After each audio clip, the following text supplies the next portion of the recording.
Clubland. Fluid is fucking heaving with quality fanny, and Carol's lapping it up as usual. His mate Chris is DJing, and Carol's just waiting for his chance, swanning round, hugging every cunt, the fucking dog's bollocks.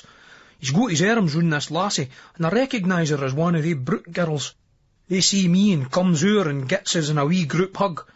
I'm hudding onto the Brook lassie tight, and him lightly, 'cause he kens I dinna go too much for that shite with other guys, and this fucking kissing other guys gets on my tits.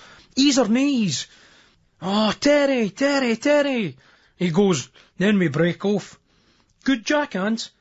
"The best, Ter, the best. The best I've ever had. Everything's the best with that cunt." "Enjoying them, doll?" I asked the Brook sister. I can't mind if it's Leslie or the other one. I should do, 'cause I've fucked them both. "Brilliant," the Brook lassie goes, wrapping an arm round Ewert's skinny, lassie-like waist and sweeping her hair back off her face. "Carol's going to give me one of his special massages, aren't you, Carol?" Special fucking massages. Ewert, the slimy fucker, just looked into her eyes and smiles deeply, then turns to me. "This lassie, she's a vision, eh, Terry? I mean, look at her. What a sight for sore eyes." "You can say that again," I smile. Ewert's one of the guys who drops a knee and thinks they're spreading a trail of love across the room, but it's a trail of fucking oil, the smarmy cunt. "Unaccompanied tonight, Mr. Lawson? Where's the lovely Vivian?" "Girls' night out with our mates for the work." A lie. "Nae Bully or Gally?" "Bully's here somewhere," Carol says, looking around. "And Gally, well, he came in with this lassie and they're both really fucked. He looks fucking skagged to me." The wee Brook lassie shakes her head. "He's such a lovely, lovely, lovable laddie as well. He doesn't need that rubbish. These cunts drop a knee, and for their sanctimonious high they feel it gives them the right to tell every cunt else what to do. You were right about him, Terry. He's talking a load of shite. I mean, we're all sensitive people, as Starvin Marvin would say, but Gally's the most sensitive of the lot. He's like a clitoris blown up to 5'5" and moulded into a human figure," he says, and I laugh at that, and the Brook sister gives it thoughtful consideration. Then the sister turns to me and goes, "Speak to Andrew, Terry. He's such a nice laddie. He's one of the most beautiful laddies I've ever met. He's got such gorgeous eyes. They're like big pools of love. You want to just dive right into them." And she wraps her arms round her own frame, like she's going to have some kind of fucking orgasm just thinking of daft wee Gally's mad smacked out eyes. They must be fucking good pills right enough. Carol grabs a hood of my arm. "Listen, Ter, I'm on in a minute. You find the cunt and make sure he doesn't get into any more bother. Mark was saying that there was a bit of trouble at the door." "Yous are so beautiful here, pals. I love the way that yous all look after each other. I can really feel that coming for yous, and I can pick up on all that, 'cause being a twin makes you more sensitive." The Brook bird rabbits on and on. Time I was away.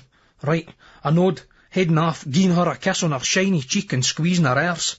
I look back and she's stuck like a limpet to Ewert, who's struggling to get up to the platform and onto the decks. "It's hot, you know, right here, but I thought I'd check for Gally in the chill-out zone, but there's no sign of him. Then I sees him staggering across the dance floor, getting funny grins for the blissed-out ravers. So I goes up to him. Gally! He was in some fucking state right enough. Registering us, he stood rooted to the spot, but swaying from side to side, like an MFI wardrobe. For what I can gather, the daft fucker had tried to bring that Wiley cunt in, but Mark on the door was having none of it. Thank fuck for that. Wiley started shouting the odds, and this bird took him home. So Gally's there with this slapper bird, who, alright, you'd gie one to. There's something about them both. They reek of fucking junk. He's probably been out since I last saw him the other night at Alex. I tried to talk to him, but he's away with it.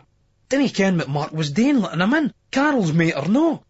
"What you up to, mate?" I ask. I feel the same kind of impotent loathing that Gail must feel about him, and I can see her point now. "Hibs, Dundee, Rab Burrell got done. Didn't he tell Billy?" Gally spraffs on. "He got done? Rab?" Gally nods. This dippet lassie's hanging on to him, looking at me and smiling. She's no skagged, she's eed off her nut, just like that Brook twin. "And Larry stabbed Phil, and we had to take Phil to the hospital," this bird goes. "Muriel and Larry didn't get in, but, no, Andrew." I ignore her and grab Gally's ears and make him look us in the eye.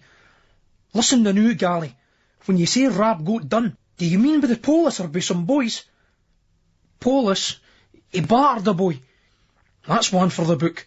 Rab Birrell getting done. I always thought he was too much of a shite and cunt to ever get done for brawling. Gally said to us that he's well up for it at the football, but the thing is, what's Gally doing gone with a mob to the football, then getting all skagged up with the likes of Wiley? Oil and water, surely. This cunt is confused all right, and he's no going to feel any better if he kens I've been nobbing his ex. Try to take it easy, mate. Come on, through here and sit down. I usher him to the chill-out bit.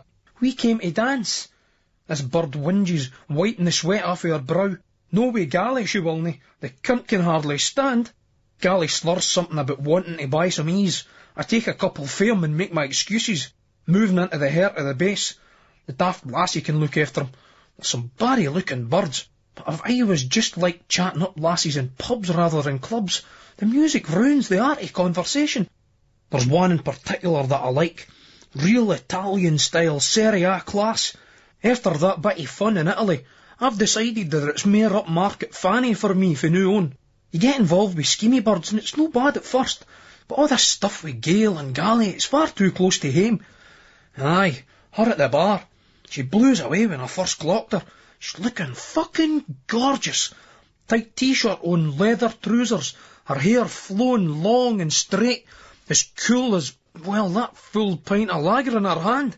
She is a vision, and now she's headed right up to Jammy Carroll Ewart, who's standing spinning his tunes from behind the decks. I follow her. "Ensign? Are you Ensign?" she asks, and in quite a posh voice. The smart cunt's joys of being a DJ. "Yeah," he smiles, and he was just about to say more when she throws a pint of lager in the cunt's face. "Nazi scum!" she shouts at him, and Carroll's all shocked. He just stands there speechless and dripping with beer. It's fucking Barry. Your puss is well shut. The brute lassie's going, "Oh," and trying to comfort Carol and saying that there's such a lovely vibe, and how do people have to spoil it? Oh, that shite. Then everybody's o'er. You'r's gone mental with what the daft cunt sees as the sheer injustice of it all. He's ranting a lot of shite about him and Topsy, about it being a daft bevy with some old mates and stupid senses of humour, media manipulation and entrapment, and his precious politics, his socialistic libertarian politics. This bird's hearing none of his shite, but 'cause she's still shouting at our somewhat soaked Mr. Ewart, who then has to react to the lager pouring over his vinyl and into the turntables and amps, so he's now frantically using his sweatshirt as a mop before the whole thing short-circuits. Mark, one of the bouncers, is right over to them. Her mate, and a wired, clean-looking dippet boy who could be her felly. Billy Burrell's in. He's seen it all, and he's right o'er and all. Burrell tries to tell the lassie to leave. Nicely, I thought, and her felly squares up to him. "Who the fuck do you think you're talking to?" he asks. It's a wide-o accent, but it's put on for the benefit of the birds. Try as the cunt might, he can't help but ooze student for every pore. Burrell ignores him and says to the lassie, "Look, just go." She starts screaming at him now, calling him a Nazi and a fascist and all that shite that posh students like to call people. Usually 'cause they're away from home for the first time and they discover that they hate their ma and da and can't handle it. Billy's as cool as fuck, but he kens he's going out to prove to the likes of them, and he just turns and walks away. The Raj boy stupidly grabs his shoulder and Billy turns in a quick, instinctive movement and smashes the nut into his face. The boy staggers back, blood spurting from his nose. The lassie freezes in shock. Billy looks at her while he points at him. "Your boyfriend's got a bitty bottle. He deserves better than a dozy cow like you. Take him home." Mark the bouncer comes up, all worried about Burrell. "You all right, Billy? You're home all right? You didn't have to punch the boy, did you?" "No way. I nutted him," Burrell explains. "Good man," Mark says, all relieved, and pats Billy on the back. Mark's a big fan of Burrell's, and he doesn't want to see his next fight put back 'cause he's fucked his knuckles on some daft cunt. He turns to the studenty cunts. "Right, yous, out, come on, you've been telt." Carol's calling for everybody to calm down. I'll give the cunt his due. He's actually trying to smar him into this bird. He's gone on about it being no problem, just a misunderstanding. The cheeky cunt even has the nerve to say to Burrell, "That wasn't too helpful, Billy." Billy raises his eyebrows at him as if to say, "I did it for you, you daft cunt." They're still gaying at the big gun though, especially that bird that soaked Carol. Gally's across now and shouting at them. Who the fuck are yous anyway? Yous are... But he's that wasted that he's just making a cunt of himself. Then poofy fucking drawers Carol Ute goes, shaking his head. There's too much testosterone floating around here. If there hadn't have been all that testosterone flying about with him in Topsy, he wouldn't have got in the paper in the first place, and he probably would have been on his way to riding that student bird by now. Aye, there's always too much testosterone for him when it's other people's. He never seems to mind when it's in his own buzz. I'll lap Carl up, but I just can't help but think that was Barry what that lassie did to the arrogant cunt. Spin on that, you Mr. DJ. The cheek of that fucker is that he owes it all to us.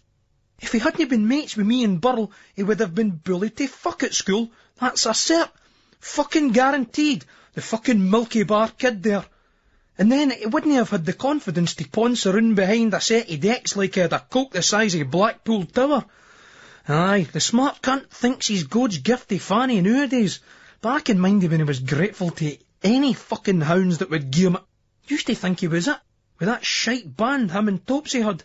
But the top quality Fanny wouldn't look at him until he got his decks and his club nights and his wads of cash. This Premier Minge lager lassie's still shouting at Billy, even as her wee mate's trying to take her out. She's the wee tug and toe, a dumpy wee bint in a black dress with curly hair and quite blotchy skin. Aye, it's no just testosterone. There's a fair old bit of oestrogen flying about and all, and mostly it's coming for that lagerbird. To me that means an itch that can't be scratched. No be her felly at any rate. He's still holding his nose up. Is nobody going to say anything about that? She points at him. Is nobody going to stand up to them? This lassie's got a fucking blocked drain all right, so the only thing to do is to send for Dino Rod Lawson here. I moves forward, winking at Billy. Is that how you get your kicks, Burl? Terrorising people, defending fascists? You can stick your club. I spit, turning to the cool lager lassie, her mate Curly Wurley and the injured felly. I'm out of here. Sure enough, as I step outside, they're no far behind us. Mark and his mate are making sure they stay out and all. The pair cunts bundled into a taxi and sent home, or up to the A&E on his Todd. The bird that splashed you is livid at the pair fucker. He was bloody useless. She craws as the taxi speeds off. Are you okay? I ask her. Yes, I'm okay, she shouts at me. I stick my hands in the air. Her pal grabs her, then comes over to me, tugging on my sleeve. I'm sorry.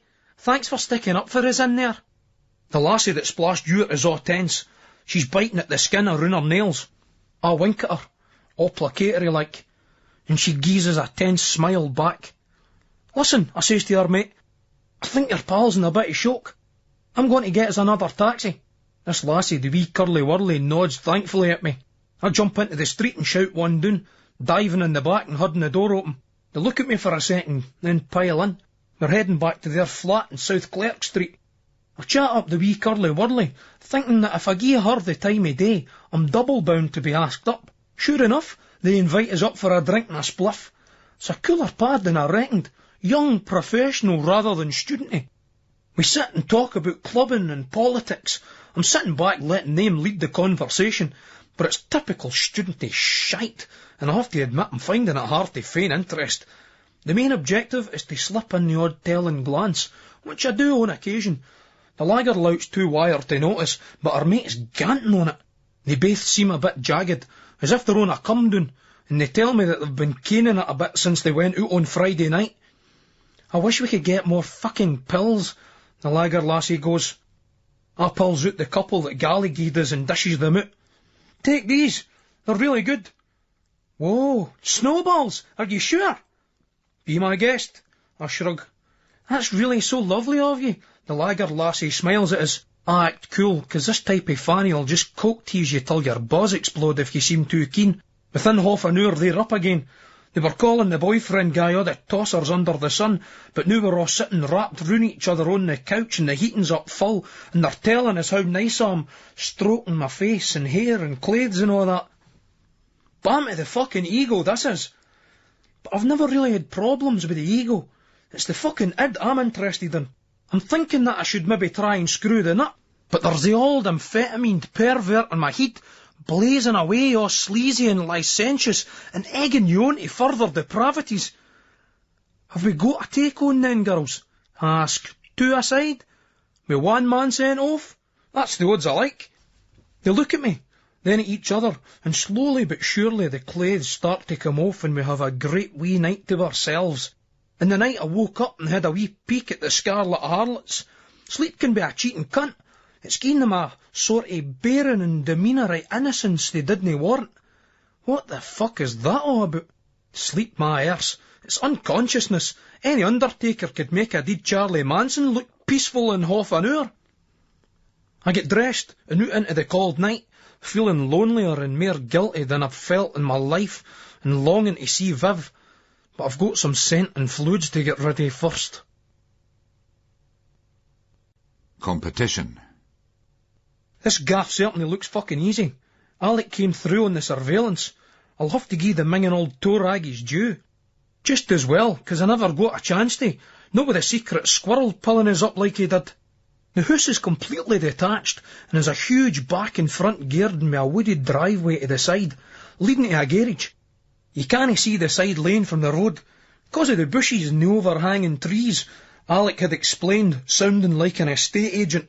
He doesn't fucking well look little yin, mind you. After going past in the van a couple of times, I get out and open the black painted wooden gate, and Alec gets set to drive the motor right down the side of the house. The clocks at the back patio doors are expensive and double glazed.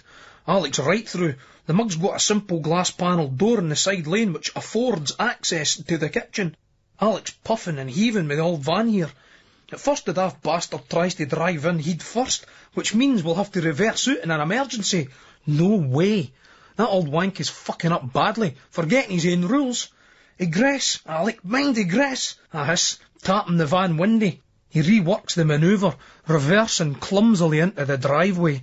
As we go in and I shut the gates, I clock this old blue van parked right outside in the street.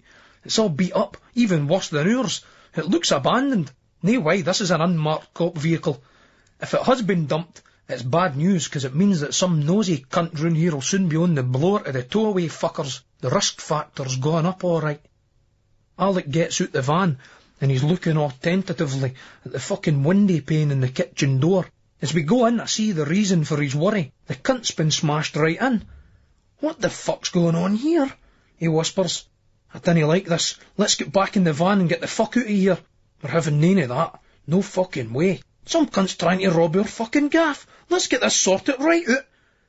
We open the door and tiptoe into the kitchen through the darkness. My boot scrunches on some broken glass as we walk across the tiled flare. All of a sudden there's an almighty crash and I almost shite myself. I realise it's Alec. He's fell heavily on his arse. What the fuck? I spit through the darkness at the clumsy drunken cunt. I slipped on something, he moans. There's a hell of a smell and all. Really fucking pungent. And it's that bad pair Alec begins retching. I'm starting to think that the filthy fucking Jake's follied through when I realise that somebody shat across the flare, and that's what Alex slipped in. Dirty fucking... He gasps as he pebble dashes the tiles with puke. Then in front of us, I sees this figure, stoning in the doorway. I catch a glint for a shard of moonlight, and I realise there's a knife in its mitt. A young boy, about 18, and he's shiting it, trembling with the knife waving about in front of him. What do yous want? Danny? He twists his head and he hisses up to the stairs. Alex stands up, pointing at the wee guy. Did you do that shite, you dirty wee fucker? Aye. He goes and brandishes the knife again. Who are yous? Time to sort this right out. Put that fucking down, you wee Raj, 'cause see if I have to come over there and take it off you, I'll stick it right up your shitey wee arse. I warns the boy. He kens I'm no joking as well. I takes a step forward and he moves back. Then behind him there's this shambling, shivering, sweating figure who looks familiar. Terry, he gasps. Terry Lawson, what the fuck are you doing here, cat boy? Spud, for fuck's sake, what's the story? This was our fucking job, man. We've been casing this joint for months. It's Murphy, Spud Murphy for Leith. We were here first, like say, he insists. Sorry, mate, I shakes my head. Not personal, but we've put too much stakeout time into this job for it to be jeopardised by a couple of fucking junkies. You'll have to shift. I'm not a junk. The boy starts to protest. And you dirty wee cunt, shiting on the flare. Fucking animal. Alec roars, pointing at the mess on his Harrington jacket. It's the boy's first job, Alec, Spud protests. Aye, I wouldn't have fucking guessed her out like that, he says, shaking my head. Can't he get fucking staff these days, eh, mate? Spud puts his hand over his face, mopping his brow with the sleeve of his jacket. The poor cunt looks fucking destroyed. Now it's gone right the day, he goes, then looks up. Look, we'll have to share, split it 2 ways. I look at Alec. We both ken that we've got to get the fuck out of here soon. You can't hang about. The young boy's got nae gloves on, and Spud's wearing what looks like a daft pair of fucking mittens that you wouldn't be able to pick anything up in. These cunts will be happy with some of the CDs they sell in the pub. All right, yous can take the CDs. He's got a big collection, like. Spud concedes. Videos and all. I gets a wee tour around. Spud's in a bad way. Stupid junkie cunt. Gally used to hang about with that Matty Connell mate of his. Tell him never to get mixed up with you boys. You can never trust a junkie, and you never, ever work with one. Breaking all the fucking rules here. This thing started straightforward and it's gone earth-sewer tick-quick style. As we go up the stairs, I catch up with Spud. I mind about no trusting junkies, and he's living proof, 'cause this matey has ripped him and his pals off. You had a big skag deal down in London and the boy absconded with a loot. Heard that renting cunt stiffed his mate. You Begbie and sick, boy? That's what they tell me, I said. What's all that about, eh? Aye, that was a couple of years ago. No seen him since. How's the rest of the boys? Sick boy and that? Oh, sick boy's still in London. He came up to see his ma a few weeks back, but we had a few bevies. Never phoned me up, the cunt. Still, I was like sick boy. Good. Tell him all the best when you see him. Great cunt, sick boy. And what about Franco? He's still inside, aye? Aye, Spud says, the very mention of that name making him a wee bit uncomfortable. Good, I'm thinking. Best place for the cunt. Doesn't he ken when to screw it up, that boy? He'll kill some cunt, or get killed himself, that fucker. Nowt surer. Worse than Doyle, that cunt. I'm more concerned with the contents of this house than the contents of Mr. Begbie's mind, such as they are. The music system, the amps are state-of-the-art, so's the telly. They're a musical family, I know. 2 violins and a trumpet in a recce room down in the basement, and one of they Hammond organs. The kids have got some computer games, and there's a couple of new bikes. In the bedroom there's some jewellery, but just 1 or 2 pieces that look worth anything. A couple of wee antique tables that'll go to some bent dealer out of town through Peasbo. The CDs and LPs are worth fuck all. Spud and his wee mate can have the lot and flog them for whatever shite the loser cunts want to cook and shoot into their veins. The next stage is to get the merchandise out the house, into the van and off to the lock-up. I didn't want Spud and the young boy coming there with us, mind you. A secret location's meant to be just that, and it wouldn't be for long with 8 gabby cunts in tow. Why did you no put your van in the driveway, Spud? Thought people might see it for the house next door. No, the trees block it, I tell him, as we go into the big bedroom. You weren't going to go right out the front door with some of that gear, were you? Aye, just 1 charge with holdalls full of stuff, he goes, then looks at me hopefully. We've no place to store the bigger gear. You can forget it. Never work with a junkie. Sorry, mate, can't help you out, but you'll get the CDs and vids into the holdalls. I look at him expecting a big argument, but he's fucked. Know that he's the type to argue. A great gadge, but too easy gone, that's his problem. So every cunt takes the pish. Sad, but true. He's sitting down on the brass-framed bed. I'm feeling ropey, man. That monkey on the back making his presence felt, eh, mate? I say, looking through the drawers. Some nice wee silk undies. Aye, Spud shivers, trying to change the subject. So how long are the cats in this gaff away for? 2 weeks. Spud's now lying on the bed, curled up, looking all cramped and sweaty. I could maybe chill here for a bit, man. Come on, mate, you can't stay here, I half laugh, breathing heavily now. Listen, Catboy, I'm just thinking this might, like say, be the place to get off the gear. A nice pad like this, chilled vibes, just for a couple of days. Hole up and do the cold turkey thing. Living in a dream world, that cunt. As you wish, Spud, just didn't expect me to keep you company. I've business to sort out, boss. I'm off down the stairs with as much blag as I can carry, wanting to get away from the daft cunt and get the fuck out of here. Alec's bogging, still smelling of that wee bastard's runny shite that he's been dragging through the house. He's made attempts to clean it off him, but now that he's fun the drinks cabinet he's tanning the whiskey, I'm fucking well annoyed here. Come on you jakey cunt, what the fuck are you like? A wee straightener. Alec wheezes, trying to get himself upright in the big padded leather chair. A wee gold filly, a wee Doc and Doris, he smiles. Then he looks at the wee boy who's gone through the videos and CDs. The boy here will help you with the lifting, it's the least he can do after covering me in shite. The wee guy's looking all despondent. Then his face lights up and he huds up Raging Bull. Is it alright if I keep this in? We'll see, mate. But just gaze on with this telly then now, I say, and he's no chuffed, but he's got an end in my route through the kitchen, trying to dodge that runny shite. Did nobody tell you that the shite is the last thing you do, after you've removed everything you want to nick? He looks all vacant. Also, you didn't shite right in your escape route. Egress, I warned the wee cunt. He's a good grafter though, and we've soon got the van loaded. Poor wee fucker. Years ago, when there was loads of manual jobs for the working classes, a wee cunt like that would be grafting away, working for the company store until he keeled over lugging some furniture into a rich fucker's house. But he'd be a law-abiding citizen. Now, apart from suicide, crime's the only option for the likes of him. Out the corner of my eye, I noticed 2 rugs on the wall. I ken it's a rich cunt's crack to do that, but I'm thinking, they must be valuable if they didn't want any fucker walking on them. They do look top quality, so I gets ahead of them, rolling them up, while that minging old cunt Alec's filling a hold all full of booze. It's getting way beyond a joke with him in the bevy. If that cunt could break into Fort Knox, I swear that he'd be jumping over the gold bullion stacks to get to the cupboard where some security guard keeps his drink. Where's Danny? The wee boy asks. I nearly forgot, that's Spud's real name.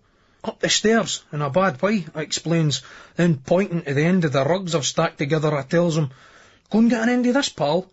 All right, he says, and picks it up. He gives us a wee grin. Sorry about the shite and the flare and that. I just got all excited about being in here. I couldn't help it. Everybody does it first time, usually right in the middle of the flare. That's always the way to check whether you've been done by a novice or an amateur. The presence of shite on the flare. Danny, Spud says that and all. I wonder what for, eh? This has been a tea leaf's point of discussion since the Old Testament. Some people say it's all to do with the class war, sort of like, you's got the loot, but we've beaten yous, ya bastards. But me myself, I reckon myself that it's more to do with reciprocation. This wee cunt looks like it again. He's never going to work for NASA in the design field, that's a racing cert. Gain something back in return, I explain. That's how we feel uncomfortable about giving Jakey's money in the street, even if we're flush at the time. They say that you dinna feel happy in a transaction if one person's taking and the other one's gain. Never bugged me, mind you, if I was the one doing the taking, that is. But aye, that's what they reckon. The cunt's nodding, but you can tell he's lost. So, you want to leave behind a wee present? A personal calling card? I explain and make a farting noise. The wee boy laughs at this. That's the cunt's level, but Tell you what though, mate. You want to change your fucking diet. Less roughage and a bit more iron if you want to keep on this game. Try switching from lager to Guinness. Right, he says, like he seriously thinks it would be a good career move. Alec's staggering towards the van, his bag streached with the weight of the bottles in it. I've got the old Jakey and I'm trying to boost him, help him up into the front of the transit, behind the wheel. He's struggling, but he keeps a hold of that bag like it's got the fucking crown jewels in it. Finally he gets in. You want me to drive? I asks, 'cause he's well fucked. No, I'm okay. Nip and Runa shut the back of the van and open the gates. The wee cunt stands watching, then asks us, What about me and Spud? When do we get our share? I laugh at the dippet wee fucker and climb into the passenger seat. I pick up a copy of the Daily Record off the dashboard. It's about a week old. What star sign are you, mate? He looks up at us for a second. Sagittarius. Sagittarius, I goes, making like I'm looking it up in the paper. As Uranus is active, you will have a lucrative time, particularly if you listen to more experienced colleagues in the area of work. There you go, mate. Check this. Compact discs and video cassettes make a particularly good investment at this time of year, and hawking those goods around scheme pubs for the currency of the realm is likely to be a Barry earner. Eh? What the paper's saying, mate, is that your share's still in the house there. They videos and all that are worth a fortune, and as for the CDs, but... He stutters. We're cutting our own throats here. All this stuff, and nods behind us. We're going to have to fence it, and it's so traceable. We're the ones taking the risks. Next time I see you, I'll buy you a pint and some jellies for your labour. But, no, mate, go in there and get the CDs and vids into the holdalls. Hurry or you'll be fucked. He considers this for a minute, then scurries back in as we tear out the driveway and into the street. Mugs, I laugh, catching a whiff of Alec, who smells even more foul than usual. This van's a bit like Alec. It might be full of juice, but it's tired and wheezing. Also makes a fuck of a racket.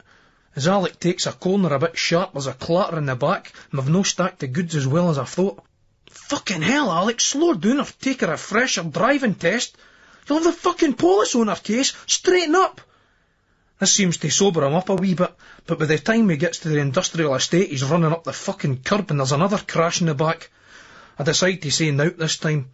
The whites of his eyes have gone yellow, and that's no a good sign. It's like any minute he's going to start swatting imaginary demons. He gets up to the lockup, drives in and unloads the stuff, me doing practically all the graft as Alec, sweating and moaning, throws up twice. The pallets are stacked to high heaven. We're like a fucking discount warehouse here. This lockup's nearly fucking full, Alec. We'll have to get some of this old stuff down to Peasbo. His shop's still packed with stuff, Alec says, resting on a big Marshall amplifier. I'm getting pissed off with all this. Well, it's getting fucking ridiculous, Alec. It's getting so's we're doing jobs just to pay the rent for a lockup full of gear we can't even fucking sell. Problem is now, Terry, Alec coughs, that if you had one for 6 months with electrical goods, you can't want them. Depreciation of goods, obsolete, technology and that. I can, but you can't have hot gear in the shops, Alec. The police just need to trace one item, some cunt panics and blabs and we're fucked. Change, obsolete, technology. The myth about grasses was that people grassed mainly out of snidiness and spite, or personal gain. That maybe happens in top-level crime, or at the other end, to some poor cunt doing a bit of painting and decorating and getting his gyro stoked cause he's some poisonous bastard. For the likes of us, but most grasses are just thick cunts who gee away out of stupidity. They didn't mean it, but they just get mouthy in the pub and confused and intimidated in the interrogation room, and they're easy for experienced police to break down. Things are changing. Goods are obsolete, and no time at all. It's getting worse, Alec warns. It's gonna get worse. That's one fucking thing I can be sure of, hanging around with a useless pish head like him. Carl Ewart. Ich bin ein Edinburgher. The usual crew are present and incorrect. Me, Juice Terry, Gally and Billy Birrell. We'd been in Munich for the Oktoberfest, but we needed a wee break for the festival site as things weren't going quite to plan. Aye, we were getting as pished as effluent canal rats every night, and that was supposed to be what this wee jaunt was all about. The avowed purpose was to get away and get back on the beers and off the eckies, because we'd been tanning them big time back home. That's partly my doing. Since I got seriously into the DJing, I've had a lot of success immersed in that life. They hadn't done us any harm, like, but nothing that good comes without a price, so we thought, leave it for a bit, get back on the peeve and see what happens. Of course, what happened was the same thing that happened before these came along. Every cunt wanted to go swedging and nobody able to get a ride. That was predictable enough, but this place was like Fanny City. If you couldn't get your whole gear, you might as well just take the fucking razor to it and flog it to the French as a delicacy. Thing was, even though we had all grown up on the baby, and our whole culture was saturated in the fucking drug, we just weren't used to this sort of scene anymore. Of course, we each had our own agenda. It's never quite as simple as a bunch of rages out on the piss for a fortnight, even though that might be how it seems for the outside. Billy had a title fight coming up and he wanted to get away from clubbing and keep his fitness up. His manager, Ronnie Allison, had been very reluctant to let him go away just 2 months before his big pagger, but he'd played it the wrong way by telling Billy no, straight off. Billy could be a willful, obstinate cunt, and if you said sugar, he'd say shite, which was exactly what he said to Ronnie. Juice Terry was a different haversack of hamsters. He was a bevy merchant, pure and simple, and the great white hope of aerated water salesmanship hadn't taken to the new ecstasy and club culture with the same abandon as the rest of us. The Munich Oktoberfest was a pish-head Lourdes, and Terry was determined to take the healing waters by the Steiner. So Juice Terry Lawson, you could say, was the driving force behind this holiday. Andy Galloway, as usual, went with the flow.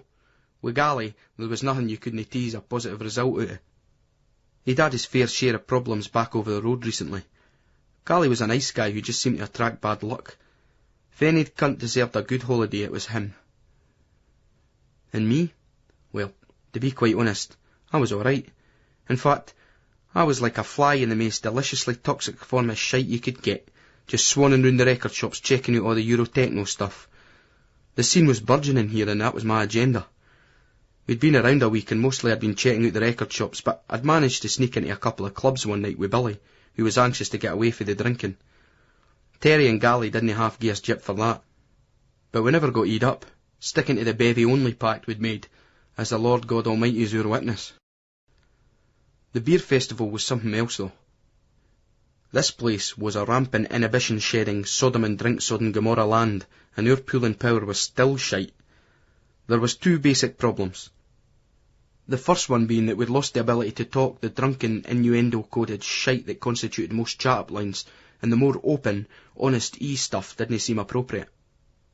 The second problem was that we simply couldn't control the bevy. We were pish senseless before we knew it. So the first week had been about acclimatisation to the new status quo. There had been opportunities for encounters of the sexual nature, of course. I thought that I was on a shag on the first night with this Belgian bird, but I was too pish to get a proper hard-on and had to settle for a blowjob with a condom on, and a weak cum through a numb semi. Terry had pilled one night, pished as fuck, and he got so into the foreplay that he mesmerised himself and fell asleep leaving some pair Fraulines searching for the candles. Gally and Billy, surprisingly, hadn't come close. Made me think that we can talk about colonial exploitation, economic devastation and immigration, but maybe the real reason the population of Scotland is so low is that every cunt's too pish to get it up. So we'll probably end up going through more fucking hotels than we will birds by the end of the holiday. Our original digs had been in this Turkish place with a narrow wee staircase which led to a big room with 2 bunk beds in it. The gaff had a wee bar downstairs, and when we came back rat-arsed for the festival site, I reached over the counter and choried a bottle of Johnny Walker Red Label. We crashed out on our bunk beds and drank it until we passed out. The next of mine has been woken up by they Turkish fuckers coming into our room. They were shouting and screaming at us, and one of them went through to the toilet. What happened was that Terry had got up in the night to do a shite, but instead of the bog, the pished up cunt had used this bidet thing they had there.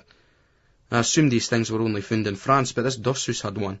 Anyway, the juice man realised he'd shat in the wrong place, so he turned on the wee taps to wash all the cack away before hitting the mattress and falling into a slumber.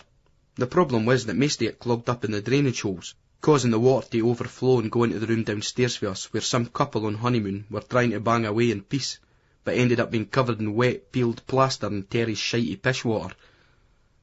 That was us, slung out into the street, all our clays and stuff crammed into our bags. "You dirty English bastards," the Turk boy shouted at us. Billy went to protest at the English, but Terry goes, "Fuck it, Birrell, we'll take that." "Sorry about all that, me old mate," he says to the Turkish boy as we staggered down the road, about 5 in the morning, wrecked and delirious. We slept in the station and spent the whole of the next day miserable, hungover and looking for new digs. It was a case of take what you get, and the new digs were a lot fucking dearer. Gally was moaning that he was skint and couldn't afford it, but it was any port in a storm as far as the rest of us went. Billy was going on about having to get settled, as he kept calling it. "I need to get settled, I've got a fight coming up," he whinged. It worried me that he was whinging that much, because Birrell never usually complained about anything. He always just got on with it. Terry was getting most of the blame for the Turkish debacle, and the arguments carried on and on. They were still at breakfast the next morning. I couldn't handle all the bickering, so I went away for a stroll and to check out some music. I found an excellent record shop, promptly cornering a deck and a set of headphones. The first record I've selected I play 3 times. Can't make up my mind. Starts off like it means business, but then it just seems to go nowhere. Nah. The second one is a cracker for a Belgian label I'd never heard of, let alone can pronounce. This fucker just builds and builds, then it levels off for a bit before kicking up a fucking storm again. A great track for upping the stakes on the dance floor. The best tune I've heard in my life. I find another cracker for the same label. Then a mad crashing FX track which I decide would be fucking apocalyptic if you knocked off its base and played the cunt on top of the building track when that fucker hits its plateau. I get talking to this boy in the shop who's in delivering some flyers. The boy's called Rolf, and he must be about our age or a bit younger, a dark-skinned punter with a cheeky smile. He's wearing this t-shirt which promotes this German techno label.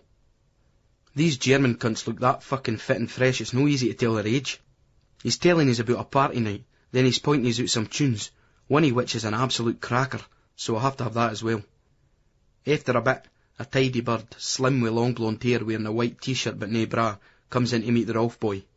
"This is Gretchen," he says. I give her a pat on the arm and a higher.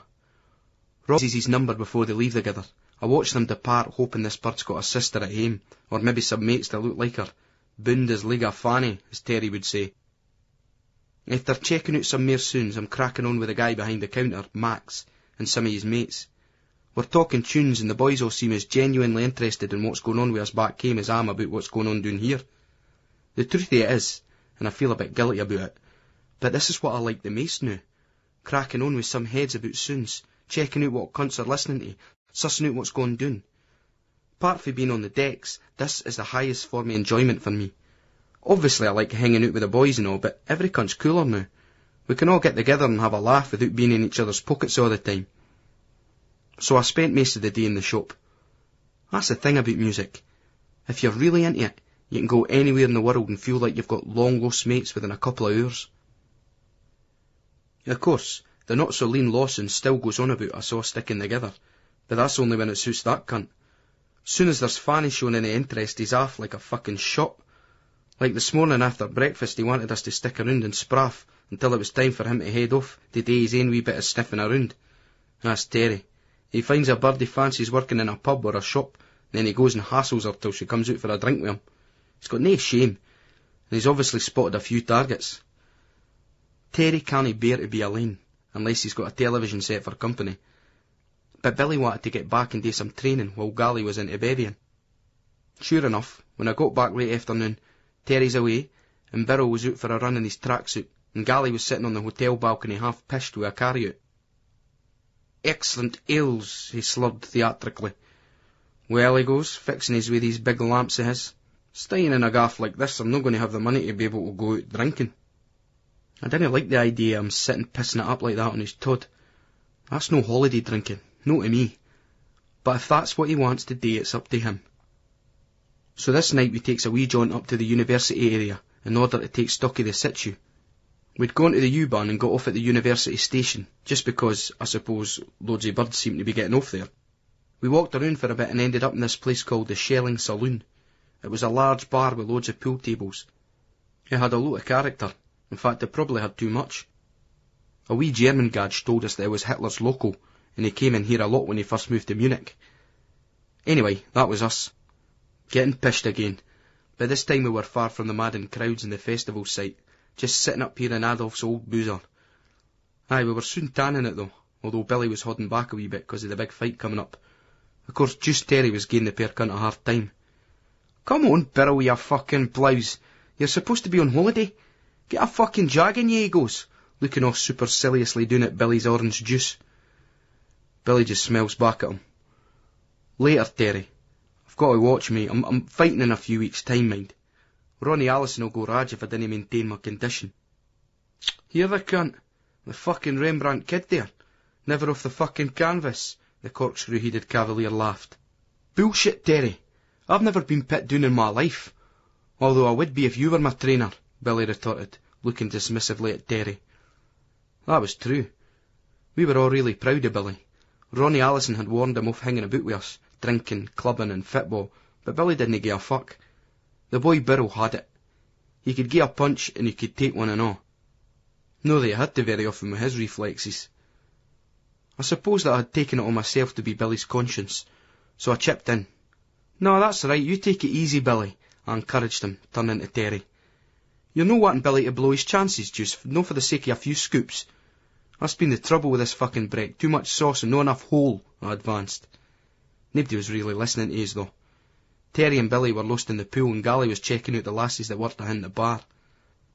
Just as well that Hitler cunt's no in here the night, I laughed after Billy missed a stripe, or the Raj might try and annex his fucking table.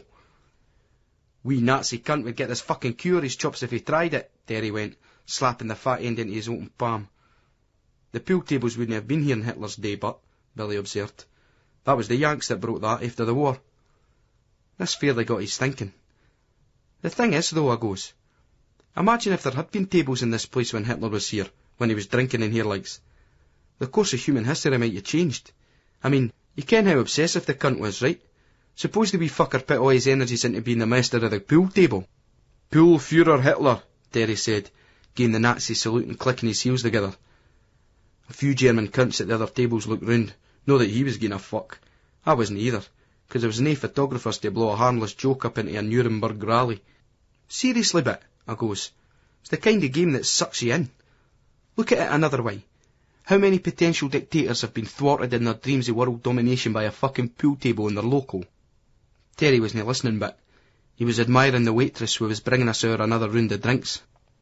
They were all wearing the traditional Bavarian outfits, the ones where the tits are shored up and displayed for the boys.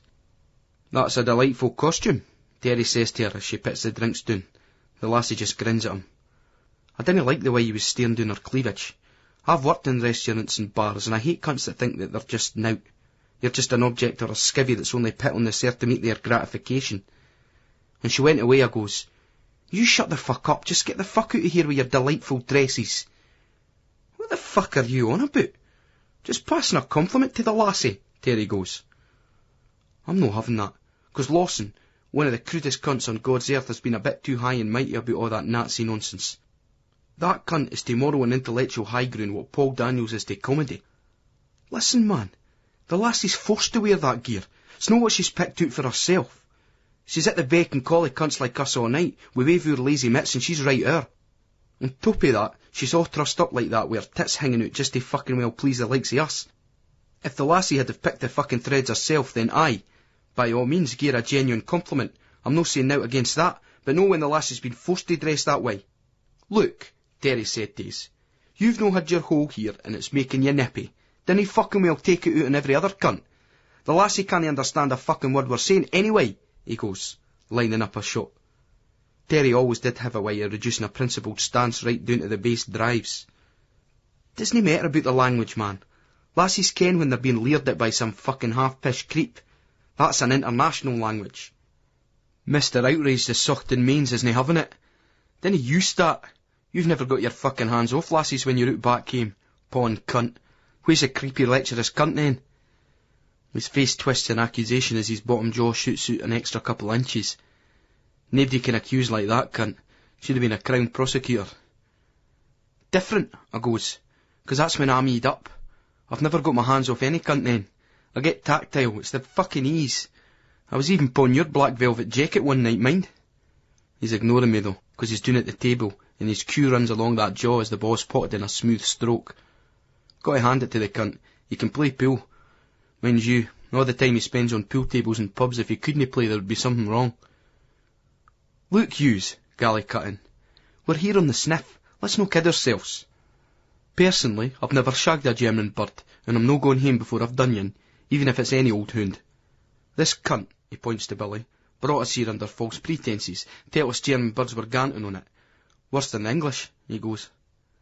Billy protests at this. Well, they were in Spain last year. I was fighting them off, he says. Billy's looking a bit mumpy now, 'cause it seems like Juice Terry's going to gub him again. Billy's no up to much at pool, but he hates to lose at anything. Aye, right, Spain. Big fucking deal. Every cunt's getting on it in Spain, Gally scoffs.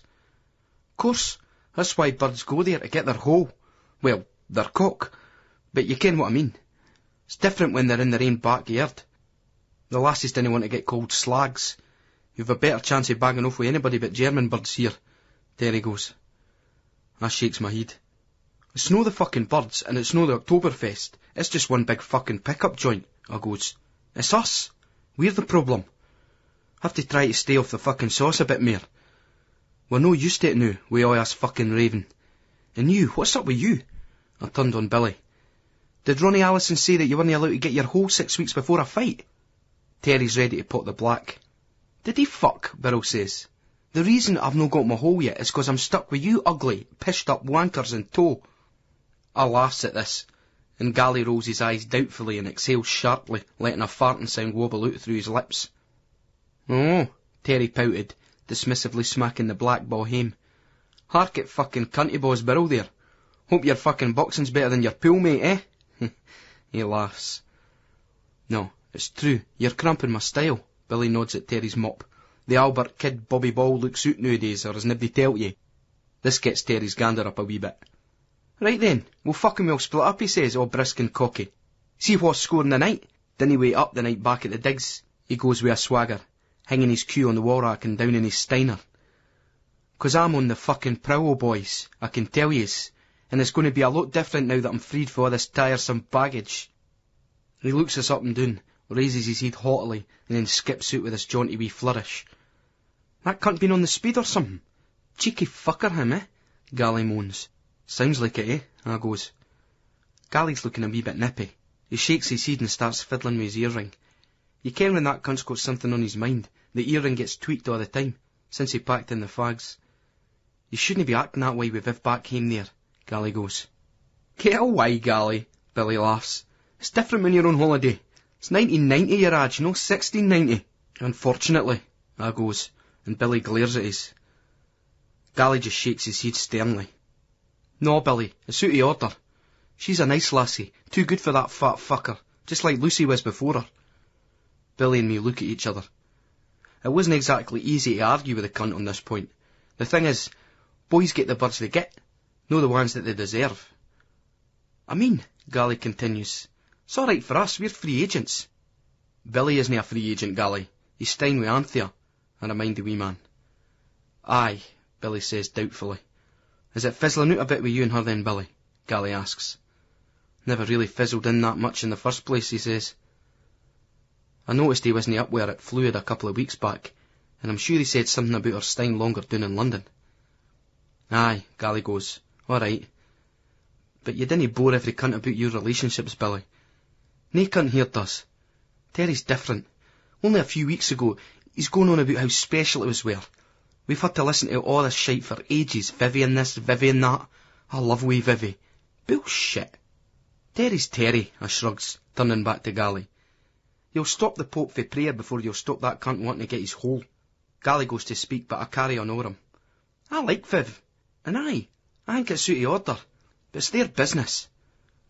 What gets me is the way he uses the prefix we every time he mentions a lassie's name. It's fucking patronising. But as far as him and Viv goes, like I says, it's their business. Internal affairs, Billy smiles. He's a bad boy, but we all are given the chance. There's nobody here that can say that the vie was done right by a bird. Gally nods, conceding the point, but the wee cunt's no happy. The fingers have gone back up to the lobe again. This specky student boy's sticking flyers on the tables, a big, skinny, fair-headed laddie with gold-rimmed glasses perched on a sharp beak. It's funny how many Germans under 40 wear glasses, namely, every fucking one of the cunts. You'd think it would be the older fuckers, like, I never saw anything, I mean, look at my eyes. But no, it's all the young cunts. I look at the flyer he puts in front of me. It's a party night for the morning. The same one that the boy Rolf was keen out. I gets talking to the boy, and I buys him a pint. Wolfgang he's called. I tell him about the day, and he says, it's a small world. Rolf is my best friend. We have this place which is good to hang out in. You and your friends should come back and we can all smoke hashish. Sounds good to me, I say. But Billy and Gally aren't taking that much interest. This changes at chucking out time, and wee Gally wants to carry on. Billy looks a bit dubious, no doubt thinking about his run the morn. Gally looks at me and shrugs. Nice to be nice, he says. We head out the pub and down the road, changing from U-Bahn to S-Bahn. It's about 25 minutes on this train. When we get off, we seem to be walking down the road for ages. It's like we're in an old town that's been eaten up by the suburbs. Where are we going here, mate? Gally asks, then turns to me and moans. God, this is a long way to come to hang out in Kirstofan. No, Wolfgang goes, his long legs making big strides down the road. We are not far. Follow, he repeats. Follow. Gally laughs. You're a fucking hun, all right, mate. Then he starts singing. Follow, follow, we will follow Wolfgang, everywhere, anywhere. Fortunately, it seems almost impossible to insult this Wolfgang boy. He looks all deadpan, no understanding what the fuck the wee cunt's on about, marching along at speed, us struggling to keep up with him. Even Birrell, for fuck's sake. He needn't have that much to drink. Maybe he's conserving energy for his run. I was thinking this place would be a poky wee flat. Turns out to be a huge, rambling suburban villa, standing in its own grounds. Best of all, one room has twin decks, a mixer and a load of records. Sound gaff, mate? Yes, Wolfgang explains. My father and mother, they are divorcing. My father lives in Switzerland and my mother in Hamburg, so I'm selling this place for them. Only I'm taking my time, yes? He smiles slyly. I'll bet you are, mate, Birrell says, looking around all impressed, as we crash out in this big decks room, sitting on some beanbags, looking out over a patio with plants into a big back garden. I'm straight on the decks, spinning a few tunes. Good selection here. Mostly Euro-techno stuff I've no heard of, but one or two Chicago house, and even some old Donna Summer classics. I put on some Kraftwerk, a quirky track of Trans-Euro Express. Wolfgang looks on approvingly. He does this wanky wee dance, which Gally, sitting on a white beanbag, sniggers at, and Birrell smiles as well. The Wolfgang's no giving a fuck, but... This is good. You are a DJ back in Scotland, yes? The best, Gally cuts in. Ensign. Wolfgang smiles. I too like to play, but I am not so good. There must be more of the playing, the practice. Then, he points to himself, good. I bet that's bullshit and the cunt's excellent.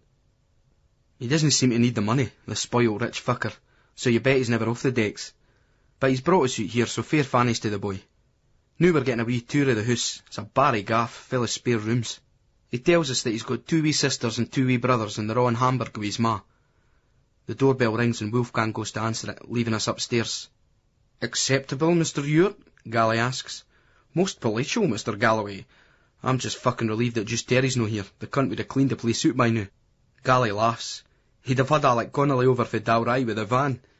The front room is brilliant. Oak-panelled, furnished old-worldy style. It's like one of the rooms that you see some plummy-voiced twat sitting in when they're being interviewed on BBC 2 or Channel 4, just as you're staggering in pished. They're usually telling us how we're scum, or how brilliant their mates are.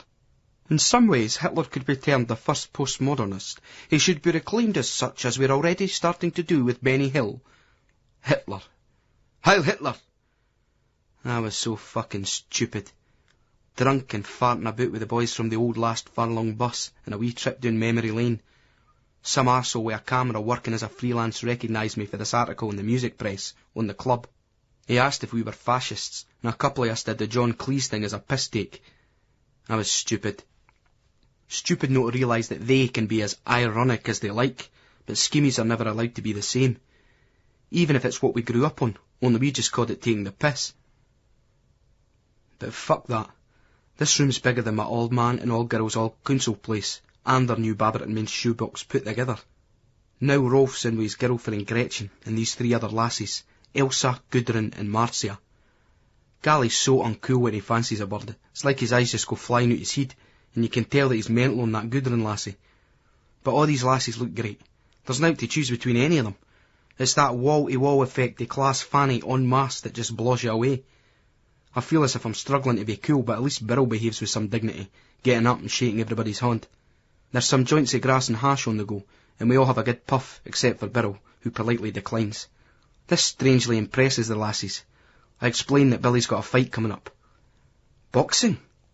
Is that not very dangerous? Birrell's got his line for such occasions. Oh, it is. For anybody daft enough to get into the ring with me. We all laugh, and Gally does the wanker sign. Billy gives a curt, mock, self-depreciating bow. I'm trying to work out who's shagging who, so I'll no step on any toes by accident. As if reading my mind, this Marcia lassie says, I am Wolfgang's girlfriend. I stay here with him. I'm delighted about that, because on closer examination this lassie seems a bit straighter and more severe than the others. I know the one called Gretchen is Rolf's bird. I met her earlier. That leaves Gudrun and Elsa. As the night wears on, I get a vibe about that Marcia. I don't think she quite approves of us. Specifically, she's no keen on Galloway, who's getting a bit loud. Munich's great, it's different for Edinburgh, he rants. And ken who? It's 'cause the older cunts, eh? The older people in that are much nicer. Then he starts speaking in German, and they can understand the wee fucker and all. Bullshit, I shout. No, Carl, he goes. You didn't get they wide 50-year-old bastards in Pringle jerseys that you see in Leith pubs. The ones that I always want to pulverise young cunts into tomato puree just 'cause these fuckers aren't 20 anymore. He takes the joint from me and shuts up to take a pull. Mind you, neither are we. A quarter of a century. That's us now. Fucking ancient. He's right. Makes me shudder to think about it. Mind you, my old man says, once you hit 28, that's you had it. So it gives us a bit of time yet. Things have changed a lot recently. We do our own thing more. Gally and Terry still hang about a lot together, through still staying in the scheme. Well, Gally dosses in this flat in Gorgie, but it's mainly just a gyro and rent check drop address, and he's never away for the whole bit. Me and Billy see quite a bit of each other, usually around the clubs. We're town boys these days, so I tend to hang out with Billy more. Our old men are mates. They work together, so it was like our friendship was sort of preordained. I still lap Gally up the maest, really, even if he does piss his off when he comes into the club. He serves up pills, which I didn't mind him doing, but sometimes the quality isn't that good. It fucks up the night. Sometimes he isn't very discreet. Terry's a tea leaf. It's a different world. He's got his own networks. We're still close, but we'll maybe know as much as before. Aye, the march of time and the way things change. But fuck all that. Now's the time for feasting and rejoicing in the deflowering of beautiful maidens. We wish. God, that Elsa and Gudrun. But Rolf's bird Gretchen. Aye, there's no much to choose between them. That's it when you see a load of fit lasses together. It's the cumulative effect. Takes you a while to pick out the differences. I'm trying to be cool, because I hate making a cunt of myself in front of birds, and it's easy done in alcohol. I'm thinking that this would be the place to do some serious shagging with a tidy bit of fanny right enough. I could hole up here for a few days with one of the wee German dolls, get away from my demanding colleagues for a bit, especially Mr. Galloway, who seems up and down like a yo-yo. A huge black cat's come into the room. Gally was stroking it for a bit. Now it sits on the arm of a chair, looking at Birrell, staring at him. He's gien at the boxer stare back. Marcia moves over to it, shouting something in German, and it runs away, jumping out the window. Then she turns to us and says, "A dirty stray." "That's nae way to talk about Gally," I goes, and a few of them get it and laugh. Wolfgang goes, "Yes, I should not be giving him the feed. He sprays the piss when he comes in." "Now I am tired," this Marcia suddenly says, rolling her eyes. "You must all stay here," Wolfgang slurs, his eyes all hooded. This cunt's well stoned. Marcia shoots him a look, but he doesn't catch it. "Stay for the whole week, if you like. There's lots of room," he goes, waving the joint around. "Ya beauty!" That Marcia says something in German to him. Then she puts on this dead false smile and turns to us. "You are on holiday, and you are not wanting to be tied down to us," she goes. "No," I goes. "It's been great, honest. Yous are the nicest people we've met," I say, all stoned. "Hey, Gally?" "Aye, and no just here. Wherever we've been," he coos, looking starstruck at Gudrun and Elsa. "And that's Jen." I look out at Birrell, who's saying nowt as usual. "If it's nae problem of yous, it would be great," I goes. "Then it is settled," Wolfgang goes, looking curtly at Marcia, as if to say, "This is my folks' gaff, mind." "Magic," Gally says, nae doubt thinking of the dosh he'll save. Billy's looking mumpy, but we've just went and got settled, and there's Terry to think about. Right, I was trying to forget that cunt. I turns to Wolfgang and Marcia. "It's really kind of you, and we'd be delighted to stay with yous. There's another one of us, though," I explains. "One more is no problem," Wolfgang says. Marcia makes no attempt to hide her exasperation. She blows out some air and heads away, hands flying, talking in German, slamming the door behind her. Wolfgang gives us a couldn't-care-less look, accompanied by a stone shrug. "She's just a little uptight on this day." Gretchen looks at Wolfgang mischievously. "Wolfgang, you must be for giving her more sex." Wolfgang, completely cool, goes, "I am trying, but maybe I am smoking too much dope to be very good at the fucking." Everybody starts hee-hawing and stoned laughter. Well, almost everybody. Birrell manages a slight smile for a few seconds. What an impression to give cunts of Scottish people. Still, just makes me and Gally try all the harder. "Brilliant! Deutschland über alles," I goes, raising my bottle. Everybody but Birrell toasts, and he shoots me that boxer's look, which is useless through the stoned haze. We're all fucked, though, and ready to turn in. Rolf and the lassies leave, and Gally's giving them the eyebrow as they depart. "See yous the morn, girls," he slurs. Birrell seems edgy, probably the fight, but he gets up and does his handshaking routine again. We get our billets. Birrell and Gally go into this one room. It's a boys' room with 2 beds. I'm next door in the wee lassie's room, and it seems like I'm going to be sharing with Terry, as there's 2 single beds. Gas mask time. I pick the bed nearest the window and slip off my cleats and slide under the sheets. They're that fresh and clean you'd be scared to even have a wank in them. I can imagine that Marcy are just like them, all stiff and cool. I'm even getting worried about sweating, for fuck's sake. I mindy thinking in the hotels that it's a long time since I've slept in a bed with sheets and blankets rather than a duvet. Now I'm in another yin. With my luck, I'll be spunking the sheets right up with a technicolor wet dream. Even though I feel a wee bit like one of the cunts in a haunted house horror movie, I'm totally fucked and I drift off into a deep sleep. And here I am in the dock, just Terry standing up, looking out at the prosecutor, who looks like McLaren, the manager I had when I worked in the furniture manufacturing warehouse. The cunt who accused us of being a fascist because I did that daft salute that appeared in the record when we wound the photographer boy up outside the tree, pretending we were John Cleese out of Fawlty Towers. Terry'll put the cunt right about us. Carl Ewart. I can't defend his behaviour, he shrugs. We've all made mistakes in the past, but for Ewart to publicly align himself to a regime which practised genocide on a systematic scale, it's frankly unforgivable. Birrell gets up. I would ask that the full penalty of this War Crimes Commission be visited upon the Jambo cunt, he sneers, before turning to me and whispering, Sorry, Carl. There's a faint noise coming through the gallery. Then the judge comes into my vision. It's fucking Blackie and all, the housemaster for the school. The noise is getting louder though. Blackie bangs his hammer on the desk. Then Gally gets up. In his hour beside he's in the dock. Fuck all yous cunts, he shouts. Carl's fucking sound. Who the fuck are yous cunts to judge anybody? Who the fucking hell are yous? And I can see Terry and Billy changing their minds now. And the chant's gone up, and we're all standing together. There's a mob of faces for the gallery. Hibs and Herts and Rangers and Aberdeen, and we're all singing, Who the fucking hell are you? At the bench, and first they're looking angry, then worried. Then they're retreating. The judges, the teachers, the bosses, the councillors, the politicians, the businessmen. They're all running out the court. Blackie's the last to go. Do you see the mentality of this scum? He shouts, but it's drowned out by our laughter. The fucking brilliant dream. The best one I've had. I wake up but bursting for a piss. I get up and go out into the hallway. It's as dark as fuck. My bladder's bursting and I can't find a bug. I can't even find a fucking light. Can't work out where I'm going. I runs my hand along this wall until it hits a door frame, and the door itself is slightly ajar, so I slide through the space into the room. It's no a bug though, I ken that much, though I can hardly make anything out. Oh, fucking cunt that you are, I'm going to pass out and piss myself. Then I nearly trips over something on the flare and I think I'm definitely ruptured now, but I grit my teeth, crouch down and see that it's a baggie some kind. I pulls my pants away from my cock, balls and aching bladder, and I just pish and pish and pish into it, and I hope that it'll no seep out, but the bag seems waterproof.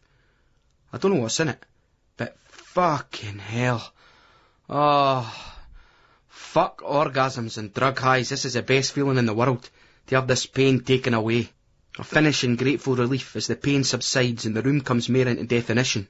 There's 2 beds with some cunts fast asleep in them. I didn't stop to find out what it is.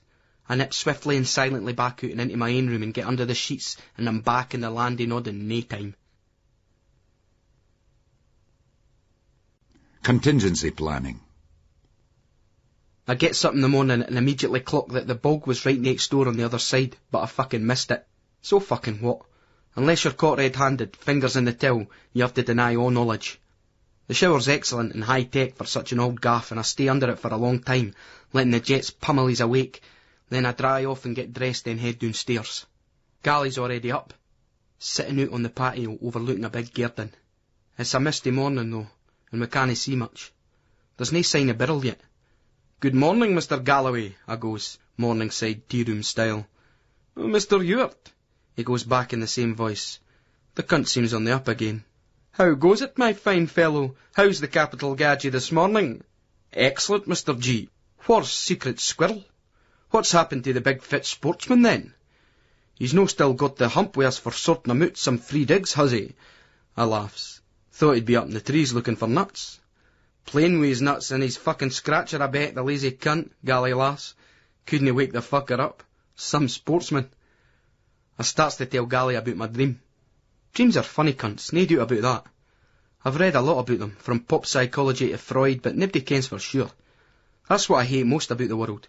Too many twats saying this is how it is for them, they mean. Where's the fucking doubt?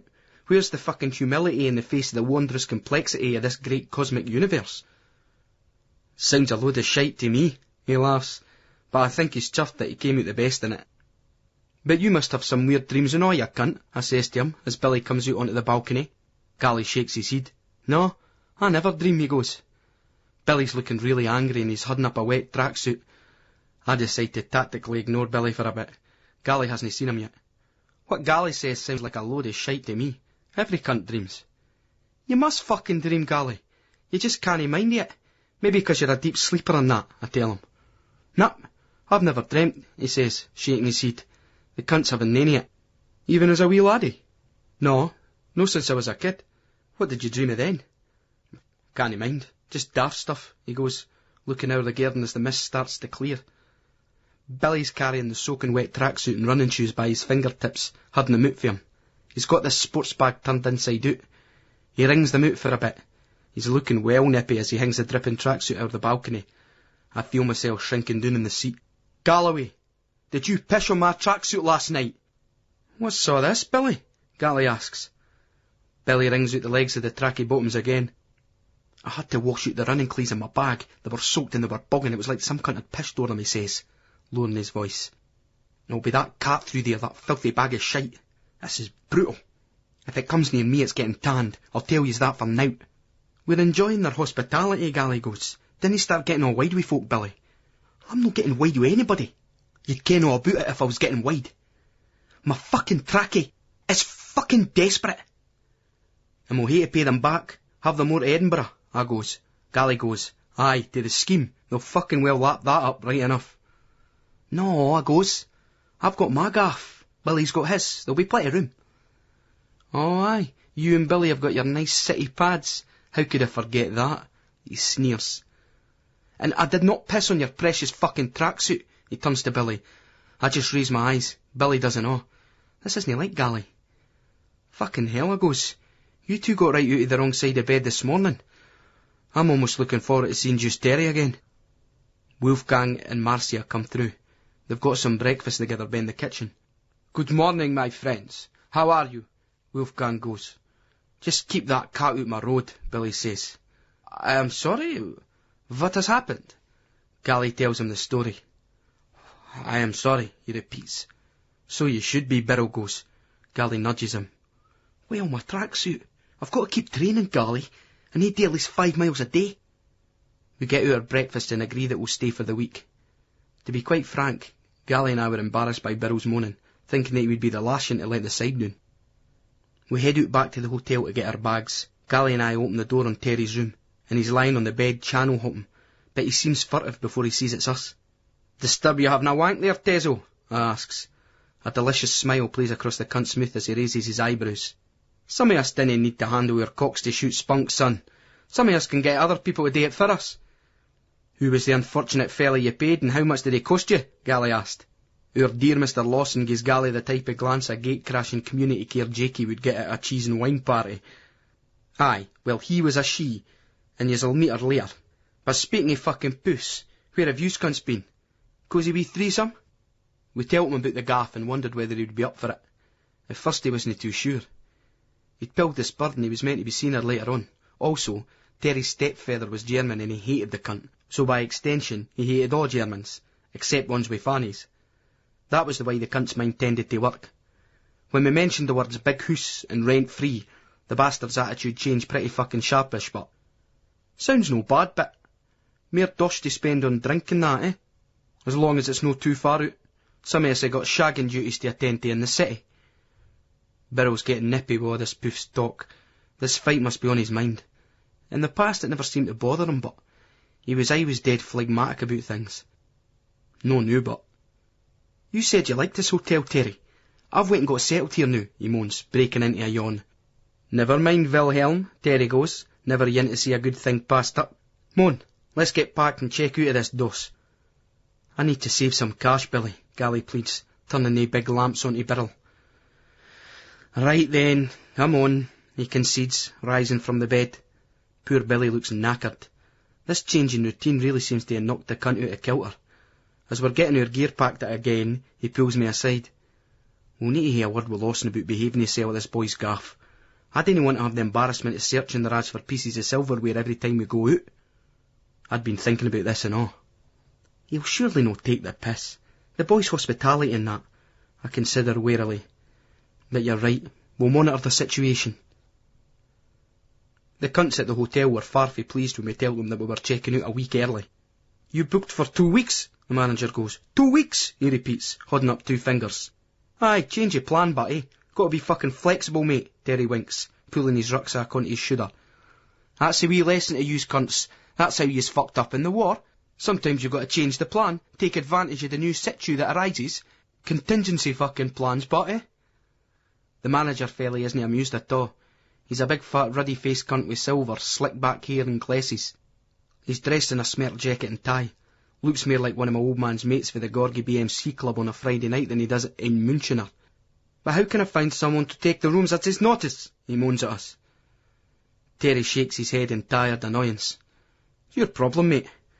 I dinna ken how to run a hotel. That's your biz. Ask us about selling juice off the back of lorries and I'll get you clued up. Hotel management. It's no my bag, he tells the boy.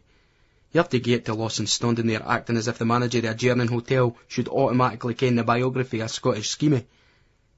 Anyway, the cunt can huff and puff all he wants, his arse is out the window and we're off down the road. After wandering around the town for a bit, we head to the meat market for a beer. As we're in the queue for pints and pretzels, Terry's eyes are darting around and Gally's are as well, checking out the fanny. It's mainly office workers and that, but a few tourists and all. Tidy, Terry goes. Then, tell us that manager cunt wasn't as nippy as fuck. Hotel management. What does he think I am?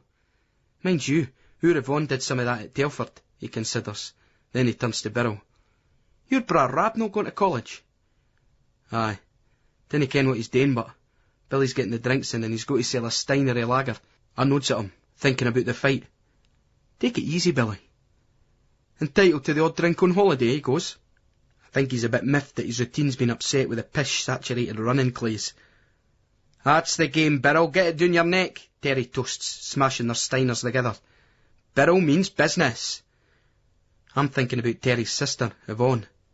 She'd shagged both Billy and Gally. No me, though. I suppose I've always felt a bit left out. Cheated in a sense, as if part of my birthright was taken away. But that's unfair to Yvonne. It's just my rivalry with Mr. Lawson talking. Maybe when we get home I'll invite Yvonne up to the club, try to get off with her, just to see Lawson's purse. Anyway, it's not just Birrell who means business now, as we instinctively head over to a table quite near to where a group of birds are sitting. Gally's leading the charge and it's an ideal spot. The lassies are just finishing though, and they're straight up as soon as we sit down. I catch one's eye and give my armpits an obvious sniff. The lassie smiles and I ask, "Not going to stop for another drink?" She looks at her mate and then back at me. "I do not think so," she says, turning and walking away. Terry looks across the table at us. "Still got the gift of the gab, eh, Carol? They're fairly fawning at your feet there, mate." This is Lawson heaven. A beer in his hand and him shagging, and us celibate. We had a couple more, and it's great sitting here with a beer, enjoying the crack, watching the world go by. I'm starting to feel a bit of a cunt about Billy's bag, though. He's going on about the fucking cat and his training routine. It gets so's I'm on the verge of confessing a couple of times, which I ken would be a mistake. So I head off to this record shop I'd clocked earlier to check out some techno before the bevy makes his too loose-lipped. Gally's no bored. He seems distracted, and neither is Billy. But Terry makes a wee comment which I didn't react to. You never ken whether that cunt's saying it for fun or meaning it for real. As he's meeting his bird in a bit, I expect it's probably all just a wind-up. "Behave, Lawson, you fool of a boy!" I shout back as I depart, and this gets a laugh for Gally and Billy and the V's for Terry. That yin stuck for way back, I think it was for the school. So I teamed up with him later and we moved out to Wolfgang and Marcia's. Terry approved of the dos, but didn't stick around long. "Shagging duty's back in town, boys. Dinna wait up," he smirked, before departing. We'd gied Terry the address and directions, Billy drawn a meticulous map. We thought we'd give our hosts a bit of space, so that night the three of us went out. We stayed local, heading for a meal at this traditional pub, big wooden tables, sparse decoration. We couldn't understand what the fuck it said on the menu, and none of the staff and our customers could speak English. This was the sticks. It was a bit like expecting some cunts in a pub in fucking Peebles or Bathgate to be sprachen Sie Deutsch. Gally's spoken German wasn't bad, but he couldn't make head nor tail of this menu. In the end, we just took potluck. Beryl got loads of sausages, Gally got eggs and cabbage and rice, and I got loads of beef and gravy with this stuff that was like pickle. We mixed and matched so that every cunt was more or less chuffed.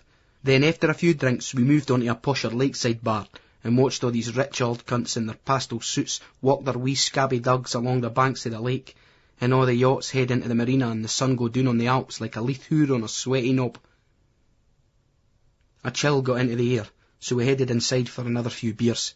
We blethered for a bit, slagging off Terry, as he was the cunt missing. Billy kept yawning, and after a bit Gally started to get on my tits. Drunk, slurring and talking shite, asking the same questions and saying the same thing hour and hour again, and pilling you about. This was all the kind of shite that we thought we'd got away from when we started taking ease. Eventually, we decided to get the cunt home. That night I fell into a sound sleep between these sheets. Clear conscience, you see. I gets wakened up by Terry in the night. He must have found his way back to the gaff. The cunt climbs into the bed with me. "Fuck off, Terry, your bed's over there," I goes. But he's no moving, and I'm no sharing a bed with that dirty tappet cunt. So I gets out and dives into his. The cold wet hits my legs. The corkscrew-heated cunt's pissed his own fucking bed.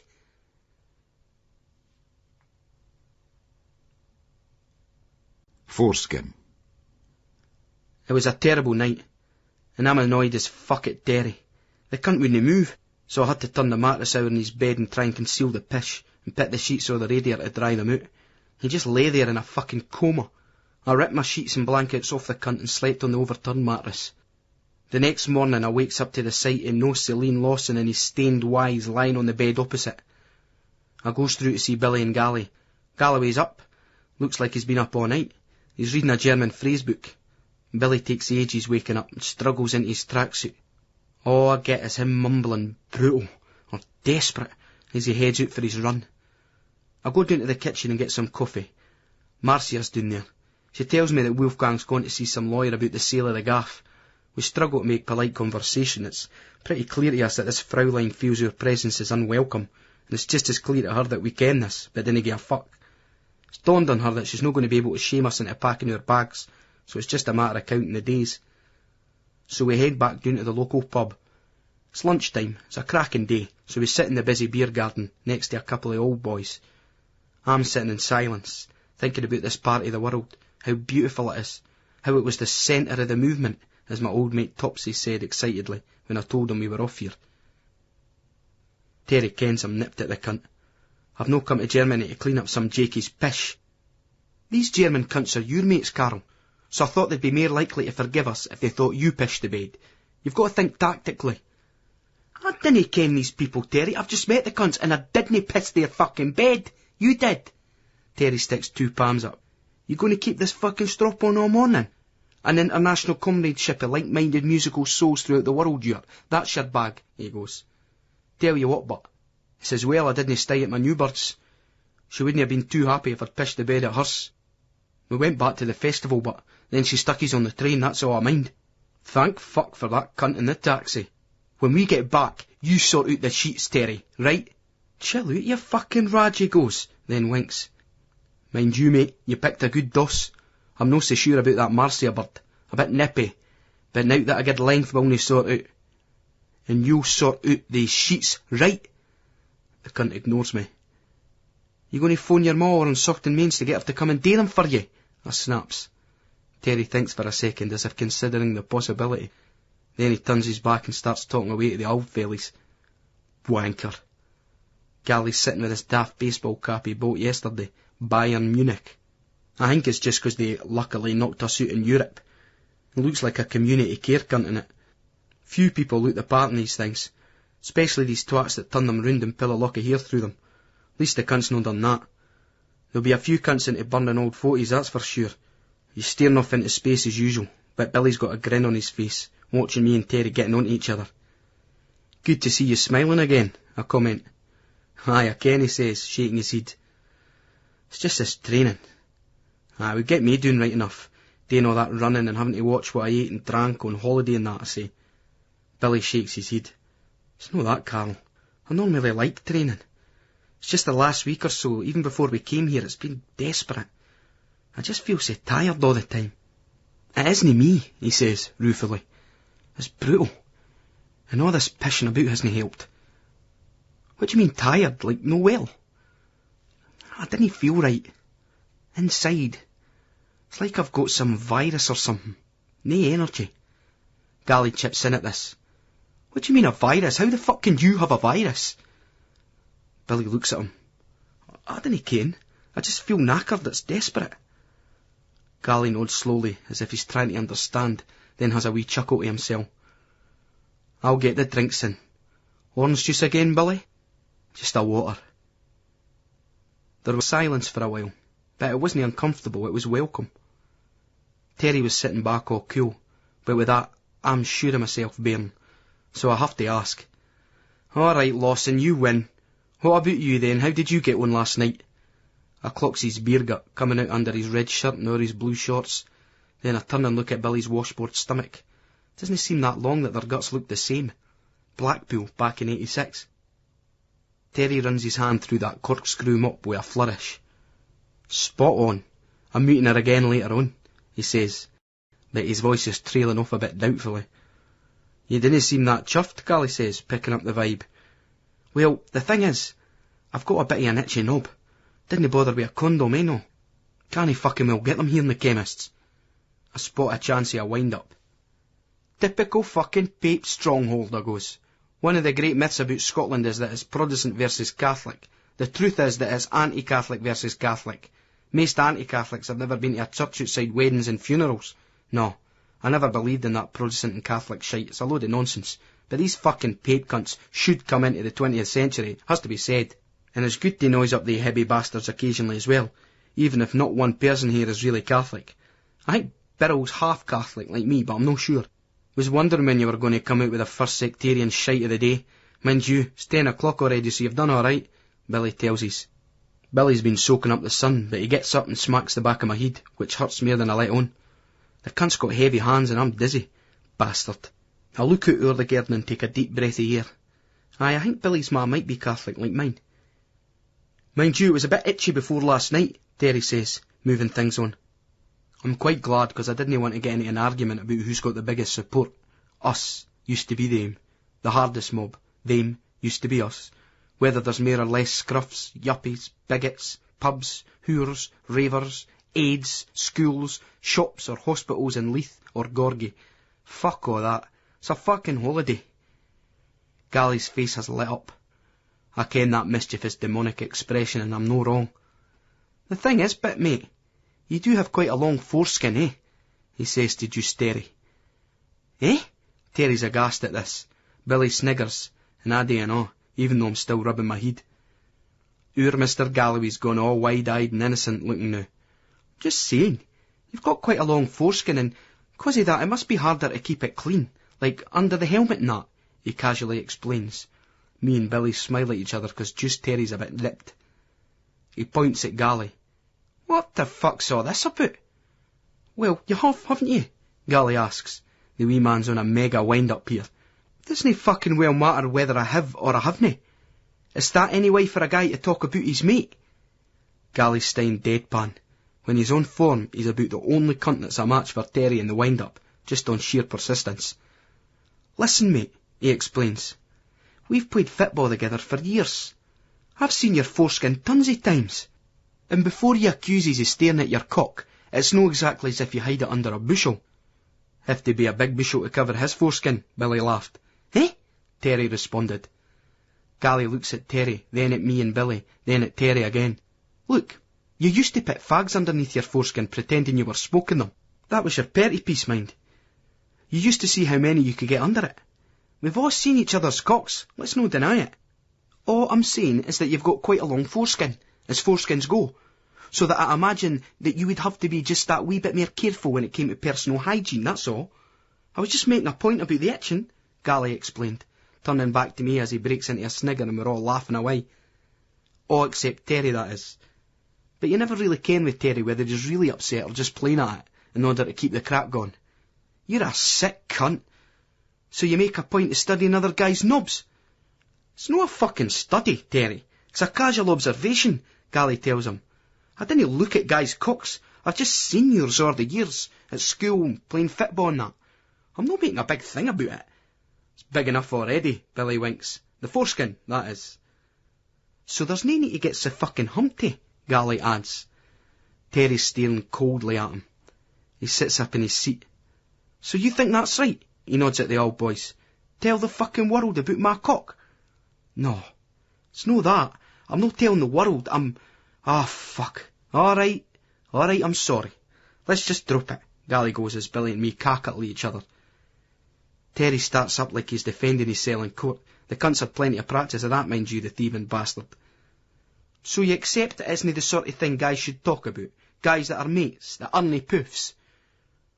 Only if you accept that you've got quite a long foreskin, Gally retorts. No fucking conditions. If I accept that, it means I've accepted your right to make the statement about my cock, which I didn't. Understand? I think about this for a while. Gally doesn't know. That earring's getting well turned. I didn't ken what Terry's on about, that the cunt was that sensitive about his fucking foreskin. His eye was flashing his fucking knob. He's got the biggest fucking cock here, so I didn't really ken what this is all about. But it seems Terry's really nipped, like it's getting a wee bit out of hand, and Gally's got the sense to see it. You've got a point, mate. Fair fucks to Lean Lawson. I concede on that, he extends his hand. Terry looks at it for a bit, then shakes it. Thing is, though, Gally goes, nodding out at the old German boys.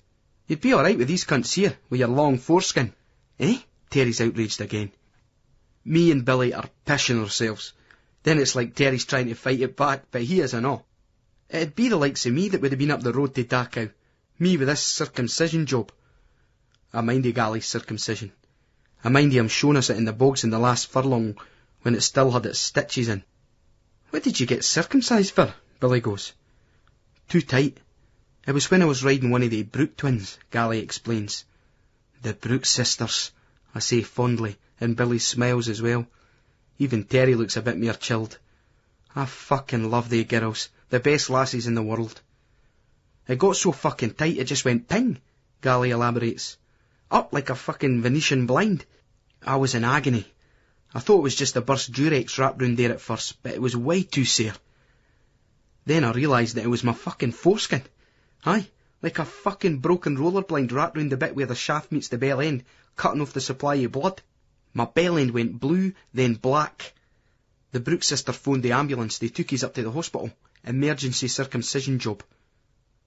Is it better now? Billy asked. Mr. Andrew Galloway puckered his lips. I was fucking sore at first, he tells us. Didn't let anybody tell you different, especially when the stitches are still in and you get a hard-on in your sleep at night. But now it's a better ride than ever. Birds prefer it and all. I'd think about getting it done, Terry, with your foreskin and that. Mind you, you came up to say, all foreskin, nae cock. What? Gally puts one palm on his chest and flips the other outwards. All I'm saying is, we're no disputing that there's enough breed, but is there any meat in the sandwich? There's no wrong with my fucking cock, son, Terry snaps, all defensive again. There's plenty fucking cock which comes right up over the top of that foreskin when I've got a root on. Just fucking well try comparing where my fucking cock was last night to where yours was, stuck between these sweaty palms of yours as usual. So didn't you fucking well start? They flung away the wrong bit when they circumcised you, you wee cunt. The Brooke twins. Lifelong ambition. A threesome with the Brooke twins. I'd never mentioned this to Terry, because the cunt would probably say that he'd done that, with her mother and cousin flung in for good measure. The daft thing was, I tried it on with them both, after the club one night when I got back to mine, but it was a no-go. Listen, I says back to Gally, which Brooke twin was it you were riding when it happened? Fuck knows, man, Mr. Galloway goes. I can't tell them apart. Billy was considering this. I ken, identical. No even any moles or that as far as I could make out. I think that Leslie might be getting a bit heavier than Karen, but a couple of years back they were like 2 peas in a pod. You ken the only way to tell them apart, Terry ventures. I ken what you're going to say, Lawson, Gally cut in. 1 spits and 1 swallies. That's Leslie you're talking about, that's the spitter, I goes. She doesn't even like to take it in the mouth. I should fucking ken, I tried enough. Wrong, Terry goes. She will if you wear a condom. But Karen's by far the best ride out of the two. Takes it up the arse, the fucking lot. I'll take your word for that, I tell him. I'm no a fucking arse shagger. That's for cunts that dinna ken what they're about. You ken what they say about boys that shag birds up the arse. They just want to go all the way with another guy. I smile.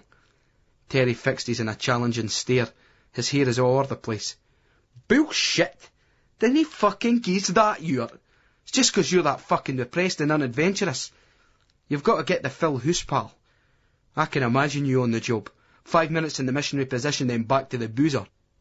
Cunt's been talking again, eh? Seriously, but why wait that long? Why do you think that the Scots invented premature ejaculation? So as we could spend more time in the pub? Hail Caledonia! I raise my glass and the 2 old boys raise theirs back. Terry fixes his in that raptor's gaze. You've been hanging around with they brute lasses a lot. They're never away from fluid. Ever done them both at once? A threesome? That cunt is a fucking mind reader. Birrell's all ears now, and Galloway's eyes are like big black satellite dishes focused on me. I get a touch paranoid that one of the brute girls told Terry the story, so I decide that honesty's the best policy.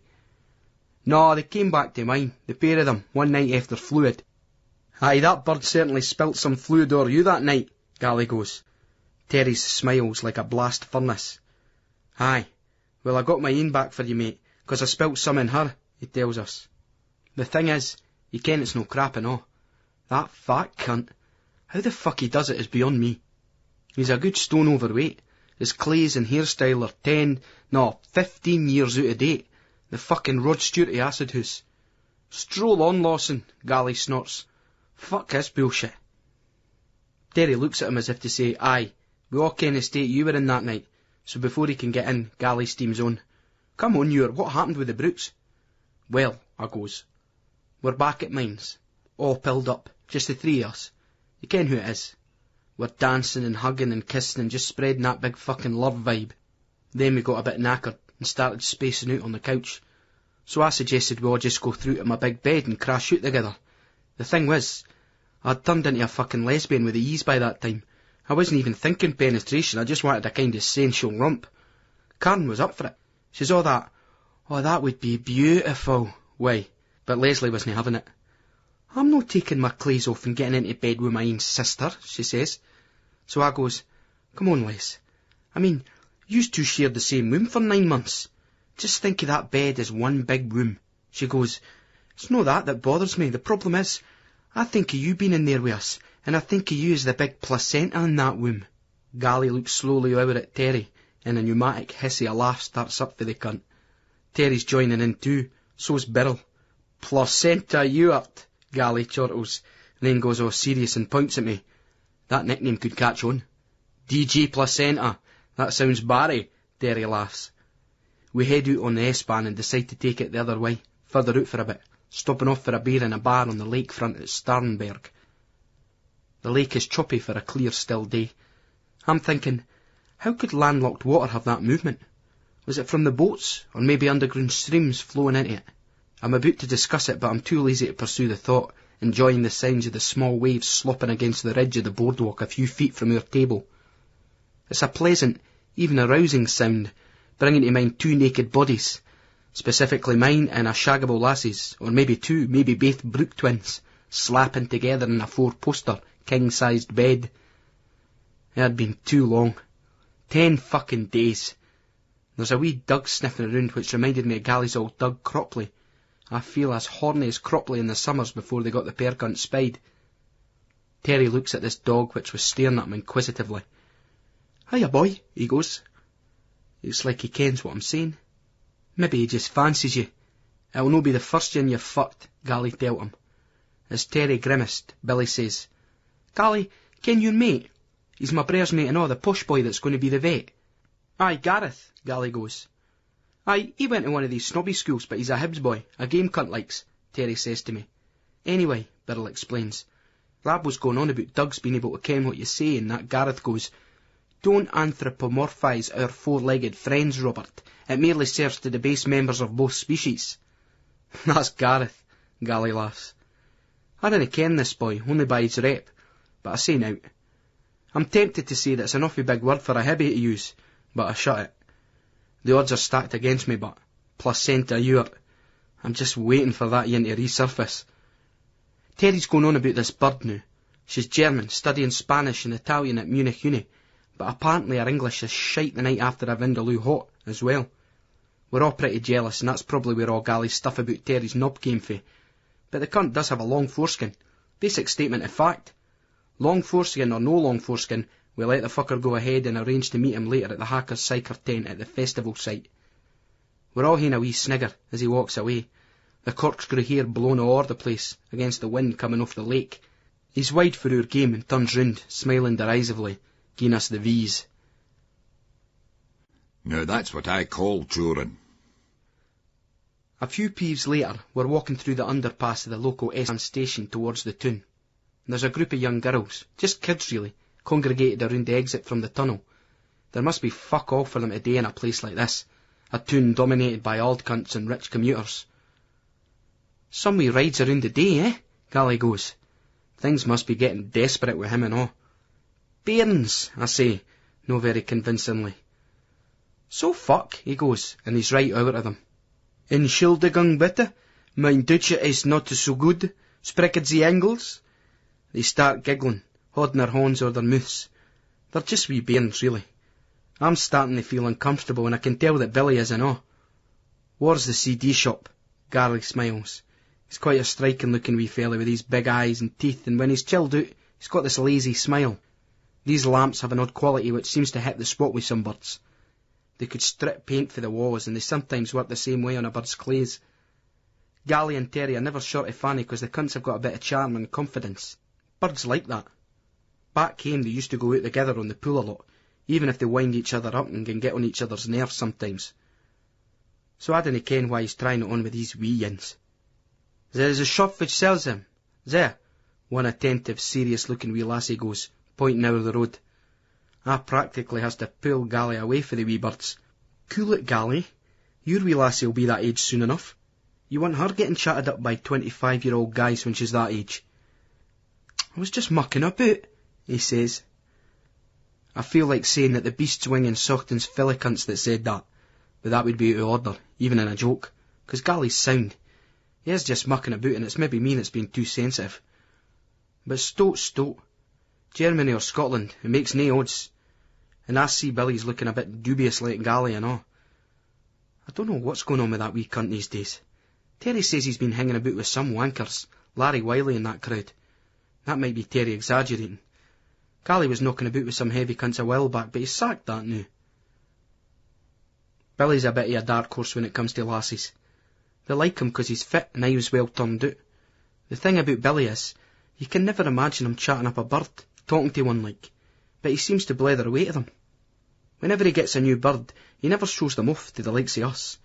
You just see him in his motor, or walking down the road, usually with some tidy bit of fanny. He never stops to introduce them, and he never ever talks about the birds he's been with unless it's a lassie for the scheme, 'cause then every cunt kents anyway. The lassie he's been staying with, he sometimes comes to the club with. They have a dance together, then hang out with their separate mates all night. I've not really spoken much to her. She seems either thick or shy. That's Billy, but secret squirrel right enough. I'm no shoplifting CDs, Billy goes, shaking his head in disgust, looking at Gally, kenning exactly what the wee cunt's about as we head into this Muller's record store. There's a fat wifey and a bored young bird working in the record shop. There's all these CDs in big wooden racks. Gally picks one up and picks an aluminium strip off it. All you need to do is to pick the strips off and conceal them, he goes, slipping the CD into his pocket. Billy's fuming, and he walks away from us and out the door. Aye, right you are, Beryl, you mumpy cunt. We're no all big fucking clean-cut sportsmen, Gally says to his. Fucking arsonist cunt. Pugilistic Stenhouse schemy motherfucker, I goes, laughing away. Gally goes all stagey in his bairning expression and starts singing the theme tune for Secret Squirrel. What an agent, what a squirrel. I joins in. He's got the country in a whirl. What's his name? Then we puts our fingers to our mouths and go, "Shh! Secret squirrel!" I'm no a great tea leaf, and Gally, well, he's done a bit, but no like Mr. Terence Slosson and his old mate Alec back home. These cunts are heavy duty, housebreaking, screwing shops, the lot. Just before we left, Billy and me had to have a word with that reprobate spunkbag Terry. We told him that it was meant to be a holiday, and that there was to be nae chorin'. The corkscrew-headed cunt took the hump and goes, "I'm 25, no fucking 15. I ken how to behave, you cunts. I ken when to work and I ken when to chill." So it was like, forgive us for breathing then, cunt. Terry I was called chorin' work. I suppose it was for him. It was about all he's done since he got paid off for the juice lorries. Now, after my fancy speech, it's me that's the one that's up for the chorry. I think that's why Birrell's disgusted with us. But Gally's got a point. They insult your intelligence here. It's difficult to know chorry. You'd have to be mad to pass up on an oppo like this. Besides, the need's there. A lot of my old albums are fucked up now. So I go outside to the shop next door and get a plastic carrier bag with a bottle of water in it to weigh it down. Then, returning to the record shop, I start systematically ripping the strips off the CDs before coming back and loading them into the plastic bag. The woman behind the counter can't see for the racks. There's no cameras or naught like that. It's a piece of pish. You have to, chorry. Gally's different to me. It's profit rather than personal with that cunt. He's got his Juice Terry heed on, and he's ruthlessly gone for the big albums of the day. He's looking at what cunts want to buy up the Silver Wing, Gauntlet, Dodger or Busy Bee. Fucking sickens you what that cunt's loading up on. Now that's what I call music, volume 10, 11, 12 and 13. Phil Collins, but seriously.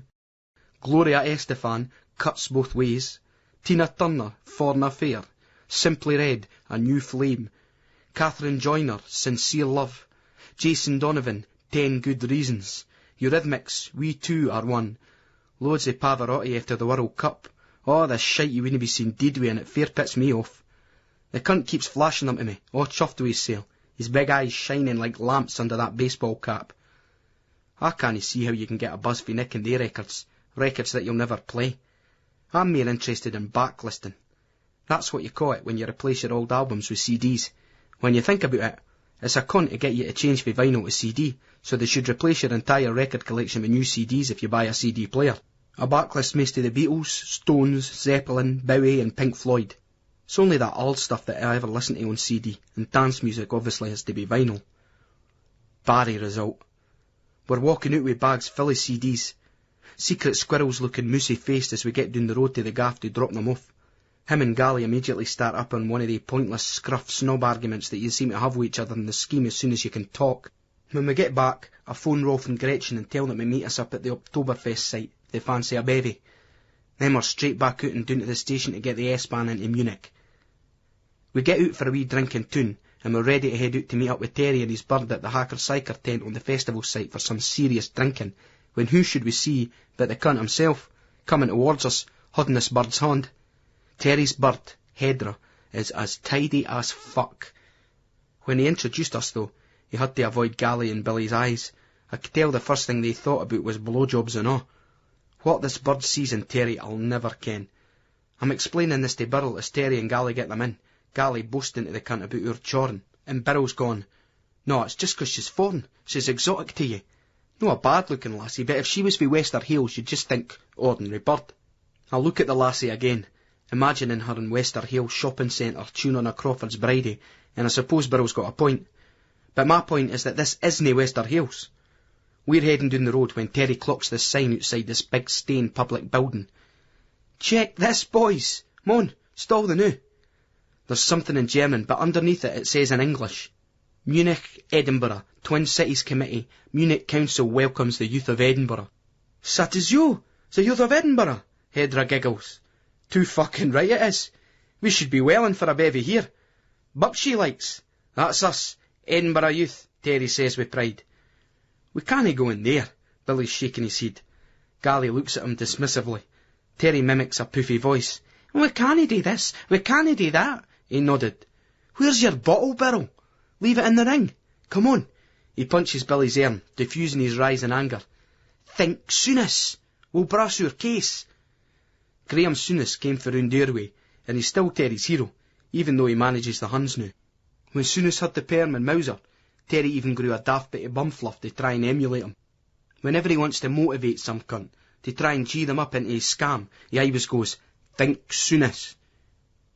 We used to see Soonest come back for training when we were wee laddies. He once gave Terry 50 pence for sweeties. You always mindy things like that. Terry even forgave Soonest for that shocking tackle on George McCluskey at Easter Road a few years ago. "McCluskey was a fucking soap dodger. Shouldn't have wages playing for Hibs in the first place," he said, all serious. Every cunt kens that Soonest was a jambo, but no, Terry just wouldn't have it. "Soonest is a fucking hippie," he'd declare.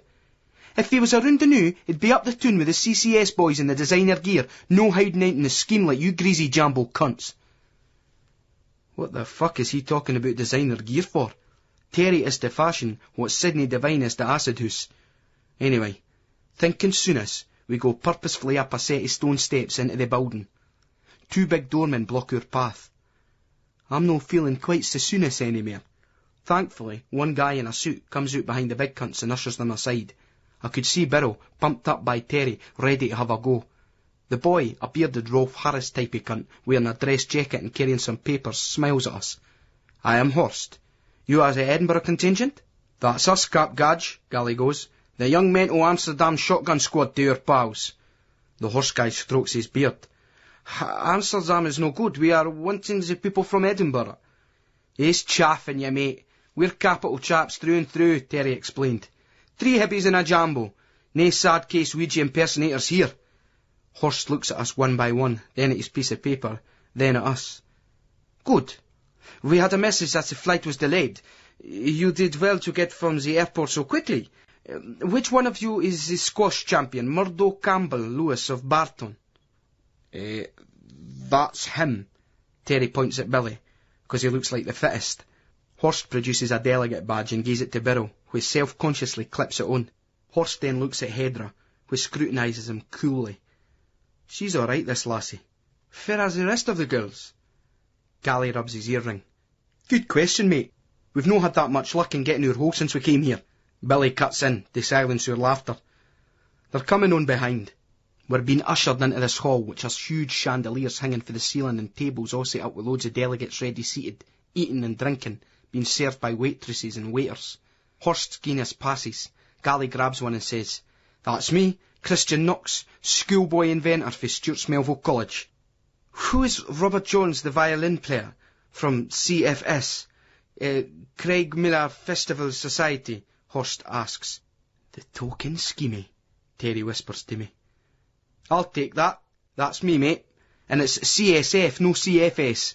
The horseboy looks at us nonplussed and hands the badge over. I clip it onto the corner of my suede jacket. We're sitting down to a good fucking bit of nosh. There's loads of wino, and wee Gally gets a bit stiff when one of the waitresses asks him if he's old enough for it. "I've got a daughter your age," he scoffs. We gie a wee which gets on his tits. The nosh is just the game. We have a seafood salad to start, then some roast chicken, tatties and veg. After a while, I'm aware of a bit of a commotion with voices being raised, and I look out and see a couple of old brassers who look vaguely familiar. One of them's a right old crone, all right, all strident with seething eyes, permanently scanning the world in search of something to disapprove of. The other one's a smug, suited-up cunt with a well-fed face and an expression which beams. "I'm in fucking clover here, and I want every bastard to know it."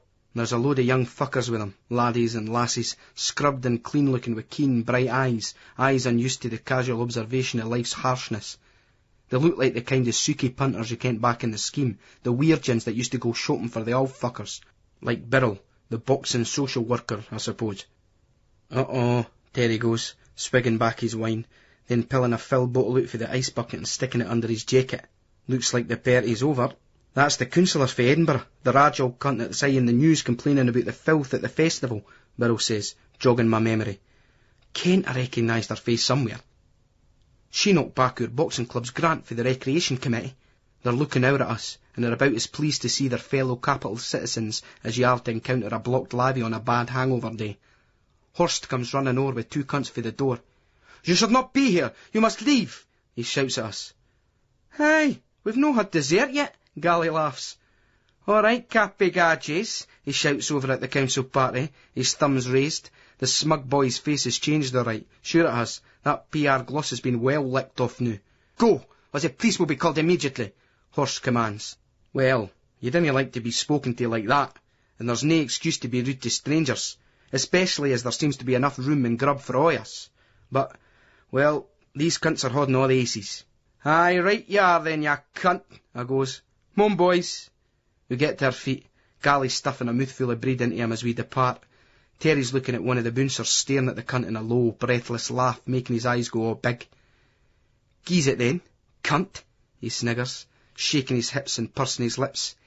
"Me and you, Fritzy boy, outside, come ahead." I grabs his ear and pushes him towards the door, laughing like fuck at his pantomime. "Come on, Terry, leave it, you daft cunt."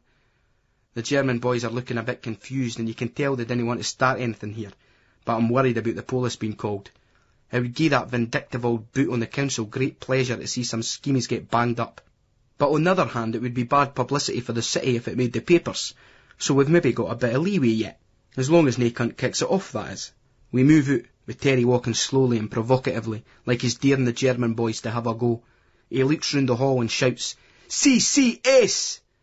It's all just for effect, 'cause Terry never goes to the football these days, let alone with the mob. They dinna ken what the fuck he's on about though, and they're no coming ahead. He looks around, then happy that there's nae takers, he moves away to the door. As we go out, the old bat, Councillor Morag Banner Stewart, they call the cunt, goes, "You're a disgrace to Edinburgh." "Get on it, cap chick, suck my fucking cock," Gally rasps to her horror and outrage, and we're out on the street, feeling all pleased but indignant at the same time. The Munich Beer Festival. It's Barry here. The rows of tables packed with dedicated drinkers and the sounds of the Oompa band. If you can't get pissed in this environment, you never will. It's not just a gadgets thing and all. There's stacks of birds here, all up for it. This is the life. The hacker-psycher tent at the Oktoberfest, and the Steiners are soon going down all right. Fucking good style. I wasn't that into alcohol anymore, but this was the best time ever. At first, we're all sitting together at these big wooden tables, but after a bit we start moving around. I think Birrell's the keenest to circulate, 'cause Gally's really been nipping his head about choring. "Stall the new Birrell," he pleads, as Billy gets up. "A bit of fucking Gemeinschaft." Billy can be a funny cunt, a great guy, but a bit puritanical in some ways likes. So he moves over and starts talking to these English guys. Terry's eyeing up the fanny, even though he's with a hairdryer. That's Terry. I love him, but he's a total cunt. I often think that if he wasn't my mate and I just met him for the first time, I'd be crossing the road if there was a second yin. I join Billy, anxious to stretch my legs. The English boys seem sound enough. We're talking away a load of pissed shite with them, swapping drunk tales, rave tales, football mob tales, drug tales, shagging tales, all the usual crap that makes life worth living. At some point in the proceedings, this fat cow, I think she's German, gets up on one of the tables and she's got her top off, big tits flopping all over the place. We all cheer and I realise that I'm cabbaged, well pished, and the Oompa band's drums are throbbing in my head and the cymbals are crashing all around my ears. I stand up, just to prove that I can, then I move around the tent. Gally buys me another big drink and says something about Gemeinschaft being us. But I can't be bothered with his pissed shite 'cause he's getting that physically clingy way he gets when he's fucked, holding onto you and dragging you about. I lose him and find myself sitting next to these lassies for Dorset or Devon or something like that. We're smashing our Steiners together and talking about music and clubs and pills and the usual stuff. There's one of them I'm really into. She's alright. Sue, her name is. She's no bad looking, but it's mere 'cause she sounds like the lassie rabbit in that Cadbury's caramel advert, the one that tells the hairboy to slow down, just take it nice and easy. And the hairboy's eyes are all over the place, a bit like Gally's when he's eat up. My eyes are maybe the same now, but 'cause I've got a vision of me and this bird lazily making love all day under the sun on a Somerset farm, and soon my arm's round her and she's letting me snog her for a bit. Then she's turning away and maybe I'm being too eager here, too much lip pressure. Mr. Hare, that's me. It's all the techno, the hardcore I've got immersed in. I was in too much a hurry, so just relax, Mr. Hare. Out of my cunt on alcohol. I'll go up to the bar and buy a round for this lassie and her mates with some schnapps as chaser. We doon them. Then Sue and I are up dancing at the front of the Oompa band. It's mere just blind flaying around, really. And this English cunt, a mank boy, he's got his arms round my neck and he's gone, "Alright, mate, where are you from?" And I'm like, "Edinburgh." And this boy's alright, which is as well, 'cause I can see over my shoulder that Birrell's just went and punched some cunt who might be one of this guy's mates. It didn't seem a hard shot, but it's one of these short, economical boxer's punches, and the guy goes straight out on his arse. The mood changes in a strange way, and even through the muffled layers of intoxication you're sensitive to it. I separates for the mank guy, who looks a bit shocked, and catapult forward into Sue, and we're drunkenly careering out the tent and staggering behind this caravan with the sound of this generator gone. She's got her hands in my flies, and I'm trying to get her jeans loose. They're a bit fucking tight, but I get a result. I find her crack under her pants, and I slide in one finger, and it's moist. This'll go up her cunt, no danger, 'cause I'm hard as well, though I always worry with the alcohol in such situations. Sometimes your cock can be hard, but the root can let you down. We can't configure it properly for a bit, but I sit her on top of this generator, vibrating away to fuck, and she's out of one leg of her jeans, and her pants are of the fairly loose white cotton type. You can push them aside without needing to take them off, and it's a bit tight at first, but it's going in alright. We're fucking, but no in the slow, languid Cadbury's caramel way I wanted. It's a nasty, jerky, tense shag, with her pressing on her hands, pushing off the shaking generator and onto me. I'm pushing up into her, and I'm watching the sweat on her face, and we're a lot more estranged from each other fucking than we ever were when we were dancing.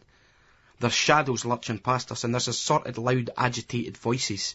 English, German, Birrell, and fuck knows what else. I'm thinking about getting her back to Wolfgang and Marcia's, and that bed, and some slow fucking, some slow Cadbury's caramel fucking, all languid and sensual, when this lassie runs out at us, but she's not really seen us 'cause she's puking her guts out, and she's trying to hold her hair back for her face, but it's no good. Now my horizons have shrunk, and I'm just wanting to blow my muck into Sue. I can feel her pushing me away from her, and I'm out. She's pulling her jeans legs on, and zipping and buckling up, and I'm trying to get my cock into my pants and trousers like a half-wit trying to do a puzzle. "You all right, Lindsay?" she comforts her mate, who just retches again. Then she shoots me a glance as if it's me that's responsible for this dozy cow's condition. Mind you, I bought that round of schnapps, but I didn't force any cunt to drink it. It's pretty fucking obvious with Sue's expression and body lingo. She's now turned away from me, that she regrets all this. I hear her saying drunkenly to herself, "Didn't even have a fucking condom. So fucking stupid." And well, I suppose it is and all. So now I'm starting to have regrets. I'm away inside to find the boys. "I'll see you back there," I say. But she's no listening. She doesn't give a fuck, and neither of us came, so it could hardly be called a successful shag by any stretch of the imagination. This is just fucking though. Naught to worry about. You've got to have crap sex occasionally, just to get some perspective on the Barry shagging. If every ride was textbook porno, then it would be meaningless, 'cause there'd be no real reference point. That's the way you have to look at it. I move on, tripping and nearly falling over a tent rope, staggering past this boy with a burst nose. His mate's helping him. He's got the gadget's head back. And there's a lassie following them going, "Is he all right?" in a North of England accent. "Is he all right?" They ignore her, and her face creases up, and she looks at me and goes, "Well, fuck yous then," but she follows them anyway. Back in the tent, I wander round for a bit before I sees Billy, who looks really pissed. He's staring at his knuckles intensely and rubbing them. "Billy, where's Gally?" I ask, thinking that Terry'll be with that headrabird, but Gally was on his own. Birrell looks at his wide and hard through slitty eyes, then he sorts of sees it's me and relaxes a bit. He stretches out the fingers on his horn. "I can't go around hitting Raj's, Carl. I've got a big fight coming up. If this knuckles burst, Ronnie's going to go crazy." "But they were getting wide, Carl. What could I do? They were getting wide." "Oh, it's brutal. Terry should have been here to sort it all out." "Aye, right enough. Where's Gally?" I ask him again. Odds on that this dos-wee mutant will have got into bother somewhere. I'm a bit surprised at Billy, though. He's meant to be the sensible fucker. He was being sick. He was sick down a lassie's back. He was dancing with her. "Where's Terry? I had to deck 3 Rajies on my ain. Where were yous?" "I don't know, Billy. I'll find him. You wait here," I tells him. Terry was with Gally, who was looking a bit rough alright. There was sick down the front of his black t-shirt. His hair was sticking up with sweat and he was panting heavily. Terry was smirking away, laughing his head off. "Second division material, eh?" he roars, turning to head on this German guy. "A poor ambassador." "Hey, Galloway, act like your hibs for fuck's sake," points at Gally, singing. "Are you jam-tarts in disguise? Oh, shitey, shitey, shitey, shitey, shitey, shitey, Galloway." Then he suddenly nods to me. "Where's Secret Squirrel? Saw him flinging a few punches back there. Cunt had lost the plot. The boys weren't even bothering him. He can't handle the bevy now. I think he heard the bell in his head, Terry laughed. Seconds away, ding dong. He starts singing the Secret Squirrel theme tune. He's got tricks up his sleeve, most bad guys can't believe a bulletproof coat. Small world. It's a primary school globe as some German boys are coming up to the guy that's with Terry, and one of them's Rolf. We acknowledge each other straight away, shaking hands. If we're going on to a party, he says, looking around disapprovingly at the beery scene and over at the Oompa band still playing on. The music will be better. That suits me fine. Barry, I say. The boys might no ken the word, but there's no mistaking the drift. They say that the body lingo is at least 50% a communication. I dinna ken about that. But speech and words are overrated. Dance doesn't lie. Music doesn't lie. I'm up for that, Terry goes. It's getting too fucking messy here, eh? Then he starts talking like that wee boy with the glasses and the fez, the one that's Secret Squirrel's mate. We will get he peeled on Secret's neck before he goes and kills some cunt. Then he reverts back to his own voice. Get the love vibe back into him. The cunt thinks his last order's doing the fucking gauntlet. We get Billy and we're floundering in an unruly mob to the site exits, tripping over tent ropes. People look at us nervously. We're like exhausted salmon trying to get upstream to spawn. As we leave the site, I'm starting to get my bearings. We head for the city centre, and my thoughts turn to that Sue bird and the fun I could have had, and how it was a weakness to get so pished and slow and stupid on that farty old man's drug. We seem to be walking for ages. Billy's behind us, still rubbing his hand. He's shouting ahead to Terry, going, Where the fuck were you, Lawson? Where were yous? Terry's just laughing and brushing him off. Aye, sure. All right, Bill, all right. Sure.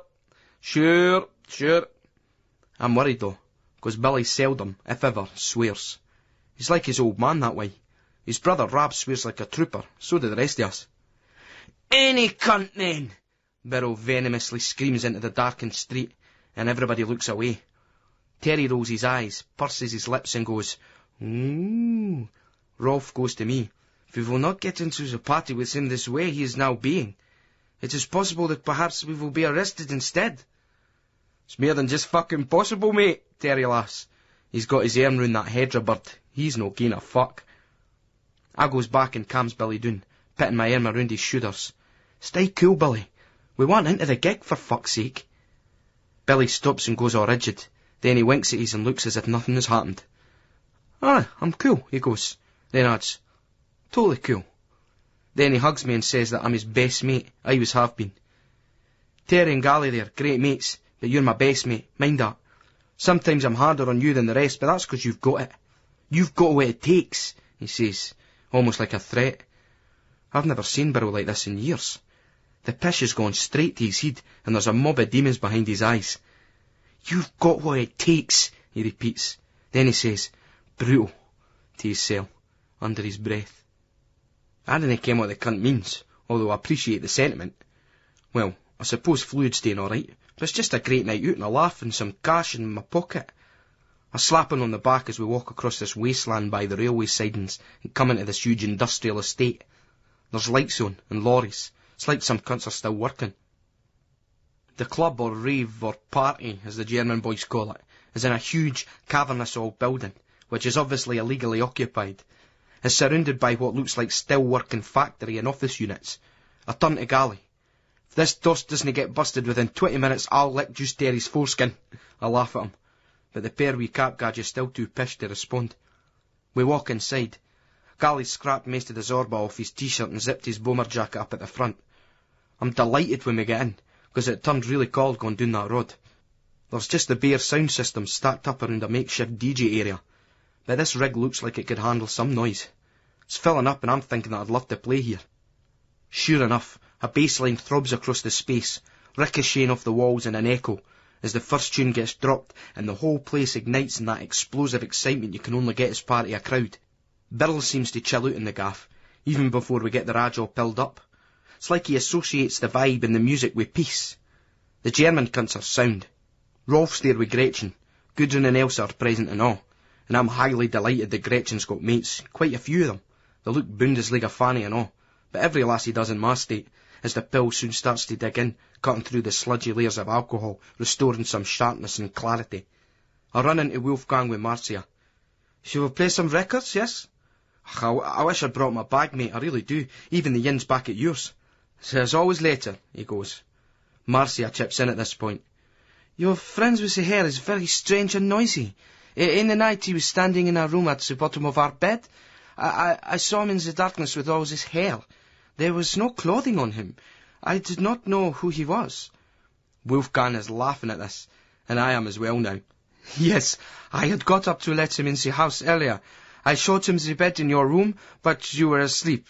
I went back into my bed, expecting that sleep would follow him. He would be having sleep.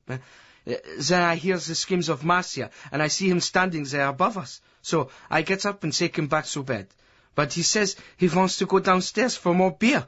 So I get him some, and he will not let me go to bed. He is for talking to me all night. I could not really understand him. He is talking on and on about a lorry of juice. I do not understand. Why are you always for talking so much in Scotland? No, I saw, I protest. What about Billy? Marcia thaws a bit and smiles. He's very nice. Perhaps he is German, Wolfgang smiles.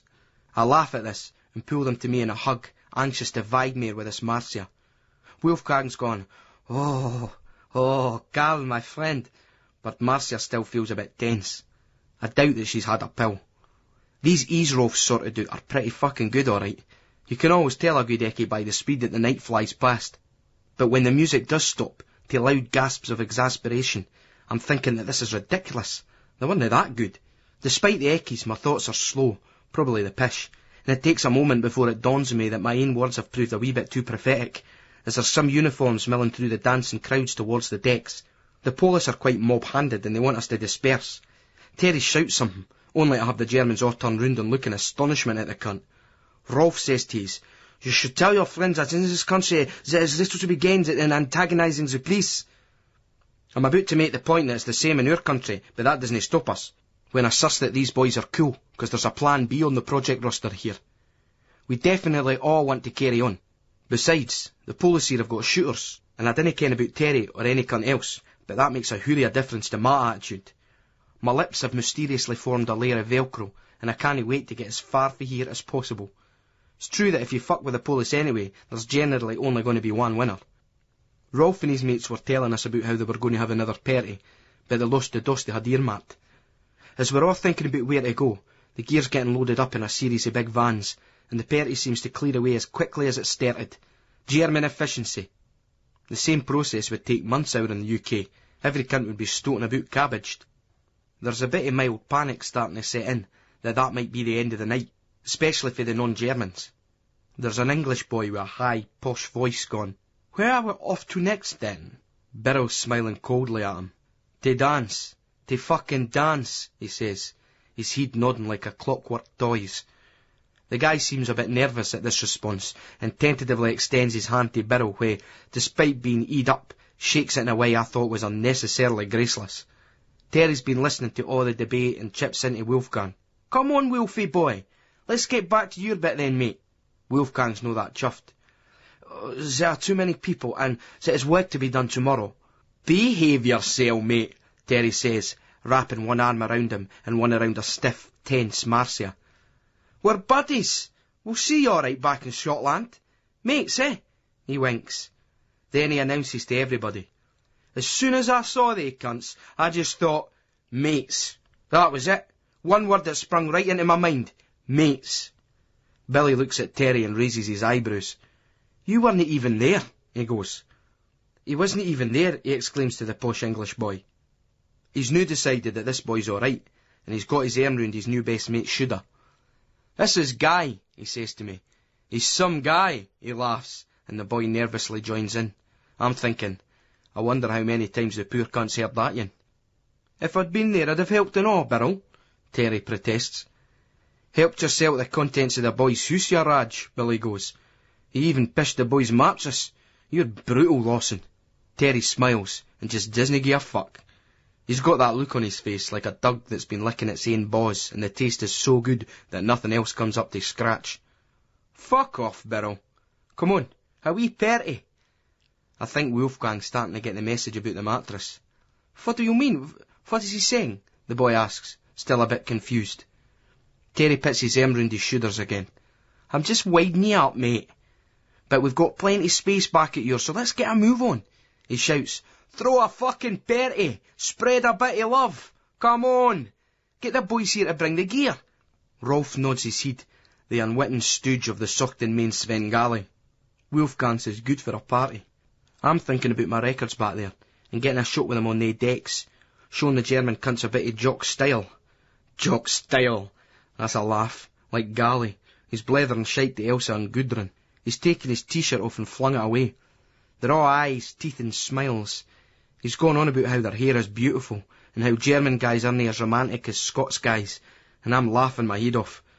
But I suppose there's nobody as romantic as Gally eat up. Except me. Be a fucking great place and all, Gally, I goes at him, interrupting the cunt's flowy bullshit. Fuck it, Terry says. But c'est please, Wolfgang protests. Fuck these cunts. They can only break it up again. Let's do it for disco. Terry generally has the last word, so we scramble into a series of vans and motors, and the convoy heads off down to Wolfgang's, who's shiting it. Marcia's almost incandescent in her silent fury. Rolf builds up a spliff, and I take a toke, passing it back, avoiding Birrell, who waves it away anyway. Gally's got in between the two lasses, and he's resting his head on one shoulder. Fight for the right to party. We get back to Wolfgang's and set things up. Every other cunt's waiting in the front garden. The balcony makes a Barry DJ space. The boys have got enough cable for the speakers, and I've got the amp and mixer up ways. Takes about 20 minutes to rig the whole thing up. They kick off with this boy called Luther on the decks. He's no bad and all. I'm itching to get on, to show the jerry cunts what I can do. Marcia's still miserable, her distress compounded by Lawson's haverns. It's all right, doll. A party, eh? Terry goes. See, he explains to her, we have to fight to party. The difference, he elaborates to her and the other bemused Germans standing around, is that we're West Edinburgh Hibs. We've had to fight for years against the Jambos. He turns and looks at me. Not saying out against the likes of Carl here, but we've no had it easy like. No like all they cunts doing Leith. They didn't ken what being real Hibs is like. This bullshit impresses nobody, far less the lassie. She has her hands over her ears. It is so loud. Wolfgang's nodding away in time to the beat. He's vibing into it. He's well into his techno. Our Scotland friends must have their party, he says, to a big cheer for Terry and me. Gally's got into a wild, sensuous ecstasy lock with two Bundesliga birds. It takes us a while to see that it's Elsa and Gudrun. The three of them are snogging each other slowly in turns. He stops for a bit and shouts at us, Carl, come here. Stand here, Elsa, Gudrun. Tell yous what, I goes.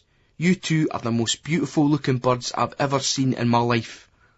You're no wrong there, Gally confirms. Elsa laughs, but in an engaged way, and goes, I think that you are saying this to every girl you meet when you are taking ecstasy.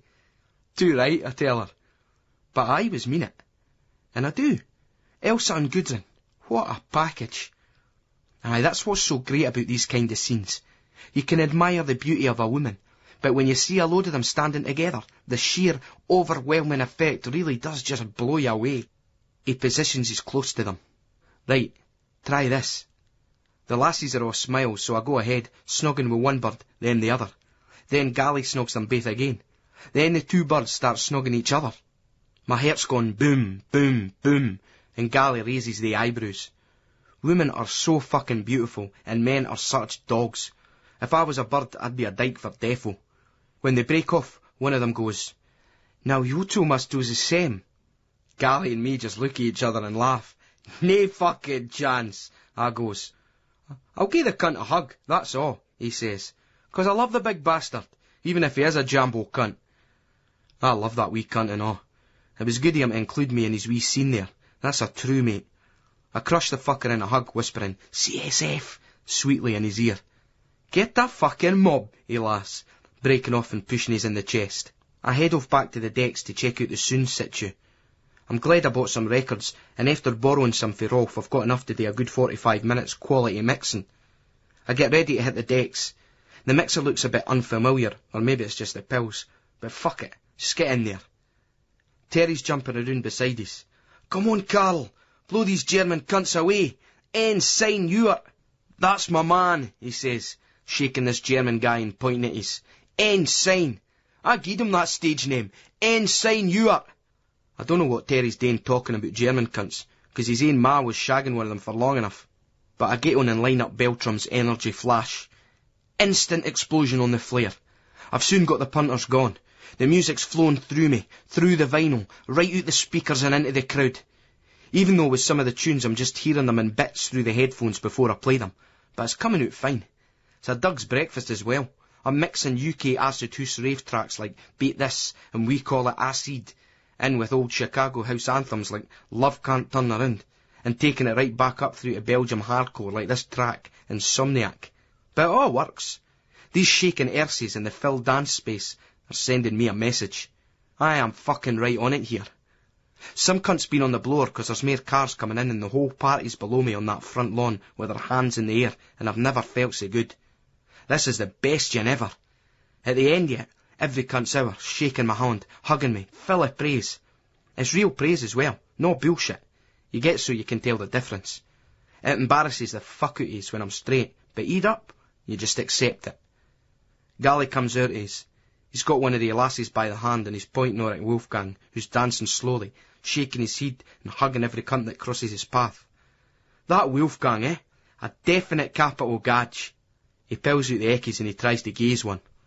I'll take it in a minute, I goes, sticking it in the top pocket of my shirt. The pill I had earlier is running down, but I want to keep on this adrenaline rush right now. He's hanging about with Rolf, and they're talking about gear and quality and all that. I look at Rolf, a mere pristine, German, less manic, less fucked up Gally. What Gally might have been like had circumstances been different for him. Mind you, he didn't really ken the Rolf boy. It's just that he seems so sussed out. Galloway. What's that wee cunt like? The boy's off his tits, talking about loving every cunt and this being the greatest night of his life. At one point he stands out on the balcony to a big cheer and gives a clenched fist salute. Rolf just smiles, holding on to Gally's leg and helping him down. The sun comes up, and we're trying to help by tidying up the debris while still partying at the same time. There isn't too much of a mess. The punters have respected the hoose. Despite the warmth of the sun, it's mistier and colder now. It's starting to feel like October. Winter's digging in. Gally's still up, as high as a kite. He's got Gudrun on his knee and he's talking shite. I'm sitting next to them on the couch, wondering where that Elsa lassie's got to. I swallow the other pill and wait for it to kick in. There's still a few people left over, though the main heads for the system have packed up. We're back onto Wolfgang's smaller amp, mixing and speakers. Rolf's doing a mellow set, which sounds okay. Gally says to me, I've got to give it to you, Carl. You were brilliant. You've got something, man. Like Billy with the boxing, you can mix a tune. The likes of me, we've got fuck all. Your business barrel, he nods to Billy, was sitting crouched on the flare, then to me, and your ensign. I make fleeting eye contact with Billy and we're shrugging. Gally's never talked like this before, bumming us up, and the cunt means it and all. Then I look out at Terry, sitting on a beanbag with Hedra. He's no worked for ages. I can see that he's no happy about what Gally said. Hey, Gudrun, that's Ensign Ewart. He points at me, and he's said that 100 times at least all night, which is still less than Terry. But he's shaking the lassie so she looks at us, and he's gone, Ensign, he was in that magazine, DJ. Yous might not get it here. I had a bit about the up-and-coming DJs for the 90s. I didn't think Terry bothers that much. You'll always get by, ducking and diving. It's the nature of the beast. The Gudrun lassie stands up and goes to the bogs. She's a wee honey and all, and I watch her depart, appreciating her easy, graceful movements. Gally doesn't seem to be noticing though, 'cause he looks at us, then he's staring ahead into space. They tell you that I seen the bairn, with her and him, before we came out here. Terry and Billy both mention it to us. Didn't sound good. I grind my teeth. Right now I'm not really wanting to hear about the Gally and Gale and Parliament show, featuring special guests Alexander Dozo Doyle and Billy Business Birrell, yet again. No here. No the new. But the boy's upset. How's she doing? I ask. Gally's still looking off into space. He doesn't want to meet my eyes. His voice goes low. Dinna really ken me, you know. Calls him daddy. Him, eh? Terry's heard this, and he takes a toke for a spliff before turning and shrugging to Gally. So away it goes. Mine calls that cunt daddy and all. A big fucking gawky twat, and he calls him daddy. It's just the way it goes, but he's the cunt that puts the notion on mouth and that's it. Doesn't he make it right? Gally says, it coming out in a panicky primal shriek. And I'm feeling for the cunt now, really feeling for Gally, 'cause it's the worst thing in the world for him. She'll mind of you, Gally, it just needs time, I say. Dinna ken why I open my mouth. I've not got a clue. Just seemed the right thing to say. Gally's really gone into a bad frame of mind. It's like there's a cloud above his head and it's getting blacker by the minute. No, the bairn's better off without me. You're right, Terry. It's just a blobby spunk. Oh, so I was ever fucking worth, he says, his face all twisted. It's just about my first fucking ride, off the Gale. 18 years old. Delighted that I'd popped my cherry. How unlucky is that, eh? I didn't mean that. And I glance at Terry, who raises his eyebrows. I've never heard Gally talk like that before. Mind you, I thought the cunt never got his hole back in the early days. There was always talk, but a lot of it was all silly talk. The playground, the canteen, the pub. No always, but often. I'm feeling great and all. I didn't want this. I want Gally to feel like me. Look, this conversation's getting a wee bit depressing. It's a party, fuck's sake, Gally. You're a young, fit man. I'm a fucking waster. A fucking druggie, he scoffs in self-loathing. I look at his wee baby face and I pinch his cheek between my thumb and forefinger. Tell you what, you're still looking pretty good, Nick, Gally, for all the abuse you gave yourself. He's still no having it, but... So inside, but, mate. He laughs in a low, hollow way that chills me. Then he looks a bit thoughtful and says, you can scrape a dug's shite out the gutter and put it in a fancy gift box with a glittering bow, but it's still a piece of dug shite in a box, he says harshly. The red bill's in the post, he laments. Come on, Gally, I says to him. I said that you looked alright. I wouldn't go as far as a fancy gift box with a glittering bow. Keep the fucking heat, son. After all, I stand up and launch into my impersonation all blacky for the school. Some say that there is no room for social education and religious knowledge in a modern comprehensive education system. I differ from this fashionable view, for how can an education system be truly comprehensive if it does not have social education and religious knowledge? At last the cunt starts laughing. Billy's been listening to all this and rises to his feet. Come on, Gally, let's take a wee walk, Billy says, and Gally stands up. That Gudrun lassie's coming back, and Billy stands back and nods to Gally. He cheers up even more, and they head off together into the garden. Wolfgang's on the decks now, and he's taking things back up again. Rolf's shaking his head and laughing. The big cunt's put a killer track on though, and I'm feeling the tingling nausea of this pill digging in, and if I didn't get up right now, I'll gouge right out. People are coming off the beanbags and chairs onto their feet, onto the flare. I must get a copy of that yin, find out what it is. The flare's full of Germans dancing, all except Marcia, who is, as they say, not amused. The Germans are all right. That Nazi shite could happen anywhere. They tell us that Nazis are weird, but they're probably nae weirder or more perverted than liberals. It was just that times changed and every cunt flipped over. Could happen any time, anywhere. Seems to me that the way things are gone, capitalism's always going to be volatile. The rich will throw in their lot with any cunt that restores order, but will let them keep what they've got. It'll happen again within the next 30 years. That's the thing that got me. The Nazis aren't some cunt else. Every cunt, every nation's got it in them to do evil just like every person has. And they usually do it because they're scared or because they're put down by every cunt else. The world's only going to get better with love, and I'm going to help spread it through music. That's my mission. That's why I'm ensign. Carl Ewart, they never liked that boy, 'cause he was the daft laddie that gave the Nazi salute in front of the tabloid photographer to wind him up when he was with his football mates. A daft laddie, didn't even ken what a Nazi was, only that he'd always been taught to detest him. He just kent that it wound up every posh cunt in the work who looked at him and heard his schemy voice and thought that he was white trash. They didn't like Carl Ewart, white trash schemy, but they liked Ensign. Ensigns played at warehouse parties in London, raised funds for anti-racist groups, all sorts of deserving community organisations. They love Ensign. They'll never, ever get their heads round the fact that the only difference between Carol Ewart and Ensign is that one worked lifting boxes in a warehouse for no money, while the other played records in one for tons of it. That they choose to treat the two so different tells you a lot more about them than it does about Carol Ewart or Ensign. Fuck all that though. I'm going to be smart and righteous from now on. To be touched by real love requires great fortune. It's not in your hands. The best you can do, what is in your power, is to acquire grace. I get up and shuffle for a bit on the flare with Rolf and Gretchen. Then I hear Terry talking to Billy in the big hallway, and I go and investigate. Billy's on the stairs, close to this amazing looking lassie. She's a fucking Amazon, dressed to kill in this tight black and white diagonal striped dress, her blonde hair pilled up, and with the bearing of total arrogance and self-obsession that tells you that she'd be a brilliant ride, but nothing else. In Billy's state of mind, that will be more than enough. Hedra's there as well. I think the big lassie's her mate. The cunts didn't see me.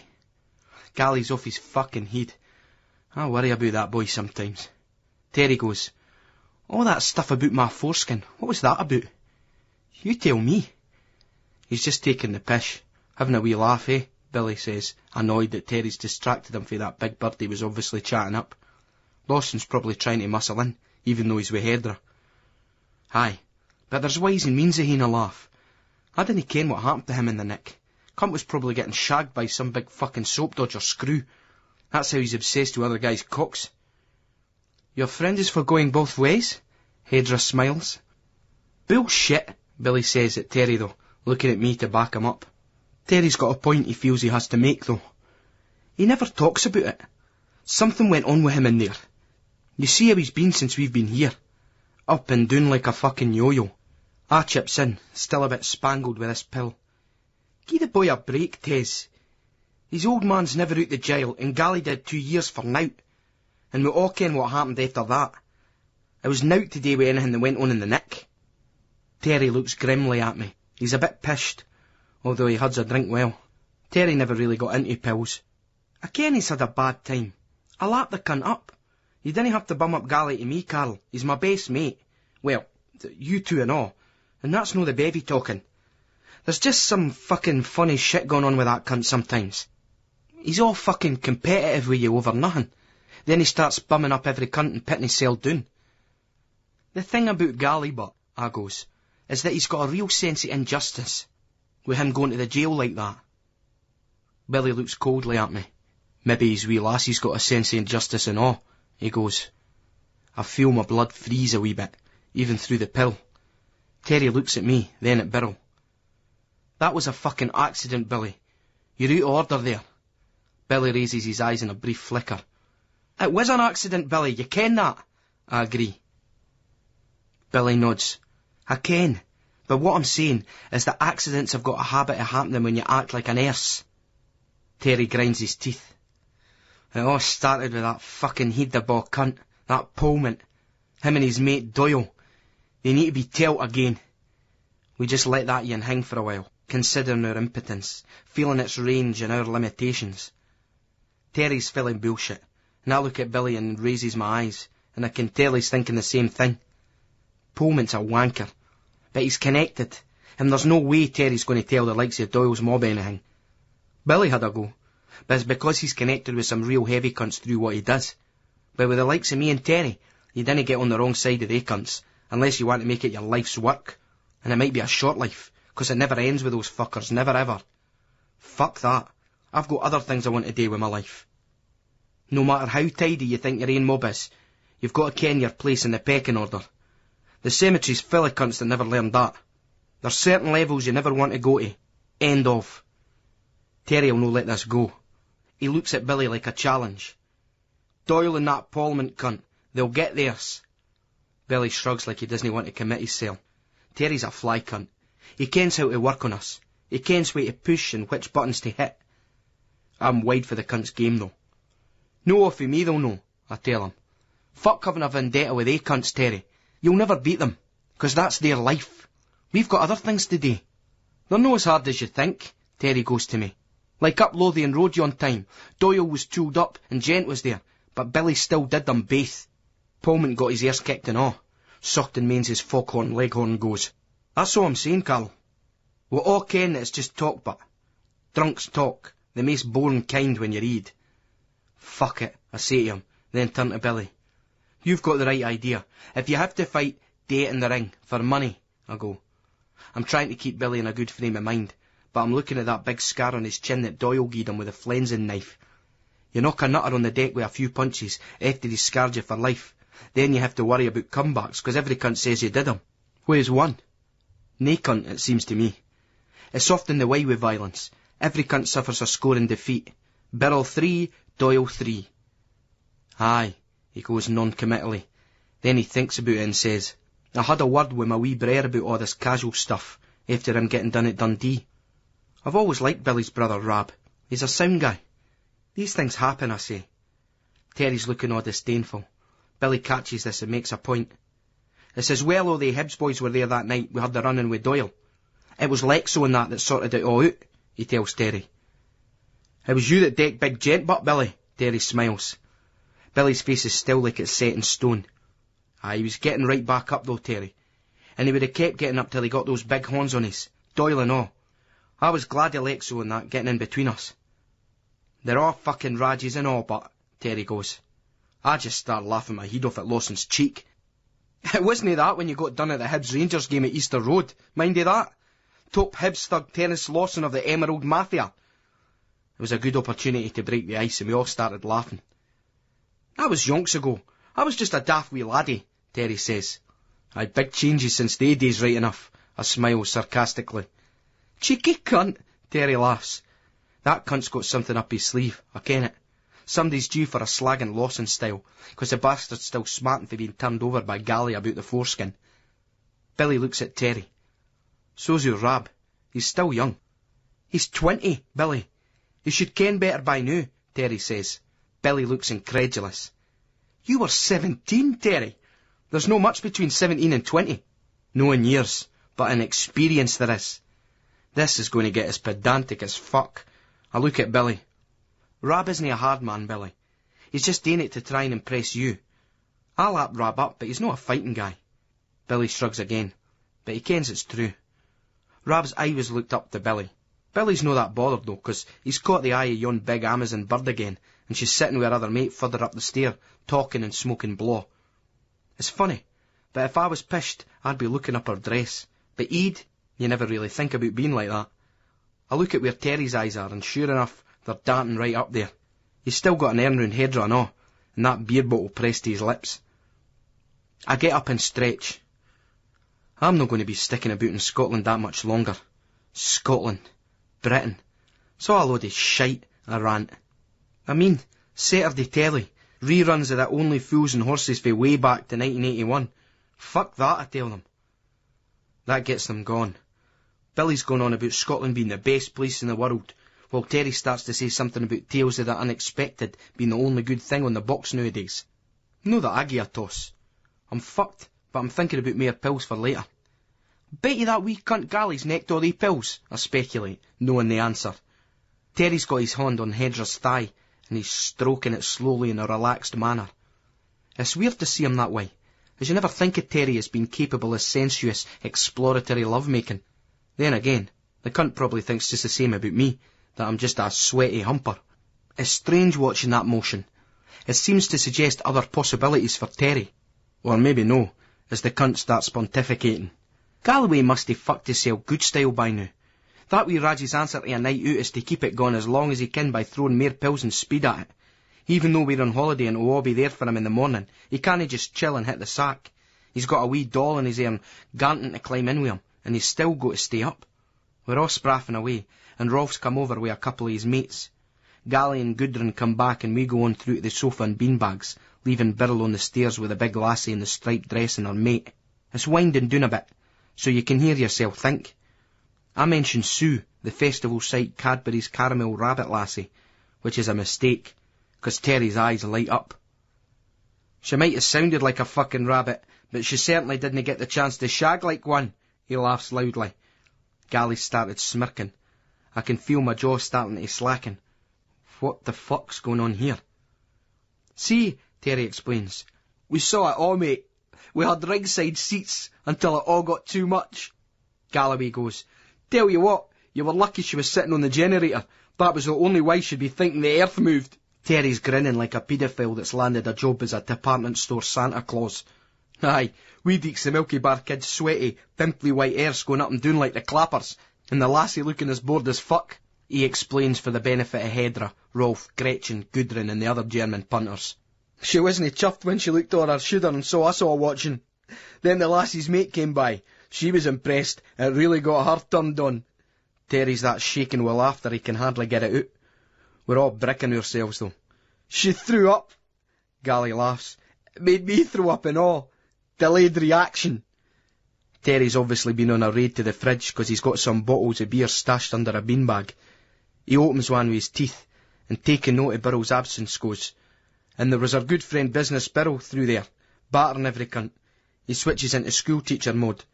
Not exactly a pretty sight, Mr. Ewart, but somewhat less ugly than watching you get in your hole. When you're picked for a slagging like this, you've just got to take it. Nowt else for it. I roll with the psychological punches until they get fed up.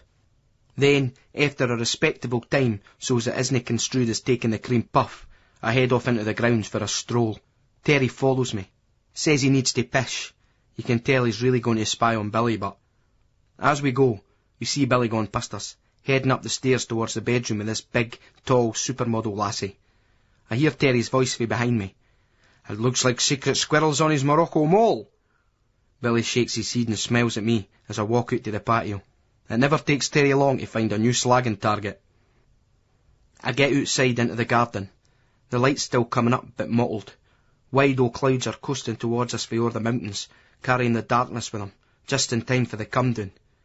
You always have to pay for your fun at some point, and generally speaking, the more you party, the more you pay. The lights for the house are on, and there's still a lot of people sitting around, wrapped up, but enjoying the air. That English boy Guy comes up to us. That was brilliant set earlier, he goes. Cheers I go, a bit embarrassed. Cobbled together a wee bit for a load of odds and ends. Yeah, but it worked though. You pulled it off. Listen, he says. I'm running a club night down in southeast London. It's called Implode. I've heard of it. Yes, and I've heard of Fluid. Aye? Oh yeah, most definitely. It gets a lot of respect, he tells me. You just have to stand there shaking your head, and you can't even begin to say how this feels to a schemie from Edinburgh, that somebody running a named club in London has heard of him, let alone respects him. Cheers. Listen, how'd you fancy coming down to London and playing? Of course, there'll be a decent fee, and we'll pay expenses, Guy explains. And we'll look after you and show you a good time. Do I fancy that? Pff, I could think of a lot worse. We exchanged telephone numbers, matey hugs and business handshakes.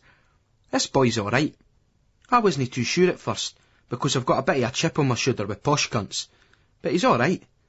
It's the pill. It gets rid of all that shite. You just check in the baggage and start again. Then I see something else I definitely fancy. The bird that was snogging with us earlier, with Gudrun and Gally. Elsa her name is. And she's talking to a couple of her mates. I move over to her, and she acknowledges me with a hug, draping her arms around my shoulders. Hello, baby. She smiles broadly. She's still pilled off her tits. She tells me she's taken a second one, and it's just beginning to settle in. My hands go round her waist, as fascinated by the texture of the material of her top as the contours of her body. This environment makes life, human relations, so simple and easy. How shite and grubby, and how long all this would have taken in the pub, or at a party full of drink. We head off for a stroll together, my arm round her waist, my hands rubbing her jeans at the hip. The bottom of the garden dips, and we look over the trees, down to the lake with the mountains in the background. Great view, eh?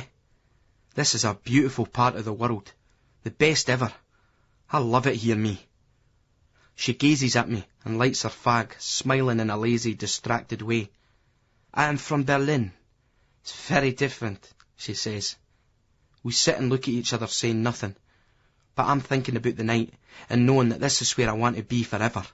The music, the crack, the travel, the drugs, and a pair of eyes and lips like this in my coupon. I like it here, and I'm not really joking about Britain and all. It is a load of fucking shite. Any cunt who doesn't have a silver spoon in their mouth, or isn't prepared to be an arse-licking wanker, can't live within the law back there. No way. I'm off to London, and Rolf and his mates want us to play at this club night at the airport in November. I'm even thinking of just fucking it on, staying right through, learn a bit of the lingo, just enjoy the change. Me and Elsa snog for a bit, then take a walk. Soon we'll be getting into that big bed in that wee lass's room once I've made sure that Terry gets the fuck back to headrest. Or better still, leave him to that, and I'll go with Elsa when she's ready to leave. I'm no letting her out of my sight, that's for sure. Sometimes you hit the time of your life when you're looking for a wee bit more than just a shag. When we get back in, out of the house, there's a big commotion. Gally's climbed up onto the roof and he's balancing on the tiles about 40 foot up. "Get down for there, Galloway, you wee Raj!" Billy's raging. Gally's eyes look weird. It's shitting us all up. It's like the cunt's just gone. I run inside and leg it up the stairs to the top. There's a pair of legs dangling out the skylight.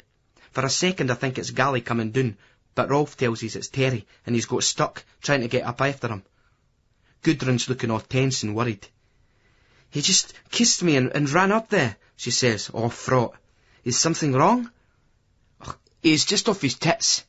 He's always been a climber," I tell her, but I'm worried here. The whole scene is fucking surreal. All I can see of Terry is his guts and his legs, but I can hear him shouting at Gally. "Come on down, Andy, come on to fuck, mate," he pleads. I runs back down and outside again. Now the top part of Terry's visible, with his arms waving away like a fucking windmill. Gally's close by him in a squatting position, legs on either side of the sloping roof. "Please, please, the police will come. The neighbours will call them," Wolfgang begs. Throughout this, Marcia's shouting at him in German, and you didn't need an interpreter to work out what she's saying. "He just said he was going to the toilet, then he went up there," Gudrun, who's followed me down, says to Elsa. "His head has gone sick." "You will be breaking the tiles on the roof," Wolfgang pleads. I'm shouting at the top of my voice. "Come on, Galloway, you attention-seeking wee prick. Have a fucking heart. These people have been looking after us. We're on holiday. They didn't need all this shite." Gally says something, and I can't hear what it is. Then he moves over to where a coaxing Terry is. Suddenly Lawson grabs him and pulls him roughly into the house. It looks weird, this big, predatory, legless beast pulling this wee cunt into this hole, and they vanish. It's pure theatre, and everybody in the garden cheers. I head back upstairs. When I get there, Gally's laughing away, but it's a strange laugh. He's got a cut on his nut and one on his arm, where he fell with Terry pulling him through the hatch door. Billy's really annoyed, but he goes back to that big Amazon in the striped dress. "Has to tear the fucking arse out a good night," Terry says angrily, leading Hedra off. They vanish into our room. Gudrun still seems to be into Gally though, mere fool her. He's lying on her lap and she's stroking his head. "What's the use, but, doll?" he asks cheerfully. "What's the use?" There's nought I can say to the stupid cunt, and I keep out the road. The wee bastard seems to thrive on creating daft dramas. No surprisingly, the night peters out after that. Nobody can really blame Wolfgang and Marcia when they call a halt. I'm relieved to get away from Gally, and when Elsa asks if I want to go back to Rolf and Gretchen's with her, I don't take any convincing at all. It's only a short walk to Rolf's place. We're just in the door when Rolf raises his hand and goes, "I'm going to bed," and Gretchen follows him, leaving Elsa and me in the front room. "You want to go to bed?" I ask, nodding through to where Rolf told me a spare room was. "First you must put something on," she says. "I can't be bothered with mere soons than now. I'd rather go through. Besides, I left all my records round at Wolfgang's." "No. Putting something on your penis for the sex? The rubber," she explains, as I laugh, feeling like a daft cunt. There's a sinking feeling. "I've left mine's back at Wolfgang's," I tell her. She explains that Rolf has some. I bang on the door. "Rolf, sorry to bother you, mate, but I need condoms." "In, here," Rolf gasps. I go tentatively in, and the two of them are screwing on the top of the bed, no even under the duvet, and I turn away. "On the locker," he pants. They didn't seem bothered, so I move over and take two, then another one in case. I look round and glimpse Gretchen, who's giving me a wicked dozy smile as Rolf's humping her, and her only concession is to put her hand over one small breast. I look away and retreat quickly. In the event, I only needed to use one condom that night, and I still couldn't come. It was the pills. They sometimes got me like that. It took a while for us to run ourselves down, but it was okay trying. Eventually she just pushed me off her. "Just hold me," she said. I did, and we fell asleep. After a funny crash, we get woken up by Gretchen. As she's dressed, I guess that it must be quite late. Her and Elsa talk away in German. I can't understand, but I get the idea that there's a phone call for Elsa. She gets up and puts my t-shirt on. When she comes back, I'm hoping that she'll climb back into bed. There's few things as sexy as a strange bird in your t-shirt. I pull back the cover. "I have to go. I have my tutorial," she explains. She studies architecture. I mind you her saying, "Who was that on the phone?" "Gudrun, back at Wolfgang's."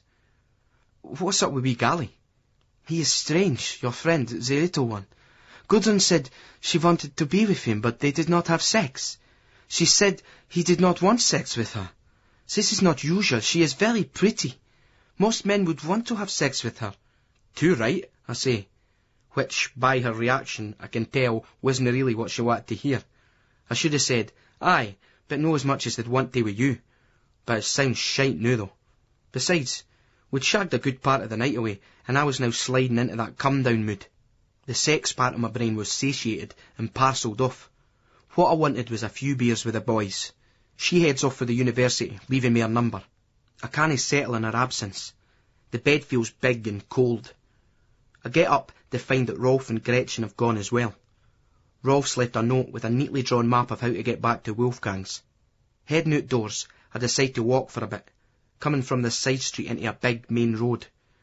It's got quite warm again. This Indian summer willna gie up without a fight. I come into this big suburban mall and find a baker's. I have a coffee and a banana. Needing some sugar, I treat myself to a big chocolate cake, which I can't finish as it's far too rich. Deciding that I'm too fucked to walk any further, I find a cab and show the taxi driver the address. He points across the road and I instantly recognise the street. I'm here. I just came in the wrong fucking way. Always did hate geography at the school. Gally's on his Todd. Wolfgang and Marcy are out, and Billy and Terry have gone into town. I should imagine that they'd be meeting Hedra and that big piece in the dress that Billy was after.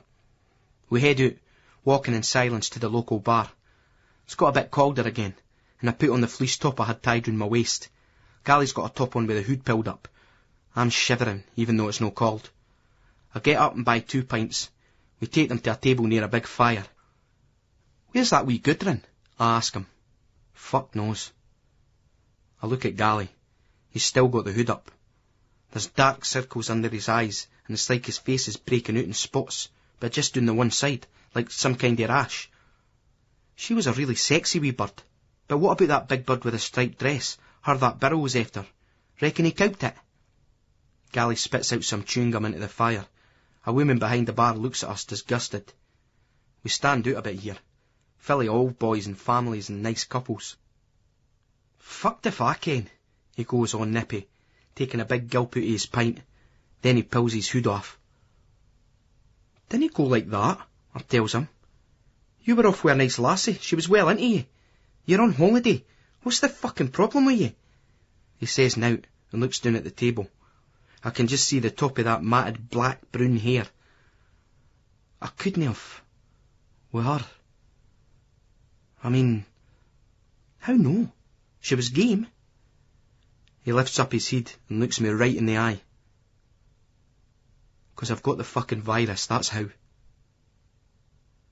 There's a dull thud in my chest, and my eyes lock into his for what seems an age. But it's probably just a couple of heartbeats. As he says in panic, "You're the only cunt that kens.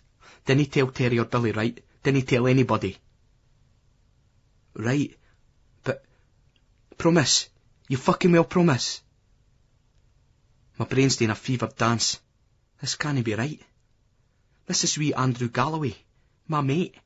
Wee Gally fae Saughton Mains, Susan's laddie, Sheena's brother. Aye, aye. But how? How, Andy? Needles. Smack.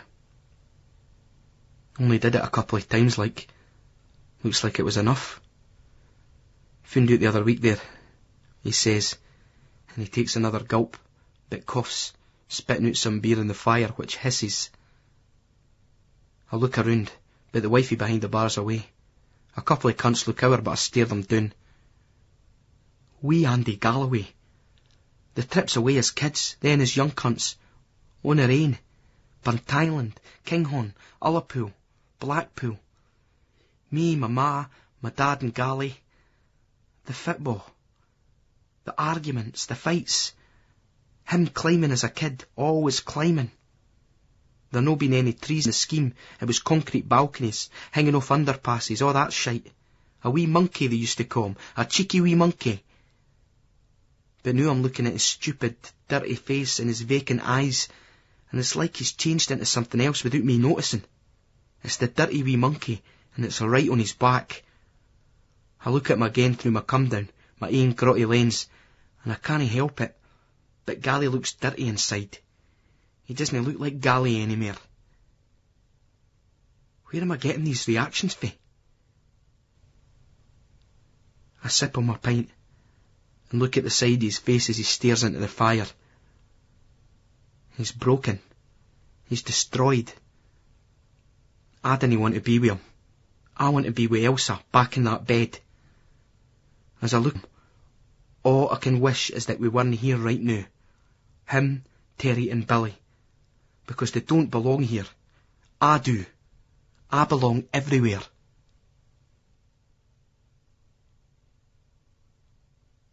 Part 4. Approximately 2000. A festival atmosphere. Windows 2000. People who knew him would laugh out loud when he told them he was working as a security guard. Andy Niven, his old mate, after an incredulous pause, was still chuckling. Davy Galloway, security guard, he said for the umpteenth time, shaking his head. I've heard about the poacher turned gamekeeper, but this is ridiculous. Not that he socialised much these days. Davy Galloway avoided pubs and didn't like telling old friends and acquaintances what he did. A bit of loose drink talk and you were grassed up. It wrecked his life before, and others who depended on him. If he'd been there, he might have made a difference. He thought about the family he'd left behind all those years ago, how Susan had told him to make a virtue out of necessity and just fuck off for good. Later on, his daughter, Sheena, would tell him the same thing. She didn't want to see him again. They were like each other, Susan and Sheena. They were strong. And he was both sad and glad at that. Andrew, though. He still went to see Andrew. This time, however, he wouldn't go to jail through his scamming. He was only trying to work. Now it was just his job he'd lose, not his liberty. Davy didn't want to get back inside. He'd had too much of his life frittered away, seen too many cramped grey rooms, filled with the smells and obsessions of strangers.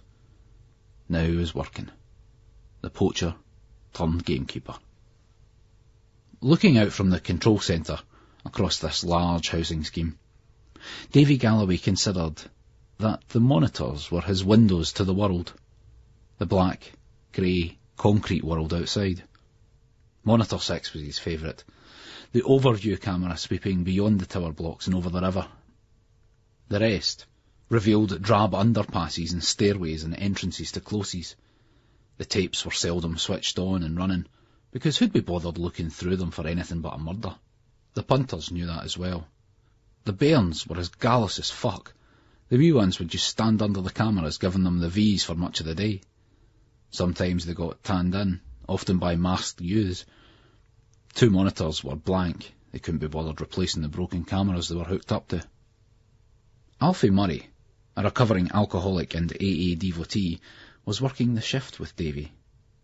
Danielle been on the day? No, you're in luck. Danielle was a young woman who rose early and stood naked on the balcony, exposing herself to the camera in her block of flats. She would mouth something to the lens. Unlike Alfie, Davy Galloway didn't mind whether or not he saw her. What he really wished, more than anything, was to know what she said each morning when she stepped out boldly to face them wearing nothing but a smile. They'd thought about going to see her. Davy would have just loved to have asked her what words she spoke. It wouldn't be wise, though. She would probably deny everything, and as this one generally wasn't taped, except for periodic times when a savage crime caused moral outrage, they couldn't prove it. They could do what they were supposed to do and report it to the police, but then she might stop, and they didn't want that. Nobody complained or even seemed to know. She wasn't doing any harm. In fact, she was certainly doing Alfie a fair bit of good. Anyhow, Davy had no desire to contact the police. He knew he'd soon be recognised, since he'd once been quite well known to them in this city. Besides, now his shift was almost over, and it would soon be time to go and have a chat with Andrew. Edinburgh, Scotland. One Tuesday, 11:28 p.m. Abandonment. Just Terry Lawson was moved to curse his old mate, post Alec Connolly, as he stretched his feet beyond the bottom of the bed, out from under the duvet. The cold bit into them, causing his toes to recoil. That daft cunt. Oh aye, there was nothing wrong with the huge fuck-off 40-inch state-of-the-art flat-screen bastard of a telly he'd nicked for Terry. Nice one, Alec, but the useless old jakey twat had forgotten to lift the remote control handset from that Barton gaff he'd otherwise so professionally done over. Terry felt his discomfort rise, and his perspiration levels increase as he extended his toes and endeavoured to click from BBC One through to Channel 4. There was a French job on in a bit, and a flash of tit and arse was inevitable. Forget Channel 5. Everybody else did. It was funny, Terry speculated, thinking about the posh cunts that were in tune for the festival. You could put a bit of tit and arse in a paper read by schemies, and it was oppressing women, but show the same in a French film and they lap it up and it becomes art. So the real question of what constitutes art should be, is it wankable, and if so, who by? Terry thought as he arched his back and pulled his buttocks apart to let out a fart at full force. Settling back down and savouring the creeping, warm, sour odour, Terry propped himself up in his pillows, letting the screen illuminate the room. Opening the small fridge next to the bed, he pulled out and ripped open a tin of Red Stripe. Not many left, he noted. Terry took an appreciative sip of lager and then slumped back a mouthful. He picked up the mobile phone and called downstairs to his mother, who was watching EastEnders, which she would have recorded yesterday while she was at the bingo. Terry's piles started to itch. It was a possibility that the wetness of the fart had irritated them. Moving on to his side, he lifted up one buttock and moved back the duvet, letting the cold air circulate round his arsehole. Alice Ulrich picked up the phone in anticipation of the call being from her daughter, Yvonne. Alice had kept the name of her second husband because, although Walter had done a runner just as her first man did, in this case in flight from serious gambling debts, he at least never left her with a waster of a son like Terry. Alice was disgusted to hear that the call was only from upstairs, from her son on his mobile. "Listen, Ma, next time you're up for a pee or that, go and bring us some beers up for the big fridge. My wee private stoke up here's nearly empty, eh?" Terry heard the incredulous silence on the other end of the line. "Just the next time you're up to the lavvy, likes. I mean, I've just went and got myself settled down, eh?" She let the phone go dead. It was a familiar scenario, but on this occasion something crossed over in Alice. She saw her life in brutal focus, and, pausing for a minute to take an unflinching stock of her lot, she went through to the kitchen and got her son 6 cold beers from the fridge. Slowly climbing the stairs, Alice entered his room with the supplies. As she had done so many times, there was the usual musty smell of fart gas, stale socks and spunk. Habitually, she would have made her slight protest by dumping them on his bedside locker. But no, this time she circled the bed and put them in the wee bedside fridge for the laddie. She could see his corkscrew hair in silhouette. For Terry's part, he was vaguely aware of her distracting presence in the margins of his vision. "Cheers," he said impatiently, without looking away from the screen. Leaving the room, Alice went into her own bedroom, clambered onto the bed and pulled the old suitcase down from the top of the wardrobe. She packed slowly and fastidiously, taking care not to crush the clothes, then lugged the case downstairs. She called a friend, then a taxi. As she waited for it to arrive, she looked for some paper to write a note. She couldn't find any, so she ripped open a cornflakes packet and turned it inside out. Her bingo pen scratched out a message which she left on the sideboard. Dear Terry, for years I've waited for you to leave this house. When you got together with wee Lucy, I thought, thank God. But no, that didn't last. Then that Vivian lassie. Again, no. So I'm leaving. Keep the house. Tell the council I've committed suicide. God knows I've felt like it often enough. Look after yourself. Try to eat plenty greens, not just junk food. The rubbish men come on Tuesdays and Fridays. Take care. Love, Ma. P.S. Don't try to find me. Terry was woken up with a big breakfast show that morning. That Denise Van Ball. Oh, ya cunt, ye. Well worth one. She was never off the box. Gladiators, Holiday. The fucking lot. Nice wee earner. She should never have dyed her hair, though. He preferred it blonde. She'd put on some beef lately, though, by the looks of things. But the hair would have to revert. Gentlemen prefer blondes, he thought smugly. Him and Rod Stewart. That Johnny Vaughan guy was sound, but anybody could do that kind of job, he considered. Fuck getting up at that time in the morning, though. Getting up early in the morning and talking shite to every cunt. It was just like when he worked on the juice lorries. No now, though. No way. Terry tried to get his mother in the mobile for purposes of tea and toast. A boiled egg might be an idea. The phone rang downstairs 2, 3 times, but nothing. The old girl must be out at the shops. Getting up, he wrapped a bath towel round his ample waist and headed downstairs where he saw the note. He held it in one hand, holding the towel with the other and staring at the card in disbelief. She's gone fucking Raj, he said to himself. Terry was spurred into action. He had to go out for provisions. It was frozen outside, and Terry had never been a morning person. The cold cut into him through his washed-out, threadbare smile if you feel sexy t-shirt. The summer had been a total disgrace. August, and it felt like November. Fuck the crap local shops. He would take a brisk stroll. Stenhouse one way, Sighthill the other. Sighthill, he thought, stealing down the road towards the big flats. He'd never minded Sighthill. In fact, he'd always liked it. This morning, though, it was doing its fucking nut right in. As he crossed under the dual carriageway and strode into the shopping centre, it seemed to him as if he was seeing the neighbourhood through the eyes of some pampered public schoolboy ponce who wrote those occasional social concern articles for the broadsheets. Everywhere dug shit, broken glass, aerosol spray paint, Valium-stunned young mas pushing go-karts of screaming bairns, purple-tinned jakies and bored youths looking for pills and powders. Terry wondered whether this was because he was depressed or whether it was due to the fact that it had been so long since he'd gone down the shops for himself. What the fuck was up with the old girl, he pondered. She'd been a bit funny lately, but she'd just hit her mid-50s, mind you, which Terry supposed was a dangerous age for a woman. A fringe club. Rab Burrell stooped out of the taxi and almost maintained the same posture over the short distance from the curb to the door of the fringe club. He felt like an alcoholic sneaking into an off-licence. If anybody he knew was passing, as if they would. But the boys could turn up in all sorts of places these days. Acid House and football casuals had a lot to answer for. Now you had a clued-up class of ordinary punters who would inexplicably be where you least expected them, usually having at large. Birrell had the fanciful vision of the fringe club being full of gadgets, secret lovers of the arts. While Rab himself knew little about the arts, he just loved the festival atmosphere, the way the city buzzed. His flatmate Andy followed Rab into the club. Rab flashed the 2 memberships his brother Billy had managed to secure for them.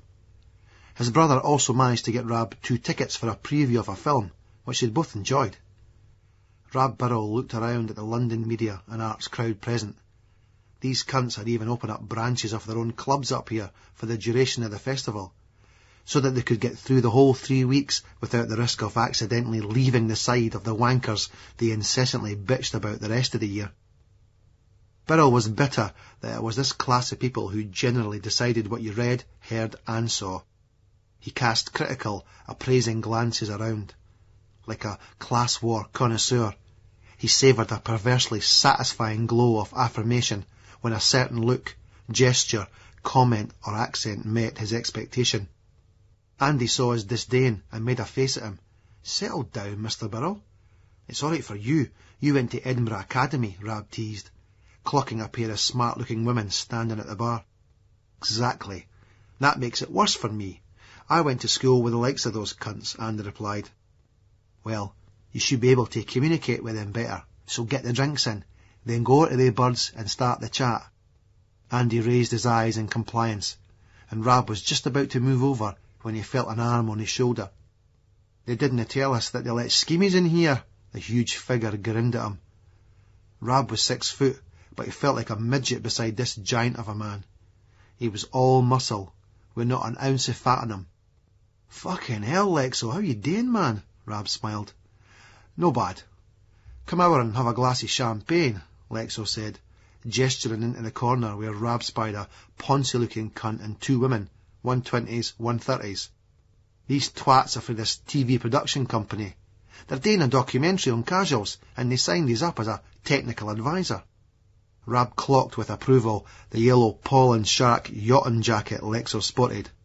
It was one of those reversible numbers, which came in handy in the old days for identification purposes. He remembered Conrad Donaldson QC's performances back in the day.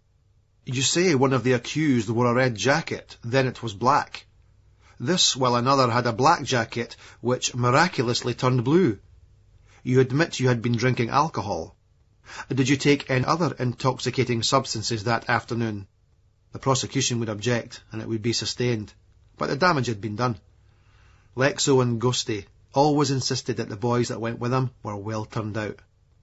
He remembered them sending 2 renowned game scrappers home, simply because they were wearing Tommy Hilfiger, Schemy Hilfiger, tops and jeans. "I'd rather be done than dressed like that," Ghosty had stated. "You need standards." "That's all right if you're from somewhere like Dundee." Lexo had more or less gone legit since his pal Ghosty's demise at the hands of the police. "You gone to Easter Road the morn?" Rab asked. "No, I've no been doing for ages." Lexo shook his head. Birrell nodded thoughtfully. "These days, you were more likely to find some of the old crew in the Fringe Club than at Easter Road." Rab and Andy had a drink from the flutes, then excused themselves. Lexo had business to attend to, and was already zoning them out of the company after he'd made the show of introducing them.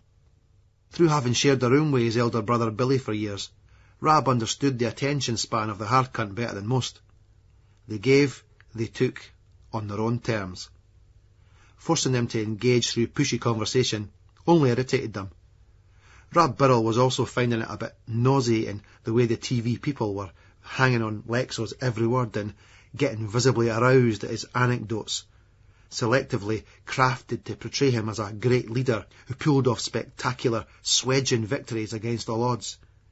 As Rab and Andy took their leave, Lexo said, "Tell your brar I'm asking for him." Rab could guess Lexo's comments to the eager media types now. It would be something along the lines of, "Aye, that's Rab Birrell. No a bad cunt. Used to fancy sell as a casual for a couple of seasons. But he wasn't a top boy. Bright cunt, at college now, or so they say. His brother Billy's a different story, though. Used to be a good boxer." Billy was always a different story.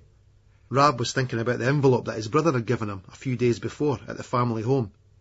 It contained 2 Fringe Club memberships, 2 cinema tickets, and 500 quid. He looked down to see and feel the wad, making a substantial bulge in his Levi pockets. "I didn't need this," Rab had responded, without attempting to hand it back. Billy waved him away, then raised his hands. "Take it. Enjoy the festival.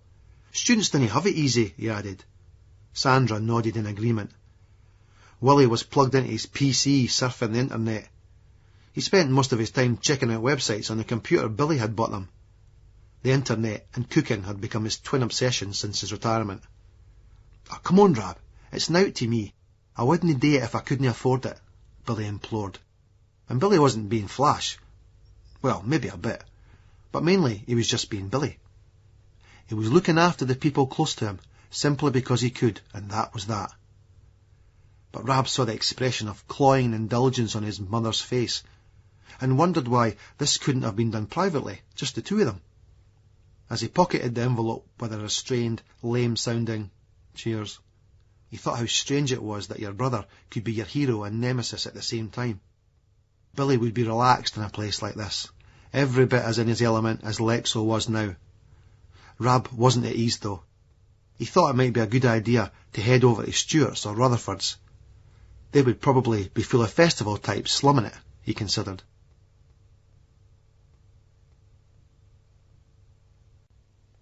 Somewhere near the Blue Mountains, New South Wales, Australia. Tuesday, 7:38 p.m. I want this to be over. You take too much because you want to feel or see something different, but only for a short time. I can't take this because I've got to the point that I'm not learning anything through it. It's just another fucking struggle. What the fuck is staying awake for days and days meant to teach me? Like when we were kids in the summer and we would spin and spin in front of the flats until we had some daft, trippy blackout, and then would lie, panting, sick and dizzy on the grass. The grown-ups, sitting out in the sun, would tell us to stop. They knew we were only fucking ourselves up and that no higher consciousness awaited. There was a time when I thought that they were trying to stop us from gaining entry into a secret world. But now I know that they just couldn't be bothered cleaning up after all those sick, puking little cunts. But I'm doing it again, lying to myself in the name of oblivion. I want to see and feel less rather than more. That's why I'm off my tits. Bottom line, I'm fucking up and for no apparent reason. Shroom! It's hitting me hard now. All the trips and pills I swallowed, all the powders I took up my fucked up hooter. Whoosh! I cry out to hear my voice reverberate across the Blue Mountains, but I can't even see the other fuckers, and I'm right in the middle of them. I can't see the dense, lush foliage which surrounds the clearing we're dancing in. No, I cry, but I can't hear my voice, nor can nobody else, what with the relentless throb of the bass. And I feel the contents of my guts separate from me, and the soft ground rushes up to my face. Edinburgh, Scotland. Wednesday, 11:14 a.m. Post Mother, post Alec. Terry was having problems, big problems. He'd always had a woman to look after him. Now his mother had left. His mother gone the way of his wife. And she had remained friends with his ex for the sake of her grandson, Jason, or so the old boot always claimed. But she had probably talked all this over with Lucy, the two of them conspiring against him, backed up with that big twat Lucy had got together with. He'd never been serious about that relationship, if he was honest to himself. It was just a ride off a smart-looking bird who knew how to dress on a night out. It lasted a year, which is about a year longer than it would have had the kid not come along. Vivian was different. She was a wee gem, and he'd treated her like shite. The only long-term girlfriend he'd had.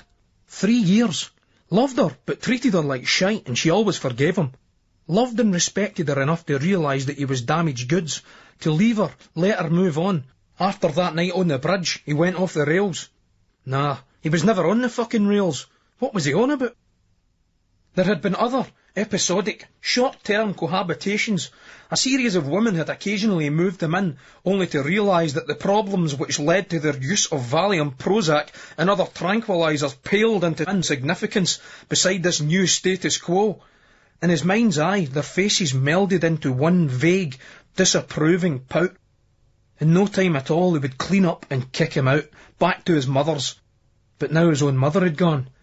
Terry considered the ramifications of this. To all intents and purposes, he had been abandoned. His own mother. What was it about women? What was their problem? But Terry wasn't quite abandoned. The phone rang, and it was his best buddy, post Alec. "Terry!" Alec croaked dryly into the receiver. Terry knew Alec well enough to recognise a formidable hangover. Admittedly, this didn't require great powers of deduction, as Alec only operated in 2 basic modes, pished and hungover. In fact, Alec's continuing existence on the planet over the last 5 years constituted a major setback for the sciences of physiology and medicine. Alec had acquired the nickname Post due to a short period of legitimate employment with the Royal Mail. "All right, Alec, the 4 horsemen of the apocalypse on your fucking back again, mate, eh?" "I wish there was just the 4 of the cunts," Alec moaned. "My head's nipping." "Listen, Terry, I need a wee hon with a job. Legit likes," he added almost apologetically. "Fuck off," Terry said incredulously. "When did you ever do anything legit in your puff, you chancing old cunt?" "Gin up," Alec protested. "Meet us down the Ryries in half an hour." Terry went to get changed. Climbing the stairs he headed into his bedroom, taking stock of the house as he went. He'd have to maintain this tenancy, not just a drag but a major hassle. Still, the old girl might have come to her senses. Given the flat a quick survey, Terry considered that the replacement windies the council had put in had made a big difference. It was a lot warmer and a lot quieter now. Mind you, there was still a damp patch which kept coming through under the windowsill. They'd been out a couple of times and done some work on it, but the cunt kept coming back. It reminded Terry of Alec. He had to admit that the place needed redecorating. His room was a state. The poster of the lassie tennis player scratching her arse, and the one of the nude which traces Freud's profile, what's on a man's mind. There was the one of Debbie Harry, circa the late 70s, early 80s, and Madonna a few years later. He had one of All Saints now. They were rides, the Spice Girls. They were just like the birds you could meet in Lord Tom's or any meat market on Lothian Road. You wanted the classy, unapproachable type of birds on your wall. Terry only bought dirty mags when an unapproachable star posed nude. The Balmoral. The thin young woman looked tense and pale as she sat cross-legged on the bed of the hotel room, taking a break from reading a magazine to light a cigarette. She looked up, vaguely distracted, and blew a smoke ring as she contemplated her surroundings. It was just another room. Rising to look out of the window, she saw a castle on a hill towering above her. Although that was unusual enough, it still didn't impress her. To her, the view from the window had assumed the same dulled and flattened aspect of one of the pictures on the wall. Another city, she mused. There was a rhythmic, intimate knock on the door, and a chunkily built man came in. He had a crew cut and wore a pair of silver-rimmed glasses. "You okay, honey?" he inquired. "I guess." "We should phone Taylor and go to dinner." "I'm not hungry." She seemed so small on that massive bed, the man thought, focusing on her bare arms. There was no meat on them, and just contemplating its absence made his own abundant flesh quiver. Her face was a skull, with plastic-like skin stretched over it. As he reached over and flicked her cigarette ash into the bedside ashtray, he thought about the time he'd fucked her, just the once, all those years ago. She had seemed distracted, and didn't get there. He could arouse no passion in her, and after the event he felt like a sad charity case who'd been given a handout. A goddamn insult, but his own fault for trying to mix business and pleasure. Not that there had been much of the latter. It had all started around that time, this bullshit eating disorder. Franklin paused tensely for a second, knowing that he was about to go through the same scene he had gone through so many times before, and to an absolutely futile end. "Look, Catherine, you know what the doctor said. You gotta eat. Otherwise you are dead." He halted, omitting the term meat. It didn't seem appropriate. She briefly glanced up at him, before averting her empty gaze. In a certain light her countenance was already a death's head mask. Franklin felt resignation's familiar ebb. "I'm going to call room service." He picked up the phone and ordered a club sandwich and a pot of coffee. "I thought that you and Taylor were eating out," Catherine said.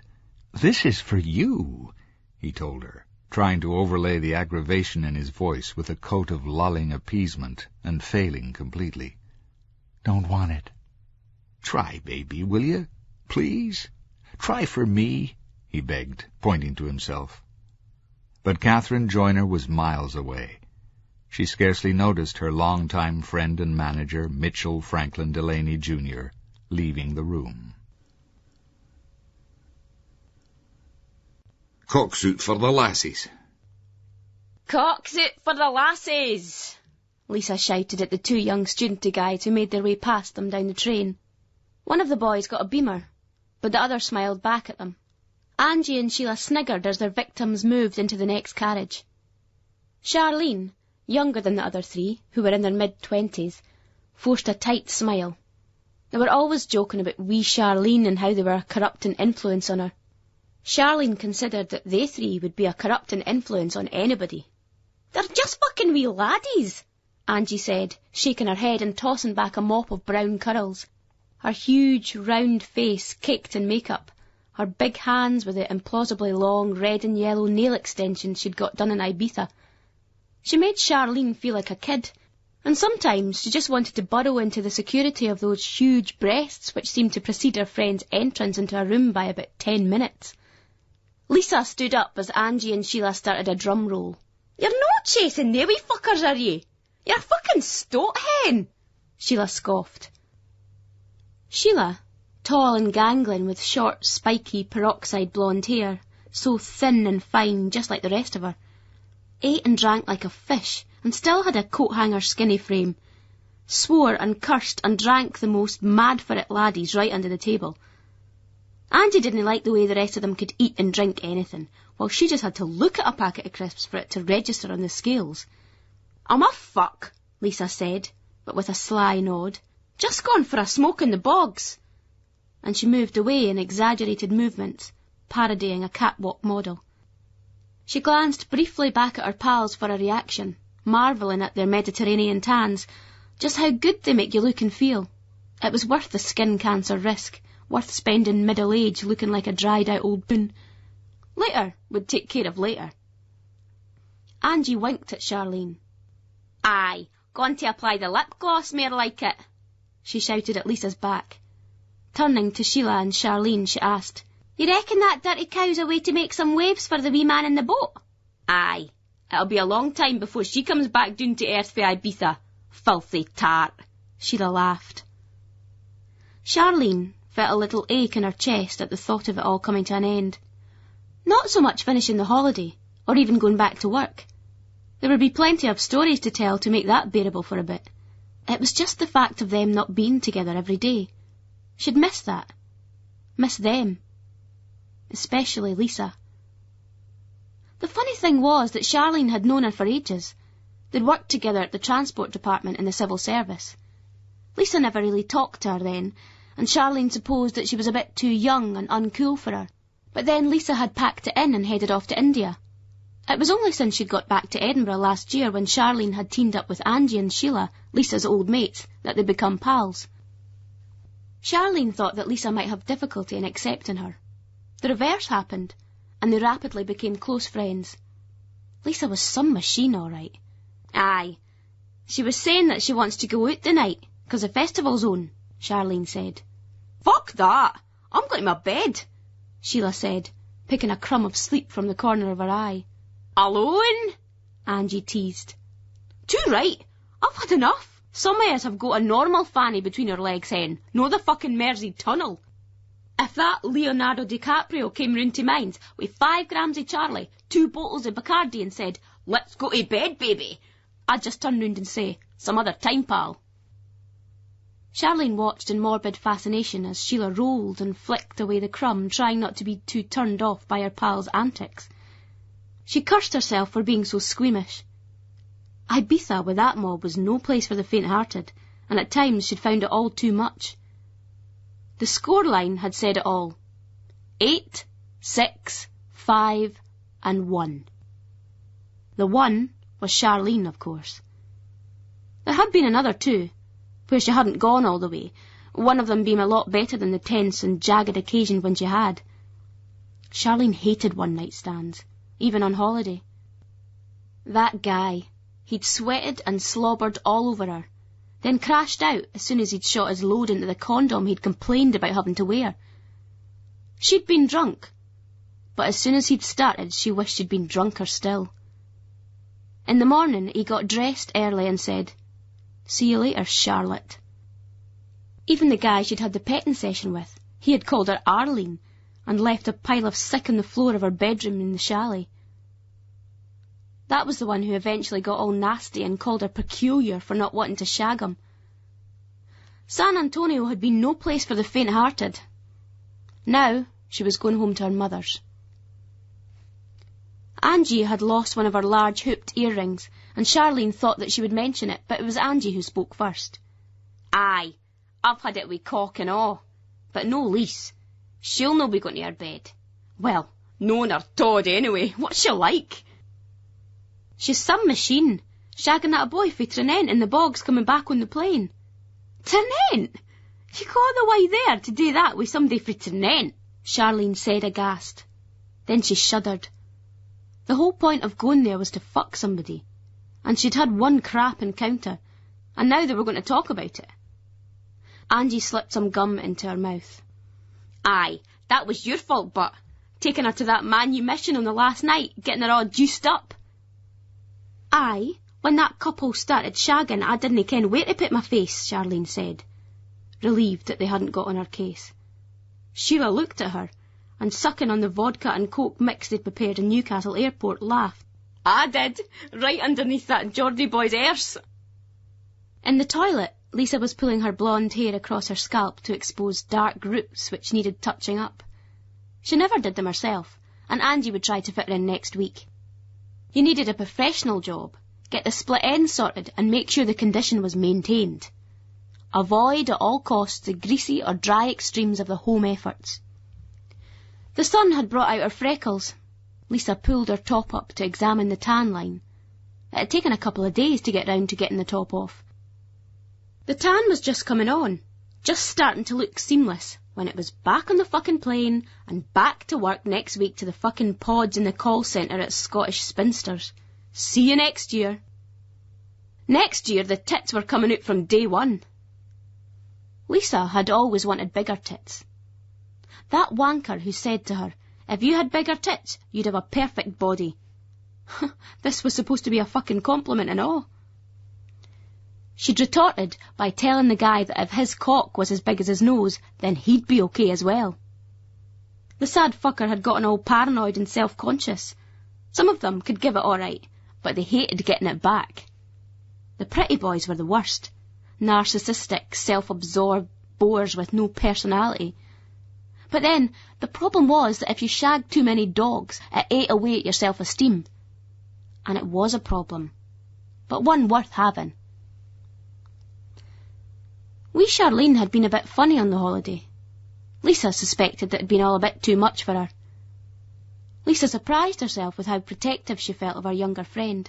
When they were out in San Antonio's West End, she'd glance over like a mother hen every time a pick-and-mix selection of pastel t-shirts and shorts came strutting towards them, all hopeful grins and ironic sneers. There was always a certain sleazy type who went straight for Charlene. Her pal was small and dark, that black Irish look she said it was, almost Romany, from her mother's side. Charlene's conventionally pretty face and ample cleavage should have suggested a vivacious sexuality. But there was a seriousness, a tentativeness about her. You could tell she was embarrassed by the whole thing, yet trying so hard to fit in. Outside in the carriage, they watched Berwick pass underneath them. Charlene had seen it from the train so many times and it still looked impressive. She remembered once coming back up from Newcastle on a night out, she'd been moved to get out and explore it. It had been an agreeable enough town, but was best appreciated from the train. Angie nudged Charlene as she took the bottle from Sheila. She's fucking mad, but...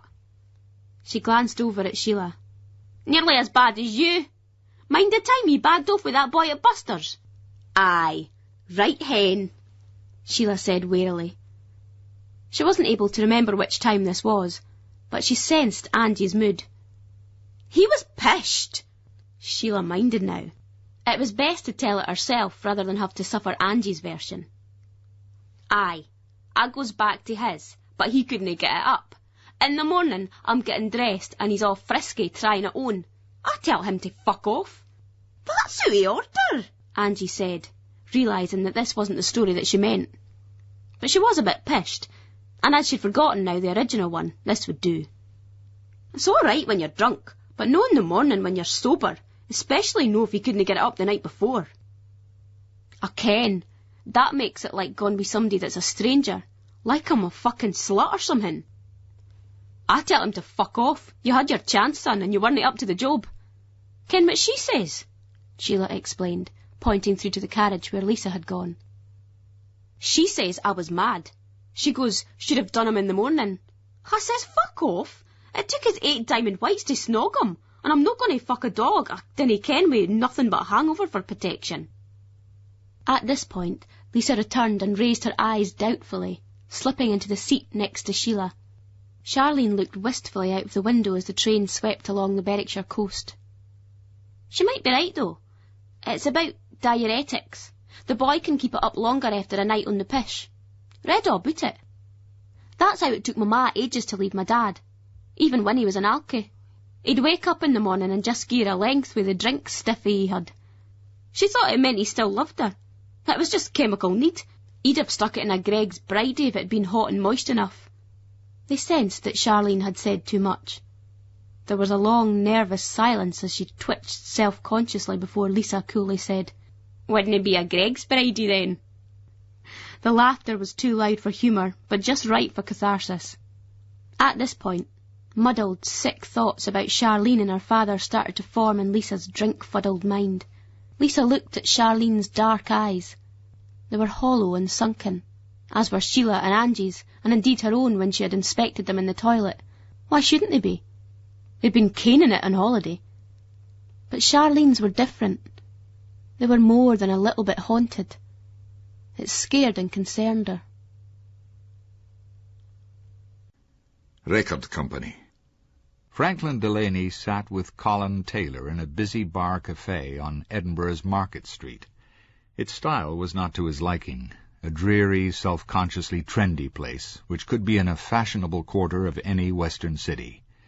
"Catherine is fucking with my head," he confided. Franklin regretted this confession as soon as he'd made it. Taylor was a bottom-line man, not the most sympathetic of individuals. His clothing looked expensive, but it seemed too pristine and unlived-in to be on a real person. He was like a mannequin, and the gear confirmed him as preconstructed, bland, corporate conformity. His voice was real enough, though. "She's gotta eat, or she's gonna fucking well peg out." He shook his head idly. "Why can't she do us all a favour and take a fucking overdose?" Catherine Joyner's manager looked harshly at her record company executive. He never knew when this limey bag of shit was taking the piss. He had tried to get to grips with this British obsession with irony and sarcasm, but had never quite managed it. But Taylor wasn't taking the piss. "I'm sick of it all. At least if she croaked, we'd shift some fucking units. I'm fed up with that fucking prima donna," he scoffed, looking disapprovingly at the salad the waitress had put in front of him. He'd been trying to eat healthily, but this appeared none too appetizing. Franklin's steak looked much better. Not that the Yank fucker had noticed, given as he was to complaining about the quality of food in Britain. Taylor contemplated Delaney. He'd never been partial to Americans. Most of them he'd come into contact with in the music business were homogenized wankers who wanted everything to be like it was in the USA. "She's still the greatest white female singer in the world." Franklin felt his voice go that high way it did when he got defensive. He wasn't keen on Taylor. The man was interchangeable with just about any other record company faggot he'd run across. Whatever that crazy bitch's problems, he ought to show some fucking respect for her talent. It had earned that asshole's company enough cash and him enough kudos, even if it all seemed a while back now. "Yeah, sure," Taylor shrugged. "I just wish he had the sales profile to prove it." "The new album's got some great songs on it, but it was a mistake to lead off with Betrayed by You. There was no way that single was going to get airplay. Mystery Woman would have been the ideal choice for lead single. That was the one she wanted to go with." "We've had this debate, Franklin, more times than I care to remember," Taylor said wearily. "And you know as well as I do that her voice is as fucked as her sick head. You can hardly fucking well hear her on the album, so whatever single we took from it was going to be a pile of old bollocks." Franklin felt the anger surge inside him. He chewed on his rare steak and, to his great pain and annoyance, bit hard into his tongue. He suffered in silence as his eyes watered and his cheeks flushed. His blood merged in his mouth with the cow's, making him feel like he was eating his own face. Taylor took this silence for compliance. She's under contract to do one more album with us. I'll be straight with you, Franklin. If she doesn't redeem herself with that one, I'd be very surprised if she made another, on this label or any other. The Newcastle gig last night was slated in just about every paper that bothered to cover it, and the audiences are thinning out. I'm sure that it'll be the same sorry tale tomorrow here in Glasgow. This is Edinburgh, Franklin stated. Whatever. It's all the same to me. The obligatory jock gig at the end of the tour. The point still holds. Bums on seats, mate. Bums on seats. The tickets are selling well for this concert, Franklin protested. Only because the jocks are so far removed from civilization that they haven't heard the word.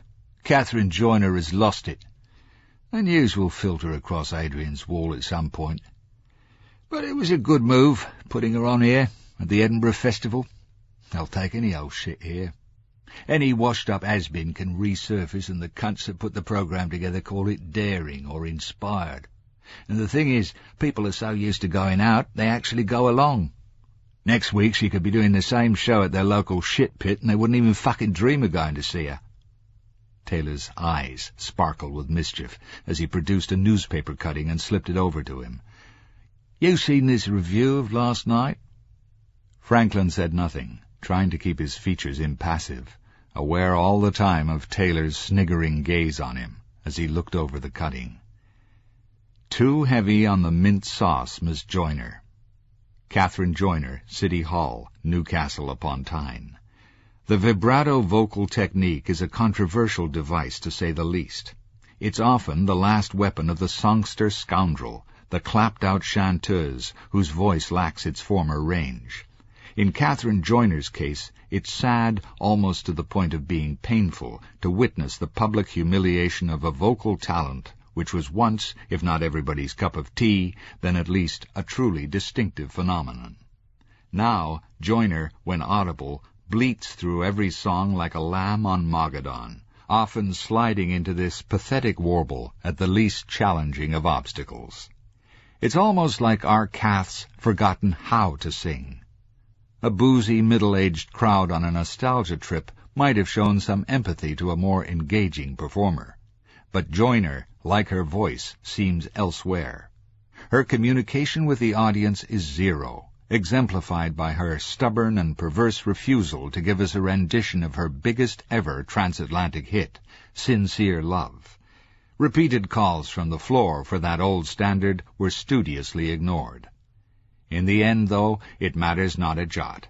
Hits like I Know You're Using Me and Give Up Your Love were given the woolly treatment by a painfully thin Joyner, who currently oozes the kind of sex appeal which makes Anne Widdecombe look like Britney Spears.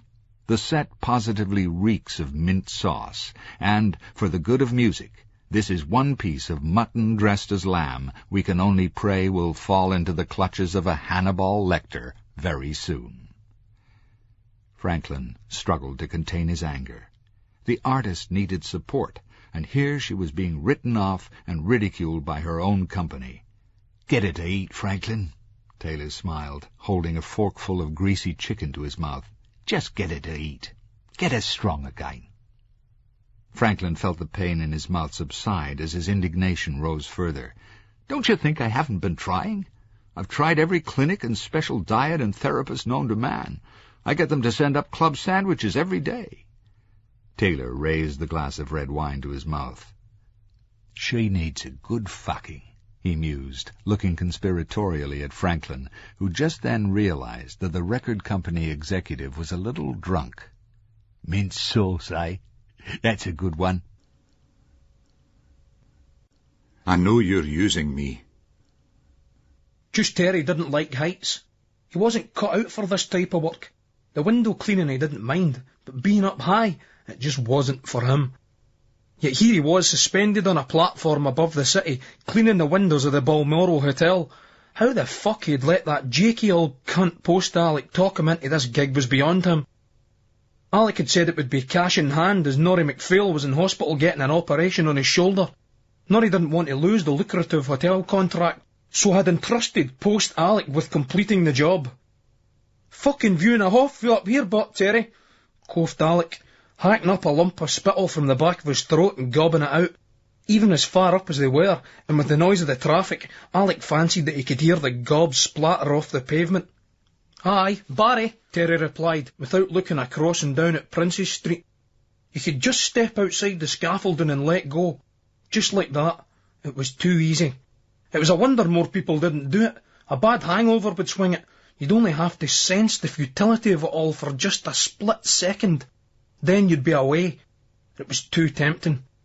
Terry wondered what the suicide rate for window cleaners on high buildings was. An image from the past crashed into his head and Terry felt giddy. He clung hard to the barrier, his hands sweating and numb on the metal. He took a deep breath. Aye, it's no every day you get a view like that, Alec marvelled, looking over at the castle. He took a half bottle of the famous grouse whisky from the inside pocket of his overalls. Unscrewing the top, he helped himself to an almighty swig. He thought twice before reluctantly holding it in front of just Terry. Chuffed when Terry declined. Feeling the alcohol burning satisfyingly at his guts, he looked at Terry. That frizzy mane of hair blowing in the wind. It had been a mistake to get that mooching cunt in on this, Alec decided. He thought it would be company, but Terry had gone all silent on him, which was unlike Terry. "Fucking view," Alec repeated, stumbling a little and shaking the platform. "Makes you happy to be alive?" Terry felt his blood running cold in his veins as he tried to compose himself. No be alive much longer, up here with this old cunt, he thought. "Aye, right, Alec. When's our fucking break? I'm starving." "You've just had your breakfast in that cafe, you greedy fat cunt," Alec sneered. "That was ages ago," Terry said. He was looking into the bedroom which lay on the other side of the window he was cleaning. A youngish woman sat on the bed.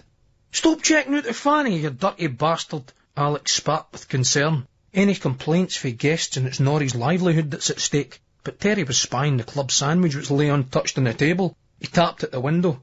"Are you fucking mad?" Alec grabbed his arm. "Norrie's in the PMR." "It's all right, Alec," just Terry said soothingly as the platform shook. "I ken what I'm doing. Harassing fucking guests." The woman had come to the window. Alec cringed and moved along the platform and took another swig from the bottle of grouse. "Excuse me, doll," Terry said as Catherine Joyner looked up and saw what she thought was a fat guy standing outside her window. Of course, they were cleaning windows. How long had he been looking at her? Was he spying on her? A weirdo? Catherine wasn't taking this bullshit. She went over to him. "What is it that you want?" she asked sharply, opening the huge double windows. A fucking septic, thought just Terry. Sorry to disturb you in that, doll. See that Sanny there?" He pointed to the club sandwich. Catherine pulled her hair back from across her face, pinning it behind her ear. "What?" She looked across at the food with distaste. "You know one that likes?" "No, I don't." "Go on and geese it then." Sure. Okay." Catherine couldn't think of any reason not to give this man the sandwich. Franklin may even think she'd eaten it, and it might stop him busting her ass for a minute. This guy was pushy, but what the fuck? She'd give him it. "Sure. Why not? In fact, why don't you just come in and have some coffee with it?" she said caustically, annoyed at being disturbed. Terry knew Catherine was being sarcastic, but decided to steam into the room anyway. He could play the daft laddie, pretend to take somebody at their word. The wealthy almost expected it of the lower orders, so it suited everyone. "That's very kind of you," Terry smiled, stepping in. Catherine took a step back and glanced at the phone. This guy was a nut. She should call security. Terry noted her reaction and threw his hands in the air. "I'm just coming in for a coffee. I'm no one of their Rajis like in America. That cut you to pieces and all that," he explained, breaking into a smile. "I'm glad to hear that," Catherine replied, gathering some composure. Post Alec was surprised to see his friend disappearing into the room. "What's the score, Lawson?" he shouted in rising panic. Terry beamed at Catherine, who was still judging her distance to the phone, then turned back and poked his face out the window. "The lassie's just asked us in for a wee bite to eat. American lassie likes. Nice to be nice, eh?" he whispered back at Alec's disgruntled pout before closing the window. Catherine raised her eyebrows as the overall-clad figure of just Terry stood before her in the bedroom. He's an employee, a window cleaner. He just wants a coffee. Calm down. Getting his sell o' her ass, the job will get done. That's what I say. Can't be doing with stress. It's a killer. That's Alec's problem. Terry nodded outside to the red-faced man who waved the chamois against Catherine's window. Too much executive stress. I tell him, Alec, I says, you're a two-ulcer man and a one-ulcer job. Yeah. I guess so. Does your friend not want some coffee? Catherine asked. No, he's got his own stuff and he's just going to press on. Terry sat down in a chair which looked too dainty and ornamental to support him and started tearing into the sandwich. No bad, he spat between chomps as Catherine watched in fascination bordering on horror. I always wondered what the Sannies were like in these posh places. Mind you, I was at my mate's wedding in the Sheraton the other week there. They put on a no-bad spread. You ken the Sheraton? No, I can't say I do. It's down the other end of Princess Street. Lothian Road likes. I'm not that keen on that part of town, but there isn't as much bother there as you used to get, or so they say. I'm never that much in the town these days, but end up paying town prices. But it was Davy and Ruth's choice of venue. Ruth's the bird my mate Davy married, but nice lassie, Ken. Right.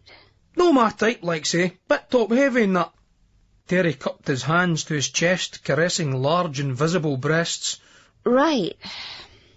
Davy's choice, but can't go round telling everybody who they've got to fucking well marry, No, Catherine said with an icy finality. She thought back all those years. 4, 5, to him in bed with her, with them, the tour, and now another motherfucking tour. So where's it you come for yourself, but?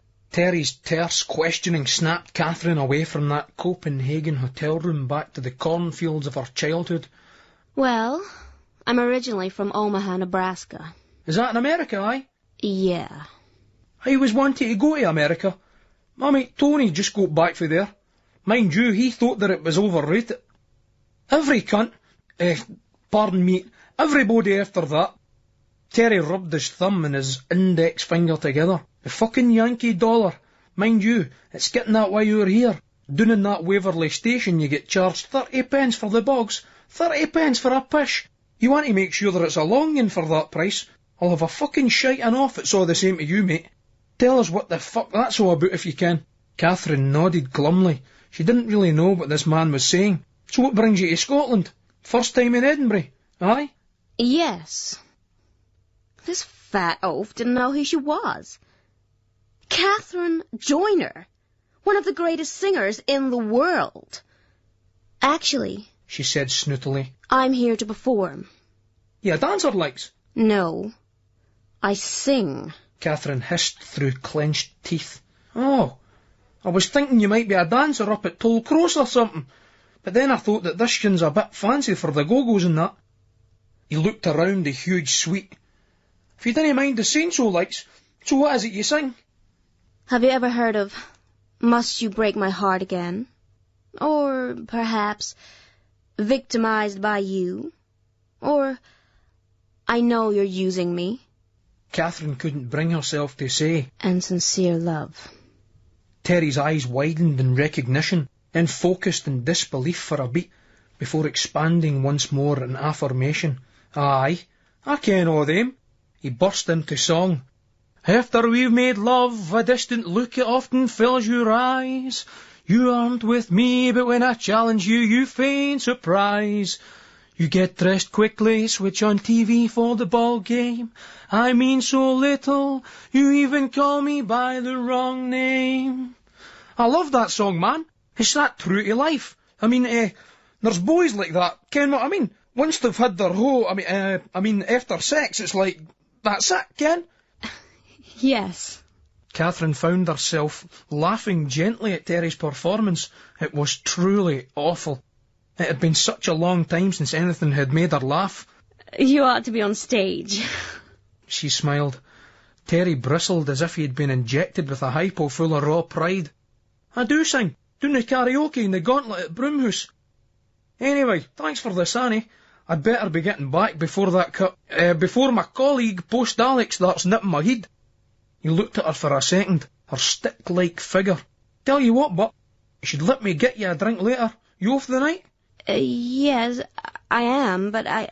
Just Terry Lawson was far too experienced in the steamroller method of chat-up to allow Catherine the time to qualify her situation. I'll take you for a wee bevy then, show you some of the sights. The real Edinburgh, but Is it a date, like you say in the States? He winked. Well, I dunno. I guess so. Catherine couldn't believe the words coming out of her mouth. She was going out in the town with a fat window cleaner. He was possibly a pervert, a stalker or a kidnapper. He never shut up. He was a pain in the ass. Right, I'll see you in the Allison. That's a wee bit of music business slang for you. You should ken that, yin. The Allison Moye. The foyer, ken? 7 o'clock, all right? Right. Sound. Just Terry opened the window, diligently scrambling back onto the platform, taking care not to look down. About fucking time and all, Post Alec moaned. I'm no doing nae windies myself, Terry. It's no on. Norrie's pining both days to do them, no just me. Norrie in the fucking PMR, Terry. Hospital bed, suffering for a calcified tendon. He's windy cleaning air and all. How do you think he'd feel like if he kent we were messing up his livelihood? Stop fucking well moaning, you fucking old jakey cunt. I'm only going out tonight with that fucking bird that used to be on top of the pops. Shite. Alec opened his mouth, displaying blackening yellow teeth. Gospel, man, that bird in there.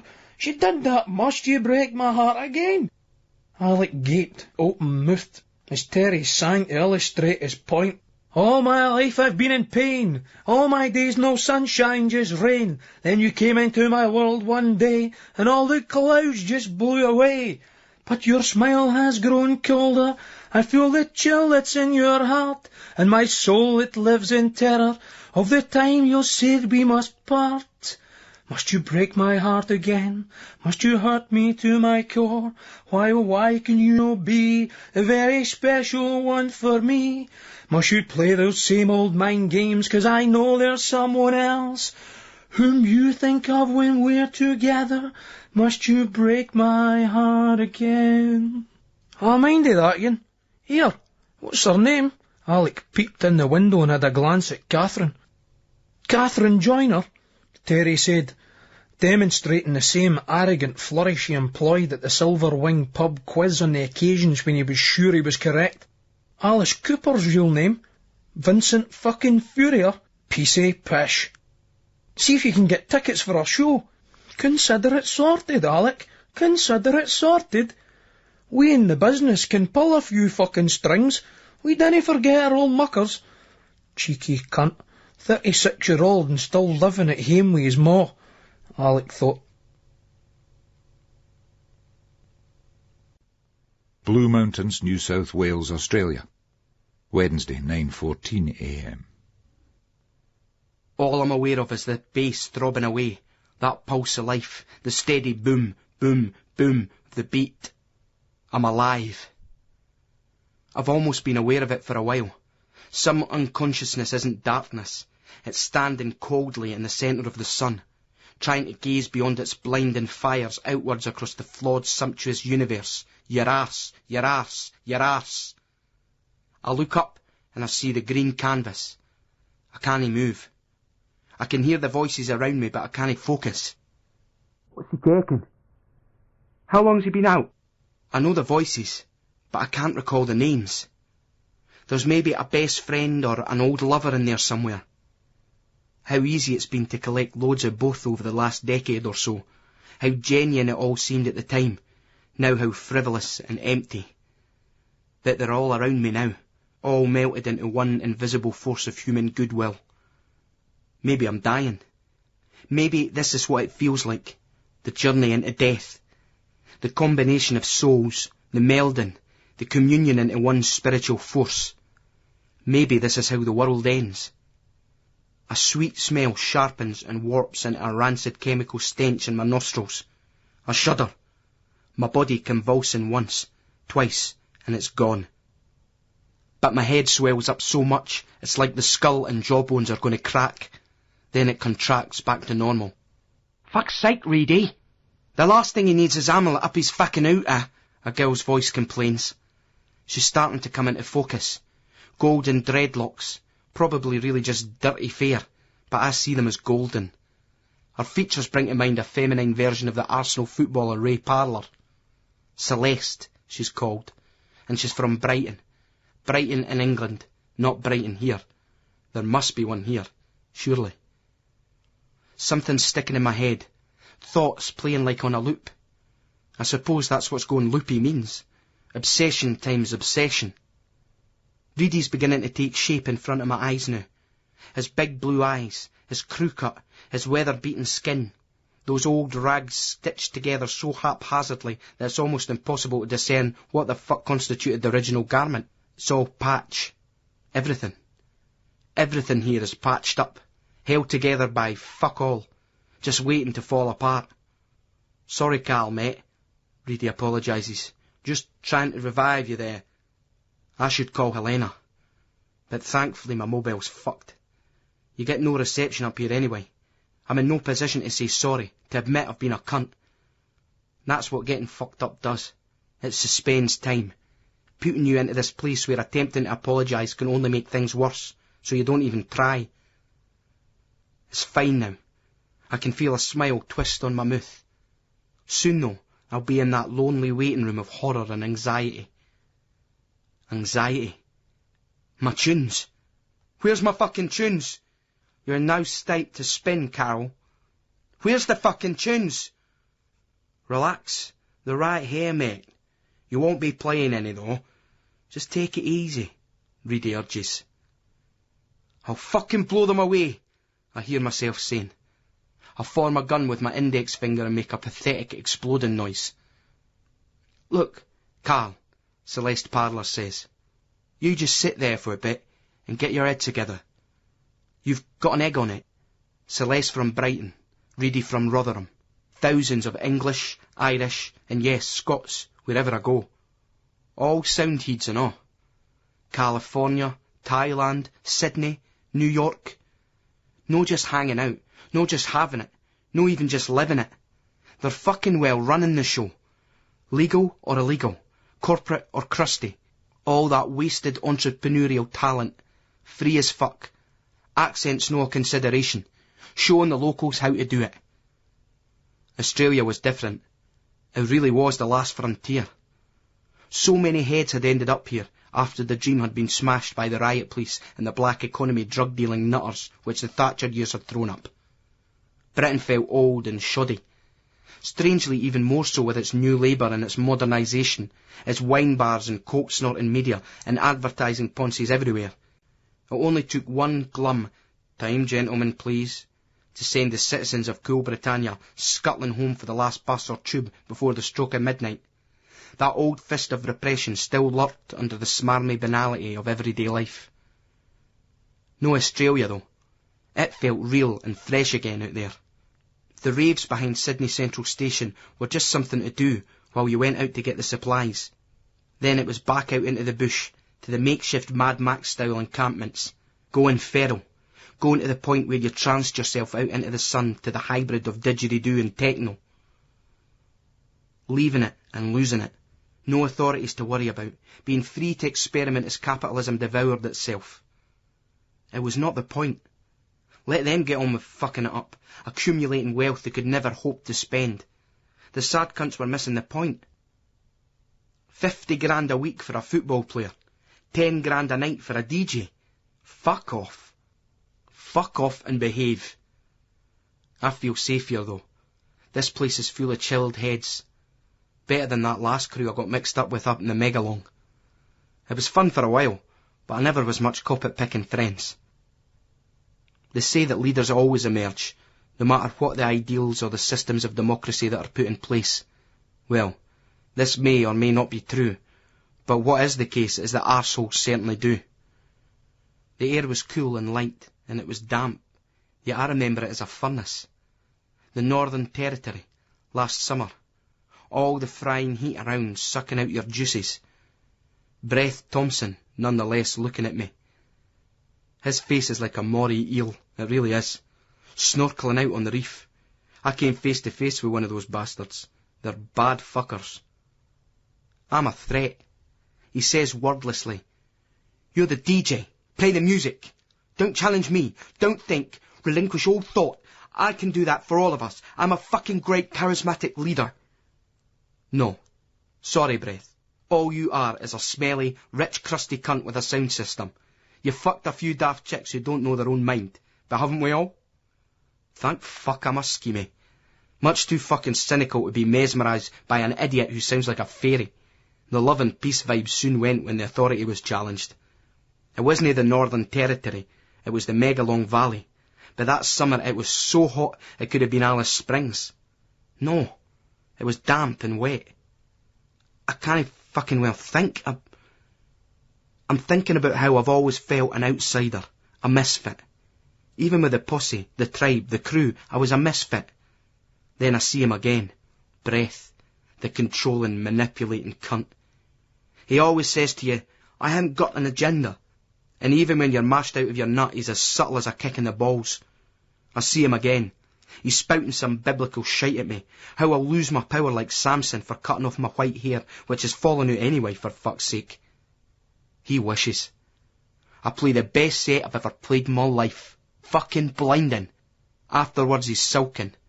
Then he can't control his rage. He says things, and I walk away from his rant. He comes after me and pulls on my arm. I'm talking to you, he shrieks. That does it. I turn and punch him. A boxing punch like Billy Birrell once showed me. It wasn't really that much of a punch. It was no in Birrell's league. It was good enough for breath. He staggers back and goes into shock, starts whimpering and threatening at the same time. But he'll do nothing. Another fucking dodgy scene I fell into. That's what politics does for you. Turn my back on making a mint in Clubland to play for fuck all for cunts who hate you. I'll say one thing about Breath. The cunt knew how to build a fire, or more like it, knew how to get us to build a fire. His fires were big, momentous affairs, filled with pompous ritual and ceremony. They lit up the fucking outback and all, sending up a shimmering light, cutting swathes through the desert darkness. I think back to the scheme, and how Billy Birrell would have approved. Loved a bonny, that cunt. Aye, Breath knew how to build a fire, and how to get shy, confused wee lassies to take off their clothes and dance in front of it for him before heading back to his tent. Punching the cunt was satisfying. The schadenfreude of it all. Who said that again? Wee Gally. The German classes. But fuck Breath. I met Helena there. She was taking photos and I was taking her hand. When she got her picture we walked away for it all. Got into her old jeep and drove. We had the space not to be bothered. Always the space. Just watching her face. The concentration on it as she drove across deserts. I even drove for stretches, though I'd never been behind the wheel of a car in my life.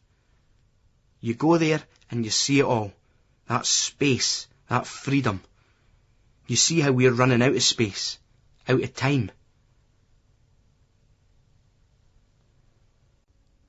Edinburgh, Scotland, 3:37 p.m. Scum. Lisa had tried to persuade them all to go out, but they were having none of it. Charlene was tempted, but decided to head straight to her mother's place. In the taxi, she was rehearsing the things she'd say to her mum about the holiday, deciding what she'd leave out. When she got in, her world fell apart. He was there. He was back. That fucking thing, just sitting in the chair by the fireplace. "All right," he said, a look of smug defiance on his face. He couldn't even be bothered to try to make a stagey show of repentance, to crawl back into their lives that whinging, feeble, wretched way. He was now so confident in her mother's weakness, he felt he scarcely had to try and hide his own arrogant, twisted nature. All Charlene could think was, "I've let the taxi go." Despite this, she picked up her bags, turned, and walked right back out of the house. She heard her mother saying something in the background, something stupid, weak and half-hearted, and it disintegrating in the face of a rising noise coming from her father, which sounded like a coffin creaking open.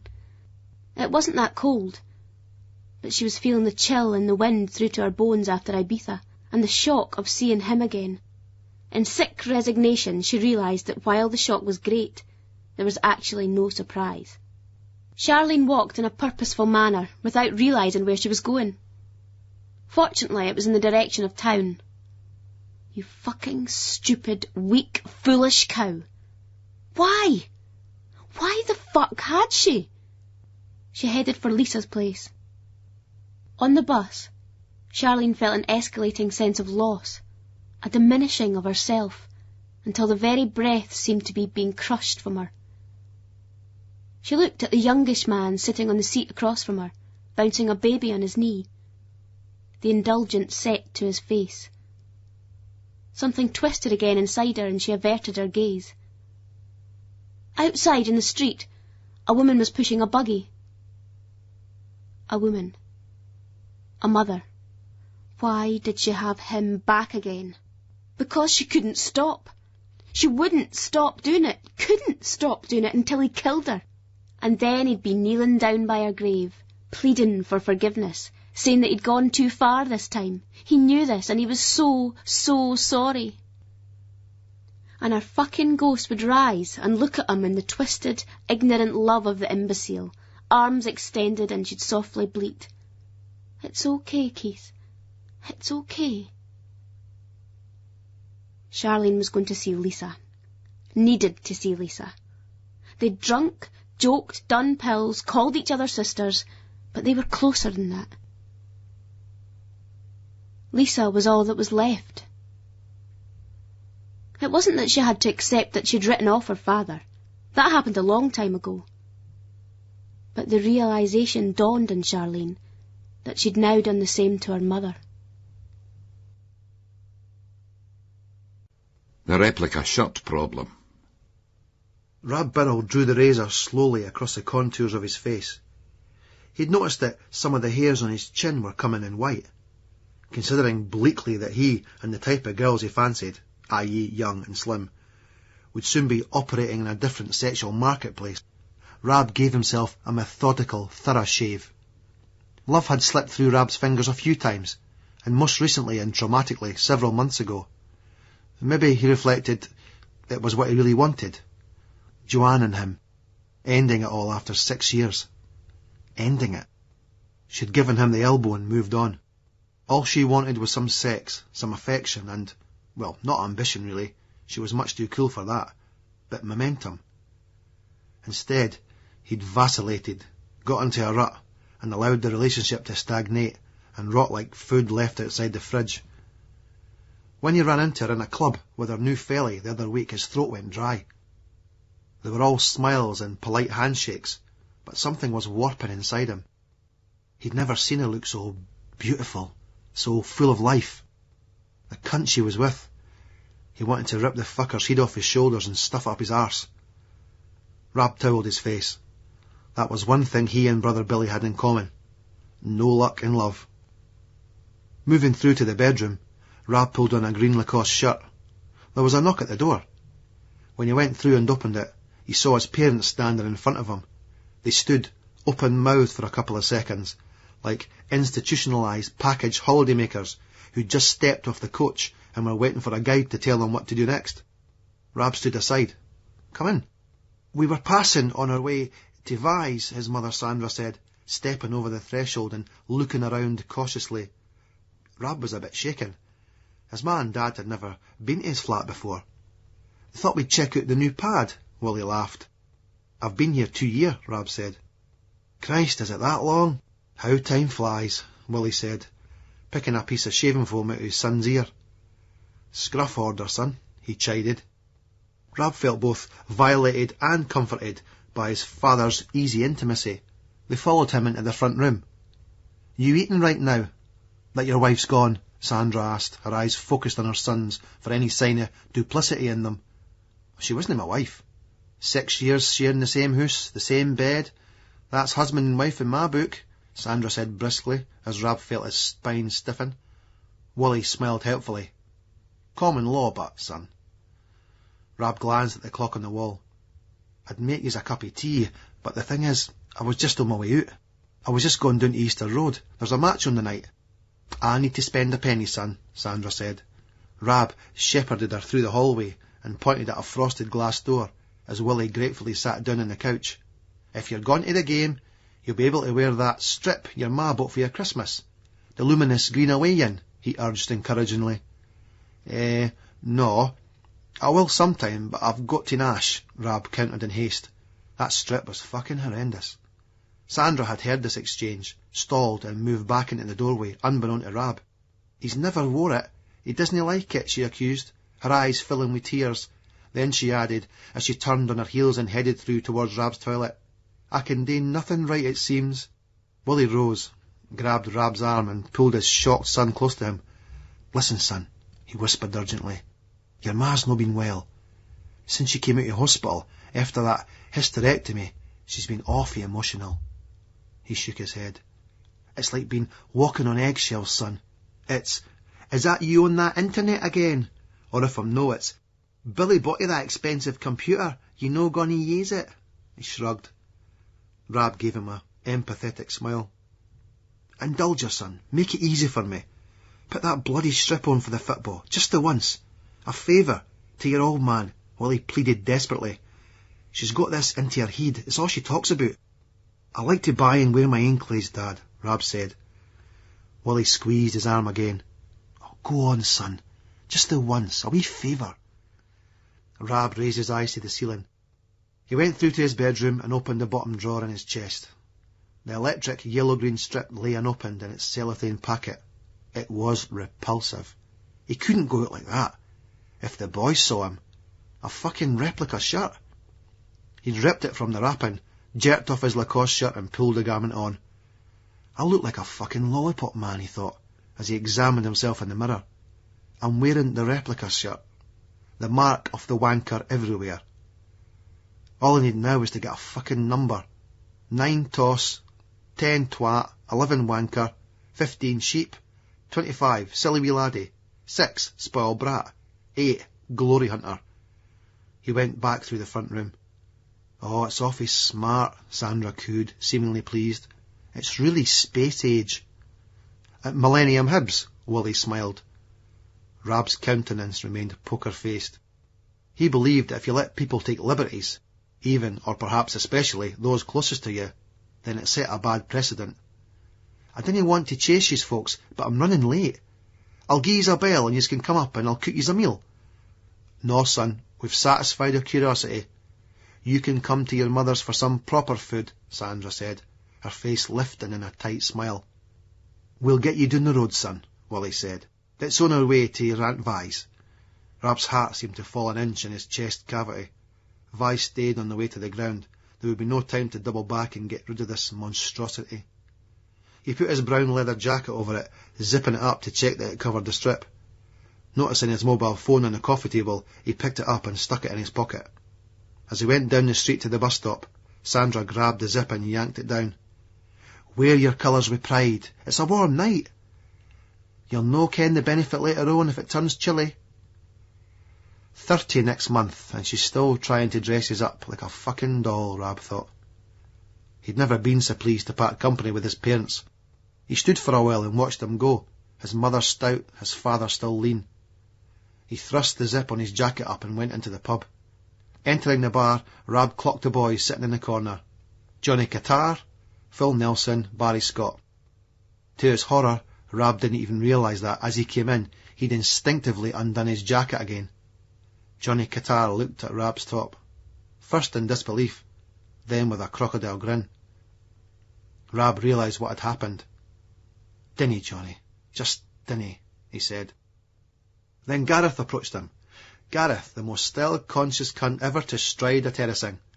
Unlike most of the boys, who came from what Rab would term the clued-up working class, Gareth had attended Edinburgh's poshest school, Fettes College, where Tony Blair was educated. Rab always liked Gareth, liked the way he played up rather than played down, his upper-middle-class background. You never knew when he was taking the piss. He acted a stickler for dress and manners, and he alternately amused and appalled the town and scheme boys with his tongue-in-cheek hectoring. Why can't we behave like proper Edinburgh gentlemen? We are not Ouija's. He'd mock harangue in his Malcolm Rifkind accent on train journeys. The boys usually loved it. Now he looked at Rab. You're such a rugged individualist when it comes to fashion, Burrell, Gareth said. How did you manage to forge such a resolutely unique sense of style? Not for our Rab, the crass dictates of consumerism. Rab could only smile and take the brickbats. The pub was crowding out with enthusiastic supporters, growing more so with every passing drink. Rab was thinking about Joanne, about how he should be delighted to be free. but how it certainly didn't feel that way. He asked Gareth if he missed the excitement of the old days, particularly now that his friend was an established vet with his own practice, had a partner and a child, with a second on the way. If I'm being totally honest, they were the best years of my life, and they'll never be equalled. But you can never go back, and the greatest quality of all is being able to look at something that's good and know when to end it before it all turns sour. But do I miss it? Every day. The raving too. I missed the fuck out of that as well. Joanne had gone, and Rab, bar one unsatisfactory shag, had been sexless since. Andy had moved into the spare room. He now had a flatmate instead of a girlfriend. He was a student. Studying to be what?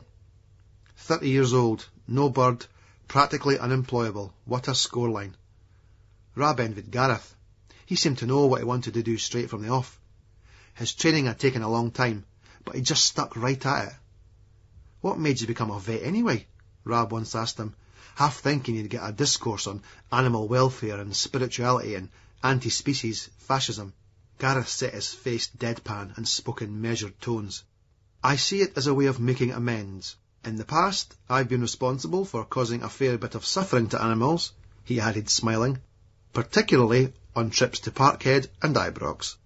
They finished their drinks and strode round to the ground. A new stand was under construction, the condemned old rust bucket torn down. He remembered his dad taking him and Lexo there, with Billy and Gally. How they felt posh because they were in the stand. That fucking old wooden corrugated iron slum, what a joke. The old boys would stamp their feet. Aye, bays! Rab reckoned it was more to do with keeping the circulation in their feet going than anything that was happening on the pitch. Now it was the festival stadium, or three sides of it were. The old school punters still huddled under the Spartan former terracing on the east side of the ground, just waiting for the bulldozers and builders to render them extinct, or turn them from football fans into sports consumers. Rab turned to Johnny, watching as he howked up some phlegm and splattered it onto the concrete of what was the old terrace floor of the east stand. Soon Johnny would be slung at the ground under police escort for that behaviour. Enjoy it while you can. Marketing opportunities. She'll be minted with all her royalties by now, Taylor smirked. As long as the tax people haven't deducted anything in sauce. He wept in laughter. The drinks were sliding down easily, and Franklin and Taylor were on the brink of making a night of it, but Franklin pulled back. Best check on the bitch, he slurred, wincing inside at his own words, part of him hating the easy complicity he entered into with Taylor after a few drinks. But she was so fucking self-obsessed. Taylor was right. What was the big deal about lifting a fork to your mouth, chewing and swallowing?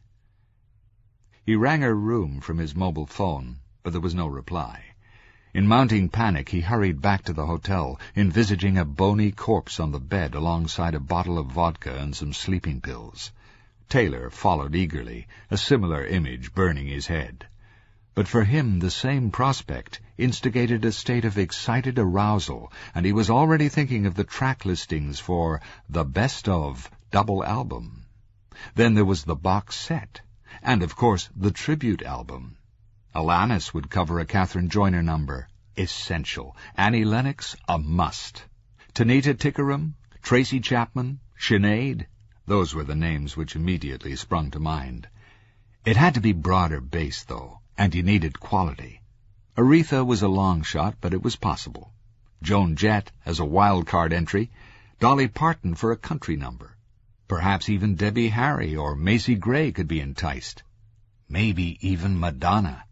The possibilities spun through his mind as the hotel doors came into view. Both men were astonished to be told that Catherine had left with a man about half an hour earlier. "You mean she checked out?" Franklin gasped. "Oh, no, she's just gone out," the girl at reception said efficiently, no-nonsense eyes glaring at him from under a black fringe.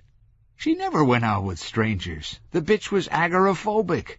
What was he like, this man?" "Quite big, sort of corkscrew hair." "What?" "Like a perm, the kind that people wore ages ago."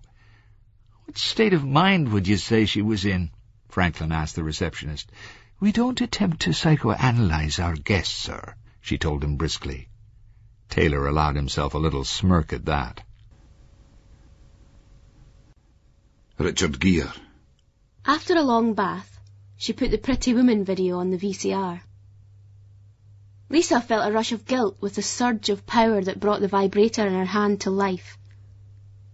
As if she hadn't had enough cock in Ibiza, all shapes, sizes and colours, but that was often it with cock. The more you had, the more you wanted. That itchy piss flap had flared up again, and a carefree scratch had become an exploration. Then technology came into its own. It got to the stage of the video being switched on, and the slow, delicious tweaking of the clit. Richard Gere knew all about foreplay right enough. Nobody had been able to send Lisa into such rapture. Now let's see if Dickie is Dickie enough to finish off the job. Richard, Lisa groaned, as Richard's huge, vibrating plastic prick quivered implacably in her cunt lips, running slowly over them, nudging them apart with great skill as he worked his way slowly into her. He stopped, momentarily, easing out a little, as she ground her teeth and gazed at his toothy smile on the screen. Working deftly with video remote in one hand and the vibrator in the other, Lisa gasped as Richard came into close-up. Try me, he said to her, as she hit the pause button. Don't tease me, baby. Give it to me, Lisa begged, winding the tape onto the part where the sound of Richard's jeans being unzipped is followed by a shot of him in the shower. Then forward faster, fast forward, the hum of the vibrator, then forward faster, fast forward, pause. The bell end of Richard's plastic cock pushing against her cunt lips, while on screen his ironic, slightly sly eyes reflecting her desire, her own depravity, and that delicious battle for control, that big fucking tease, without which everything is just dull mechanics. Play. Richard and her in bed. Richard in close-up. I think you're a very bright, very special woman. Oh, Richard.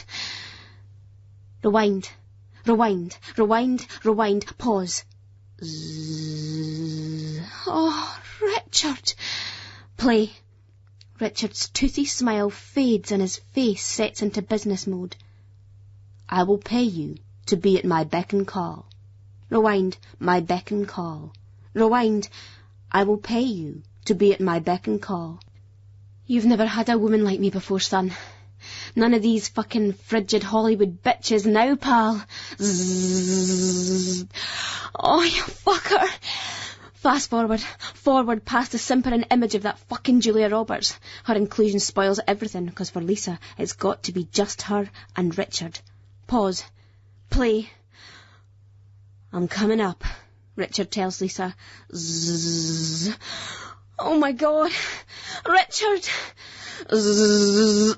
Zzz. Zzz. As Richard pushed his plastic dick in further, something was going wrong. Lisa's heated brain was involuntarily snapping in renegade flashback to the drunken Irish guy in San Antonio, his prick crumbling into putty and spilling out her, as he said, Jesus, this has never happened to me before. But this couldn't happen to Richard. Then nothing. Fucking bastard! The batteries! The feather fucking batteries! Lisa strongly tugged the wet piece of latex from her and pulled up her pants. She was ready to hit the garage, reflecting self-loathingly that a clever lassie kept a Durex in her handbag, but a cleverer one kept a Duracell. Then the buzzer went, and Lisa Lennox hit the remote, extinguishing the image from the screen. She rose tensely and headed for the door. Blue Mountains, New South Wales, Australia. Wednesday, 1:37 a.m. I'm up on my feet and out the tent, writhing and twisting into a mass of sensuous bodies. Celeste Parlour and Reedy are flanking me, making reassuring noises. That's it, mate. Dance it off, dance it off. The bass begins to synchronise with my heartbeat, and I feel my brain expand beyond the confines of skull and grey matter. Whoosh! There's people, twisting away in the swirling dust, dancing half naked, some wild and bugged right out, others as jaunty as cabaret dancers on a 70s Saturday night prime-time show, and I spin away outwards and inwards, upwards, downwards and sideways, judding in a wonky astral projection until I can feel something like cold marble replacing the hot earth under my bare feet. I'm here, and I'm ready. My box! Where's my box? I shout at the boy who's on the decks, and he nods to my feet, and Reedy's helping me, and I get the first tune out of my record box and I go to put it on. There's people round the podium. A chant goes up. Ensign! Ensign! Through it all I hear one voice, a Scottish voice, derisory and malignant. He's fucked, it says.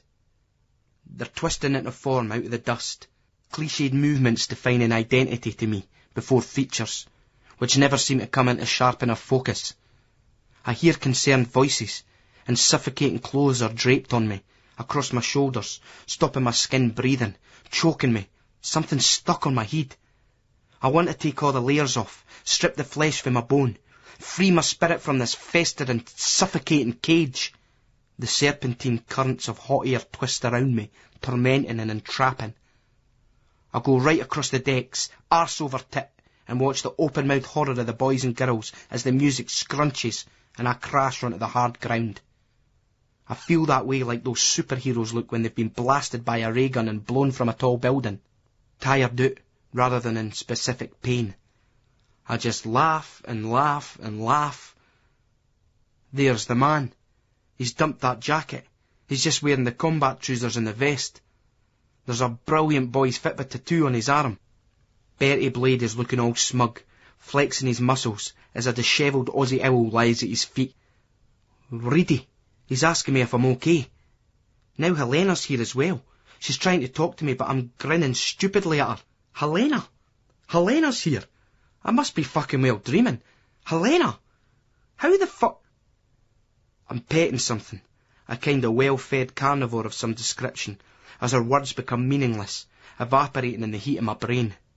The creature purrs, then opens its mouth, and from its stomach rancid vapours fly up and assault me. Turning away, I rise and move into a crowd. Towards the base, I hear somebody call my name. Not my name as it is now, but my old name. But it's a girl's name, no mine. Carl is the leader of the girls. Edinburgh, Scotland, Wednesday, 8:30 p.m. Memories of Piper's discotheque. Just Terry couldn't believe his luck when he'd seen the international singing star waiting for him in the lobby of the Balmoral. She wore her expensive-looking white jacket with black brushed denim jeans. He was glad he'd made the effort to shower and shave and dig out his own black crushed velvet disco jacket, even if it was a bit snug these days. He'd tried to gel his frizzy hair down, and had some success, though he suspected it would be up by the end of the night. "All right, Kath? How goes it?" "I'm fine," she told him through her shock as she beheld Terry. He looked a mess. She'd never seen anybody dressed so badly. "Right, let's get a bevy over the road in the Guildford. Then we'll get a taxi down to Leith. A couple of scoops in the Bayhorse and maybe a wee bum burner next door at the Raj." "I guess so," Catherine said tentatively, completely baffled as to what Terry was on about. "I say tomati, you say tomato," just Terry quipped. The Raj was a good call, a class act in curryhouses. He'd only been once before, but that fish pakora. Terry felt the ducts in his mouth open and squirt like a sprinkler system in the blazing shopping centre. He cast his eye over Catherine as they crossed Princess Street. She was a skinny lassie right enough. She didn't look that well. Still, nothing a good Ruby Murray and a few pints couldn't put right. Needed a bit of Scottish beef inside her, and to fuck with the BSE or HIV risks involved. He could tell that she was well impressed with him. Mind you, he'd made a bit of an effort with the togs. He reasoned that the rich birds were used to standards. You couldn't just wing it with them. They got into the Guildford Arms, and it was full of festival types and office workers. Catherine felt nervous and insecure in the crowd, and the smoke, and ordered a pint of lager, taking her cue for just Terry. They found a corner seat, and she was drinking quickly, feeling a little dizzy by the time her glass was half empty. To her horror, Terry had put "Victimised by You" on the jukebox. Tell me you don't really love me. Look at me and tell me true. All my life I've been the victim of men who victimize like you. I see the bottle of vodka and pills. My mind hazes over in a mist. I go numb as I consume them all, a victim of love's fateful twist. But tell me, boy, how will you feel when you stare down upon my corpse? Will your heart still be as cold when my blue frozen flesh you hold? Oh, baby, what more can I say? In my heart of hearts, I knew that it would just end this sad way. A doomed love, what can we do? Tell you what, but it must get you down singing these songs. It would drive me up the wall. See the likes of me. I'm into my ska, happy music, Ken. Desmond Decker, that's my man. The Northern and all. We used to run a bus down to Wigan Casino back in the day, Ken, Terry said proudly. This was a lie, but it should impress a chick from the music business, he thought. Catherine nodded politely, blankly. But my main music was disco. He opened his jacket and spread it from the lapels with his thumbs. Thus the togs, he added in a theatrical flourish. Back in the 80s, I spent a lot of time in Studio 54 in New York City, Catherine told him. I ken punters that went over there, Terry retorted arrogantly. But we had it here better. Piper's, Bobby McGee's, the West End Club, Annabelle's, the lot. Edinburgh was the real homey disco. Cunts in New York tend to forget that. Here it was much more underground, but at the same time mainstream, if you ken what I'm driving at. I don't get it, Catherine said assertively. Terry was trying to get it. It was weird, he contemplated, the way some yank birds spoke up when they were just meant to be polite and nod vacantly, like a real bird who here would do. It's too much to explain, Terry said, then added, I mean, he'd have had to have been there to get what I'm talking about. Blue Mountains, New South Wales, Australia. Wednesday, 7:12 a.m. I've been taken back into the tent. Helena's got a hold of me. Her hair is in 2 pigtails. Her eyes are red like she's been crying. You're so fucked. You can't understand what I'm saying to you, can you? I can't speak. I wrap an arm around her shoulders, and I try to apologise, but I'm too fucked up to talk. I want to tell her that she's the best girlfriend I've ever had, the best that anybody's ever had. She grabs my head in the palms of her hands. Listen! Can you hear me, Carl? Is this recrimination or reconciliation? I can hear you, I say softly. Then in surprise that I can hear my own voice, I repeat with more confidence. I can hear you. There's no other way I can tell you this. Fuck. Your mother phoned. Your father's very ill. He's had a stroke. What? No. Don't be daft. No, my old boy. He's fine. He's as fit as a fiddle. He's better than me. She's no kidding, but... she's no fucking kidding. Fucking... No! No, my old man. No, my father. My heart's thrashing in my chest in panic, and I'm on my feet and trying to find him, looking for him as if he's in the tent. Airport, I hear myself say, a voice coming from me. The airport. Hooses and shops. What? Celeste Parlour goes. He's saying he wants to go to the airport, Helena says, used to my accent, even when I'm cabbaged. No way. You can't travel today. You're going nowhere, mate, Reedy informs me. Just get me on that plane, I say. Please. A favour. They know I mean it. Even Reedy. No worries, mate. Do you need to get changed?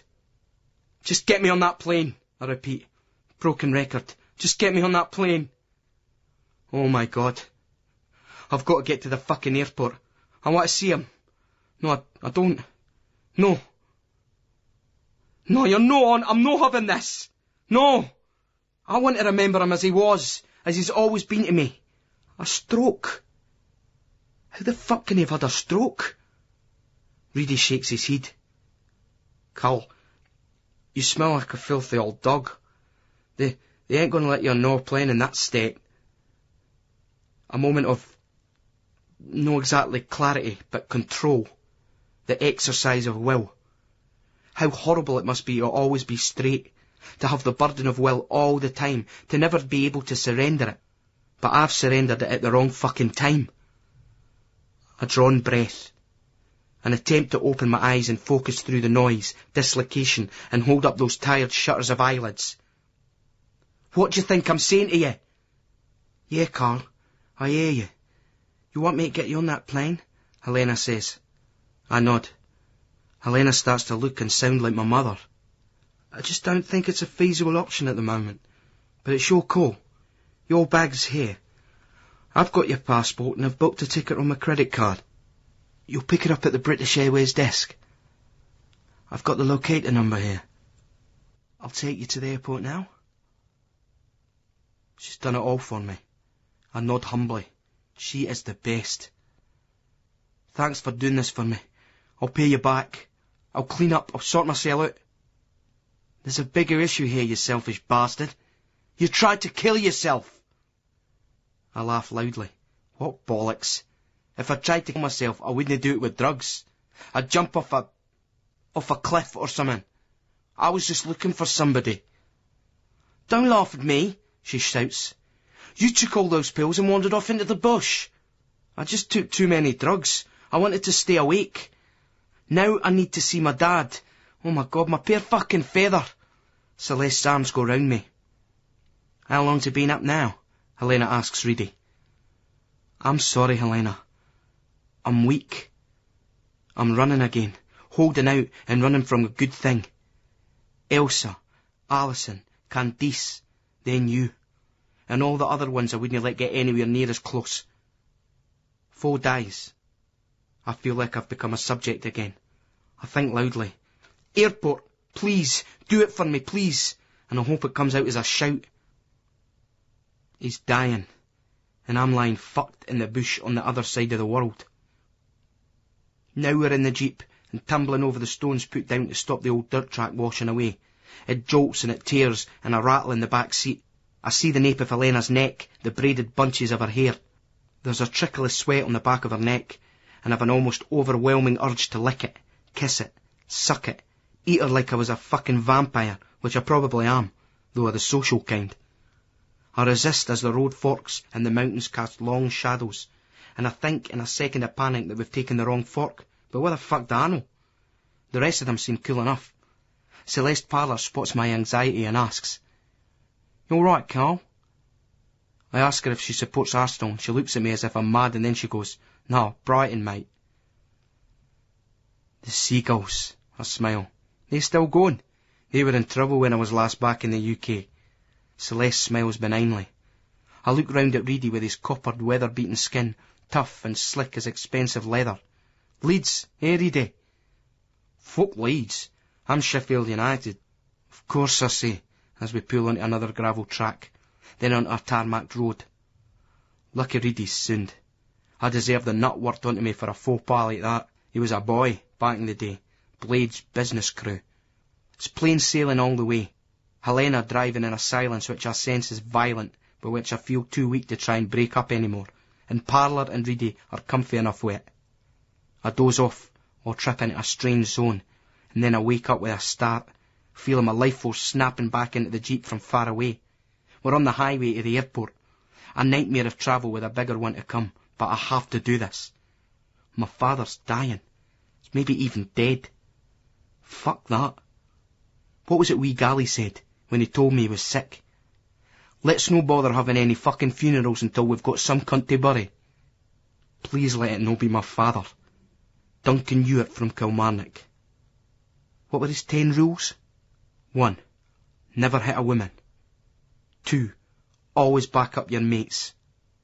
3. Never scab. 4. Never cross a picket line. 5. Never grass friend nor foe. 6. Tell them now. Them being police, dole, social, journalist, council, census, etc. 7. Never let a week go by without investing in new vinyl. 8. Give when you can, take only when you have to. 9. If you feel high or low, mind that nothing good or bad lasts forever, and today's the start of the rest of your life. 10. Give love freely, but be tighter with trust. I've been found wanting, especially in 2 and 8. The others have probably done okay in. But Rady's right. I do smell like an old dog, and I feel like one. I remember the corpse of a rotten dingo by the side of the road in Queensland. Not a car in sight, a clear horizon for miles. That fucking animal must have been really stupid to have got hit. More likely it was a suicide attempt. Could a dog, in its natural environment, wild as fuck, actually be suicidal? Gorges, cliffs, gum trees, the blue haze of the eucalyptus which gives the mountains their name. Lost contact with home at Christmas. The suburbs suddenly swallow us. We're back on the western motorway. I remember when we first moved to Sydney. I couldn't believe that the Bondi Beach in Sydney, like the Copacabana in Rio, was just about as far out as Portobello was from the centre of Edinburgh. Mere sand, but... We got our apartment out there, me and Helena. She took her pictures, I played my records. Edinburgh, Scotland, Wednesday, 8:07 p.m.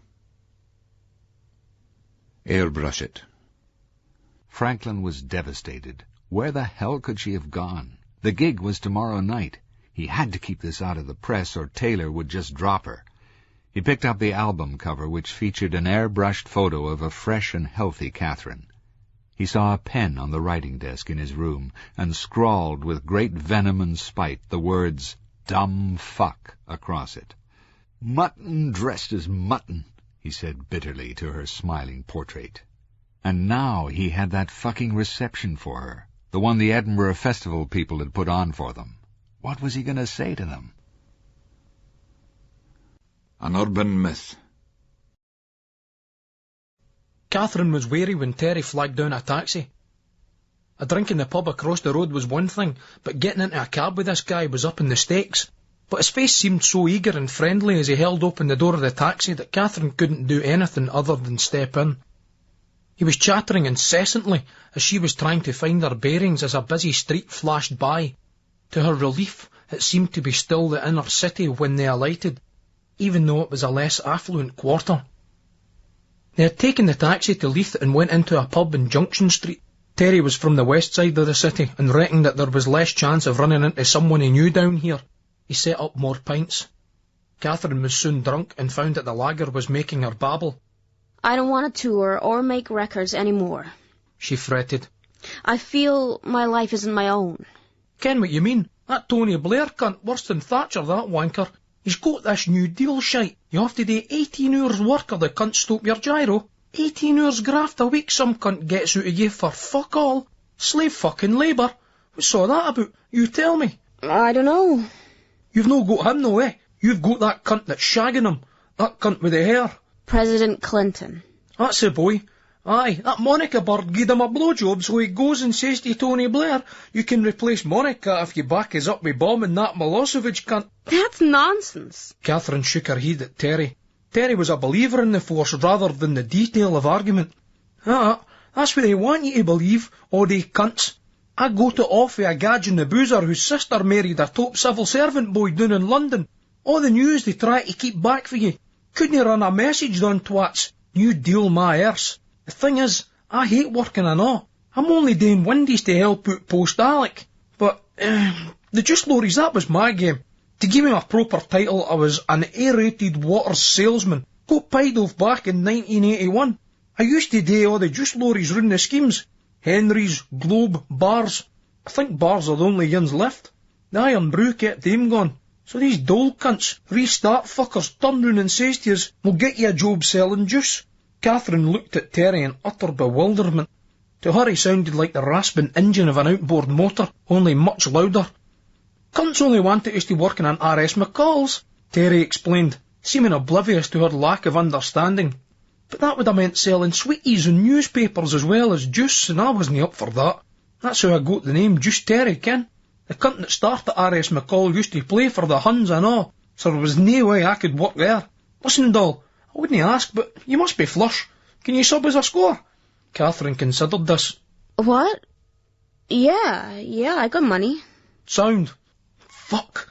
Juice Terry looked around and in a state of annoyance saw Johnny Qatar and Rab Birrell entering the pub. He was wondering what they were doing in this quarter when he noted the fluorescent, greeny-yellow Hibs away top Rab was wearing. There was a midweek game up at Easter Road, and Qatar and Birrell must have come into some dosh if they'd been to that, and they were now making a night of it down in the historic old port. Terry was always suitably intrigued when any of his associates seemed to be in the poppy. Rab Birrell and Johnny Qatar were equally surprised to see Juice Terry drinking outside the more familiar environs of the Gauntlet, Silver Wing, Dodger, Busy Bee, Wheatsheaf and other West Side boozers he frequented. They moved towards Terry's table, but then stalled noting his female company. Qatar felt instantly resentful. A fat cunt like Juice Terry was always surrounded by women. Slappers granted, but a ride was a ride and not to be sneezed at. This one was haggard and skinny, but better turned out than most of Terry's usual conquests. Mind you, that Louise bird Terry had been shagging was as tidy as fuck, but she reeked of gangster connections. A few dubious cunts had given her the message, Larry Wiley being one of them. You never moved in on Fanny that took in that sort of coke unless you were sure no longer had claims on a berth there. It was a pisser though. A Greek god like him currently unable to get his hole for love nor money. All right, John boy, Juice Terry said as Qatar sat down.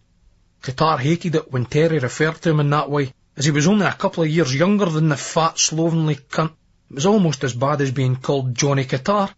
Johnny's real name was John Watson, a common enough one in Scotland.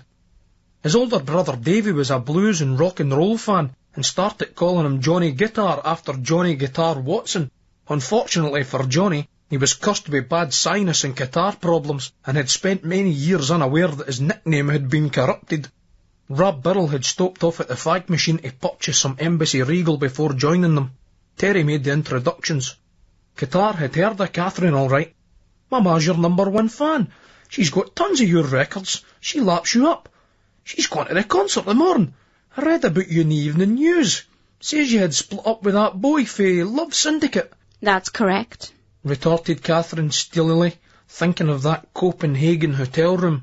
But that was a while back. Ancient history, but Juice Terry confirmed. Qatar sucked some mucus down the back of his throat. He wished that he'd remembered to get his garlic pills. They were the only remedy.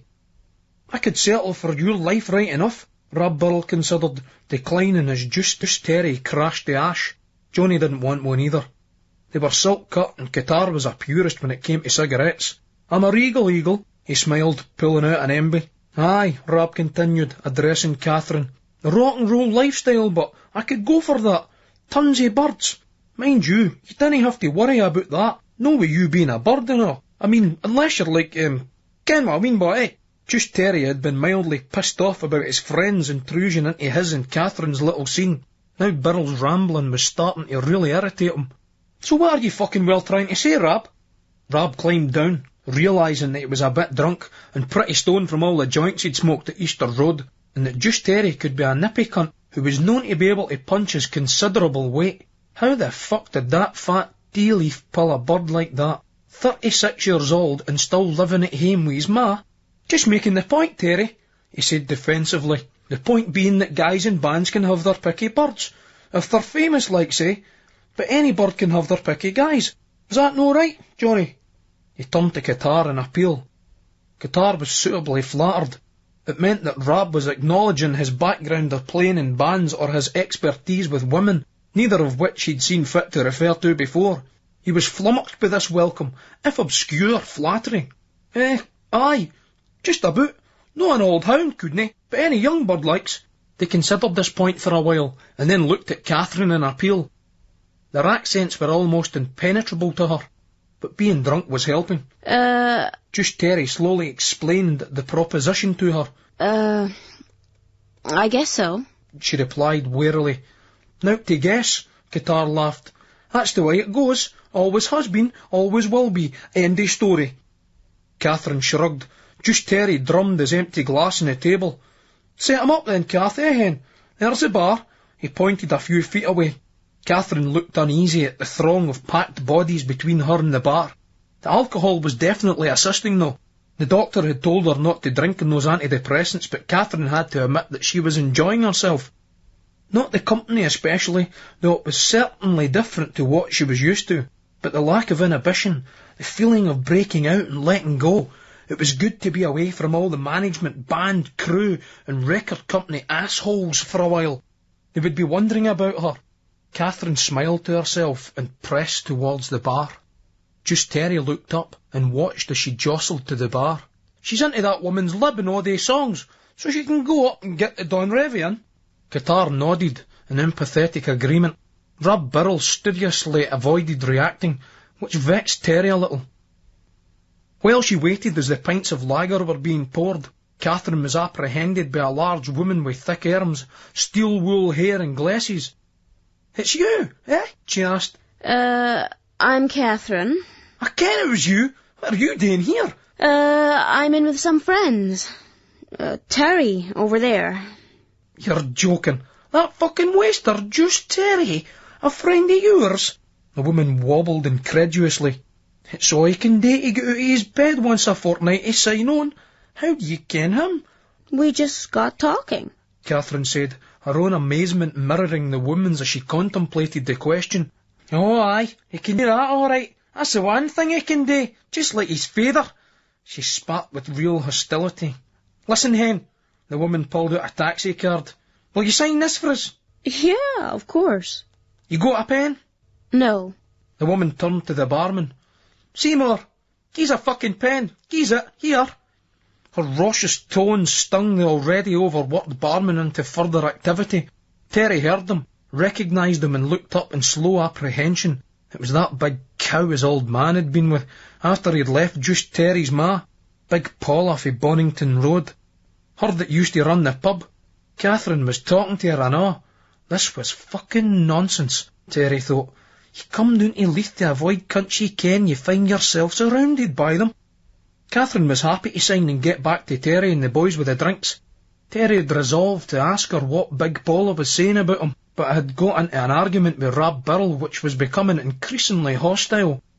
Any cunt that does that deserves to fucking well die. That's my view, Terry snapped, challenging Rab. But that's shite, Terry, Rab argued. That's what you call an urban myth. The casuals wouldn't do that. These casual cunts are fucking bampots, Terry stated. Razor blades in the flumes. What's all that about? You tell me. I've heard that story, Qatar agreed. In fact, this was the first occasion he had heard this. Qatar had run with the football casual boys years ago, but had extricated himself when the enterprise became a little rich for his blood. Nonetheless, he still did everything in his power to stoke up their notoriety and his celebrity by association. This annoyed Rab Burrell. He'd enjoyed being a casual, although those days were long gone for him. It was far too heavy now with all that surveillance shite these days, but he loved it. Great punters, great times, great laughs. What the fuck was Johnny playing at spouting all that bollocks? Rab Burrell hated the way that people were so anxious to believe over-the-top bullshit. To his mind it only kept others in a state of fear and served as a social control mechanism. He loathed but understood the manner in which some of the police and media celebrated that kind of nonsense. After all, it was in their interest. But what was Johnny doing backing up that sort of shite? But that's all it is. Just a fucking story. Made up by some twats. I mean, what would they want to do that for? What would the so-called casuals, even though they didn't exist anymore, want to be putting razor blades in the flumes at the commie pool for? Rab Burrell reasoned, looking at Catherine in appeal. 'Cause they're bams, Just Terry said. Look, Terry, you never even used the commie pool. Rab Burrell again turned to Catherine. You can't even swim, for fuck's sake. You can't swim, Catherine accused, giggling slightly at the thought of Terry's love handle spilling over a tight pair of swimming trunks. That's nowt to do with anything. It's the mentality of cunts that put razor blades on the flimsy of a public swimming pool that we bairns use. What do you say to that? He cross-examined. Catherine considered this. It was the work of sickos. She thought that kind of thing only happened in America. I guess that's pretty gross. No fucking guessing about it, Terry stormed, switching back to Rab Birrell. It's out of order. Rab shook his head. Aye, I agree with you. I'm agreeing that to do that is out of order. But that's no the casuals, Terry. No way. Does that sound like them to you? Oh, aye, we formed a mob to go swedging at the football, so let's all go down the commie pool and put razor blades in the flumes. That's bullshit. I ken a lot of they boys. It just isn't in their fucking style. Besides, there isn't even any casuals these days. You're living in the past. Bams, said Juice Terry stroppily, while he had to admit that what Rab Birrell said was logical and probably correct. He hated to be bested in an argument and grew even more belligerent. Even if it wasn't the casuals who did that, Birrell should be big enough to concede the more general point that they were bams. But no smart, poofy college cunt Birrell. It proved another point to Terry. Never gie a schemie an education. There was Birrell on some poxy course at Stevenson for 10 minutes and he thinks he's fucking Chomsky. I'd heard that happened at the flumes. Heard that the blood flowed red for one of these shoots into the pool, Qatar stated with insect coldness, his eyes narrowing and his lips tightening. He savoured the shivering, disgusted pout he thought he saw from Catherine. Flowed red, he repeated under his breath. Bullshit, said Rab Birrell. Qatar, though, was warming to his theme. I ken nae boys as well as you, Rab. You should ken that, he said in an ominous tone, hoping that Catherine would pick up the enigma and sense of danger in it, be suitably impressed, blow out Juice Terry, and take Qatar home with her to America. They'd go through a ceremony, if only for green card purposes, and resident alien status would be his. Then he'd be installed in a studio with a top backing band and return to Britain with a triumphant string of Clapton-esque guitar-led hits behind him. It could happen, he thought. Look at that Shirley Manson lassie out of Garbage. Her that used to be in that Goodbye Mr. Mackenzie. 1 minute standing behind Big John Duncan and a set of keyboards on stage at the venue. The next set in America, like, he could do the same. Then they'd call him Johnny Guitar, his real name, instead of the hideous degradation he'd been saddled with. Juice Terry had the munchies big time. He was thinking that he could go a curry. Terry was fed up with the way the conversation was heading, straight into Qatar's casual tales. He would go on forever if you let him. Everyone else had heard him several times before, but that never stopped Johnny. Especially now that he had a new ear to bend in Catherine.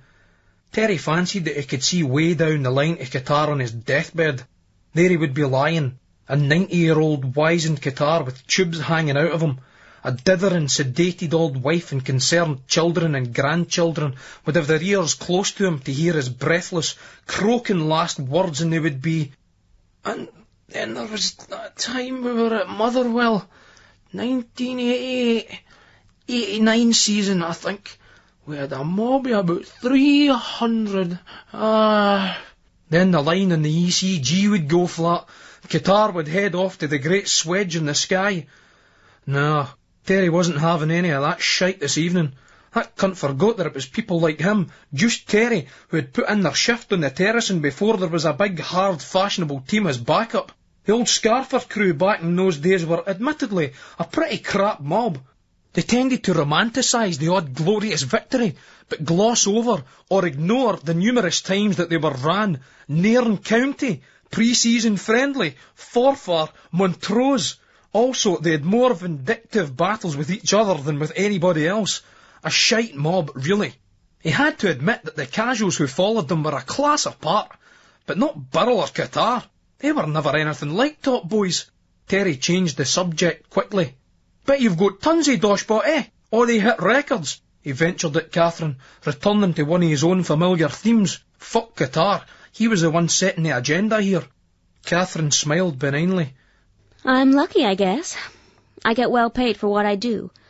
I had a run-in with the IRS a while ago, but my back catalogue's doing okay. I got a bit but by. I'll fucking bet you have, Terry sang, pulling in Qatar and Birrell. John boy, Rab, hear this. What's all that about? You tell me. He nodded at Catherine. Her eyes took on a faraway look, Sometimes money isn't everything, she said softly, but nobody was listening. Well paid for what she does. Gold records, #1 hits. I'll bet you're fucking well paid. Right then, Terry rubbed his hands together. It's settled. The Ruby Murray's on you. What? Ruby? The curry, Terry smiled. Betty Grubby added, making eating gestures. Could handle a fucking nosebag, but Rab Burl admitted. Qatar shrugged. He didn't like to waste drinking time eating, but you could get lager with a curry. He would have some poppadoms. They fitted the bill. Johnny instinctively distrusted any kind of foodstuff which didn't resemble crisps. I don't want to eat anything, Catherine said in horror. She had come out to get away from Franklin and his obsession with her eating. Her drink-addled mind seized the full implications of this. Perhaps he had been hired by that control freak to get her to eat. It may all be an elaborate ruse, the whole damn thing. Right, I'm not saying that you have to eat. That's your business, but you can watch us. Come on, Kath, you've got the poppy. I'm skint till my gyro on Tuesday, and there's no chance of a sub for that Jewish cunt post-Alec until I've done the full week at the Windies. I want to buy dinner for you guys. I can do that, but I don't want to eat anything. Barry, Terry enthused. I like a bird that puts her horn in her purse. I'm no one of the old-fashioned cunts. I believe in equality for Fanny. What was it that commie cunt said? Terry asked, turning to Rab. You should ken this being a student borough. For each according to their own abilities to each according to their needs. That means that you're in the chair. This is Scotland. We share and share alike here, Terry said, then considered the itch in his piles and the damage a Vindaloo could do the next morning. Fuck it though, you sometimes just had to go for it. Okay. Catherine smiled. See you, Qatar slurred. You're sound, ken that? He said, touching Catherine's forearm gently. There's tons of manto around here that never think about putting their hand in their purse. Some of them on fucking good wages, I know. Her that works for the Scottish office. Terry shook his head bitterly, recalling a night out he'd had a while back with a lassie he'd met in the Harp. The cow guzzled her way through Hoffy's fucking gyro in Bacardi and vanished without giving him as much as a peck on the cheek. While he was annoyed at Johnny's ostentatious display of tenderness towards Catherine, he was forced to admit that he had a point. What is this manto? Catherine asked. Fanny, birds, chicks, ken? Terry explained. My God, don't you guys have any personal politics? Just Terry and Johnny Qatar looked at each other for a couple of seconds and shook their heads slowly in unison. Nup, they agreed. Pissed, drugged and laid. Charlene stood before Lisa, who was grinding her teeth in exasperation. Before her friend could speak, Lisa said, Oh, it's you. Right, we're gone out, we're getting pissed, drugged and laid. Can I come in for a bit first? Charlene asked meekly, her dark, haunted eyes staring right into Lisa's essence. Lisa looked at the bags at her friend's feet, and Richard, the video and vibrator were erased from her mind like they never happened. Aye, come in, Lisa urged quickly, stopping to pick up one of Charlene's bags. They went through to her lounge and dropped him on the floor. Sit down, Lisa ushered. What's up? Was there nobody in? Charlene's eyes looked strange and wild to Lisa, and the younger woman cackled like a witch, a flickered spasm twitching the side of her face. Oh, aye, somebody was in all right. Somebody was fucking well in. Lisa felt the muscles in her own face stiffen. Charlene seldom swore. She was a puritanical wee bird in lots of ways, she considered. So what was, please, just let me talk, Charlene said. Something happened. Lisa quickly stuck on the kettle and made some tea. She sat in the chair opposite the couch on which Charlene had crumbled, and listened as her mate poured out to her what she had been greeted with on her return from Ibiza.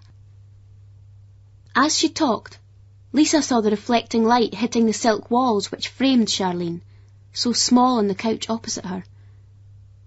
Don't tell me this, Hen, don't tell me this, and Charlene kept talking. In the walls she could see the reverb of the darkened old pattern underneath, clashing with the new stuff. It was the wallpaper, the old, horrible wallpaper. It seemed to keep coming through the paints. 3 coats with good silk vinyl paint as well. You could still see the crap coming through, but Still make out that nasty old pattern. Please stop.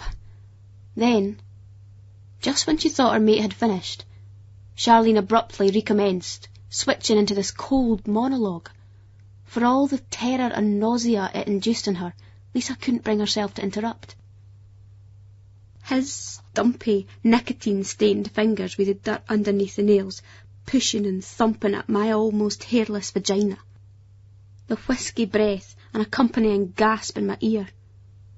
Me, rigid and fearful, trying to keep quiet in case she woke up. That was the joke. She'd do anything not to wake up. Me trying to keep quiet. Me. The sick, dirty, diseased creep. If he was somebody else, or I was somebody else, I might even feel sorry for him. If it had been another fanny his finger was inside. She should have stripped the walls, got rid of that old shite. No matter how many coats you put over it, always came through. Lisa went to speak, but Charlene raised her hand. Lisa felt frozen stiff. It was so hard for her to listen, she could only imagine how difficult it must have been for her pal to start speaking. But now the poor lassie couldn't stop if she wanted to. I should be a frigid virgin, or a nympho. I should be, what as they call it, sexually dysfunctional. No way. My ultimate revenge on him, my metaphorical 2 fingers to his literal 1, is that I'm no. Charlene stared off into space. When she continued, her voice rose an octave. It was like she was talking to him. And I'm glad of my hatred and contempt for you, because I know how to receive and give love, you sad prick. Because I was never the one who was strange or weird or repressed, and I never fucking well will be. She turned to Lisa and jolted where she sat, as if switching back into the space she was occupying. Sorry, Lise. Thanks. Lisa was across onto the MFI couch and hugging her friend for all she was worth. Charlene briefly took the comforting, then pulled away a little, looking at her with a calm smile. Now, what was all this fighting talk about, getting pished, drugged and laid? Lisa was taken aback. We can't. I mean, she stuttered in disbelief. What I'm trying to say is that, it might no be the best time for you. I mean, we've done all that for 2 weeks and it didn't make him go away. I only went away because I thought he was gone for good. Why did she let him back in the house? It's my fault. My fault for going away. I shouldn't have went away. Charlene shivered, her gold-ringed fingers wrapped round a mug of tea. We're gone out though, Lisa. One other thing. Can I crash here for a bit? Lisa crushed Charlene further. You can stay here for as long as you like. Charlene forced a smile. Thanks. Did I ever tell you about my rabbit? She trembled as she held the cup in both hands, though it was warm in the flat. No, Lisa said, bracing herself, looking at the walls again. They definitely needed more paint. A welcome alternative to filth and violence. The festival club is hell for Franklin, but the organisers of the event insisted that he and Catherine come along. A brightly dressed man in a blue corduroy jacket and yellow chinos bounded up to Franklin and limply shook his hand. Mr. Delaney? Angus Simpson from the festival committee. Excellent to see you, he said in an English public school voice. This is Councillor Morag Bannon-Stewart, who represents the City Council on the committee.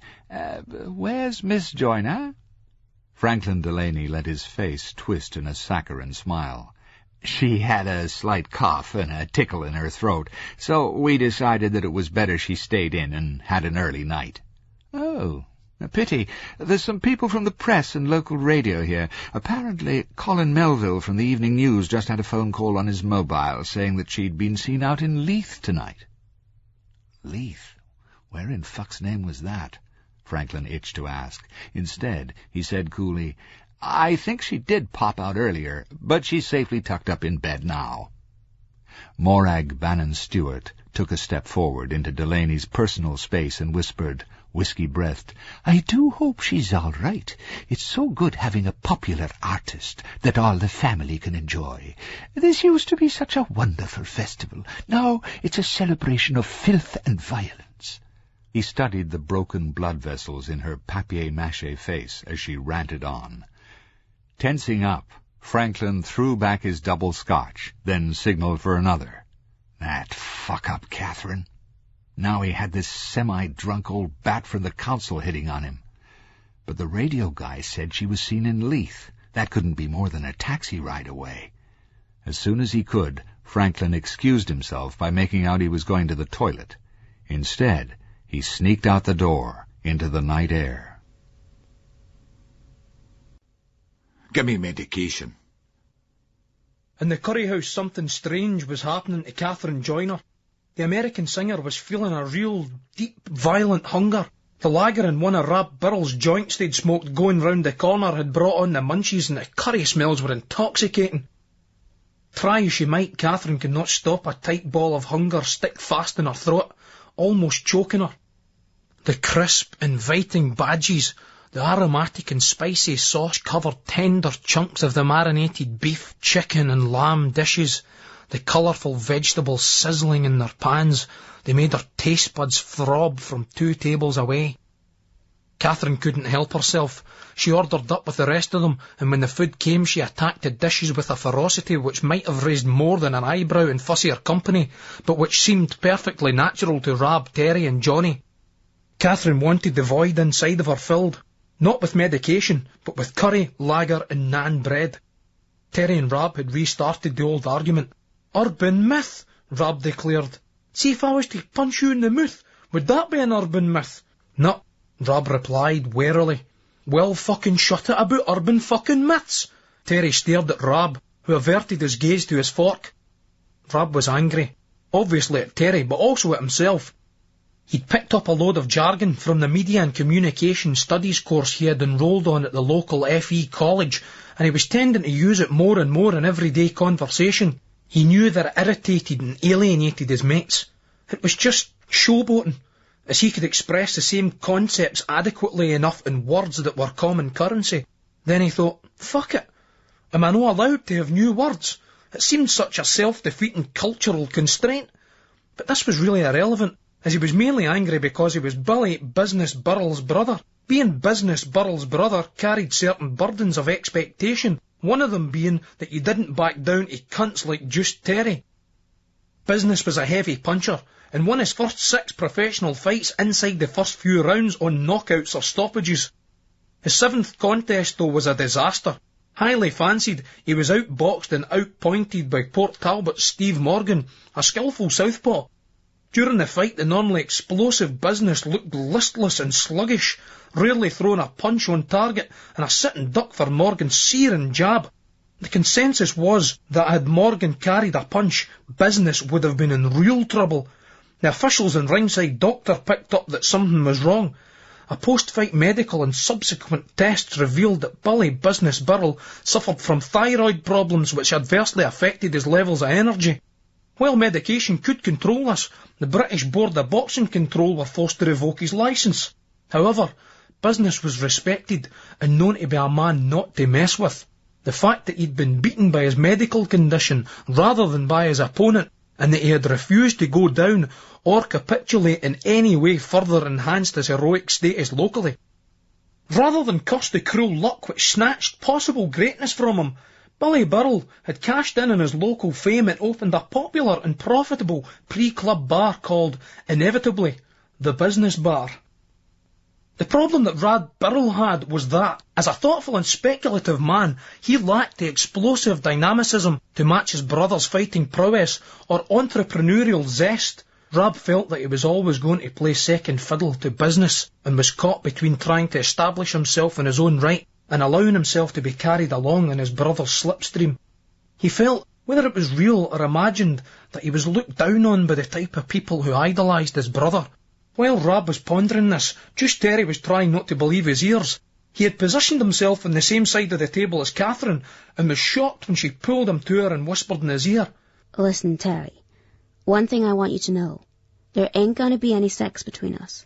You're a neat guy, and I like you as a friend, but we ain't gonna screw, okay? You're into Qatar? Or Burrell? Terry felt his world falling apart. His sexual options were shutting down faster than the hospitals, while Rab's and Johnny's, by contrast, were opening like prisons. He'd been bombed out with Aunt Louise as well.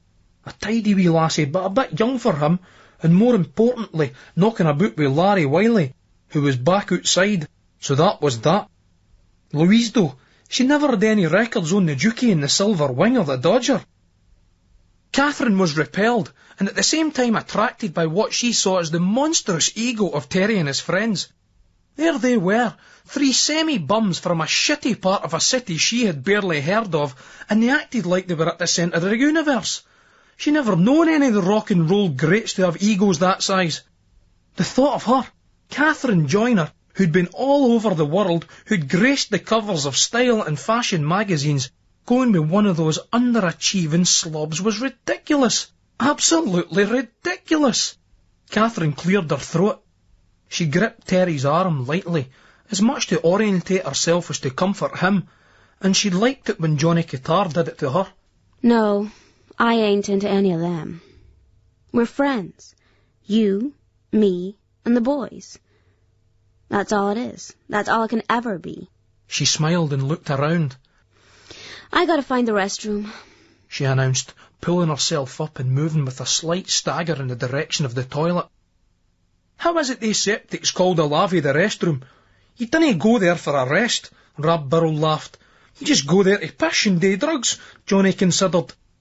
Terry waited in silence until she disappeared behind the toilet swing doors and then turned to Rab.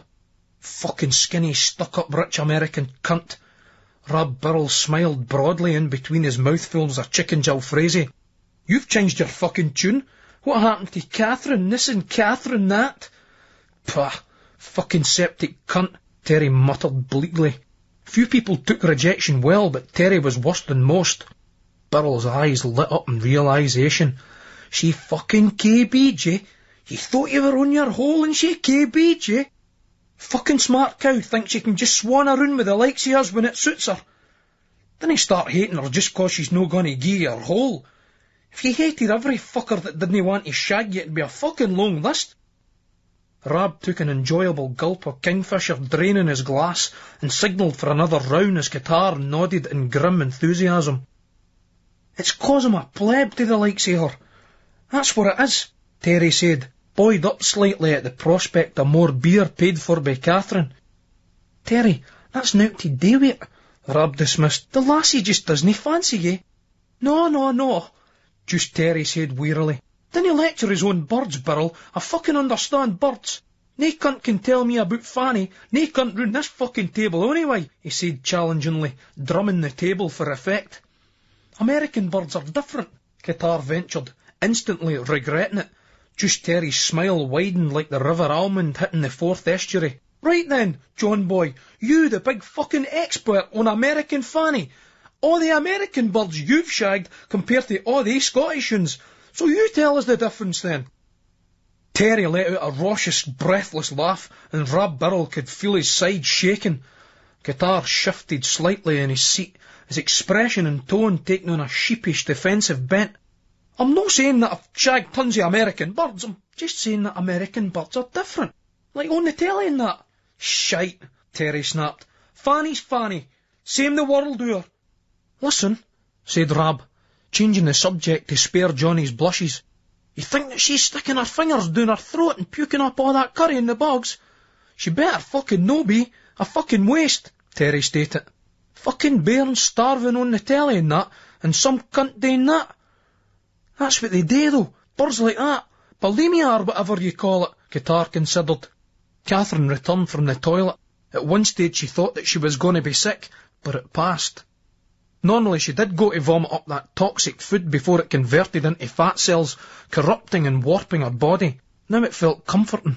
That heavy, warm, fluid centre, which had once spelt disease. See that club zone tonight, at the shooting gallery? For the festival, Ken? Rab Burrell offered. Barry, fancy a bit of clubbing after, Kath? Trip the light fantastic, just Terry ventured. I'm not really dressed for it. but I don't want to go back to the hotel. But, well, okay, she said. It seemed important to stay out, to keep going. Need to get some drugs, but speed and some eckies, eh? Rab said. Then he turned to Qatar. You gonna phone Davy? Terry shook his head. Fuck speed, get some Charlie for later on. Is that cool, Kath? Yeah, why not? Catherine acquiesced. She didn't know where this adventure was heading, but she decided now that she was along on the trip all the way. Rab saw Terry's face distort with a twist of smugness. Kath's in the rock and roll business, Rab. She's no wanting any of your schemy speed. Nothing but the best now. I like speed, Rab protested. All right, Burrell, play the fucking working class hero all you want. You'll get nae medals for us though, mate. Right, John boy? He turned to Qatar. I bet Charlie would be sound, Qatar said. For a change likes Rab. He appealed to Rab in order to mitigate his betrayal. Qatar was normally a big speed freak, and snorting coke played havoc with his already dodgy sinuses. The rabbit. Lisa had remembered Angie talking about Mad Max, Charlene's rabbit, the one she had as a kid.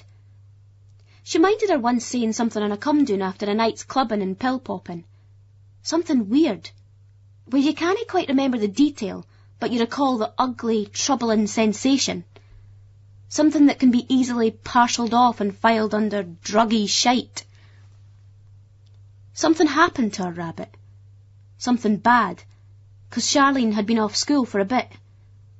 That was as far as it went in Lisa's memory. Then Charlene started to talk again. About the rabbit. Charlene told Lisa that she loved the rabbit, and how the first thing she did every morning was to go down to the hutch and check on him. Sometimes, when the drunken shouts of her father or the sound of her mother's screams got too much, she'd sit at the bottom of the garden, holding and stroking Mad Max and willing it to stop. One day, when she came home from school, she saw the hutch door open. The rabbit had got out. Something caught the corner of her eye, and she slowly looked up at the tree. Mad Max was nailed to it. Huge 6-inch nails smashed right through his body. Charlene tried to pull him off the nails, to cuddle him, even though she knew he was dead. She couldn't pull him off. She went inside the house. Later that night, her father came in drunk. He was shouting and sobbing. "The bairn's rabbit! They jippo cunts next door, I'll fucking kill them!" He saw Charlene sitting in the chair. "We'll get you another rabbit hen." She looked at him in simple, contemptuous loathing. She knew what had happened to the rabbit. He knew that she knew. He slapped her 10-year-old face hard, and she fell to the floor. Her mother came in and protested, and he hospitalised her, knocking her unconscious and breaking her jaw with one punch. He then went off to the pub, leaving the kid to call 999 and an ambulance. Through her shock, it took her what seemed ages to manage to dial. After having told her this story, Charlene stood up briskly and smiled cheerfully. "Where are we going then?" Now Lisa wanted to go to bed. An American in Leith. It proved difficult to find a cab, and 3 went past him before Franklin flagged one down and headed off to Leith. He instructed a driver whom he thought was surly to stop at the first bar in Leith that had a late license. The driver looked at him as if he was mental. "There's loads of them open late. It's the festival." "The first one with a late license in Leith," he repeated. The driver had been working a long, tiring shift, taking daft cunts who didn't know what they wanted to do, or where, or when, around the town. They expected him to have an encyclopedic knowledge of the festival. "Number 38, they'd shout for the venue, as if they were in a Chinese takeaway. Either that, or they'd name the actual show. The driver was sick and tired of it all. "There's Leith and there's Leith, mate," he explained. What you ken as Leith might no be what I ken as Leith. Franklin looked nonplussed. Do you mean down the shore, or the fit of the walk, or Pill Rig, where Edinburgh becomes Leith? Where in Leith? Is this Leith yet? The driver looked at the boundary bar. This is the start of it. Just get off here and keep walking. There's a lot of pubs, but... Franklin exited and wearily handed the man some cash. It was no real distance at all. He tried to do a quick calculation and fancied that he would have covered Manhattan for the same tariff. Angrily, Franklin entered a Spartan bar, but there was no Catherine to be seen. Indeed, it was impossible to even visualize her in such a place. He didn't stick around. Passing another bar, he discovered that the driver was right. She could be anywhere. They did all seem to have a late license. In the next one there was still no Catherine, but he ordered a drink. Large scotch, he nodded to the barman. Is that an American accent, mate, eh? A voice said in his ear. He had been vaguely aware of somebody standing next to him. Turning, he saw two men, both with crew cuts. They looked conventionally tough, one of them with dead eyes, totally at odds with his big smile. Yeah. America, eh, Larry? I fucking loved over there, but... New York, that's where I was. You're here for the festival, mate, eh? Yeah, I'm...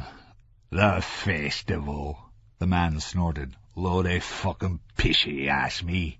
Wasting fucking good money on that. Hey, he shouted at the barman. Another fucking whiskey for our American buddy here. For me and Larry and all. No, really, Franklin began to decline. Aye, really, the man said in a tone so coldly insistent it was all Franklin Delaney could do to stop himself shuddering. The barman, a big, ruddy, stocky man with black-rimmed glasses and a sticking-up mop of sandy-coloured hair, sang cheerfully, 3 whiskies coming up, Franco. The other man, the one called Larry, let his face crease in conspiracy. Tell you what, but me, American birds, game as fuck, well up for it. That's what I do when it's festival time. Fire into anything with an American accent. Aussies, New Zealanders and all. Game as fuck, he said, lifting the glass to his lips. Ignore that cunt, mate. He's a fucking sex case, the man called Franco said. Oh, he thinks about his getting his hole. No, but Franco, some cunts say it's the colonial thing, breaking away for the hang-ups of the old world. What do you think, mate? Well, I don't really... That's fucking shite, Franco snapped. Birds are fucking birds. Doesn't matter where the fuck they come from. Some ride like fuck, some dinna. Larry raised his hands in appeasement, then turned to Franklin with a glint in his eye.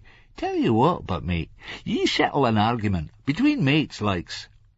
Franco looked at him challengingly. No, but this cunt's a man of the world. You've travelled about a bit, eh, mate? Larry quizzed, a mischievous smile on his lips. So tell us, if you can, do American birds shag more than European birds? Look, I don't know. I just want to have a drink in peace and head off, Franklin replied. Larry looked at Franco.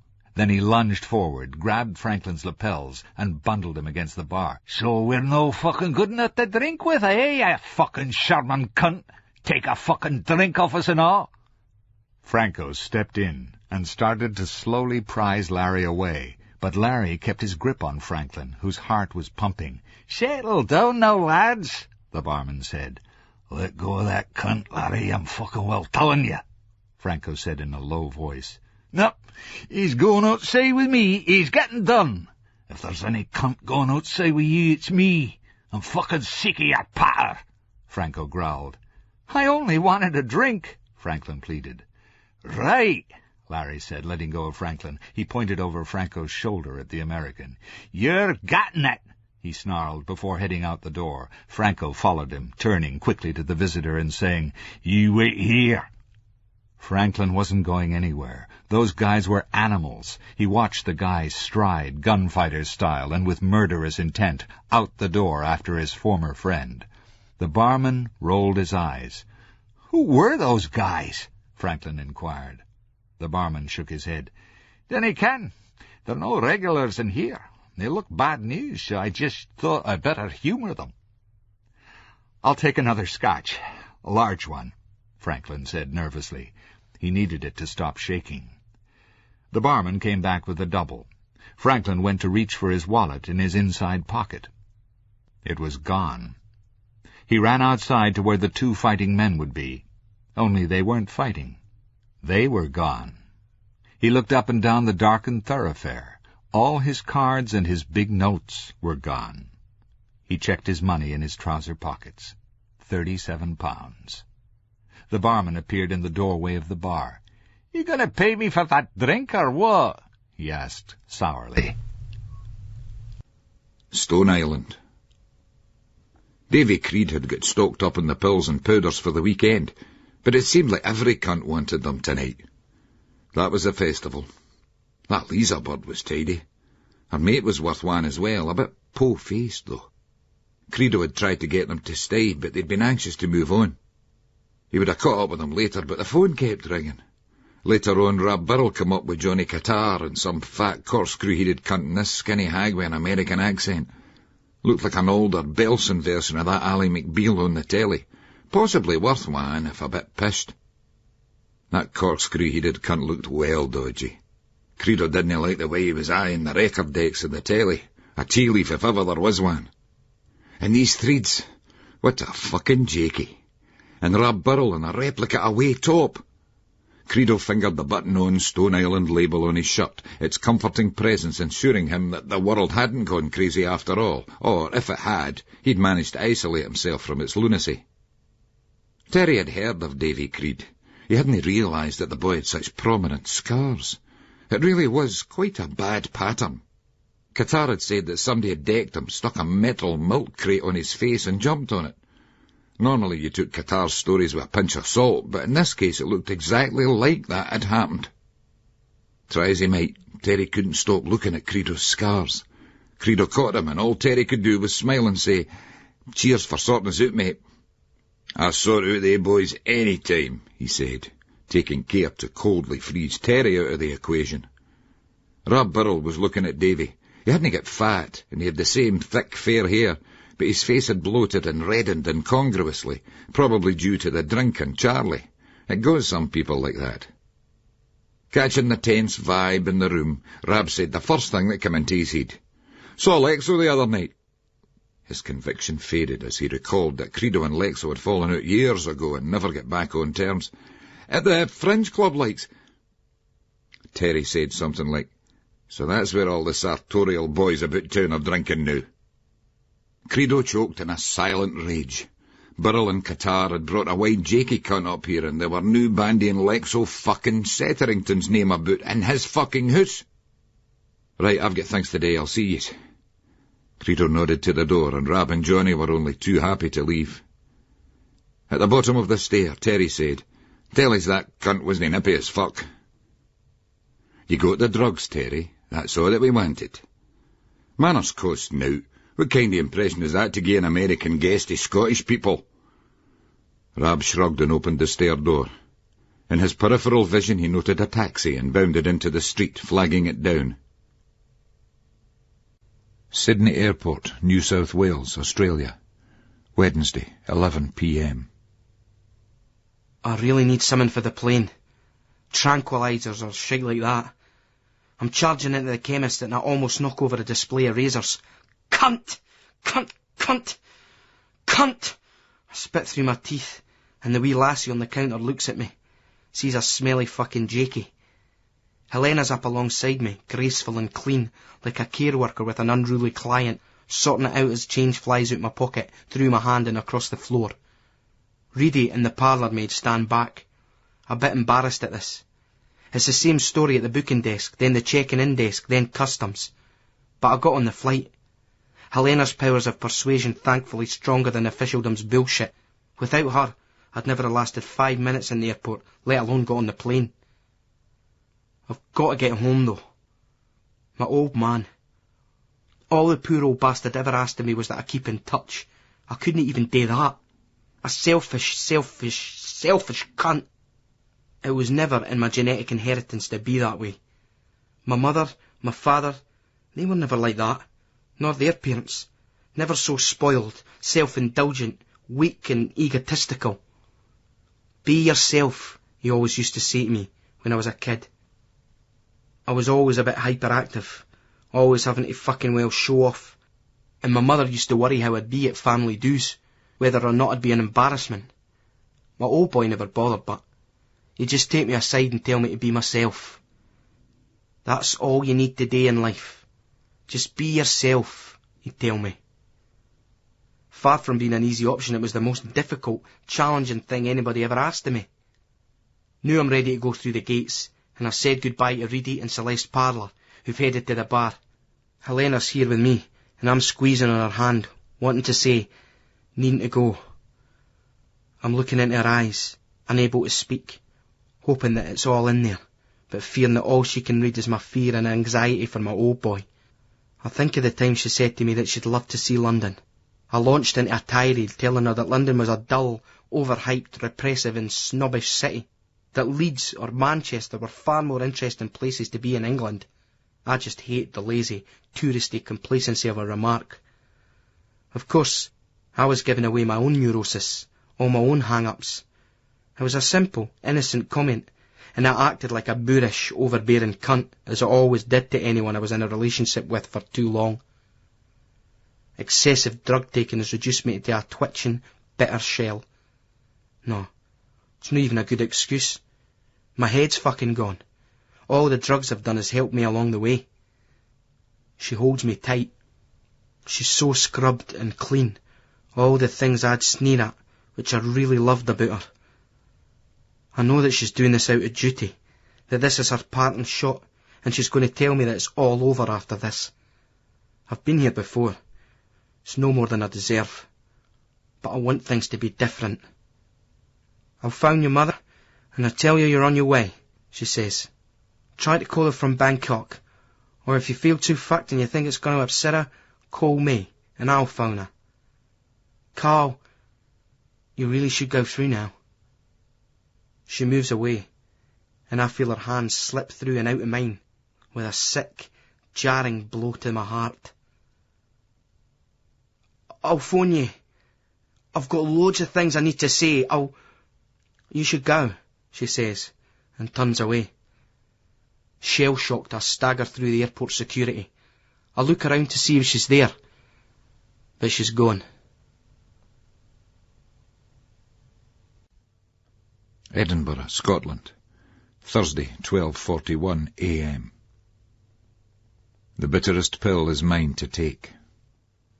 Catherine had done loads of coke at one time, but she'd never tried ecstasy before. She felt a sense of trepidation as she swallowed the bitter pill. What happens now? She asked Rab Burrow, looking round at the growing throngs of people in the club.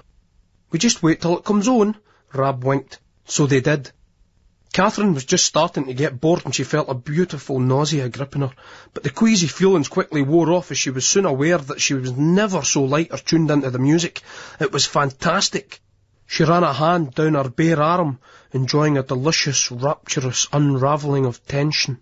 Soon she was on the edge of the dance floor, settling into the deep house groove, moving by unself-conscious instinct, lost in the music. She'd never danced like this before. People kept on coming up to her, shaking her hand and hugging her. When they did this after a gig when she was wired, it felt intrusive and made her anxious. Now it felt wonderful and warm. Two of the people hugging and greeting her were girls called Lisa and Charlene. Catherine joined her. A tophead, Lisa said in an enchanted endorsement. Guitar saw his chance and moved in. He started dancing with Catherine, pulling her in towards the heart of the bass. Catherine felt herself being swept along with the groove in a bouncy rush. Guitar was an old soul boy, and he really knew how to dance to house music. Juice Terry and Rab Burrell looked on from the bar in mounting dismay, though Rab managed to draw considerable comfort from the fact that Terry looked even more upset than he did.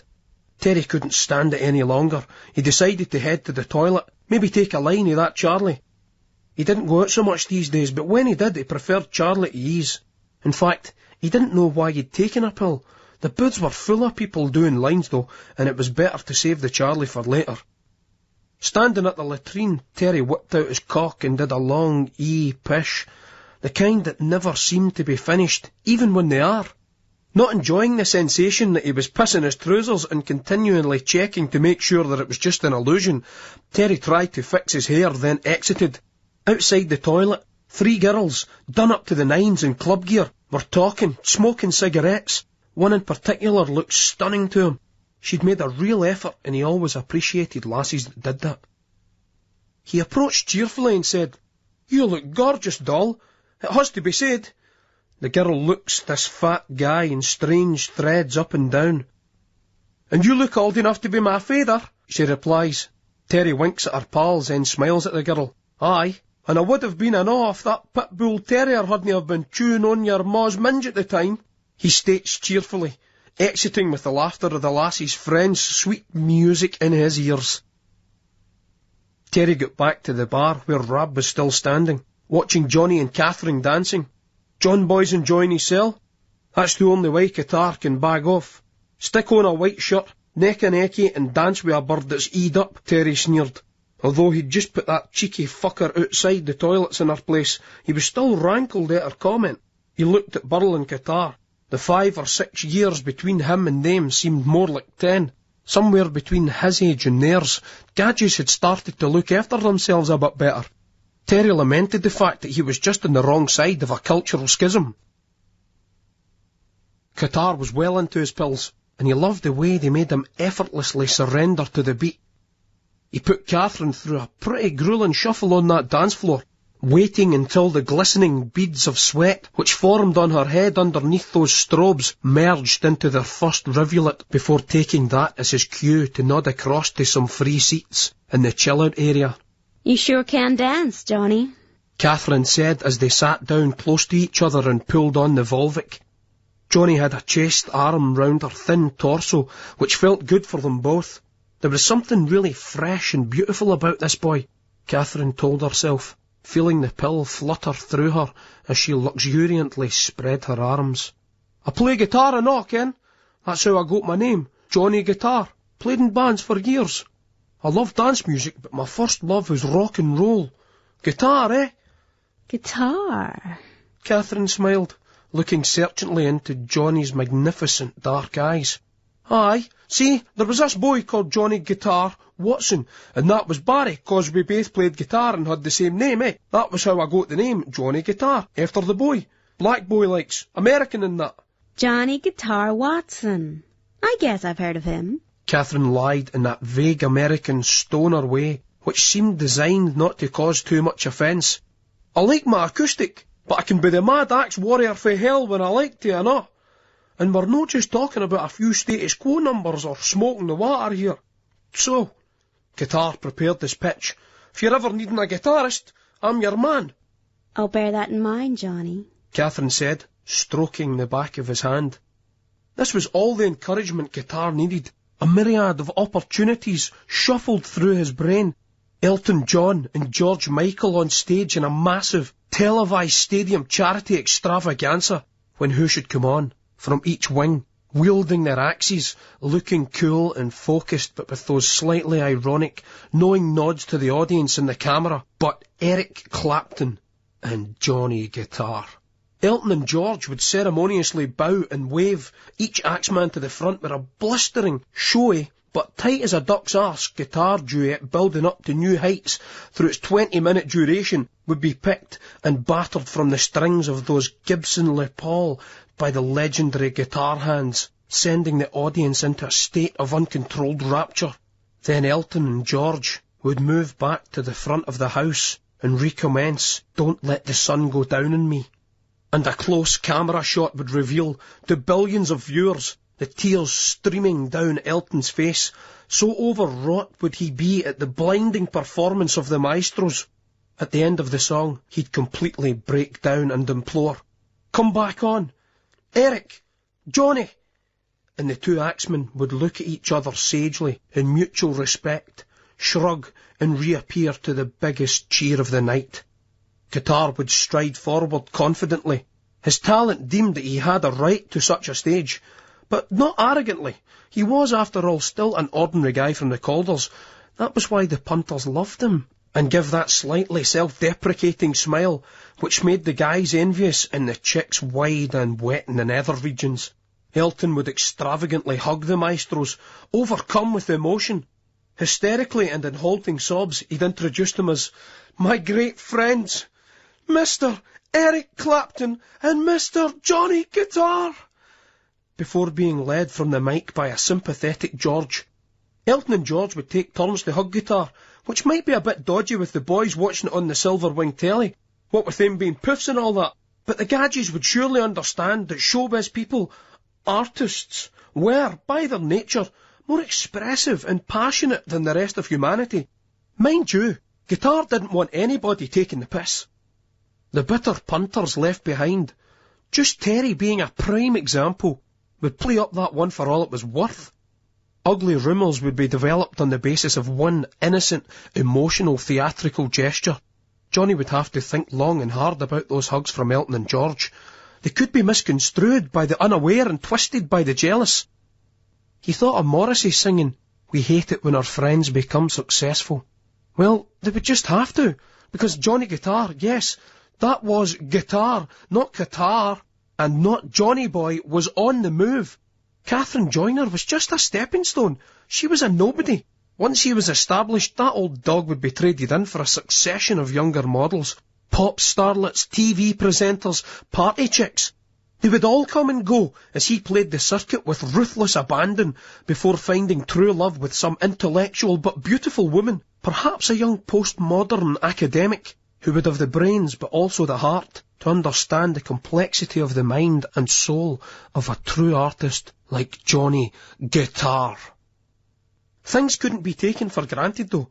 Just Terry was a rival, but he just wanted to use Catherine. Granted, Johnny did too, but he was using her to become ultimately independent and self-sufficient.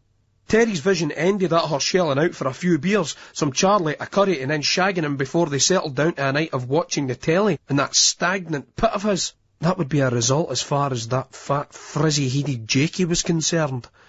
It would be criminal to let Catherine be exploited for such trivial concerns. She was worth more than being used as a glorified remote control. And then there was Rab Birrell. The typical cynical, schemy intellectual. Too much of a critic to ever achieve anything in life. Birrell, so smug about telling you how things are and what is and isn't shite that he forgets that the years are rolling by, and he's still done nothing more than sign his name every fortnight and do a few modules at Stevenson College under the 21-hour rule. Birrell, who actually believed that talking his pompous shite about politics to half-pissed or jellied cunts in West Side pubs was going to raise their consciousness and inspire them to take political action and combine to change society. What would Birrell want with Joyner? To tell the daft Yankee cow that she was suffering from false consciousness and should reject the world of capitalist entertainment and give her money to some bunch of namate sad cunts who called themselves a revolutionary party, so as that they could go and visit other dippet fuckers like themselves in different countries on fact-finding missions? The problem was that Birrell's poxy nonsense might have a Mooney's type of appeal for a rich Yank who had probably tried every other kind of religion, politics, medicine, or mad lifestyle fad going. Rab Birrell, in his self-righteous way, was more dangerous to Johnny's ambition than just Terry. After all, she'd soon get bored of living on the dole and Sawton Mains with a fat cunt and his mother. It was a long way from Madison Square Gardens. But those political and religious cunts could get right into your head, brainwash you. Catherine had to be protected from them as well. Johnny shot a glance over to the bar where the predators were grazing at their watering hole. Spurred on, Guitar continued. I write songs and all. Wow, Catherine said. Johnny liked the circles her mouth and eyes made when she did that. That was it with Americans. They were so positive about things. No like here in Scotland. You couldn't share your dreams and visions here. Not without some bitter cunt sneering at you. That Kent is Father Brigade. Well, they could all fuck off, because his father kent them as well, and they were, are, and would always be a set of fucking wankers.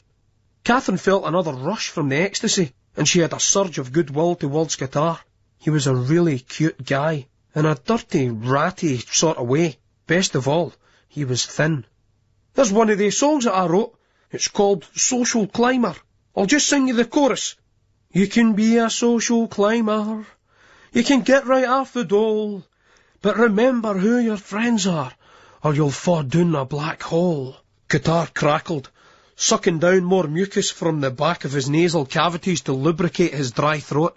But that's just the chorus, likes. It sounds really neat. I guess it's saying that you gotta remember your roots.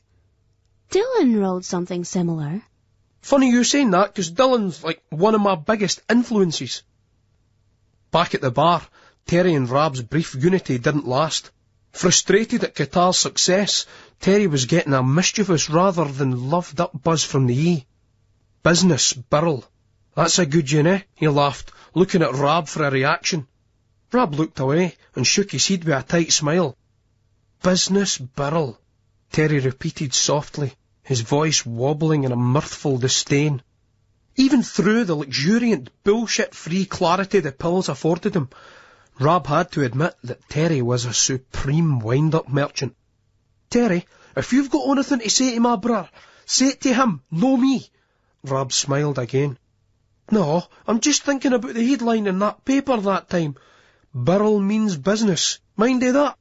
Rab slapped Terry on the back and ordered a couple of Volvics. He couldn't be arsed getting into it. Terry was okay. He was his mate. Yes, he was jealous of Rab's brother, but that was an issue for Terry to resolve. Sad cunt, Rab thought cheerfully. In Terry's head, he was playing the mantra. Billy Birrell, silly girl. He minded that one, from way back at primary school. Then there was Secret Squirrel. He had made that one up. Billy hated that. This starts Terry thinking back, though, or rather forward from that point, about how pally he and Billy Birrell were. They were great mates. It wasn't Terry and Rab or Terry and Post Alec back then. It was Terry and Billy. Billy and Terry. The two of them. And Andy Galloway. Galloway. He was some cunt. You missed that wee fucker. And Carl. Carl Ewart. Ensign. The techno star.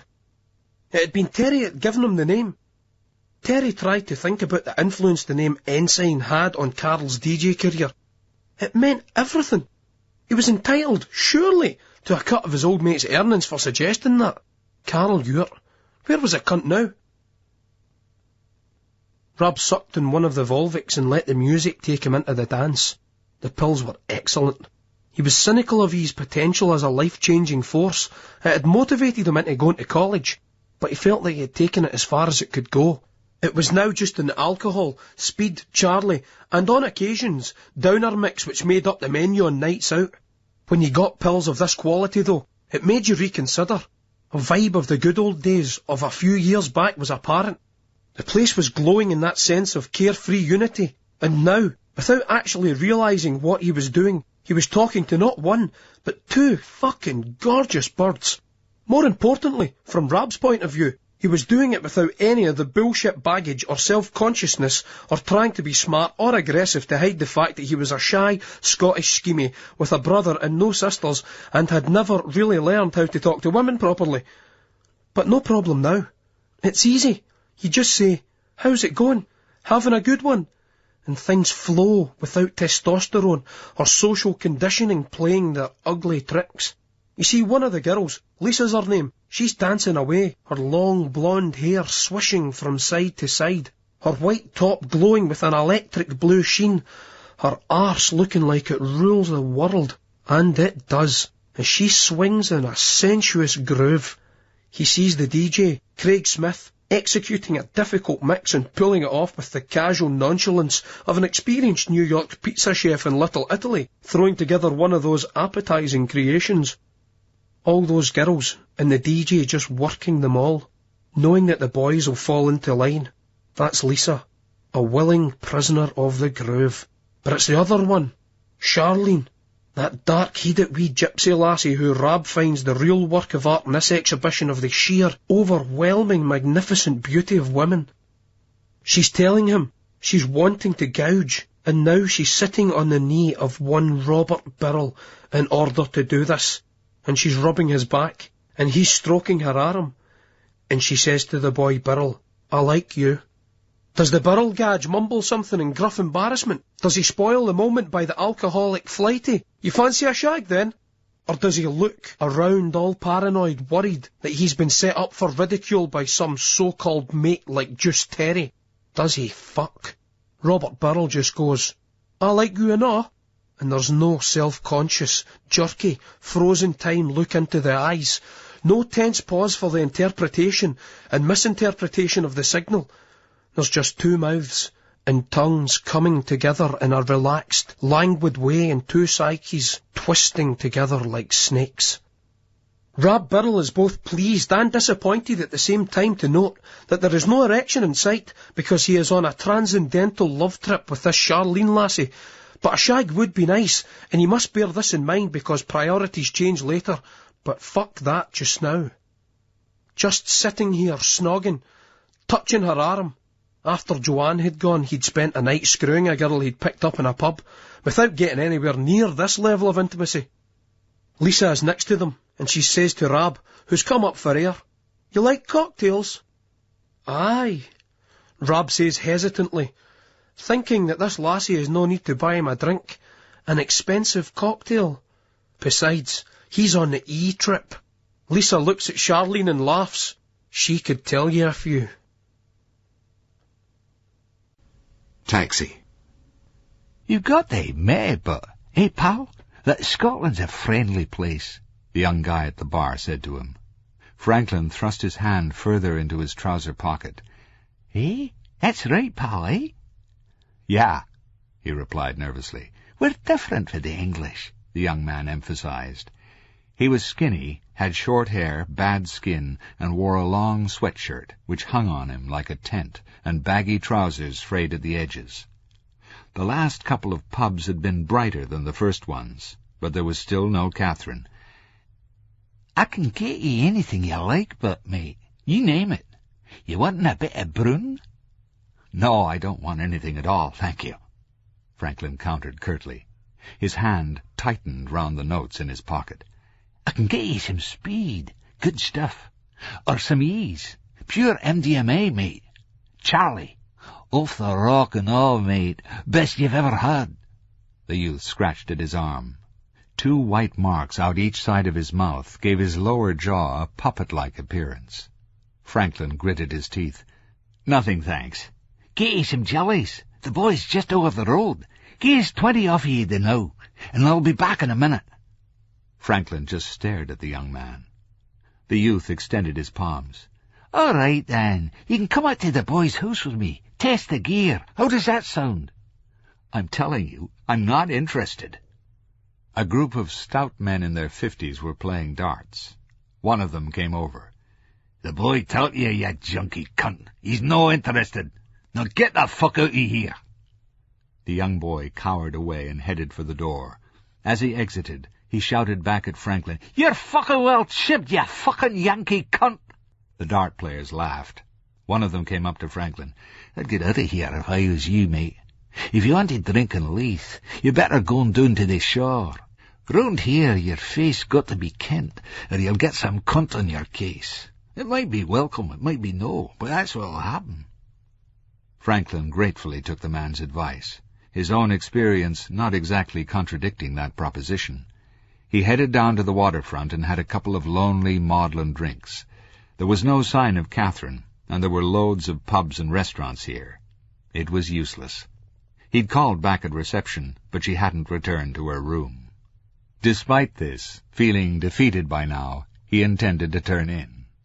He got another cab back up to Edinburgh. "American, eh?" the cabbie asked as they sped up the walk. "Yeah. Over for the festival?" "Yeah." "Funny, 'cause you're the second American I've had in my cab tonight. You'll never guess who the first one was. That singer, Catherine Joyner." Franklin fused rigid with excitement. "Where?" he asked calmly, trying to keep control. "Did you take her?" Stars and cigarettes. Terry and Johnny, both attempting to pursue a certain agenda, were getting a bit irritated as people kept coming up to Catherine. This Eid brotherhood and sisterhood was okay, but they had business to attend to. Thus Terry had found himself in accord with guitar when Johnny asked Rab Burrell, "Let's go back to yours." All right, said Rab. "I'll just see." He hedged his bets, looking over at Charlene and Lisa. Rab was determined that he wasn't going nowhere without Charlene. They were up for it, but it was Catherine who was at first reluctant. Well, I don't know. As usual, Terry had an answer. Aye, but that's when you should move on, when you're having a great time. 'Cause if you wait till you're having a shite time before you go, you just take that shite time with you to the next place. Catherine thought about this, and conceded the point. This night had started off strange, but had slowly turned into something wonderful, and Terry had come through for her, so far. So she was happy to go along with him. Two of the girls he'd seen earlier were with Rab Burrell. They were the ones who'd been with the lassie he'd insulted. Lisa looked at him and pointed. That was brilliant. Her ma's minge getting eaten by a pit bull. Rab looked nonplussed as Charlene and Lisa laughed their heads off. Terry did too, then said, semi-apologetically, Sorry to take the pish out of your mate. No, it was Barry. Lisa smiled. She's a stuck-up cow, her. She wasn't with us. We just bumped into her, Char? Aye, Charlene agreed. Rab had given her some chewing gum and she was chomping 20 to the dozen. Great, Terry nodded, all the time aware that he'd never dreamed of apologising if he believed the girls were really offended. They got their coats and exited into the cold. Catherine was transfixed by the E-inspired orange sodium tracers from the street lamps, and she didn't see the man getting out of the taxi and walk right past him into the club. They carried on down the road for a bit, before veering off a side street and into a stair. The steps were worn down as they climbed up one flight, then another. Where's the goddamn elevator? Huh, Kath? Terry coughed in a put-on American drawl as they mounted step after step to the top floor flat. Too fucking reg, you cunt, Catherine said in a bad Scottish accent, trying to mimic a phrase Johnny Catar had taught her in the club. So the American singer Catherine Joyner found herself back at the flat of Rab Burrell. Lisa was impressed with the size of Rab's record collection. Magic, she said, rummaging through the vinyl and CDs which were racked on the walls.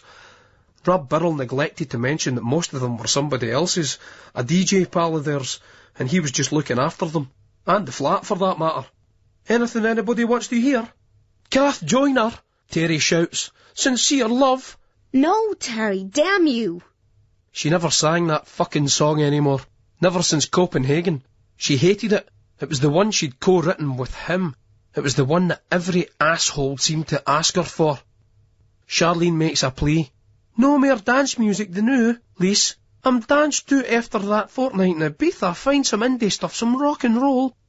A wee bit thin on the ground with that, Rab confesses. Current rock and roll music's shite. Only person doing anything interesting the new is Beck, Johnny ventures. Catherine's eyes widen. God, Johnny, that's so right. Play Beck. Beck is just the coolest spirit. Aye, that's Barry, Terry agrees, moving over to help Lisa search. He looks in the pile of 7-inch singles. Got it, he says, moving over to the record deck. He puts the music on, and the familiar pub jukebox riff of Hi-Ho Silver Lining fills the air. What the fuck is that? Lisa asks, as Rab starts sniggering. Johnny does too. Beck? Jeff Beck? Terry went singing, Hi-Ho Silver Lining. Catherine looks solemnly at him. That wasn't the Beck we had in mind, Terry. Right, Terry says, deflated, sitting down on a beanbag. Rab Burrell gets up and puts on Shannon's Let the Music Play and starts briefly dancing with Charlene and Lisa before grabbing Charlene's hand and leading her over to a seat built into the bay window of the flat. Terry feels old and humiliated. To console himself, he starts racking out lines of cocaine in a CD case. Fuck off, Terry. We're still on ye vibe the new, Rab says, turning from the window seat in the flat. Some of us can handle our drugs, Burrell. Catherine is also content to stay on the E-vibe. After Shannon finishes, someone puts a CD on. Catherine likes the music and she is up dancing with Johnny and Lisa. This young girl seems very beautiful to the American singer, but she is appreciative rather than intimidated by it. The music is fantastic to Catherine's ears. Beaty, driving but soulful, and full of rich textures. Who is that? Johnny hands her the CD case. She reads, Ensign, Departures. Matey Terry's here, Johnny says, then noticing her interest starts to regret it. For ages ago, like, he adds, going into a seductive offbeat dance movement which both Catherine and Lisa, to his relief, decide to copy. Rob Biddle is sitting, holding hands with Charlene, pointing out at Arthur's seat. "It's a beautiful view," she says. "You're a beautiful view," he tells her. "So are you," she replies. Terry, miserable on the beanbags, overhears this. Birrell's got a new girlfriend. Now we're all forced to witness a sickening display of Ian-juiced smarm as he gets his hole for the first time in yonks. Beck? Who the fuck was that? Some fucking American poof. He could kick himself. Bad referencing was an unforgivable crime in some quarters, worse than no referencing at all. And the place in the big, wide world where it would be most harshly judged would be in the anal student gaff of that cunt Rab Biddle. It was fast turning into a nightmare, Terry thought, as he fine-chopped the lines of coke, which nobody but him seemed to want. Guitar has two birds slavering all over him, and Rab Biddle's playing Mr. Fucking Smooth because he's eed up. Terry takes brutal stock of Rab's student pad, the wallpaper, the beanbags, the plants, two fucking guys in a flat with plants. Rab Biddle, the so-called Hibs boy as well. But that cunt was always mere CC Blooms than CCS. In the district court of his mind, where Rab Biddle is on trial charged with being a poncy student cunt, Terry is assembling an absolute fucking welter of evidence. Then he sees it. It's the artefact which digs at him at a new level, way beyond irritation, slapping him into a dumbfounded outrage. It's a poster of a soldier being shot with the words, "Why?" followed by a question mark. That, to Terry, just sums up that cunt Biddle, his politics, his affectations, his stupid student shite. He could almost hear him now, saying to that daft wee clubber lassie, "Aye, it makes you think, doesn't it then?" Going off into one of his daft lectures about whatever garbage him and his new college chums talked about. Stevenson College, Biddle. Stevenson College. And Rab's brother, Billy, his old best mate. Terry minded the time, the one and only time he'd gone into the business bar. And okay, he'd had a few, and he'd been in overalls for doing a bit of painting on the side. But business had all but blanked him, giving him a disdainful "Terry," followed by a "come back when you're better dressed" look, which had made Terry feel like a total cunt in front of the posh George Street wankers who drank in there. Through the druggy reverb and Ensign's music, he fancied he could hear them now. "I actually know quite a lot of rather unsavoury people in this town. Have you met Billy Biddle? The ex-boxer, runs a business bar. You must come in and meet Billy, he's a character." And there would be Business Biddle, the fucking Rembrandt kid, saying in hushed tones to one of the wee lassies he employs in order to get into their knickers, "Look after Brendan Hasley." A big noise in standard life. "Oh look, there's Gavin Hastings. Gavin!" Biddle making a cunt of himself. He'd never be one of them, and they'd never really accept him, just standing there and letting them patronise him. And him no even seeing it, or worse, him noticing it and putting it down to business. The Birrells and their fucking pretensions. Rab was looking at the poster which Charlene had taken a fancy to. "It really says a lot, that poster, eh?" she said, urging him on in support. "Aye," Rab replied with less enthusiasm than he felt she wanted. He hated the poster with a vengeance. It was put up by his flatmate, Andrew, and Rab always joked about that nauseating student left-wing kitsch, but this one really did irritate him. To Rab it epitomised that smug, complacent right-onness. Let's make those daft wee statements to show how profound and sussed out we are. It was a load of bollocks. Andrew was okay, but he didn't give a flying fuck about war. It was just a lazy way to a pompous cred. He turned to see Terry looking at the poster with an expression of abject disgust, and he knew what Juice was thinking, and he had an urge to shout, "It's no fucking mine, right?"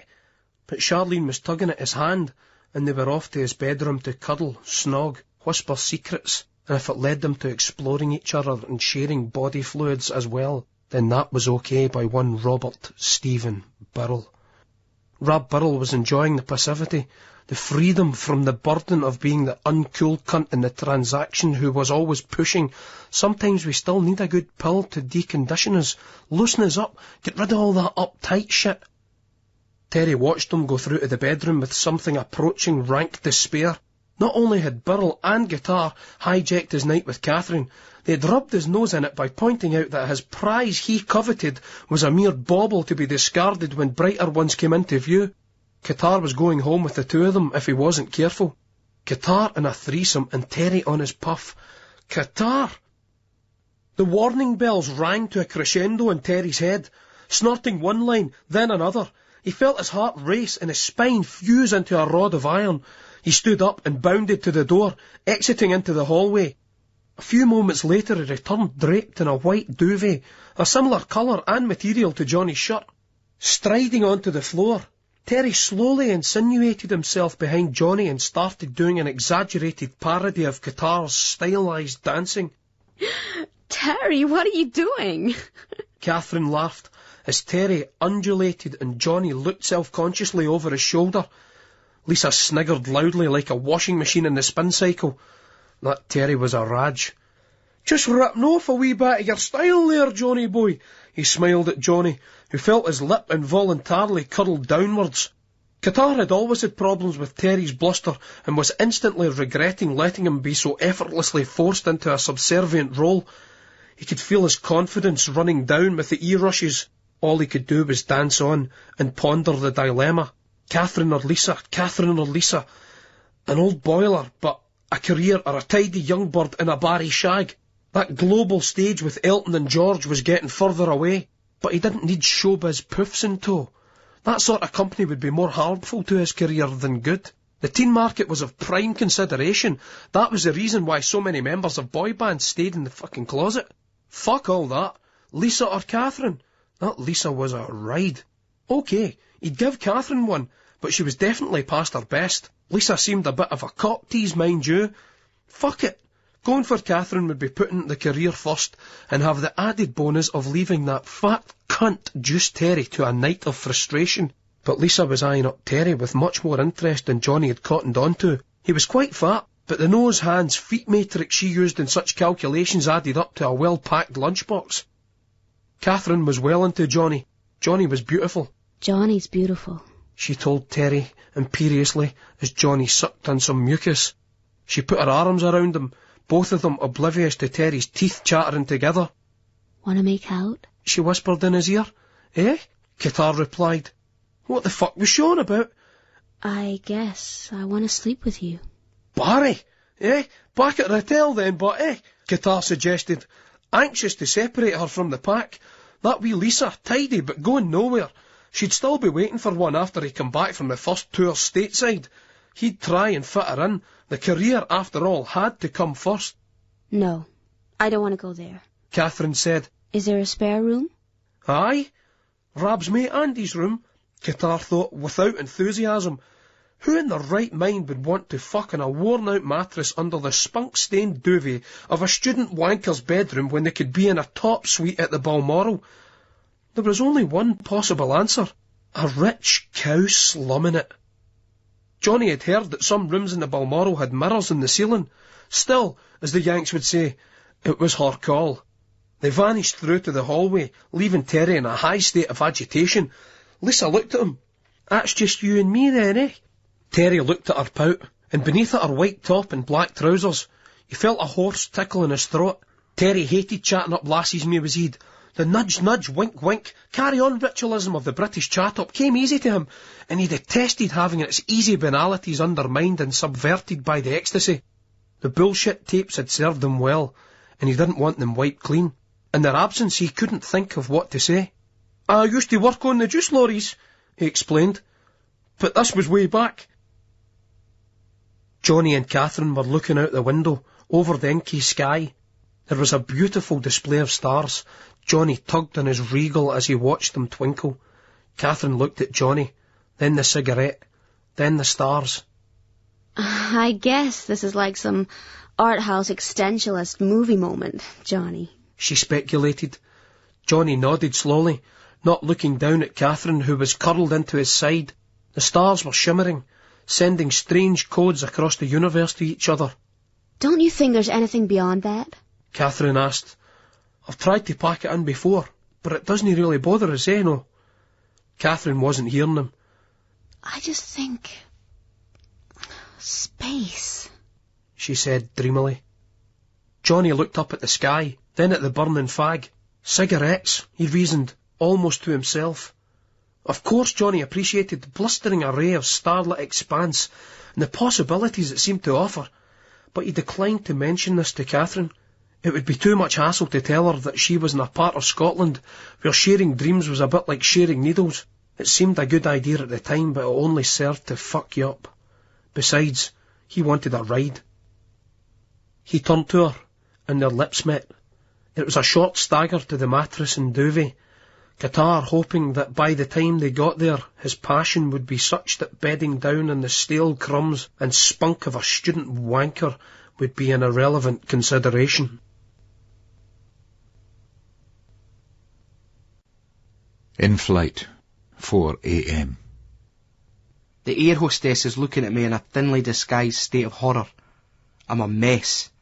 The dirty minging clays, the shaved head, too much dust and dirt in the desert for the locks, and the smell of me. Rancid chemical discharge mixing with the earth of the new world. Sweat and muck streaks across my face. The air hostess looks at a well-manicured cabin steward who catches sight of me and rolls his eyes. The poor cunt sitting next to me is arching his body as far away as he can. I'm in no fit state to fly. I'm in no fit state to do anything. The plane rose forward. I'm pinned back in the seat and we're up in space. We heard the space, Helena, I hear myself say a couple of times as the aircraft levels out. The guy next to me recoils further in his seat.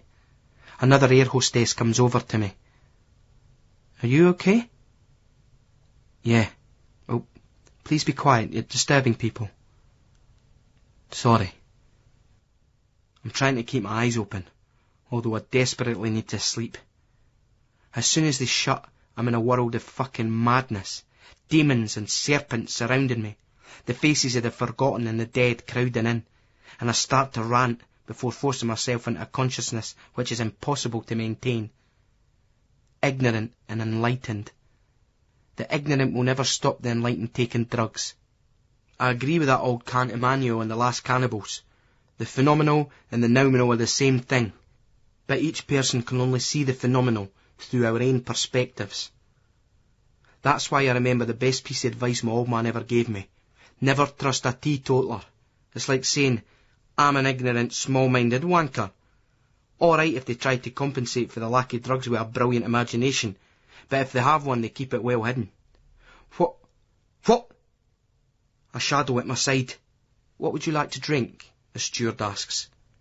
What? Consumer choice versus real choice. Thirst is the issue, drink is the need. What to drink? Coffee, tea, Coke, Pepsi, Virgin, Sprite, Diet, Decaf, additives. By the time you've made the token choice, you've eaten up a bigger chunk of your allotted 10 than any drugs could have. They try to con you that making that kind of choice day in, day out makes you feel free or alive or self-actualised. But it's shite. A lifebelt to stop us off of going fucking mad at the lunacy of this fucked up world we've let them shape around us. Freedom from meaningless choice. Water. Sans gas. A cough. At first I'm thinking that I'm back there again, and I feel the acid dust in my nasal cavities, on my lips, face and hands. The strange cool air and, for a distance, the boom of the bass, and the voices, whoops, shrieks and whispers. Whoop, bong. But I'm on the plane with the little bad bears, trying to obliterate my mind through drugs. Now it was coming back. The sickness, the pains, spasm and chills, rivaling anything thought up by the demons. But they kept trying, these little bears. One, perched on the seat in front of me, is particularly persistent. You're fucking ours, you wee cunt. You've never been any use, Carl. Nae use to nae cunt.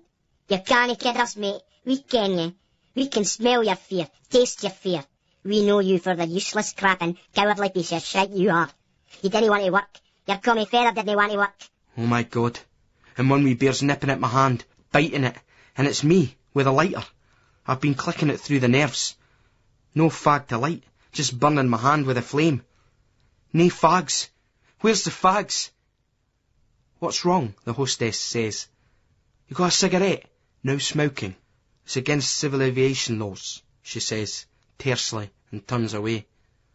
Fucking hell, I'm going to die. This time, I'm really going to die. I just can't envisage a way through this. Oh, no. You're not going to die. We don't die. We're immortal. Like fuck. That's what we used to think. No, we fucking will die alright. Doesn't it keep going on? It ends. Golly.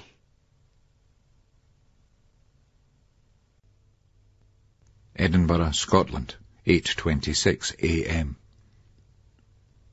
Our bona fide guests.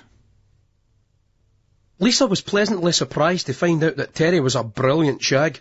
They'd been screwing most of the night, but as they'd been doing a lot of Charlie, they were unable to enjoy much post-coital harmony, writhing and sweating in each other's arms, their hearts thudding.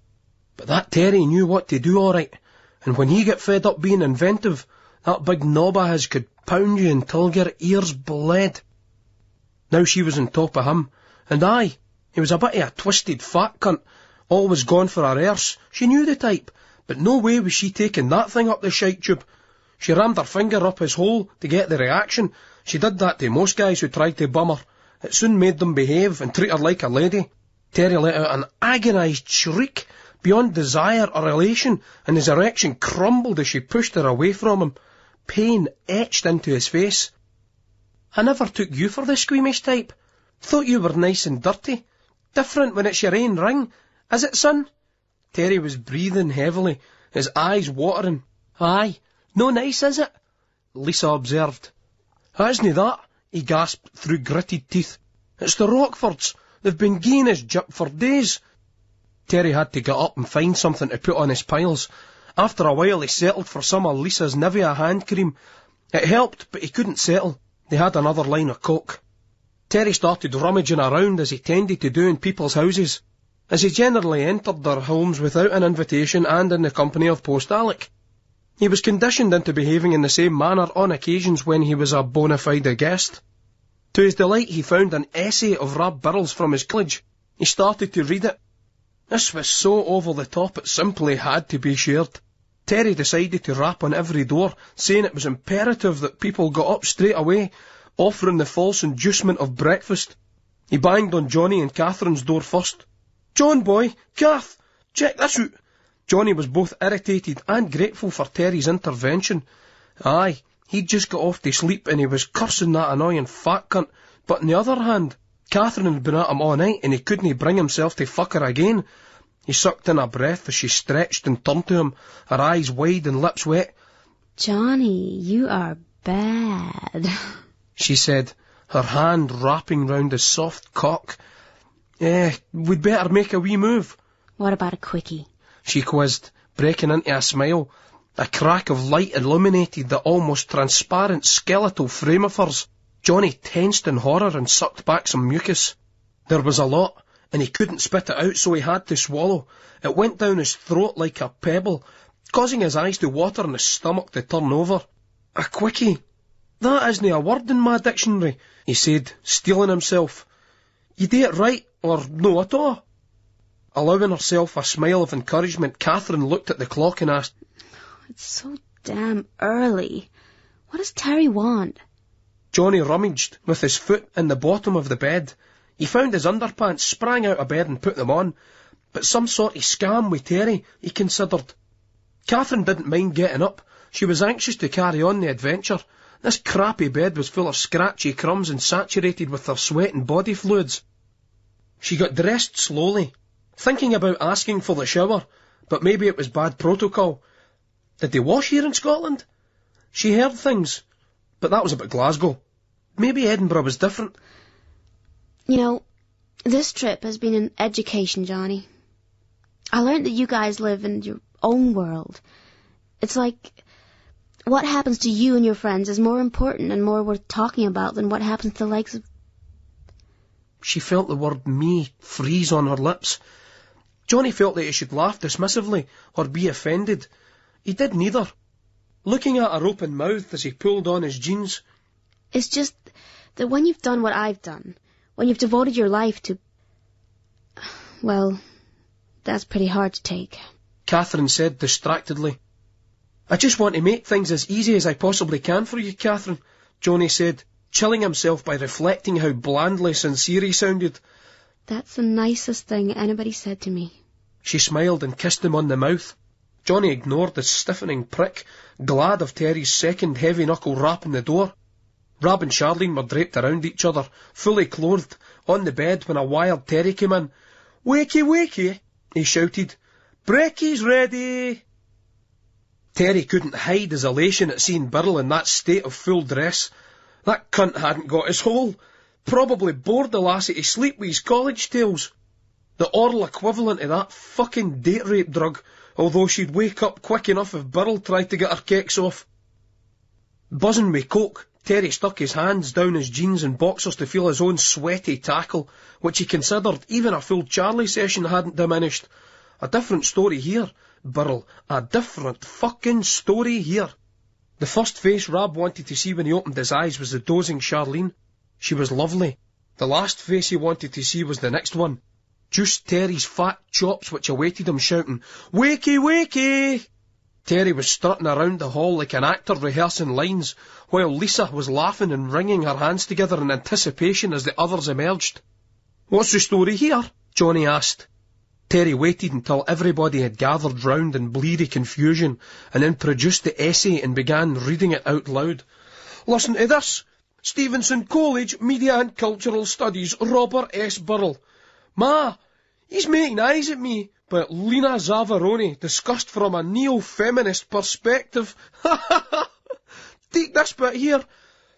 In spite of her mounting arousal in the face of the growing attentions from her would-be suitor, Miss Zavaroni maintains her mother as a continuous reference point. Every minute he gets bolder. Now he's leaning on my shoulder. Mama, he's kissing me. This declaration constitutes an exceptional display of sisterhood, illustrating a bond far beyond the mother-daughter intergenerational relationship. We learn at this point that the Zavaroni character, or more accurately, voice, trusts her mother as a confidant in Rab ripped the papers from Terry's hand. "Leave it, Terry." Lisa was laughing in gleeful disgust as she watched Charlene's adoring eyes on Rab. It was repulsive. "An A+ and all. Phew," Terry mocked. "Gold star for Rab." "That was great, though," Charlene said to Rab. I guess I never thought that much about the content of the lyrics in that number before, Catherine said. She didn't mean it to sound sarcastic, but Terry's laughter and Rab's tetchy expression showed her it had certainly been taken that way. Rab quickly changed the subject, smiling at Charlene in sheepish, grateful acknowledgement and suggesting that they all go to the cafe for breakfast, then a beer. Terry had already undertaken a systematic audit of the contents of the fridge and the cupboards in Rab's kitchen. "The only place we'll get a bit of noise is the cafe. I was having a look at some of the stuff you've got ben there. It's a right lesbian larder, this. Eh, Rab? It has to be said, two guys living together, eating like that. Phew. Are you going to talk shite all day, or are we going to go to the cafe?" I guess Terry could do both, Catherine quipped to Johnny's laughter. "Fuck the cafe, Birrell. My appetite's shot to pieces with these pills and that Charlie. Let's get a few beers in," Terry said, smiling coolly at Catherine. That cheeky fucking Yankee cunt was getting into the crack. Well, she'd better no get into it too much at his expense, or she'd fucking well get it back tenfold. Nae fucking star treatment here. Lisa and Charlene nodded in agreement, and Catherine and Johnny did too. Terry drank in the approval. "Bacon, egg, sausage, tomato, mushroom," Rab protested. "Fuck off, Birrell," Terry scoffed. "My raw-foot are tits here still, or at least a heavyweight crewer, Ellis." He winked at Lisa, who gave Rab a hard stare. "It'll be months before we're ready for solids." Catherine was especially happy to carry on drinking. She put an arm around Johnny. That boy could fuck. Every time she put her hand in that prick in the night, it had stood to attention. Then she was right on him, enclosing him, pulling him into her, and he was giving it to her as though his future depended on it. "Eh, you've got the gig tonight. Maybe you need to get some kip, back out of the hotel and that, eh?" Johnny ventured. Catherine shivered inside. She wanted to keep going. "I've got plenty of time to go for a goddamn beer first." Don't be such a drag, Johnny, she teased.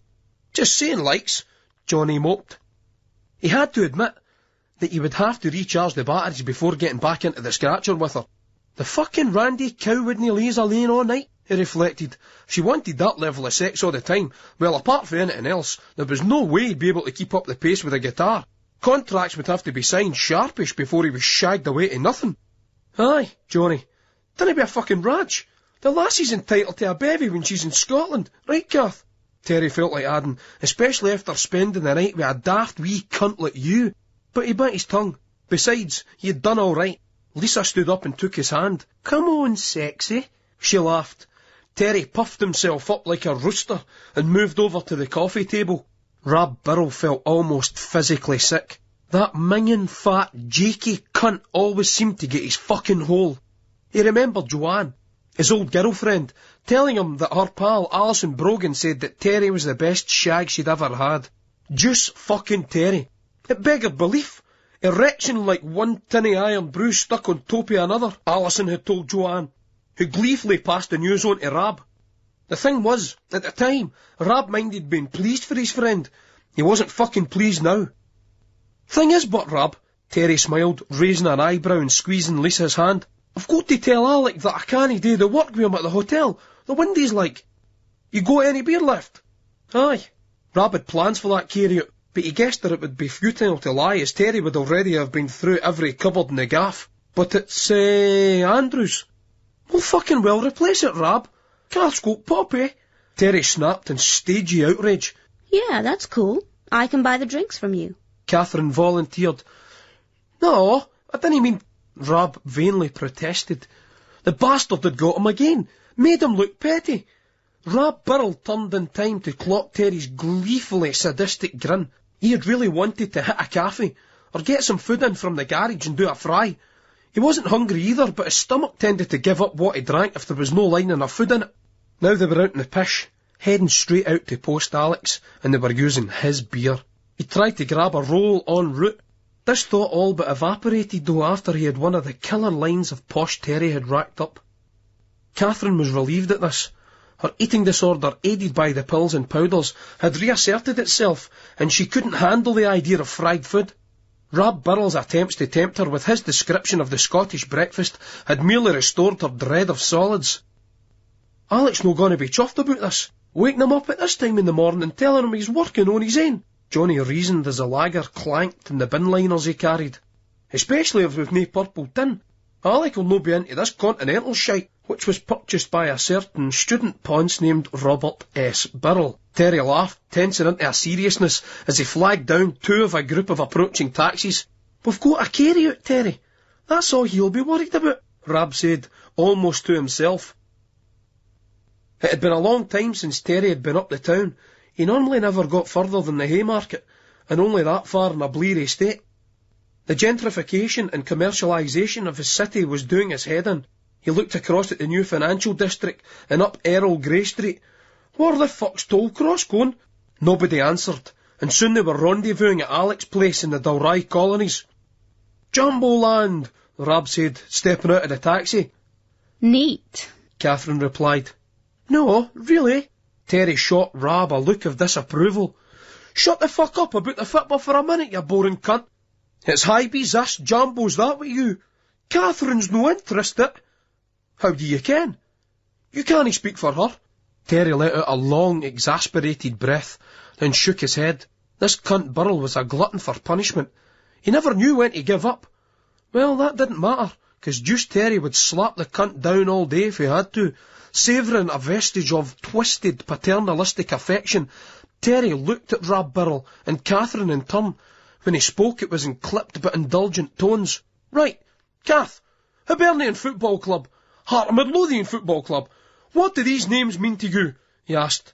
I don't know, she began. Nothing, he said curtly, turning to Rab, who was now looking quite uncomfortable. So shut the fuck up, Rab, if you please. Rab Burrell felt gutted. That cunt Terry, that fucking... Well, I did notice Hibernian on Rab's badge, she said, pointing at the crest on Burrell's away strip. Rab saw a shard of light and recklessly rushed into it. See, he said. That was the annoying genius of Terry. If you ignored him, he just walked all over you. If you got into it with him, you demeaned yourself by getting down to the cunt's level, and he always excelled in disguising his pettiness as something higher. I do beg your pardon, Roberto. Catherine did notice that badge on that colourful, if not exactly fashionable, strip that you've been wearing all night, so by all means please feel free to give us all what you students call it, a retrospective analysis of the 1991 League Cup winning season. Or maybe, as an alternative, he pulled an exaggerated, cheery face, we could just go up and see Alec and have a wee drink. They mounted the steps to Alec's, and Terry rapped on the door, Rab stunned and silent behind him. Catherine was still a bit spaced out. The food, the drink, the pills, the Charlie, and the shagging from Qatar had left her in a dislocated, slightly deranged state.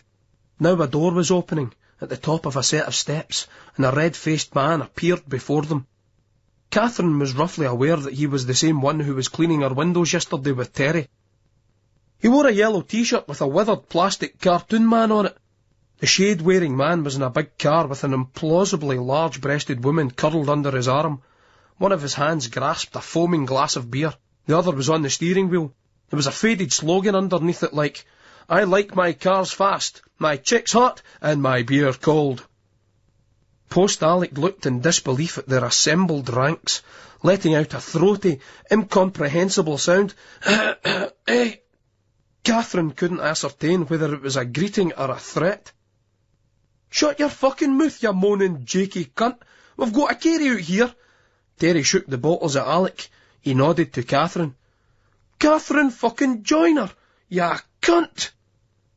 Alec looked at Catherine. His blue eyes sparkled in his destroyed red lead paint face. Then he switched to the others. The usual collection of youngish wasters and daft wheel asses trailing along in their wake. What the fuck were they after? His eyes settled on the clanking bin-liners. The cunts had drink. Alec, Qatar said meekly, before gobbing some snot over the balcony. Post Alec ignored Johnny, ignored them all. He knew to go straight to the source of any trouble, and exactly where that source was. Looking straight at his mate, he argued in a low moan. It's no on, Terry. But he was already moving into the house and shaking his head, and Terry was following him in. This time of the fucking morning. But the beer in there, he said, pointing at the fridge. I say stop fucking moaning. Terry laughed, handing him over a bottle of beer. He started issuing the drinks and making introductions. Listen, what about the Windies? Alec asked. Plenty time for that. The boy's going to be in the PMR for a wee bit yet, Alec. We can take a day off on the pish. We've got to do this job, Terry.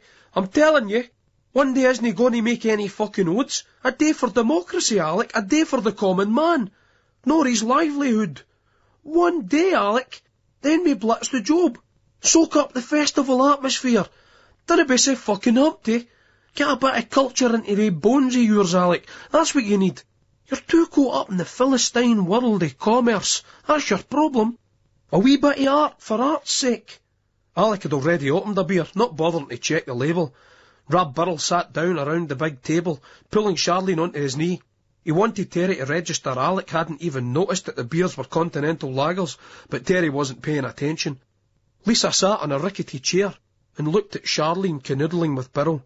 She was eating out of his hand. That lassie could be so undignified. He was a ponce, that Rab. No like Terry. He was an animal. It was brilliant. He had a great personality as well. No like some younger laddies you met. Lisa sat forward and wedged her legs tight together. She could feel the throb where he'd fucked her. Big and hard.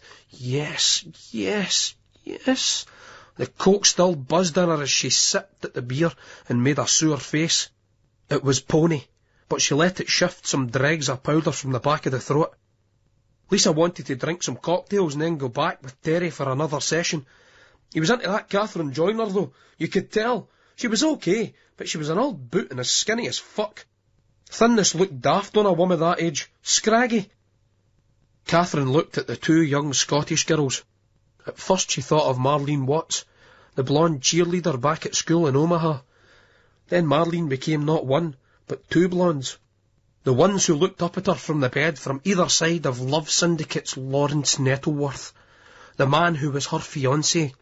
Then that image faded, and in her mind's eye the young Edinburgh girls became a vision of what she had lost. When Eid last night she appreciated their youth, now she was coveting it. She wanted to throw up everything she had consumed, and yet last night had been so good. It all just didn't really seem to matter. It came to Catherine in a flash. She had to get out more. Now she was talking to Lisa about something she'd never talked about before. The discussion had gone from music to fans to obsessive fans. So, you had a stalker, Catherine? That must have been scary as fuck, Lisa said. Yeah, it was pretty awful at the time, I guess. You must have been a fucking sad case, Charlene said with a real bitterness. In a way, it is sad. I read a lot about it when I had mine. It's a shame. They really need treatment, Catherine said. Terry snorted in contempt at this comment. Aye, and I ken the fucking treatment they need and all. A fucking burst mouth. Sad fucking cunts. That's the fucking treatment I'd fucking well give the cunts. They can't help it, Terry. They become obsessed, Catherine repeated. Terry hissed in dismissal. That's a load of American shite. I become obsessed with people, he thumped his own chest. Every cunt does, so what? All you do is have a wank about them, then you become obsessed with somebody else. What sort of fucking Raj wants to stand around outside houses in the cold street, waiting for somebody they dinna ken to come out? Answer is that if yous can. He looked challengingly round the table. Can yous fuck? These cunts need a fucking life, he says dismissively, slugging back some beer. He turned to Alec, who was telling Rab about some disability pension he was entitled to. You ever been stalked, Alec? Dinna be stupid, Alec replied morosely. Stalked by a few fucking publicans that have been daft enough to gie you a slate, Alec? Rab ventured. Alec shook his head, waving his beer around to make a point. Oh, that stuff. So American, he advanced, then in sudden recognition turned to Catherine. No offence, like hen. Catherine smiled cagily. None taken. Terry was considering this point. Alec's no wrong, but... Kath, it's the fucking Yanks that cause all the bother in the world today. I'm not slagging you off or out like that, but it has to be admitted. I mean, all that serial killer shite that they have over there, what sort of way is that to behave? Terry challenged. Some sad glory-hunting cunts trying to make a name for themselves. Lisa smiled and looked at Rab, who seemed as if he was going to say something, but instead had decided to try and get a stain out of his strip. It wouldn't happen in Scotland, Terry contended. No, but, Rab interjected, that Dennis Nielsen boy was Scottish, and he was the biggest ever serial killer in Britain. Was he fuck Scottish? Terry began, but the confidence ebbed from his voice as recognition bit hob. Aye, he was. He was fae Aberdeen, Rab stated. They looked around at each other. He was, Joni agreed, and Charlene, Lisa and Alec nodded in confirmation. Terry wasn't going to be outdone. All right then, but notice that he didn't kill any cunt in Scotland. It was when he moved to London he started all that. Terry smiled. So, Lisa said, sitting up in the chair and staring at him. So, he was corrupted by the English. Scotland had nowt to do with it. I dinna see how you can say that when the boy was brought up in Aberdeen. Johnny shook his head and sucked back some snotter. The Charlie was fucking his beak right up. It seemed to stream out the front and be blocked up the back. How was that possible? This fucking nose. Aberdeen, but, Terry scoffed. What else can you expect for they cunts? They shag their fucking livestock up there, so they're not going to have any respect for people now, are they? Johnny was struggling with his breathing, and Terry's line of thought. What do you mean by that? Well, think about it. A cunt like that goes to the big city. There's nae sheep to abuse, so he just turns on people and starts abusing them. It's the modern society, Terry argued. Letting nae cunts travel. Taking them out of their natural habitat. It gets them all confused, he shrugs, breaking off and nodding to Lisa. Anyway, this conversation's getting a wee bit depressing, so I think it's time for another wee poodle's leg, he said, producing a wrap of cocaine from his pocket. Rab and Johnny started spitting out the riff from the eye of the tiger as Terry started chopping out more lines of coke. At that point the letterbox rattled, and they looked around the table at each other in paranoia, especially Alec. Put that shit away! I'm not wanting drugs in my house, he whispered with urgency. Terry shook his head and ran his hand through his corkscrew hair. It was heavy with sweat. "It's just the fucking post, you daft cunt. You should ken that." This he observed, looking at the lines of cocaine. "It's only a wee bitty personal. Move with the times, Alec. Dinna be such a dinosaur." It was indeed the mail, and Alec went through to pick it up, grumbling. "Well, dinna expect me to touch that shite. It'll kill yous," he wheezed, exiting as they laughed, nudging each other, nodding at the cans and bottles strewn all over the kitchen.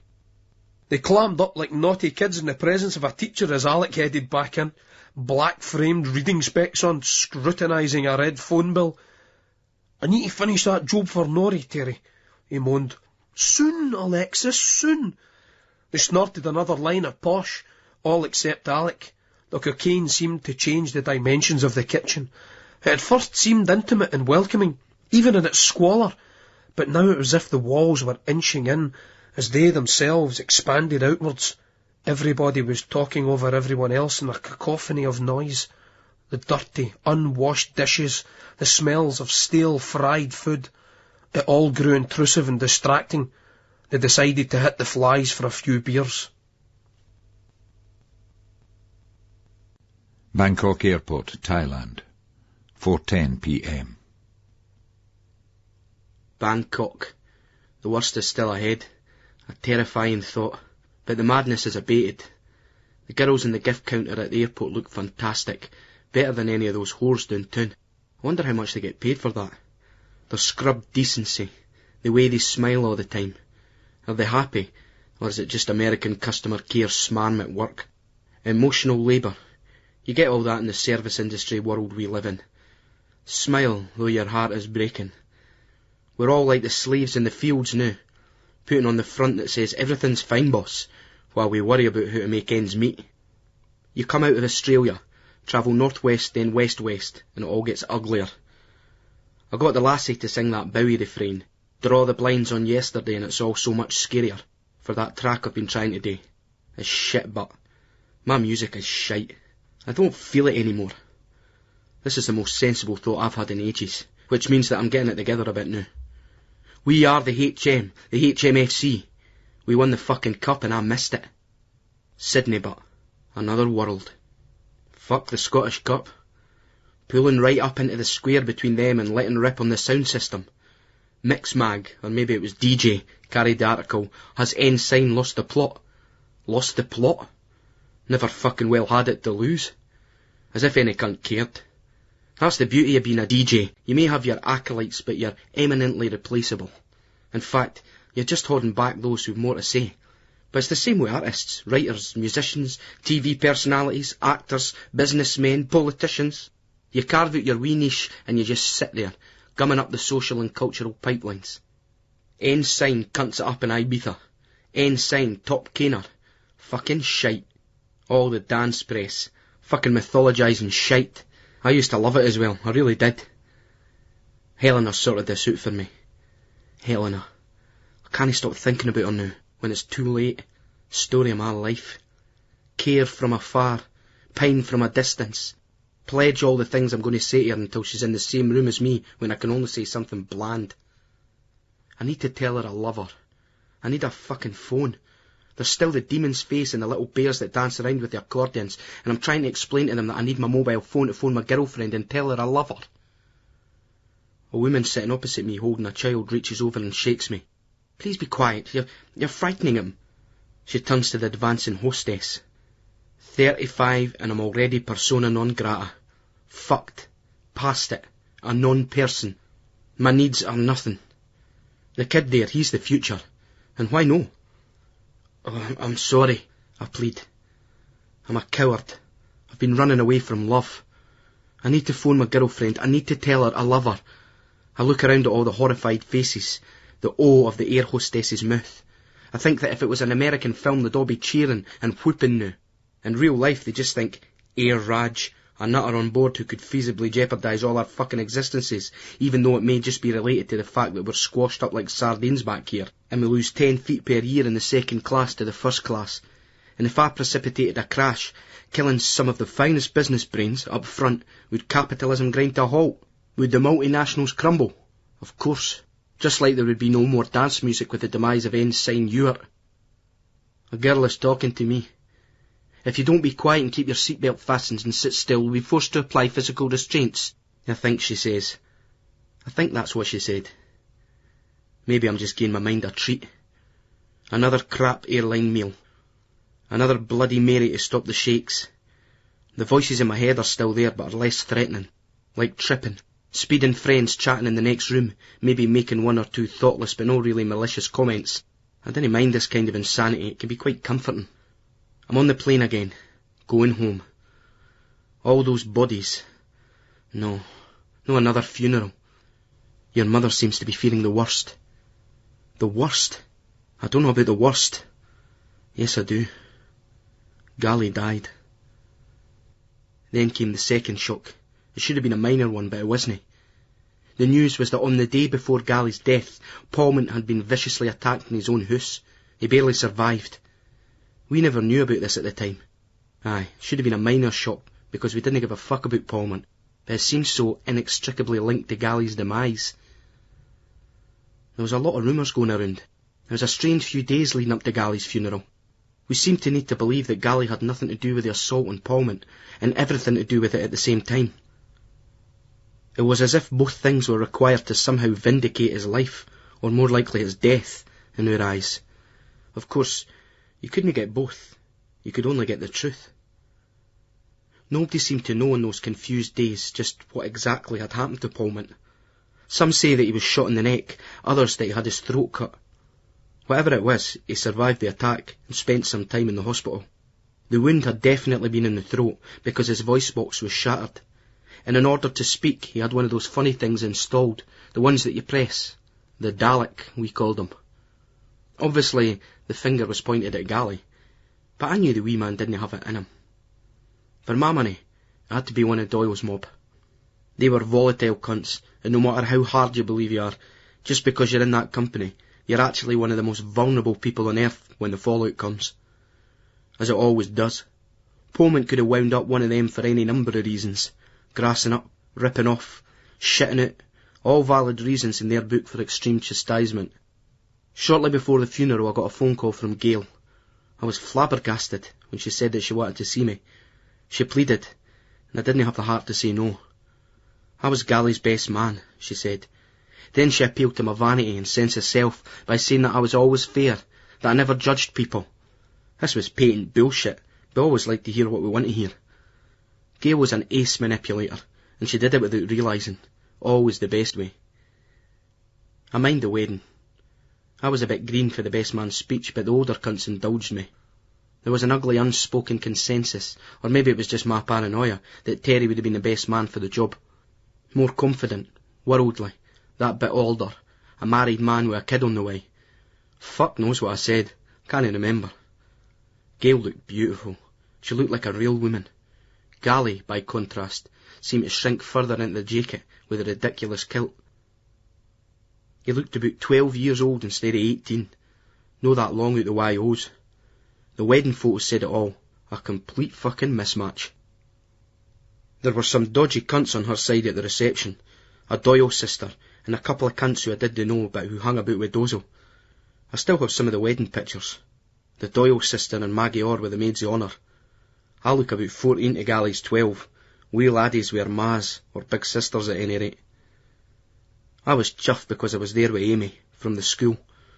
I lusted after that lassie for 2 years. Then when I went out with her, I think the wedding was her second date, all I could do was look for flaws. Once I'd got a shag, that was. There I was, though, swanning around with the squeaky arrogance that had just had his whole kid, as if it invented sex. Gail stole the show. She was sexy. I envied Gally. Just took the nick and going to bed every night with a lassie who was 18 going on 21. Even though the shotgun marks were almost visible on the side of his head, Gail wasn't showing. Terry's wife, Lucy, she was up the stick at the same time. I minded Terry and her having a blazing argument and going home in a cab. I think Terry went away with the Doyle sister later on.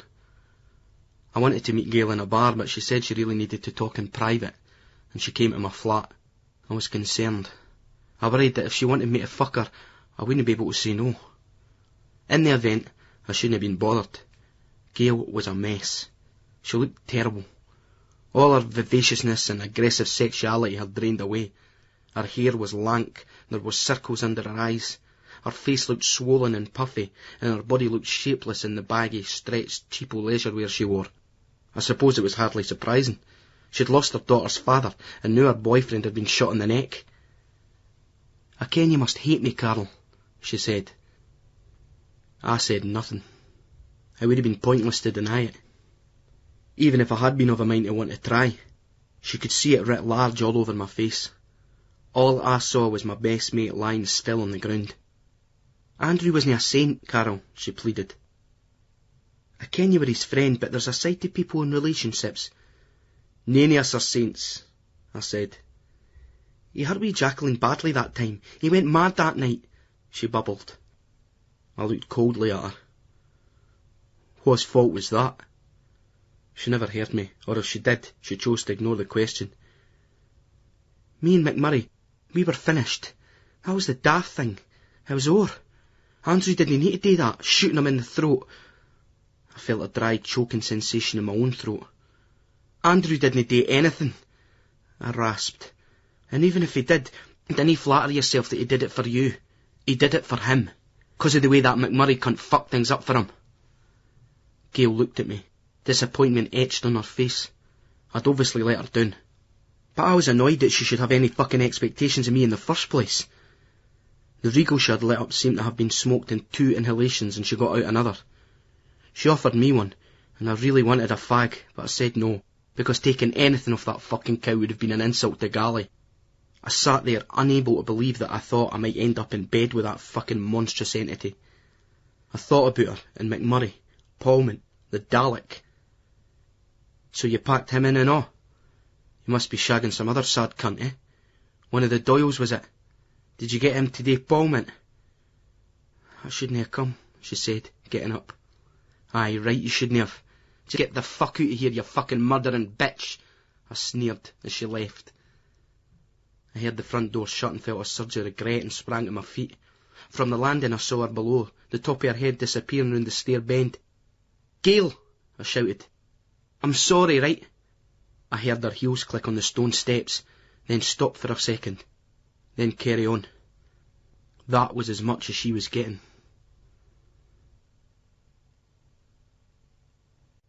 Edinburgh, Scotland, 10:17 a.m. Young cunts. On entering the Fly Ointment public house, Alec noted one of his drinking partners up at the bar. "Alec?" Jerry Down nodded, with a slight frown as he saw the crowd pile in behind his friend. Jerry was old school to the extent that he resented any young cunts in a pub. The definition of young cunts covered everybody younger than himself, i.e. under 57. They had simply not served their apprenticeship in drink, and therefore couldn't be trusted to behave with dignity when intoxicated. Not that Jerry or Alec could either, but that wasn't the point. Rab Burrell and Juice Terry were first up to the bar, the latter's coffers swelled by another loan from Catherine. "Fucking Batman and Robin here came round for us this morning," Alec informed Jerry, thumbing at Rab and Terry. "Well, that must make you the Joker then, Alec. Or that cunt Mr. Two-Face," Terry laughed. "If I had a fucking coupon like yours, Alec, I'd want a second face and all," Rab Burrell sniggered, and Terry started guffawing. "All right, you cheeky cunts. Get the fucking nips in for me and Jerry here," Alec slurred, the few beers he'd had, stoking up the previous day's drinks, and the alcohol-to-urine processing plant that was Alec, all the way back to the 28th of August 1959. "I can't make you out there, Alec. Is that you being the Riddler now?" Terry gagged with laughter. "You're the fucking Riddler, son, so solve this puzzle. 2 halves of special and 2 whiskies. Grouse," Alec demanded. Terry was still amused. "So I'm the Riddler. That must make you that Mr. Freeze cunt, Alec," Rab cut in. "Or Mr. Antifreeze, 'cause he'd fucking well guzzle that if he got the chance." As Terry exploded again, Rab was enjoying the feeling of solidarity with him, even if it was at Alec's expense. It served to remind him that he and Terry were still, after all, meant to be mates. But what did that mean? Surely it was mates as defined by Terry, i.e., people that you can abuse with greater impunity than you would ordinary members of the public. Terry had pushed in beside Lisa and Catherine, putting another body between Rab and Charlene. We're on the karaoke tonight, doing the gauntlet, you and me, islands in the stream. I can't. I got this fucking gig. The prospect terrorised Catherine. She didn't want to think about it. Aye, doing the gauntlet, but islands in the stream, eh? I can't cancel out a goddamn gig at Ingleston, Jerry. Terry looked at her doubtfully, shaking his head. Wait, says, you've got to go with the vibe. They cunts that manage you, they're no mates of yours. No real mates. You want some cunt like me as your manager. Think of all the publicity you'd get if you went missing. You could stop at mine for a bit. Nae cunt would think you're looking for you in the scheme. I mean, in the spare room that Mama had, and you could, just chill. Terry was about to say that he needed somebody to cook and clean, but he just managed to stop himself in time. I don't know, Terry. I guess I don't know what I want. Nae cunt's gonna find you at my bit. It's a good scheme. No like Nidri or Wester Hales. Graham Souness came through it that way. No that far from me. He kens how to dress, designer suits and that. Loads of cunts in the schemes bought their hooses. Aye, you get a mere entrepreneurial type for that scheme. Take moi, for example.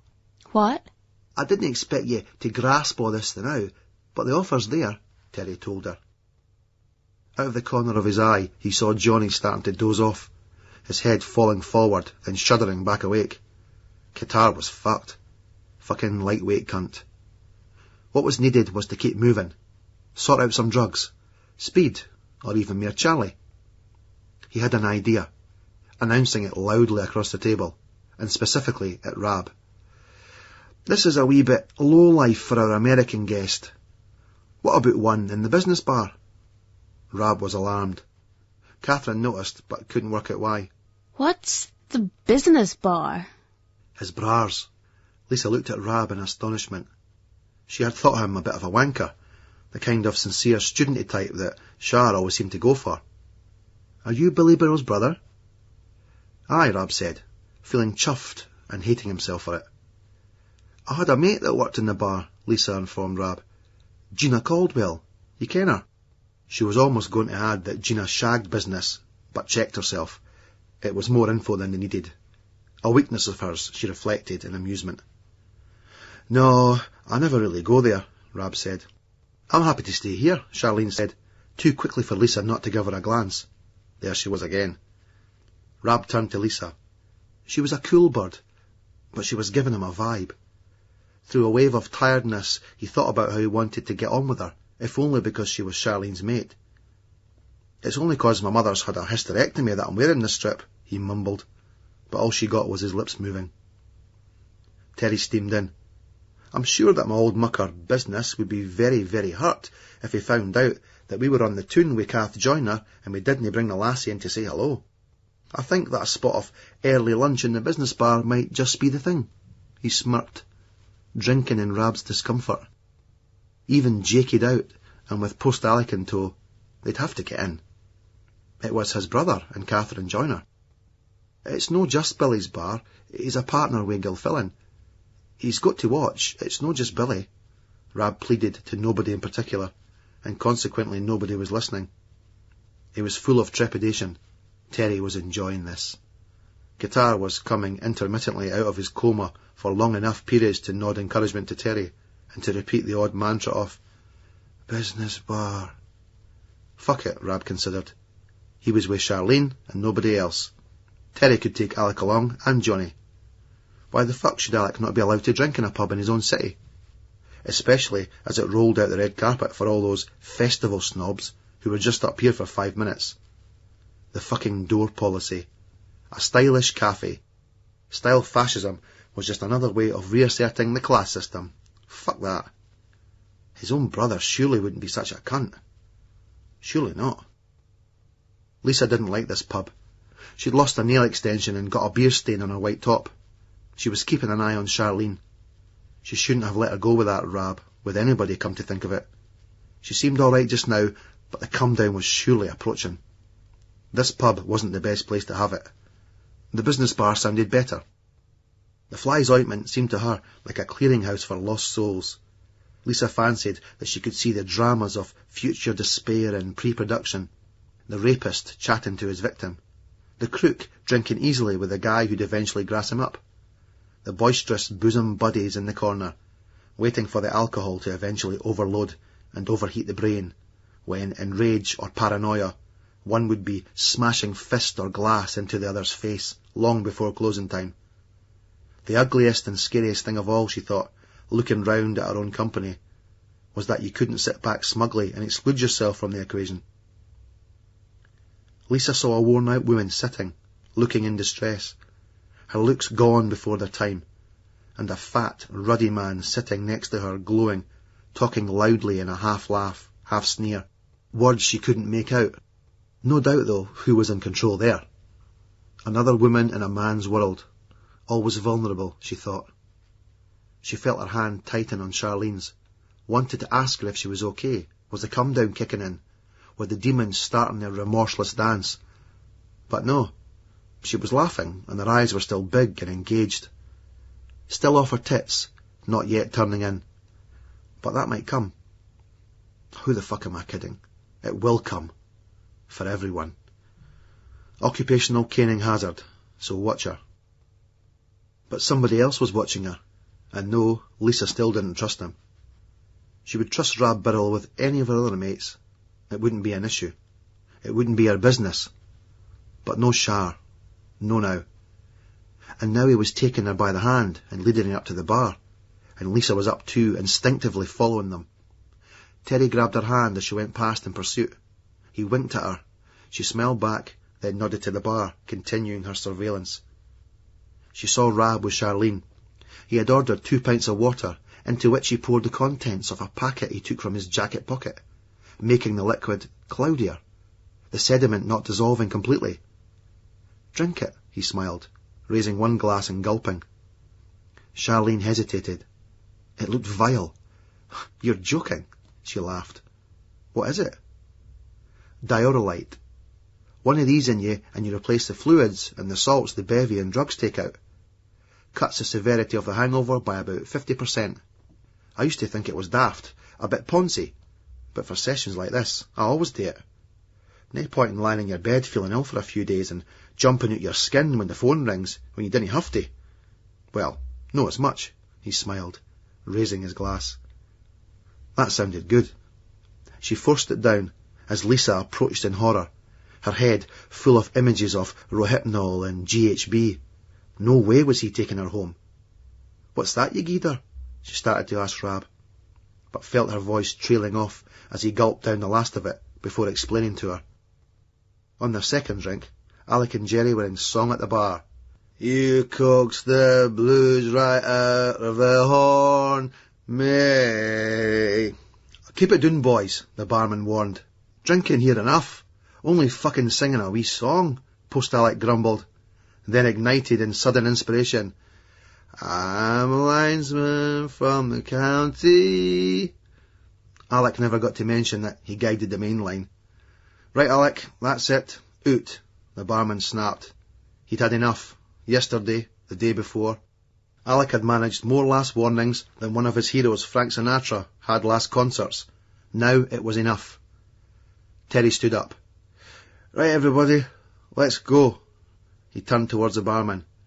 "We're going to a mere salubrious haunt, the business bar," he said loftily. "Aye, that'll be right," the barman scoffed. "What's that meant to mean?" Terry asked. "Aye, fucking Raj," Guitar spat, backing up his friend. "You'll no get served in there. And I'll tell you something else. If you're no out of here right away, I'll be right on to the police." "Catherine Joyner here," Terry slurred, pointing at Catherine, who was trying to disguise the fact that she was mortified.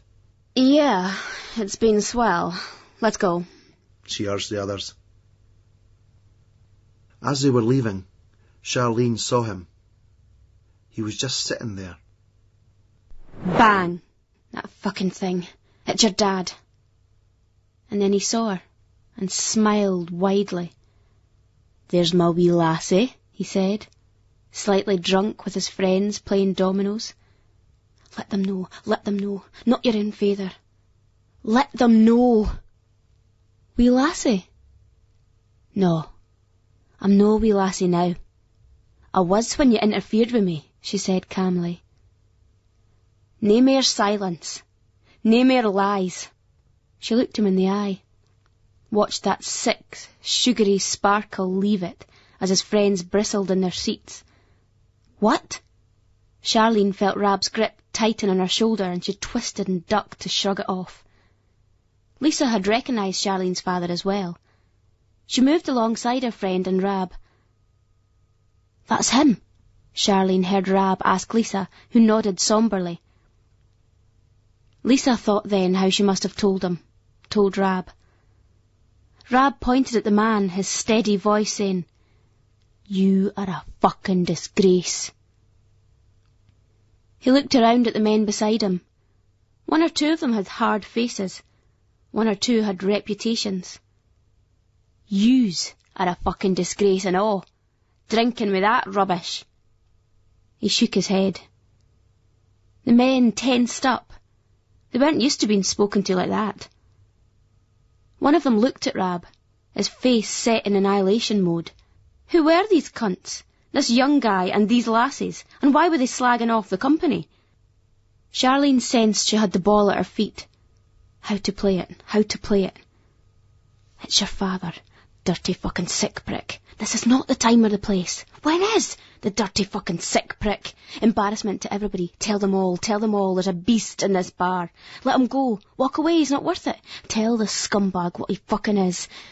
She sucked in the air and looked at the men at the table. "He used to say I was peculiar, 'cause I didn't like him fingering me." She laughed coldly and turned to her father. "I've had more real sex, better sex than a sad fucker like you ever could. What have you done? You've your dick in an insecure, stupid woman and your finger in a child who used to be, but isn't now, your daughter. That's the only sex you've had, you pathetic, damaged piece of fucking shite." She turned to the men at her table. "What a fucking stud, eh?" Her father was silent. His friends looked at him. One spoke up for him. The lassie must be mad, twisted, out of it on drugs, not knowing what she was saying. "Out of order. You're out of order, hen," he said. Rab was swallowing hard. He never got into violence outside of football. It had never seemed to be part of anything. Now he was ready to go. "No," he snapped, pointing straight at him. "You're out of order. Drinking with this sick cunt here." The harder guy ignored Rab Birrell, instead turning his attention to his own friend, his drinking partner, the man called Keith Liddell. But who was he? Just a guy he drank with, traded porn mags and videos with.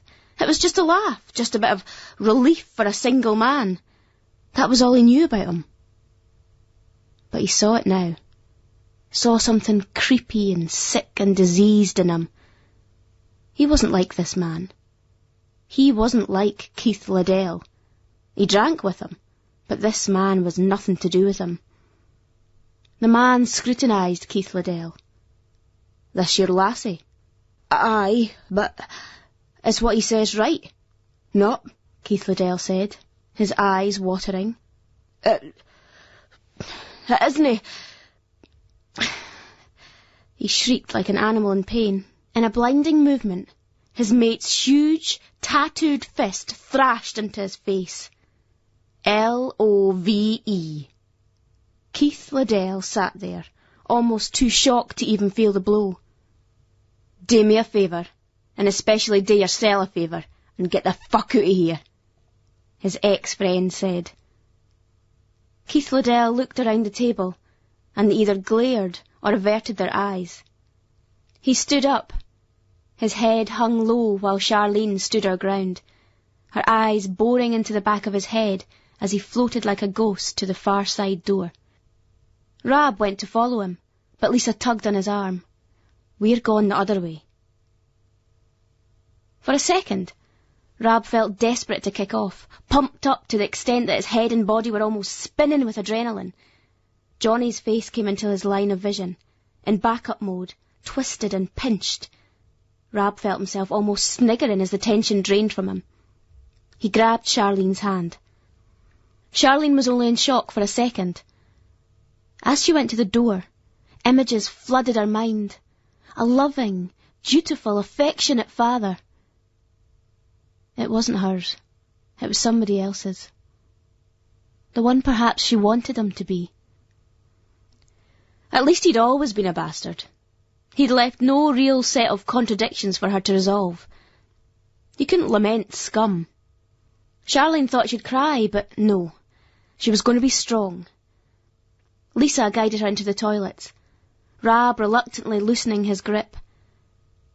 Locking her friend in a tight embrace, Lisa urged, "Let's get you home." "No way. I want to stay out." "Come on, Charlene, eh? I said I want to stay out. I've done nothing wrong." "I know, but you've had a fucking big upset."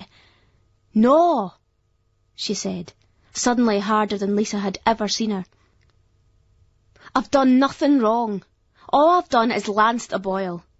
I can't be bothered anymore, dealing with what he's done and what she's let him do. I'm just fucking well fed up with it, Lisa. It bores me now. Let them handle it. Them out there." She gestured aggressively back at the door. Lisa pulled Charlene closer to her. "Okay, but I'm watching you, doll." They applied some makeup and exited just as Terry came over, irritated that he'd missed something. "What was that all about?" he asked.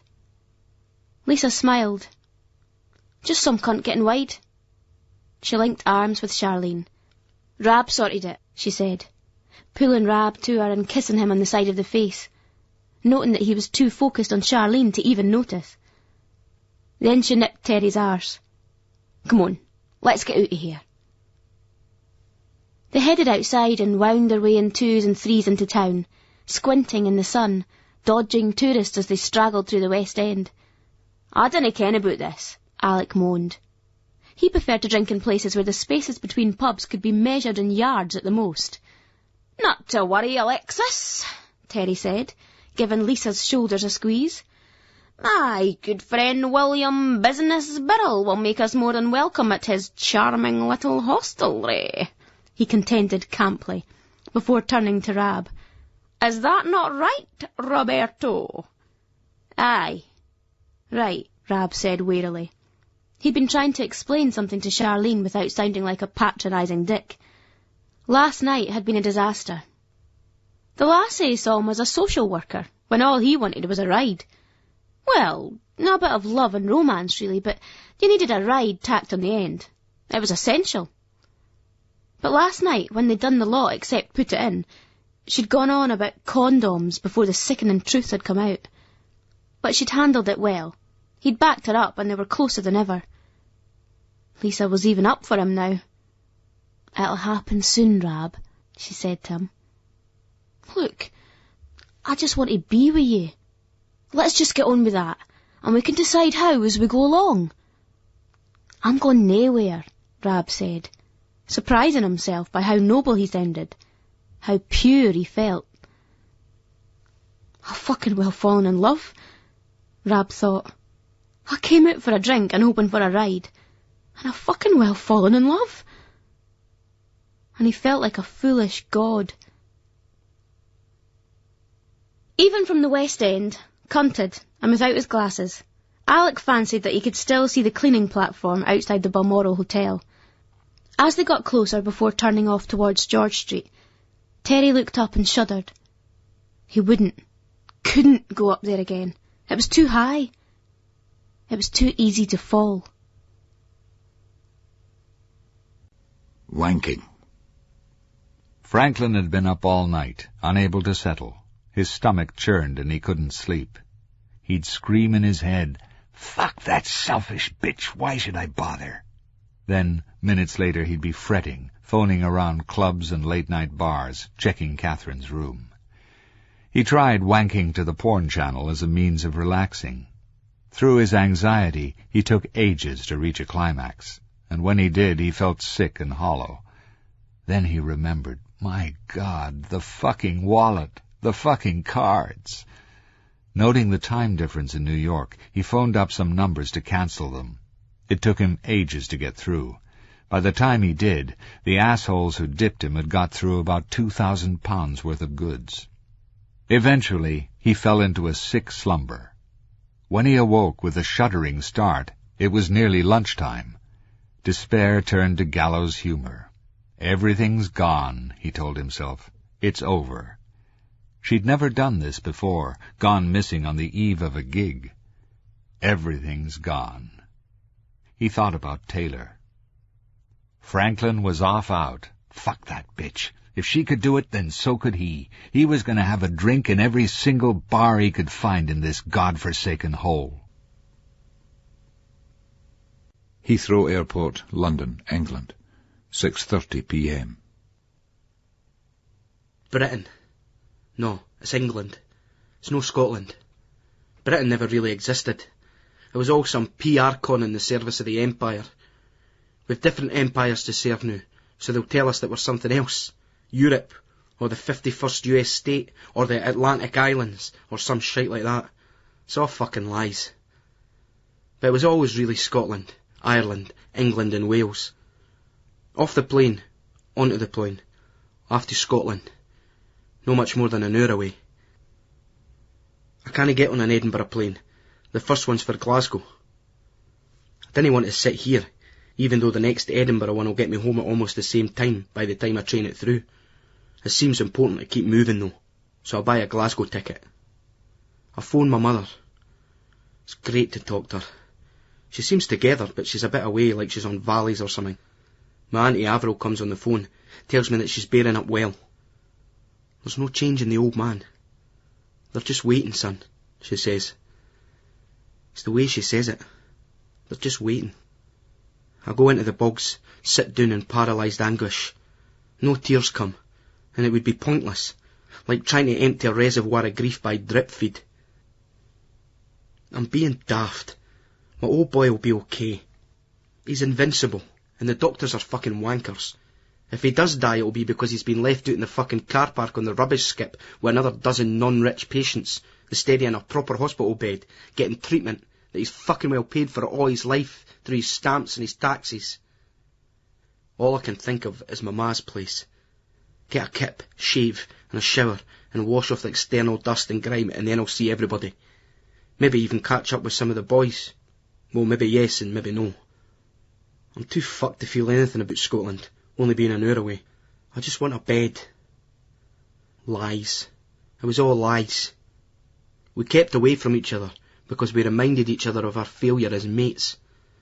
For all our big talk, our friend had died alone. It was all lies. I kept away from Terry and Billy. Gally told me that he had the virus. He'd banged up a couple of times in Leith with a guy called Matty Connell, just 2 or 3 times, depressed at how things were going with his kid, the nutter his bird was with, the one the kid called Dad. Mark McMurray was the boy's name, Gail's felly, Doyle's mate. He'd taken a piece of Gally on 2 occasions. Polmant, we used to call him, the Dalek. Poor Polmant. Poor Gally. Gally's first ride produced a pregnancy and a loveless shotgun marriage. His first or second bang-up produced the virus. He told me that he couldn't handle the hospice, couldn't handle everyone, his ma and that, knowing it was drugs, heroin and AIDS. He thought he'd already taken almost everything from his ma. He couldn't take any more. He probably thought that death by drunken misadventure sounded better than death by AIDS, as if she'd see it that way. Gally was a proper boy though, right enough. But he left us. He left us. I saw that. The way he looked straight ahead as we started shouting for him, not to be so fucking daft, and to get back over the rail. Gally had always been a climber, but he was over the railing at the George IV Bridge and looking down onto the Cowgate below. It was the way he was looking down, in a strange trance, and I saw the lot. I was the closest. Billy and Terry were heading down towards Forest Road, showing him that they were unimpressed by his attention-seeking. I was right beside him, though. I could have touched him, reached out and grabbed him. No. Gally briefly snapped out of the hypnotic state, and I saw him bite his lower lip, and his hand went up to that lobe and he twisted on his earring. It seemed that even after all those years, it was still always getting scabby and weeping. Then he shut his eyes and stepped, or fell.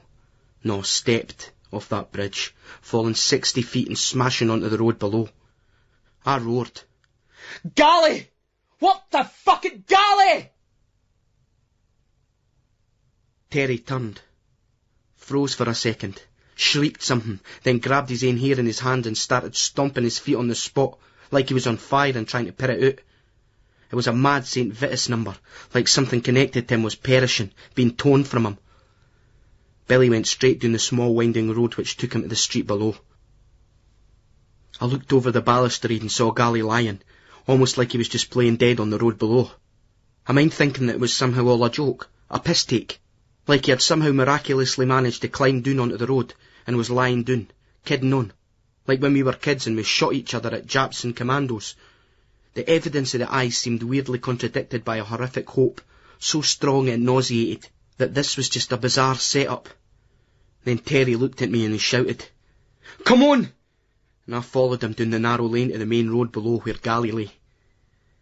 There was a pounding in the side of my face, and the tendons in the back of my neck felt like knives. There was still a chance we would surely be back to what we were, just a bunch of cunts out on the piss. But this fantasy, this hope, was shattered when I saw Billy cradling Gally's body. I minded this drunken, dopey cow who just kept on saying, "What happened? What happened?" repeating it over and over like a moron. I wanted her to be dead instead of him. What happened? What happened? Now I realised that the poor lassie must have been in shock, but I wanted it to be her instead of him, just for a second or two. Then I didn't want anybody to die ever again. Most of the people gathered there had come out of the pubs, and they were all looking for the car that had run over Gally, trying to work out which way it went. Nobody thought to look up to the bridge. Then I'm standing in what I think is silence, but they all look at me like I've been hurt, like I'm bleeding badly, and Terry comes over and shakes me like I'm a wee bairn, and it's only then that I realise that I've been screaming. Billy's just holding Gally and saying softly, with a sad tenderness I've never heard before or since from anybody, "What did you do that for, Andy? What for? Surely it wasn't that bad. We could have sorted it out, mate. The boys. What for that but wee man? What for?" That was the last time it was special. After that we kept away from each other. It was as if we learnt about loss too young and wanted to take ourselves away from each other before the others did it first. Even though we weren't really that far from each other, me, Billy, Terry, and I suppose Gally became the four corners of the globe after that night. Now I'm going back. The coroner returned an open verdict. Terry refused to even consider the possibility of suicide. I think Billy guessed, though. I went to London, basing myself there. A residency in a small happening club which moved to bigger premises, then onto a big corporate super club. I made a few tunes of my own, then did a few mixes, then an album, then another one. Basically, I lived out the old snap fantasy of success while trying to play bass. I was never a bassist though, never a Manny, Wobble, Hookie or Lemmy, not even a fucking Sting. I didn't get a bass feel from my ham-fisted efforts, which were never in sync with my internal vibe, but I did get a bass ear. That helped a lot when it came to mixing records. Things happened slowly but steadily.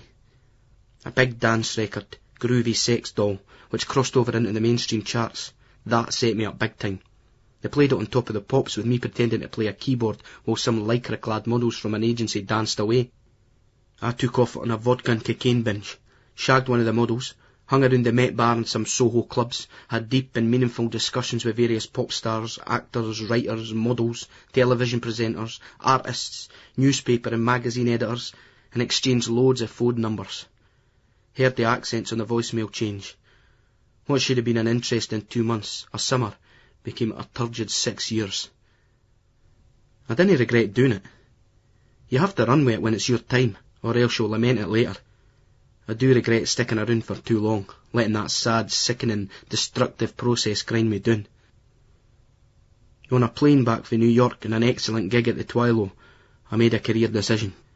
I wasn't for having a career anymore. I had a foot in both camps, as I'd always admired the househeads who kept it real. Dave the drummer, the Liberator boys, that sort of crew. Basically, that was my time, the underground parties, teaming up with the tribes. The blunt truth of it is that it's better. It's better fun, a better laugh. So it was a purely calculating, mercenary move on my part, leaving the boiled frog environment of the celeb circuit. So I was playing at the old school raves and parties. The dance music press were asking, has Ensign lost the plot? And I was having the happiest, most fulfilled time of my life. Then the criminal justice bill started to kick in. And beneath the toothy smiles, the UK continued to be an oppressive place for those who didn't want to party on their terms. And their parties, their cool Britannia parties, they were fucking shite. So we moved. First Paris, then Berlin, then Sydney. Spiral punters, mutoid punters, they all seem to wash up in Sydney. Lately, I've been getting fucked up a lot. That always tells me it's time to move on. Some people spend years in counselling trying to cope with being fucked up. I just move on. The fucked upness always goes. The conventional wisdom is that you're running away. You should learn to cope with being fucked up. I didn't hold with that. Life is a dynamic rather than a static process, and when we don't change it kills us. It's no running away. It's moving on. Yes, this has made me feel better. You can't beat self-justification. I'm no running away. I'm moving on. Moving on. The last time I saw them was at the funeral, 9 years ago. The funny thing was, with the likes of Billy, Terry and Topsy, I never thought about them as much as I thought I would. It's only now that I'm so close to home. The connecting flight to Glasgow. I'm on, and with a complimentary copy of the Herald. Ouija's. I fucking love those cunts. They never ever disappoint. Back home again. I always get this strange buzz when I go back to Scotland. It hits me that, in spite of the dread, it's been a long time, and I'm actually excited. I hope there's still a father for me to see when I get there. There'll be nae Gally though. I loved wee Gally, that little cunt. That selfish fucking little shitbag. Probably more than ever now, because he's potted. He doesn't disappoint anyone now. He only did that once. The image of his broken body on that road will stay with me forever. The girl back in Munich, years ago, 90, 91, 89 or some shite, Elsa her name was. Gally went away with her mate. Your friend is strange, she said. He did not with Gretchen.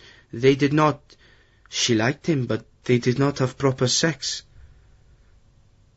I was wondering what he was thinking of. Now I knew, like he knew. He was far too nice a guy to fuck anybody with the virus. He apprenticed us all in loss.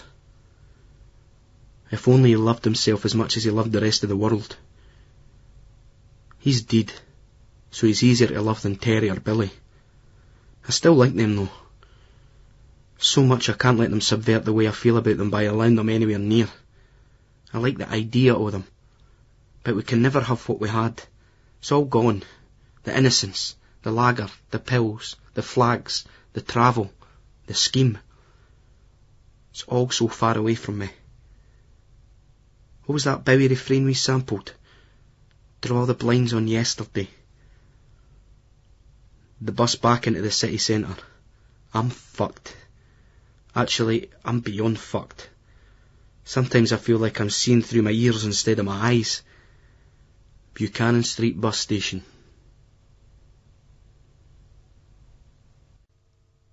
Edinburgh, Scotland, 2:02 p.m. The business bar.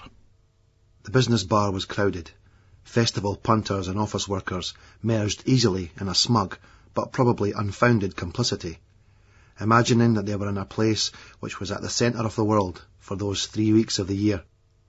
Billy Burrell was standing at the bar, holding court, drinking a Perrier water. His eyes raised in a surprised, but not hostile manner, as he caught sight of his brother. A fucking Hibs away strip. Still, at least it was further proof that he wasn't hanging around with agro merchants. Then Billy saw Terry, and his face visibly dropped. But he was with someone. That lassie. It was Catherine Joyner. Here, in the business bar. She was getting some looks as well. But what was she doing with them? "Billy, how goes it?"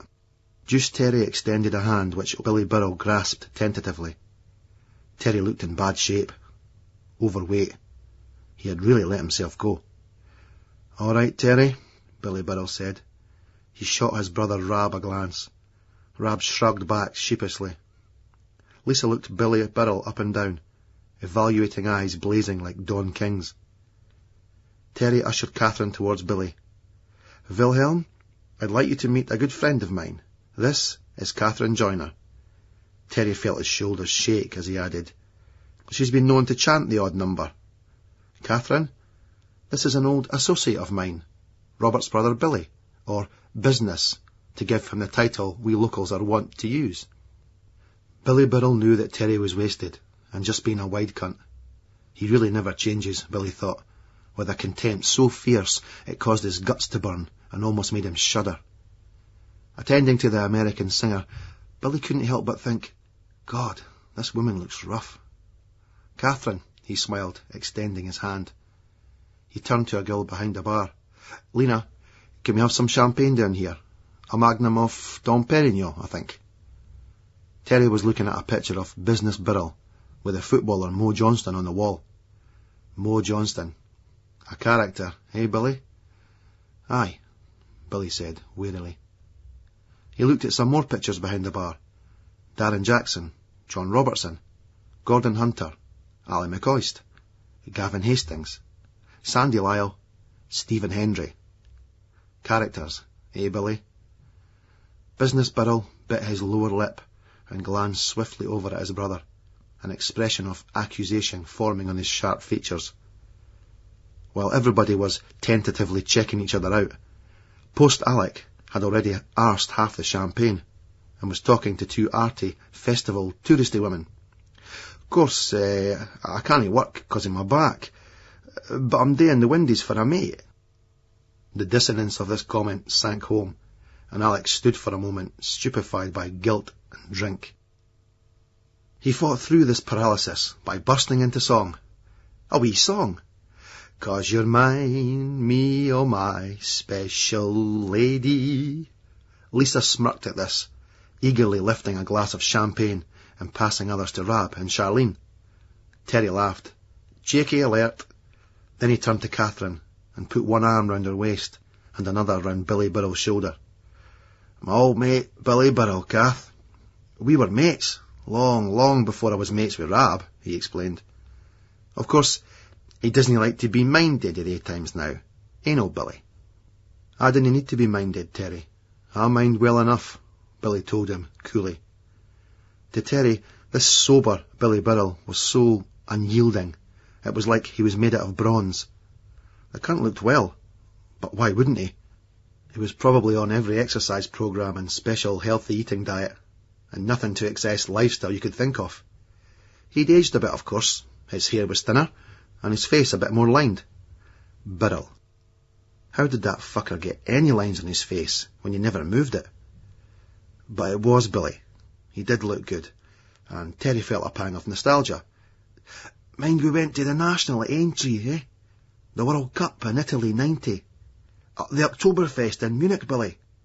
"Aye," Billy said, with more weariness than he intended. "I've seen the world, you see. It's the fucking same everywhere, really, eh, Kath?" Terry said. Then, without waiting for a reaction, added, "I used to box, your Billy boy did, Kath. Couldn't box eggs, mind you." Terry clenched her fist and gently pressed it against Billy's chin. "Could have been a contender, eh, champ?" Billy pushed Terry's hand away. Instinctively, Terry tightened his grip round Catherine's waist. If business was going to put Terry down, then she was going down with him. See how the image-conscious cunt like that, the spin in the evening news would put on it. "American singer and international celebrity Catherine Joyner was knocked over in an incident in a city pub yesterday. it is understood that capital sporting personality Billy Business Birrell was involved. Billy Birrell. His friend. Terry thought of Billy and him with their sports duffel bags, striped sloppy joes, Natex jeans and parkas. Then on to the Ben Shermans and Stay Pressed, through to the cap-sleeve t-shirts, the Adidas and the Fred Perry. A twist of poignancy shot through him, instantly metamorphosizing into melancholy. I went down to Leaf Victoria that time with you, Billy. I should have stuck it out. Mind, Billy? Mind? Terry's voice went low and desperate, and almost broke as he thought of Andy Galloway, lifeless on the tarmac. Ensign Ewart over in Australia, or wherever he was. His mother Lucy, his son Jason, a stranger, Vivian. Then he squeezed tighter at Catherine. Jason. He picked a name. That was it. He'd said to Lucy that he'd never be like that old cunt, the bastard that left him and Yvonne, that he would be a good father. He'd become so obsessed with making himself appear different from the fucker. He'd not noticed it had all been superficial characteristics he'd worried about, and that they'd turned out like 2 peas in a pod. Terry remembered the time that he'd tried to make an effort to become part of Jason's life. He'd collected him from Lucy's and taken the kid to the match at Easter Road. The boy was bored, and making conversation was like pulling teeth. Once, submitting to a pang of emotion, he tried to hug Jason. The kid was as tense and embarrassed as Birrell was now. His own son had made Terry feel like somebody from the Beast Swing in Stockton. The next Sunday, he thought that he'd take Jason to the zoo. He'd accepted that the kid might want company nearer his own age. He'd heard that Gally's mother had wee Jacqueline some weekends, and she was no much younger than Jason. He went to Mrs. Galloway's door. "What do you want?" she asked, in a ghostly coldness, her large eyes just like her son's, expanding, sucking you in. Terry couldn't stand her look. It cut him to the quick.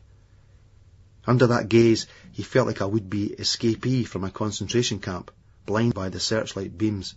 Nervously, he coughed. I heard you had the wee lassie some weekends. I was just thinking, like, I'm taking the wee boy to the zoo on Sunday. If you wanted a break, I could take wee Jacqueline and all, if you like." "You must be joking," she said icily. "Let my granddaughter out with you." She didn't need to add, "after what happened to my son." It was written on her face. Terry went to say something, felt the words stick in his throat as emotion threatened to overwhelm him. He forced himself to look pointedly at Susan Galloway, understanding her pain through his own hurt. If he could just fight through that hurt and hold the stare, then maybe she'd come round and they could talk properly, share the pain, like Billy fucking Birrell would have done. He once saw Billy in his big flash car, Mrs. Galloway getting out, and Billy helping her with the shopping. Oh, aye. Birrell's little practical help would be welcome, of course. That would do nicely. But Birrell was a capital sporting personality, and now a successful businessman. Even Ewart, that drug-addled cunt, was a top TG and rumoured to be a millionaire. No, you needed a scapegoat. And in this age, the guy left behind in the scheme fitted the bill. It dawned on him then that this was his lot, and he'd loved Gally just as much as the rest of them. Turning away from his dead friend's mother, Terry walked off in sobriety, as unsteadily as the hopeless, pathetic drunkard she believed him to be. Now he was even more unsteady. He held on to Catherine tighter still, and looked over at Lisa, who gave him a beaming smile. She was a brilliant lassie, a cute, sexy bird who loved drinking cocktails and getting fucked. Couldn't be more his type, a dream come true, really. Over the years, he let his standards slip, but now he was with Lisa. She would be more than enough. And so Juice Terry bolstered his ego and restored his equilibrium. He would have to do better. Get out more. Take an interest. He was moping away for a golden age that had never existed, and life was passing him by. Billy, in the meantime, had grown tired of him. He'd had enough of this joker, swaying about in the non-existent breeze and pulling Catherine Joyner around like the woman was a rag doll. "Terry, you've had enough, mate," I'll get you a taxi home." "I didn't need a taxi, Burrell," Juice Terry Lawson said, testily, picking up a glass of champagne and sipping it royally. "I'll just have a glassy champers here, then I'll go." Billy looked stoically at Terry. There was no friendship, no history in his glance, and Terry felt its chill. He was being viewed as nothing more than a potentially troublesome drunk.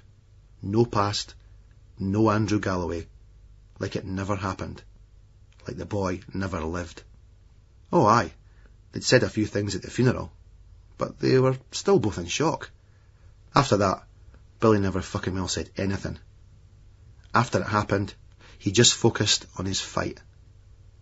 The thing was, before that fight, Terry was so proud of Billy. Business was a name he used freely, without piss-taking irony. His mate was going to be the champion of the world. Billy was a machine. But later, when that boy from Wales did him, Terry had felt a malevolent satisfaction through his wounded pride. Billy turned away. Terry was a waster. He'd gone downhill. Oh aye, he was still a wind-up merchant, but bitterness had got into it. He wished that he hadn't cut Terry off like that all those years ago, but the man was a liability. A lot of people said that he never came to terms with Galley's death, but he, Billy Burrell, was as upset as anybody about what happened. But you had to put it behind you. You had to move on. Galley would have wanted it that way. He loved life. Would have wanted the rest of them to get on with it, to make the most of it. Terry was acting like he was the only one hurt by what happened, like it gave him an excuse, a licence, to be a fucking wide cunt with everybody. You suspected that if it wasn't Galley, he'd find some other justification to be a cunt. Of course, he wanted to tell Terry that when he went into the ring with Steve Morgan from Port Talbot, Billy Burrell was ready to tear the boy apart. Somebody was going to get it for what happened to Galley. When he got into the ring, he just couldn't move. The thyroid thing was blamed, and it was a factor, but Billy knew he could have done Morgan from his deathbed. The first round clash of heads, the blood from Morgan's nose. Then it happened. Something about Morgan seemed so familiar. He'd never seen it before, but now he saw it in painful clarity. The close-cut black hair, the big brown eyes, the sallow skin, and that hooked nose, the jerky gestures and the troubled, weary expression, and the blood trickling slowly from that nose. It suddenly dawned on Billy that the Welsh boxer was the spit of Galley. Nope, Billy couldn't move. He couldn't throw a punch. Billy knew that there was something wrong. He'd first felt it before he went to Munich. He'd tried to conceal it from Ronnie, who tried to conceal it from the sponsors. Fitness was all. Billy reasoned that if you weren't fit, you couldn't do what it was essential to do in order to win at any one-on-one sport, be it boxing, or tennis, or squash, and that was to dictate the pace. In a one-on-one contest, competing at the other person's pace was demoralising and unsustainable. That was why Billy reckoned that when he stopped going forward, he would be finished with the fight game. But there was the matter of this particular Morgan fight. His future opportunities relied so much on it. Raw pride carried an exhausted Billy Burrell into the ring. Dictating the pace was out of the question. The only chance Billy now had was a puncher's chance. And when the ghost of Galloway came waltzing towards him, that had gone. But he was too proud to tell that to Terry or anyone else. Too proud to tell him that he was in shock still from the death of a friend. How lame and pathetic would it have sounded? A boxer, a professional, should be able to rise above that. But no. Thyroid and grief had conspired, and Billy's body had gone and was not moving for him. That was his last time in the ring. It told him that he wasn't cut out for boxing. He was probably being unfair on himself, but Billy Burrell was a perfectionist, an all-or-nothing type of person. When the medical examiner identified the thyroid deficiency and said that it was a miracle Billy had managed to climb into the ring, he became an overnight hero. Anyway, the British Board of Boxing Control could not allow him to fight taking thyroxine. They became the villains. By popular demand, and after an evening news campaign, there was a civic reception at the city chambers. Davy Power and other sponsors realised how much the tendency to ennoble glorious defeat was ingrained in the Scottish psyche. The business bar went ahead. Billy looked around at the airy, spacious bar and its largely affluent clientele. As he was contemplating his past paralysis, Johnny Qatar was spurred into action. Johnny had been letting go some gassy chemical farts, which had been embarrassing enough in the busy bar. Now he suspected follow-through and made a hasty lunge to the toilet in order to investigate. Billy hadn't spoken to Johnny yet, and was about to say hello when Qatar sped past him. Ignorant cunt, off his tits. What the fuck was Rab doing bringing this lot here? Especially Lawson. Billy looked at Terry, his alcohol-bloated face, his Charlie arrogant mouth, spewing his bombast across the bar, causing paying regulars to glance around uneasily. And there he was, quaffing Billy's expensive champagne. This cunt had to go. Billy's lane of thought was broken when he saw a man storm up to the bar and grab Catherine by her arm. "What in the name of suffering hell have you been doing?" he demanded in an American accent. Billy and Terry moved forward as one. "Franklin, have some champagne."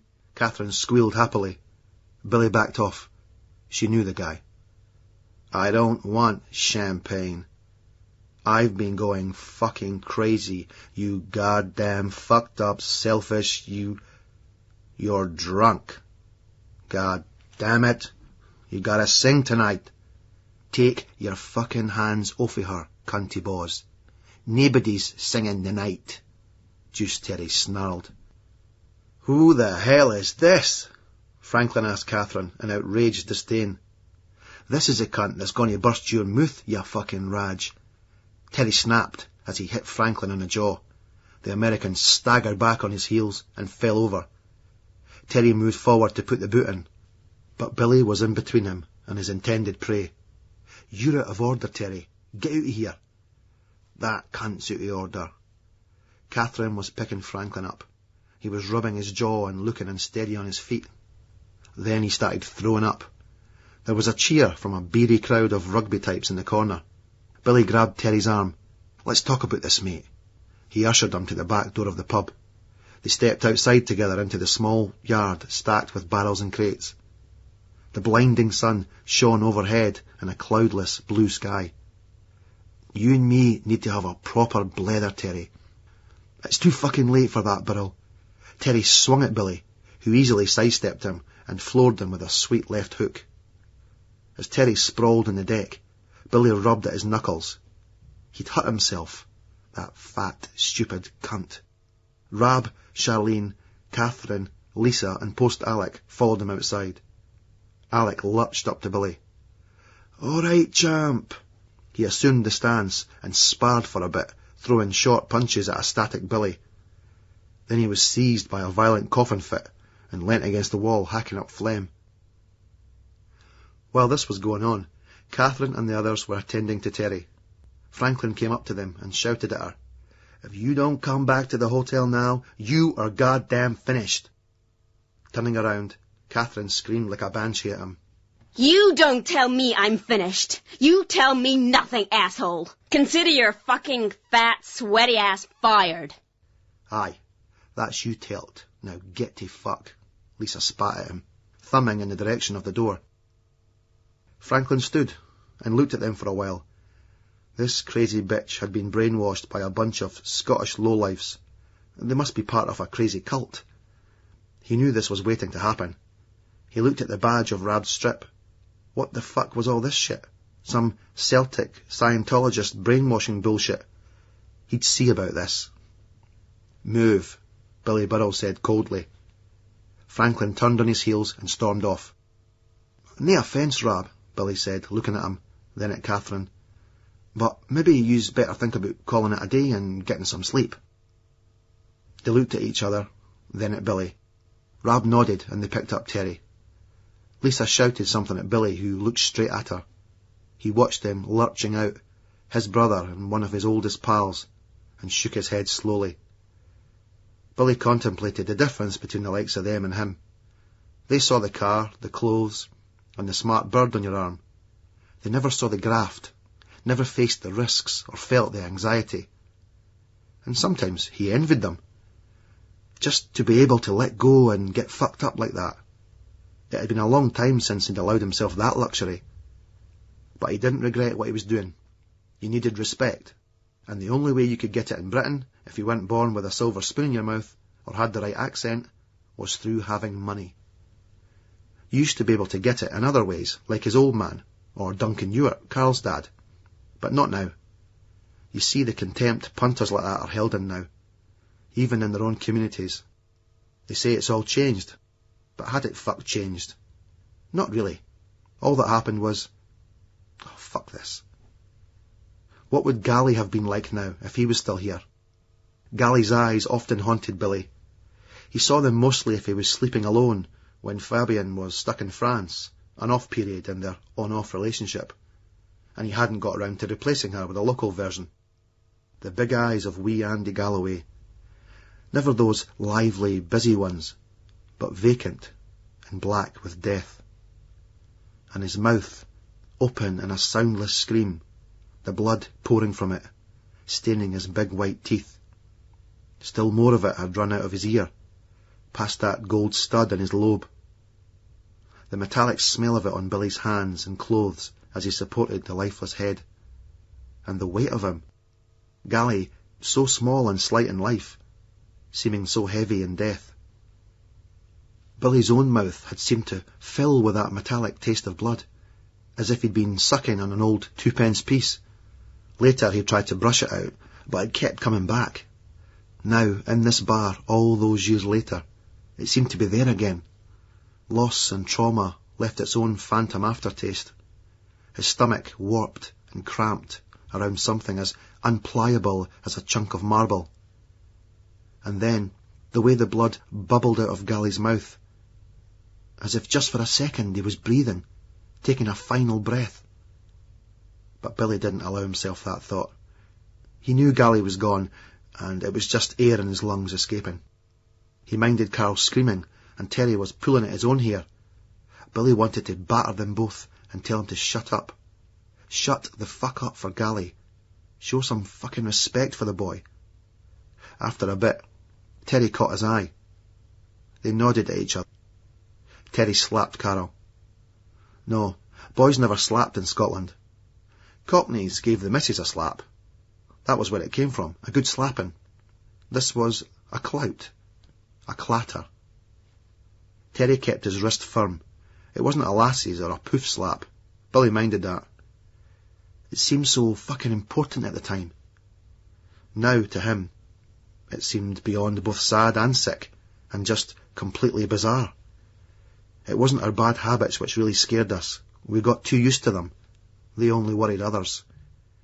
It was the odd, unpredictable, brutal impulse you fought to restrain, the one that the rest never even saw and hopefully never would. But they did with Gally. Sometimes Billy never understood how he kept it all in his head. He knew that personality was generally seen as action rather than words or thoughts. Long before he took up boxing, he had learned that fear and doubt were emotions best left unexpressed. They often burned all the harder for the suppression, but he could do it. He had no time for the ghoul fest of the confessional culture. When such emotion threatened, he bit hard on it as if it was a pill and swallowed the energy that was released from it. Better that than giving some other cunt the power to dismantle your head. It normally worked, but it failed him once, when Gally's ghost came floating into the ring. And it had come back all too strongly recently. Billy was thinking about Fabian, thinking about his partnership with Gilfillan and power, and he'd taken a walk in the cemetery where Gally was buried. He came close to the grave and saw a guy muttering away beside it. As he got closer, it was like the guy was talking to Gally. Embarrassed, Billy walked on and dismissed the thought. The boy was probably just some community care jakey mumbling shite. He didn't look the part, though. He wore a tie, and it was like he had a uniform under his overcoat. It disturbed Billy. He was almost sure the man had said Andrew.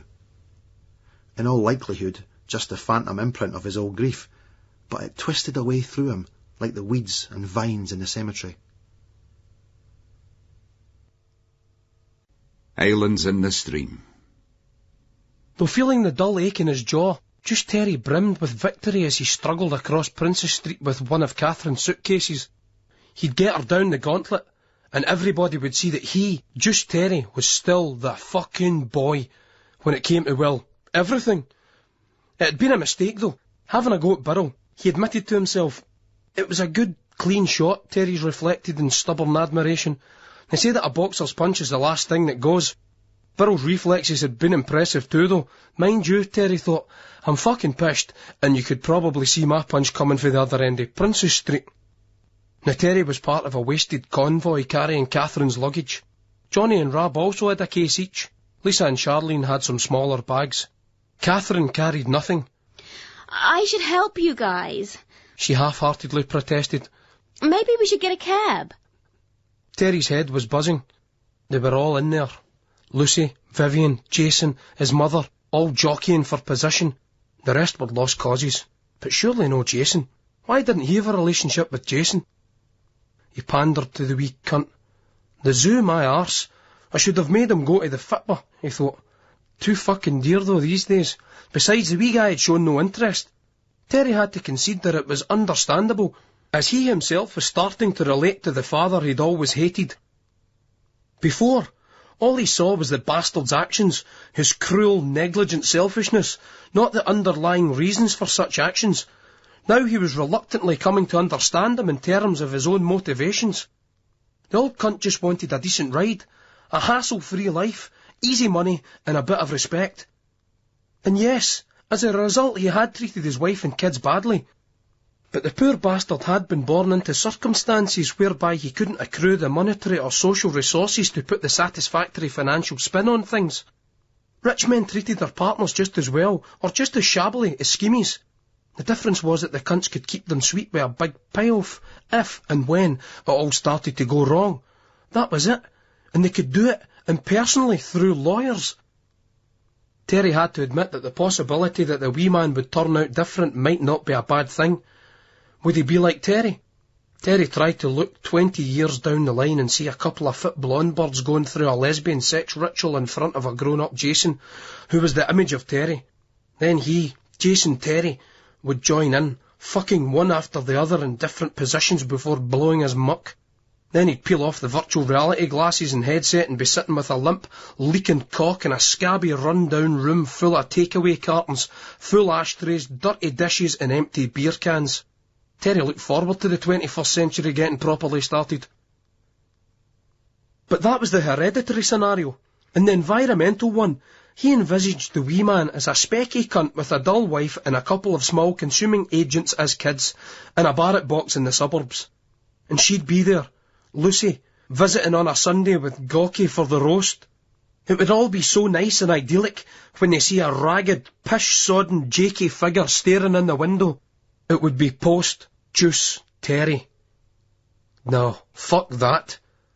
He'd show them all one day. He ran his hand through his still, thick, corkscrew hair, and felt sad that he couldn't feel more than self-pity and mawkish sentiment. He'd entertained loads of revenge fantasies, which shocked and repelled even him. Lucy dressed in a heart's top with number 69 slag in the back of it, and him giving her an ungreased one up the chapter in verse. But she was no Jambo. She hated all football. And it was probably his old man he was thinking of. Indeed, when inside Terry's head he was gone at it full pelt, he kept intercutting the scenes with images of his father wearing a ridiculous maroon rosette at a Hearts Rangers Scottish Cup final back in the 70s. Fuck it. You should never analyse your own sicknesses too much. It only compounded them. If any cunt should have got a punching, it was the gawky cunt, the fucking lab technician who was shagging her. And he would have as well, had Terry not been fucking Vivian at the time and the boys' intervention giving them the chance to get it on. But this fucking beanpole with the long hair, rash of spots and a protruding Adam's apple looked like one of these heavy metal virgins from Bonnyrigger the like, who played records of male domination fantasy and who'd go into fits and stutters just talking to a lassie. In fact, Terry had subsequently learned that Lucy had chatted him up at a works night in Kirkcaldy, the Alma Bowl. Terry almost laughed out loud when she came round and that cunt was there, with his hands by his side, opening and closing his fists as if he was going to start something. She was packing and getting the kid ready. He should have battered the guy to a pulp because he was taking his wife and his son away. but he couldn't, because all he could think of was Vivian. How he precipitated the situation to get Lucy to leave him, take the responsibility of the kid away in order that he could act the hurt, deserted and abandoned one. And they'd played right into his hands. Now he'd be free of the red bills, the tenancy, the cold silences flaring into vicious arguments, the moans, her desires for a house in the suburbs and a garden for the bairn, so he wouldn't have to play in the streets of the scheme like Terry did. Oh, how he'd savour freedom from all the ugly deceit. Yes, when the door closed, he contemplated his loss, and had an indulgent wee whinge to himself, then packed up his own stuff, and, to her abject horror, moved straight back into his ma's house. He was shaken from his thoughts by a whine from Johnny. Yes, that lightweight was fucking well toiling. Didn't he see how you just couldn't book another room in the Balmoral? He was suggesting mournfully to Catherine. I don't want to be anywhere near that asshole Franklin. Catherine cussed. It had taken them ages to find a room in a city centre hotel, even for Catherine Joyner. Now they were heading down Princess Street to Haymarket in a smaller but comfortable billet. As they checked Catherine in, Terry mused. You were perfectly welcome to stay at mine. With no strings attached, he told Catherine. Terry, you're a guy. There's always strings attached. The Yank lassie wasn't as daft as she looked, but... Just saying, Terry ventured. Stayed near the Gauntlet. For the karaoke, Ken. I gotta go to Ingliston and do this show, Catherine told him. But you sacked the boy, Terry bleated. This is just something I gotta do, she told him briskly. Rab Burrows started dragging a case upstairs as the desk clerk issued Catherine with her key. But tell, Terry, it's up to Catherine, he said. Aye, we'll make the Gauntlet for last orders in a fast black after the gig, Johnny said, and wondered why he was parroting Terry as he was absolutely fucked and just wanted to get his head down. After waiting around while Catherine got dressed, they piled into the stretch limo that Rab had called to reroute from the Balmoral and head out to Ingliston. Johnny sprawled across one side of the car and dozed off. He'd been looking forward to riding in a motor like this. Now the experience was passing him by as surely as the busy city outside was. Charlene was curled into Rab's side, enjoying herself. Lisa and Terry helped themselves to drinks from the cabinet. Lisa could smell herself now. Her top was dirty and her pores would be blocked. But she didn't care. Terry was babbling into Catherine's ear, and she could tell that the American singer was grateful when she intervened. Leave Catherine alone, Terry. She's going to get ready. Just shut the fuck up. Terry looked open-mouthed in appeal. I say, shut it, she urged. Terry laughed and squeezed her hand. You like this, lassie? Sometimes it could be quite enjoyable being ordered around by a bird. For about 5 minutes. Inner city tenements gave way to grand villas, which became bland suburbs and motorway slip roads. Then a plane roared above them, and they were pulling into the car park of Ingliston Showgrounds. They had trouble shaking Johnny awake, and Catherine's security were not amused when they saw her entourage, but they were so relieved to see her that they were unquestioningly issued every member of the party with backstage passes. In the green room, they got stuck into the free food and drink as Catherine hid in the toilet, puked and psyched herself up. Catherine Joyner shakily took the stage at Ingliston. It was the longest walk to a microphone she'd ever had. Well, maybe not as bad as the time she'd staggered on in Copenhagen after coming from that hotel via the hospital, where they'd just pumped the pills out of her stomach. But this was bad enough. She thought she was going to pass out under the heat of the lights, and was aware of every drop of the aching, grimy pain the drugs had left her undernourished body. Nodding to the musicians, she let the band strike up Mystery Woman. When she sang, her voice was barely audible for the first half of the first number. Then something both perfectly ordinary and enchantingly mystical happened. Catherine Joyner felt the music and clicked into gear. In truth, it was a no more than adequate performance, but that was a lot more than she and her audience had grown used to. So in that context, it constituted a minor triumph. Most importantly, a nostalgic, appreciative and pretty drunk crowd lapped it up. At the end of the set, they called her back out for an encore. Kath thought of the hotel room in Copenhagen. Time to let go, she thought. She turned to Denny, her guitarist, who was a veteran session man. Sincere love, she said. Denny nodded to the rest of the band. Catherine stepped out to great applause and took the microphone. Terry danced in the wings. I've had a great time in Edinburgh City. It's been the best. This song is dedicated to Terry, Rab, and Johnny from Edinburgh. With sincere love. It was a fitting climax, though Terry was a bit put out that she hadn't given him his proper title of Juice Terry. It would have meant more to any cunt out there for the scheme, he explained to Rab. Franklin Delaney tried to greet her as she stepped off stage, only to be intercepted by Terry. "We've a gig," he said, as she pushed her former manager aside. Catherine brushed away the security guards who were ready to intervene. Terry led the way, striding out across the car park to the taxis, which were waiting to ferry them to the Gauntlet Public House in Broomhouse. Catherine was seeing things come to her in powerful clarity, not on an intellectual level. She was so fucked she could barely think straight, but this was it. This would be her last gig in a long time. To the outside world she'd been a phenomenal success, yet to Catherine Joyner, the years of her youth had flown by in a series of tours, hotel rooms, recording studios, air-conditioned villas and unsatisfying relationships. Since the stultifying boredom of the small town near Omaha, she'd lived a life on a schedule dictated by others, surrounded by friends who all had a vested interest in her continued commercial success. Her father had been her first manager, before their acrimonious split. Catherine thought how Elvis had died, not in a Vegas hotel in a jumpsuit, but at home in the toilet in Memphis, surrounded by family and friends. It's as likely to be the people who love you who precipitate your demise as the new hangers-on. They're less likely to notice your incremental decline. But it had suited her, for a while. She hadn't realised she was on a merry-go-round until she couldn't get off. This starvation shit, it was all about trying to exercise control. Of course, they had all told her that. But now she was feeling it, and she was going to do something about it. And she was going to do it without the rescue fantasy figure who always showed up on cue when things got too much, who could recommend a new date, or look, or consumer durables, or a piece of real estate, or self-help book, revolutionary diet, vitamins, shrink, guru, mentor, religion, counsellor, in fact, anybody or anything who could paper over the cracks so that Catherine Joyner could get back into the studio and on the road, back to being the cash cow that supported the infrastructure of the hangers-on. Terry, Johnny, even Rab, she couldn't trust those guys any more than the rest. They were the same, they couldn't help it, swallowed up by that disease that seemed to grip everyone more every day, the need to use the vulnerable. They were nice enough, that was the problem. They always were, but dependency on others and conversely, theirs on you, just had to stop.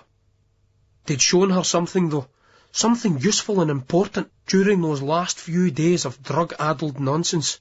Strange as it was, they cared. They weren't world-weary or blasé. They cared about things, often stupid, trivial things, but they cared. And they cared because they were engaged in a world outside the constructed world of the media and show business. You couldn't care about that world, not really, because it wasn't yours, and it never could be. It was sophisticated, commerce, and it just chugged on.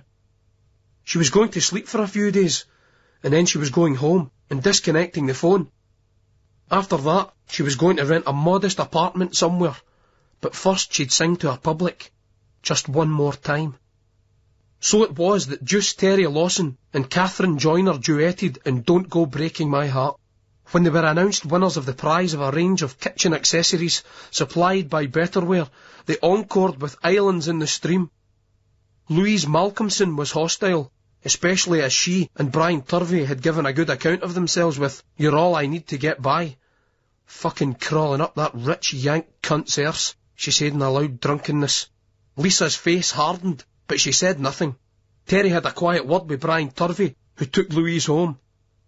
In future years they'd say that Catherine Joyner's last gig was in Edinburgh, and they'd be right. However, very few would know that it wasn't at Ingliston, but the Gauntlet Public House in Broomhouse. If the Ingliston gig was a watershed for Catherine, so was the Gauntlet one for Terry. When they headed off, he'd deliberately left his jacket over the back of a chair in the pub.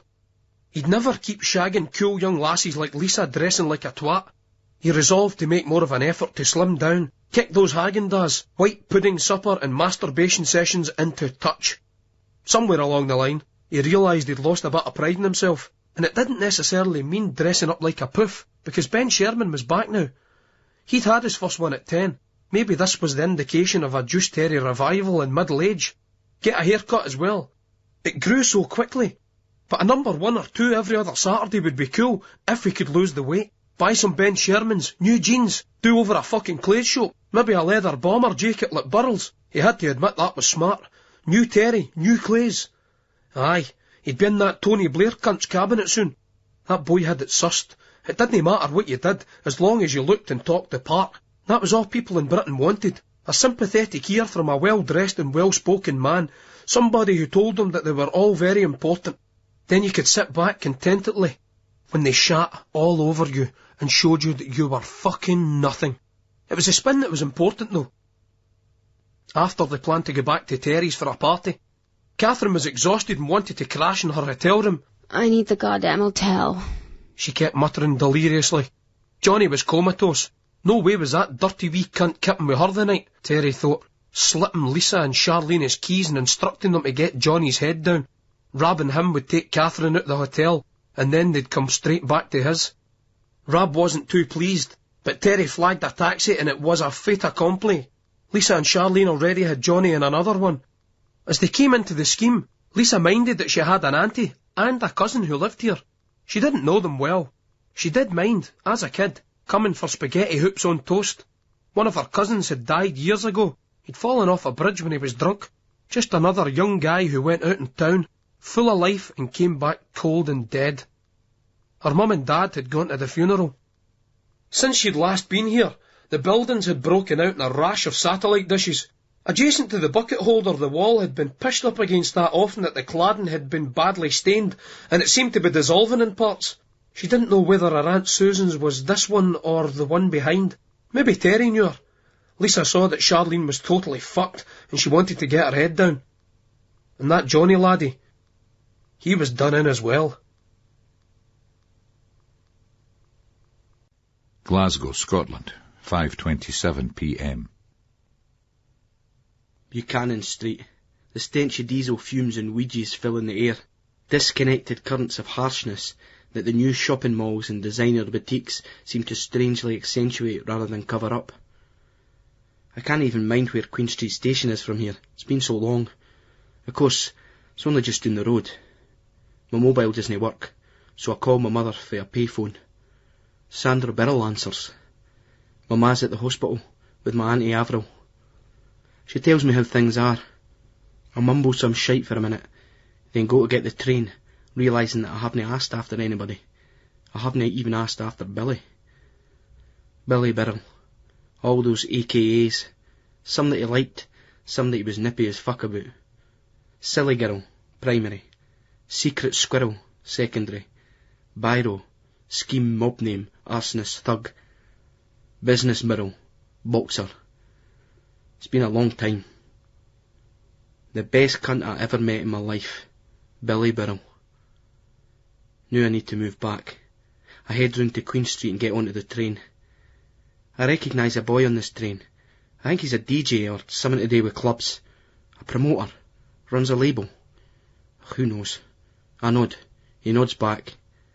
Renton, I think they call him. Brother in the army that got killed. A guy who used to go to Tynecastle back in the day. No, a bad guy. The boy's brother, that is. I never thought much of that cunt. I heard he ripped off his mates. But I suppose we have to be strong enough to live with the fact that those closest to us will disappoint us from time to time. Gally's funeral was the saddest thing I've ever been to. The only thing that was strangely uplifting about it was Susan and Sheena. They clung to each other like limpets by that graveside. It seemed as if the bricks of maleness around them, Mr. G and Gally, had been exposed as straw and just blown away. It was only them now. Yet through the sheer and utter devastation of it all, they seemed so strong and so righteous. They had a family plot. I was one of the pallbearers and I helped carry the coffin and lower Gally into the ground. Billy helped as well, but Terry wasn't asked. Gail, as she said she would, stayed away and kept Jacqueline away. It was for the best. Gally's old man was missing, probably inside. My mother and father and the Birrells, they were there, including Rab Birrell and a couple of Gally's football mates. So were Terry's ma and Walter. Topsy turned up. The biggest surprise was at the hotel, where Billy told me that Blackie from the school had shown up. He was new the headmaster, and he'd heard that a former pupil of his had died. I hadn't seen him in the chapel or round the graveside, and he didn't come back to the hotel, but Billy assured me that it was him, standing sternly in the rain by the graveside, his hands clasped together in front of him. The gravel from the path got stuck in the treads of my shoe, and I remember being annoyed about that at the time. I wanted to punch some cunt, just because of some fucking gravel in my shoe. It was an ugly, cold morning. The wind drove into us from the North Sea, gobbing rain and weak snow into our faces. Thankfully, the minister kept it short, and we shivered down the road to a hotel for tea, cakes and alcohol. At the do, Billy was shaking his head, mumbling to himself, still in shock. I worried about him at the time. It wasn't Billy Birrell. He looked the same, but it was like his focus and undercurrent of power had gone. The batteries had been taken out. Billy had always been a tower of strength, and I didn't like seeing him like that. Yvonne Lawson, who was crying, was holding his hand in shock.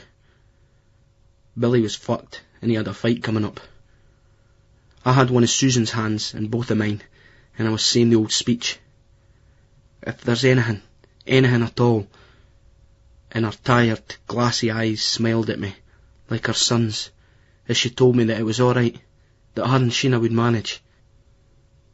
When I went to the toilet for a pish, Billy came up to me and hesitantly started telling me something about Doyle that I vaguely got through the drink and grief. Doyle had come down to Billy's club after training. He was waiting for Billy. I thought, he said, fingering his scar, this is drastic. Here we go again.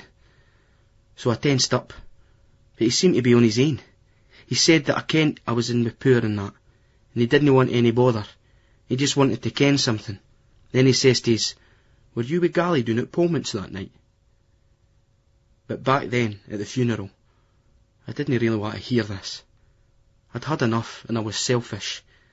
After Munich and all that shite, that was like a line I'd drawn under that part of my life in my hometown. I just wanted to bury my mate and move on. The night we'd went out, the night Gally jumped, it was just an old time's sake do for me, before I headed to London. Billy dug his hands deep in his pockets, making himself go all stiff and rigid. I remember being more struck by that than what he actually said at the time, as it was no the body language you associated with him.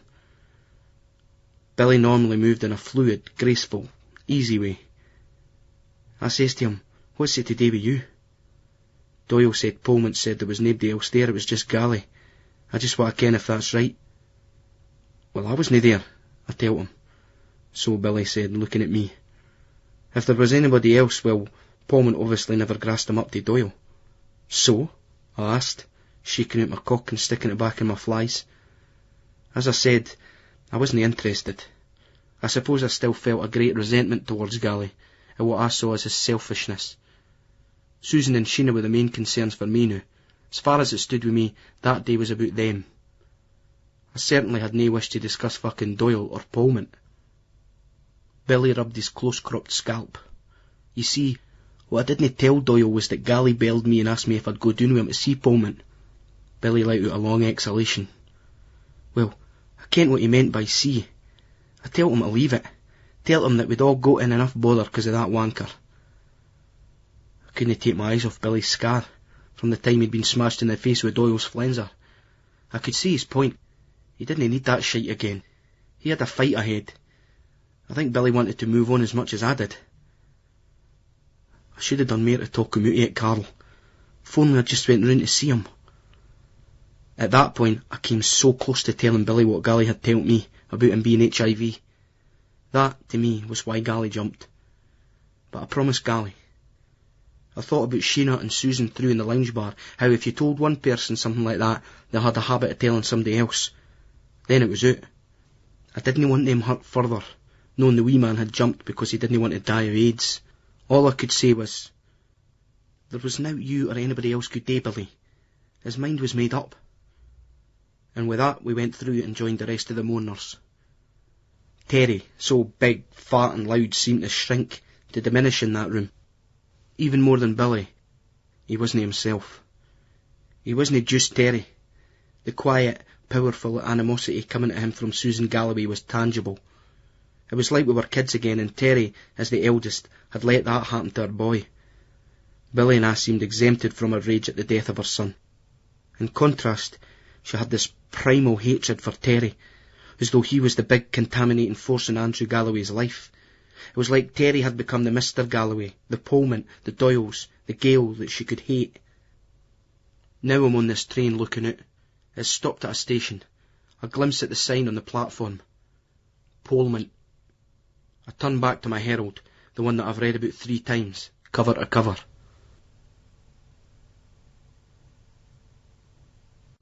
Edinburgh, Scotland, 6:21 p.m. Get her shoes off.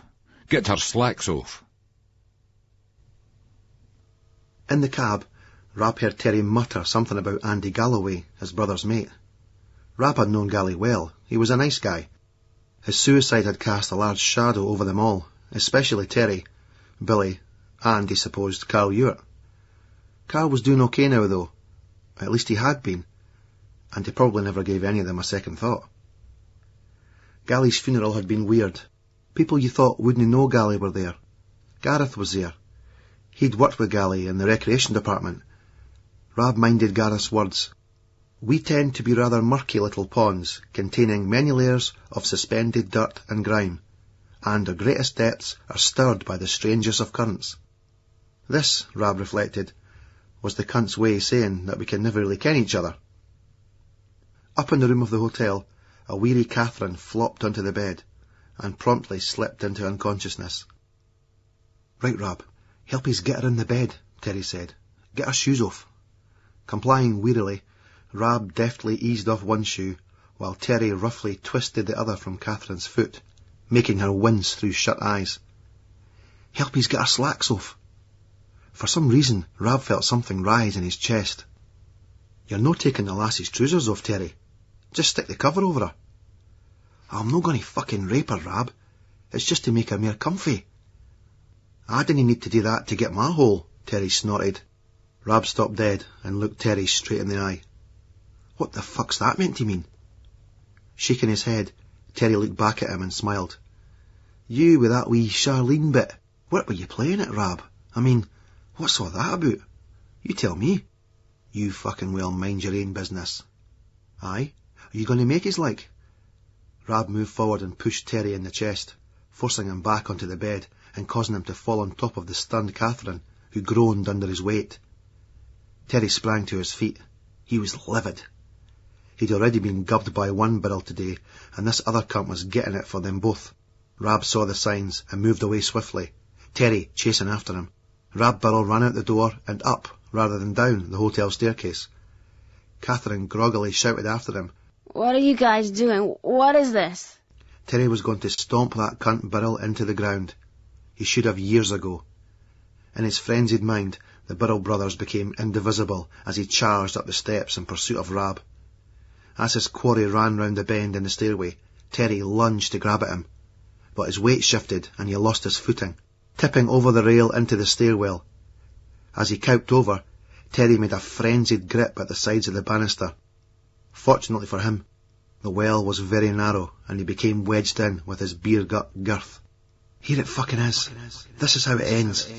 Crammed upside down between banisters, with his heart beating wildly. Terry could see the polished wooden floor of the hotel lobby, some 50 foot beneath his head. This is it. This is how it ends. Then, in a flash, Terry envisioned chalk marks around a smaller, slighter body on the floor below him, showing him where to fall, where the optimum position to attain death lay. It was Gally's outline. I'm joining the cunt. It should have been me all along. Venturing back down the stairs, Rab Burrell stopped, examining the extent of Juice Terry's plight. His friend's face pressed upside down against the wooden bars of the handrail. Rab, Terry wheezed. Help us. Looking coldly at Terry, all Rab could feel was his own anger surging through the lens of over 10 years of petty humiliation. a lens which was Terry's sweaty, corkscrew-headed face. And Charlene, a young lassie who deserved better, who needed understanding, it would be her lot in life to have her problems sneered at by bigoted cunts like him, who measured a woman solely by the speed in which they opened their legs. Help him. Help fucking Lawson. You want fucking help? I'll gie you fucking help. Here's a helping hand. Rab stretched out his hand. From his twisted vantage point upside down, Terry looked in bemusement as Rab's hand came to him, but his arms were pinned. How could he grab it? How could he... Terry was just about to attempt to explain his plight, when to his horror he realised that the hand was making a fist, and it was coming through the bars straight into his framed face at considerable force. There's a helping hand, you cunt. Wantin' another? Rab screamed. Fuck, ya fucking... What does Birrell mean? Birrell means business. Mind you that one, eh? Well, it's this fucking business. Rab smashed his fist into Terry's teed-up face again. Terry felt his nose burst, and a sickening dizziness fill his head. He threw up, his puke falling down the stairwell and splattering on the floor. Rab! Stop! It's me! I'm slipping, Rab, I'm going to fall! Terry wheezed and coughed in desperate plea. Oh my God! What's happened to him? What are you doing to Terry? Catherine screamed from the stair below. Catherine's obvious alarm and the helpless, begging tones coming from Terry brought Rab to his senses. In a panic, he grabbed a hold of Terry's hips and waist and pulled. Catherine moved in to grip his legs, as much to keep herself upright as to secure him. Terry managed to wedge his arms against the steps of the chair and started to push up. He painstakingly struggled and twisted his way to freedom. Grappling over the other side to safety, he straightened up and found himself on the right side of the banister, breathing heavily. Terry gave thanks for all those years of excessive beer drinking and takeaways. Without them, he would have fallen to certain death. A lesser man, body honed on exercise and diet rather than sloth, indolence and abuse, would be dead by now, he reflected. A lesser man. Rab Birrell stood back, both relieved and ashamed, as he contemplated his sweaty, bleeding friend, whose face was swelling up. You all right, Tez? Terry grabbed Rab Birrell's hair and yanked down his head, booting him in the coupon. Fucking great. We'll see who fucking well means business now, Birrell. Terry gave Rab another harsh dig in the face with his boot. There was the chopping vegetable sound of a mouth bursting, followed by steady drops of blood onto the stairway's thick pile. Catherine was on Terry's back, tearing at his mop of hair. Stop it! Stop it, the pair of you! God damn it, let him go! Terry tried to roll his eyes backwards, almost in the hope that Catherine would see them and realise that the situation was under his control. But he couldn't make eye contact with her.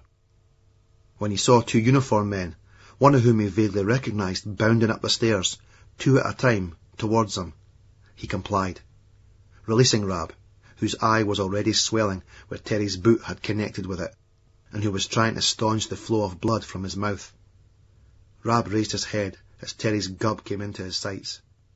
As he was about to let fly, he was grabbed and bundled to a bend on the stair by the two porters who had come to investigate the fracas, one of whom Terry had clocked as quite a tidy cunt from Niddrie. Babberton Mains. He'd been on a payphone at the almost deserted station at Haymarket for what seemed like hours, now practically destroyed with the time differences and the drugs come down. His nose was blocked completely, forcing him to breathe through his mouth, and every time he drew a breath it twisted and gouged like broken glass in his dry, ulcerated throat. The rank was empty. No taxi had its sign up. The festival. The taxi firms seemed to treat him like he was some sort of comedian, a hoax caller. Exhausted, Carl Ewart began the soul-damaging ritual of heaping his bags up the stairs. From the corner of his eye he saw a strong, tanned arm grab one of his bags. A fucking thief! It was all he needed. "You're mock it, Mr. Ewart," the thief said. It was Billy Birrell. All Carol wanted was a few recuperative hours before the horror of facing his distraught mother and his stricken father. But there were no taxis, and thank God for Billy. "I'm fucked, Billy. The jet lag. I'd been playing at a rave when I heard. Say no more, Billy told him. Carroll remembered how comfortable Billy was with silence. Nice motor, he observed, sinking into the comfortable upholstery of Billy's BMW. It's all right. I had a Jaguar before, but... Over the road at the Clifton Hotel, something was going on. Carroll heard the shouting in the street. Drunks, Billy said, concentrating on the road. But they were recognisable. It was. Fuck no, surely no. It was Billy Birrell's brother, Rab, and he was being cautioned by a police officer. Carroll and Billy were encased in the motor, only about 20 feet away from where it was all happening. Billy's brother was in a strange yellowy-green shirt, which was splattered with blood. Carroll was tempted to shout Rab, but he was too fucked, too drained, and he needed to get home now.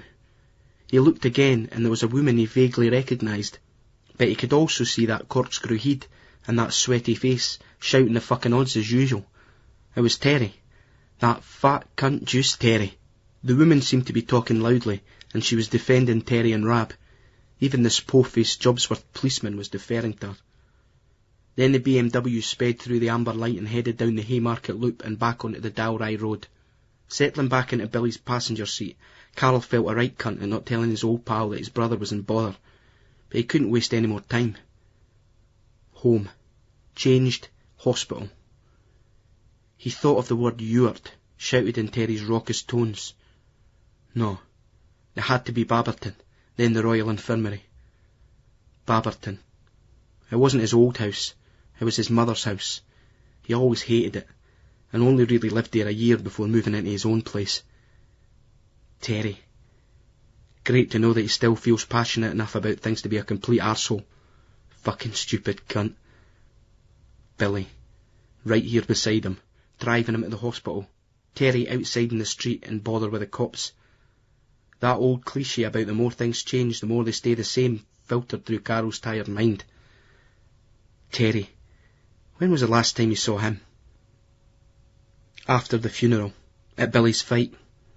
Carroll was with Topsy and Kenny Muirhead. Terry was with Post Alec and some other guys.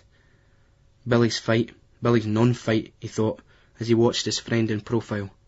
Doyle's hatchet scar had faded over the years. Back at Leith Town Hall that night, but Carroll always fancied that there was more to it than the thyroid. Billy seemed haunted. It was as if every doubt he ever had about everything ever in his life just flooded his mind in that instant and completely paralysed him. He minded Terry laughing and sneering with derision as he left and made his way down Ferry Road. There was a brawl outside as some boys attacked Morgan's supporters who'd come up on a coach. A boy from Wales got badly glassed. And he heard Terry, that fat cunt Lawson, shout back towards the town hall. "That's the way it's done, Birrell," at Billy's brother Rab, who was on the steps, and he knew then that he never wanted to see the fucker again. Billy waited downstairs with Sandra, his mother, as Carroll dived upstairs for a quick shower. He could have stayed under the comforting jets for ages, then just flopped into bed, but the circumstances kept hitting him, and he exited in haste and put some new clothes on. "There's no a pick on you, laddie," Sandra said, squeezing his frame as he kissed her, then did the same to his mother's sister, Avril. It was good to see them again. Billy and Carroll headed up in the car to the hospital. Carroll was rabbiting at Billy. "I never saw Hearts win the cup, Billy. I never even knew until a few months after they'd won it." It sounded bizarre now not to care. Where the fuck had his head been at? "How long's it been since Hibs won it then, Birrell? Eh?" Billy smiled and pulled out a mobile phone and dialed a number. There was no reply. "Let's get up to that hospital," he said. Carroll was dying a few more deaths in the car. Couldn't he handle seeing his dad? Not the way he feared that the old man might look. Avril and Sandra were big, chunky caricatures of the women he'd known as a kid. What would his dad look like? His mother even? Why did it matter so much? "Because I'm in love with youth," he considered miserably. He spent his time surrounded by girls half his age, feeding his ego, his denial of the ageing process, his own personal flight from responsibility.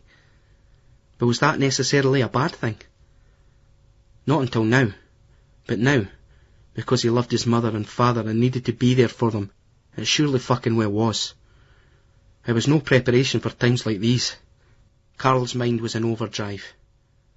If it would just get into harmony with his fucked body, That was the real torture of drink and drugs hangovers, the way they pushed your mind and body in different directions. Now Carol was considering the illusion of romance, which evaporates with the passing of youth. The ugliness of pragmatism and responsibility will wear down on you like waves on a rock if you let it. When you saw them on the screen telling us to be like this or do that and buy this and be that, and we sat at home confused, complacent, tired and fearful, you knew that they'd won. The big idea had gone, and it was just about selling more product and controlling those who couldn't afford to buy. No utopias, no heroes. It wasn't an exciting time, as they constantly hyped it up to be. It was boring and exasperating and meaningless. His old man's illness brought everything back to basics. Slipping. They had moved him. He was now in a room with 3 other beds, but she saw him straight away. Maria didn't concentrate on the people in the beds. She moved towards her husband. Approaching Duncan, she heard his shallow, ragged breathing. She watched the thick blue veins on his wrist recede into his hand. The hand she'd held so many times since he'd slipped the engagement ring on her finger as they sat in the Botanic Gardens at Inverleith. She went back to her office in the solicitor's, light-headed, ready to fall over every time she looked at it. He took a bus back to the factory. He told her all the songs that played in his head. And now, he was monitored by an electrocardiograph, the heartbeat traced by a green line of light on the cathode ray tube. There were some cards on the locker, which she'd opened and put beside him. Get well soon. Sorry to hear you've been under the weather.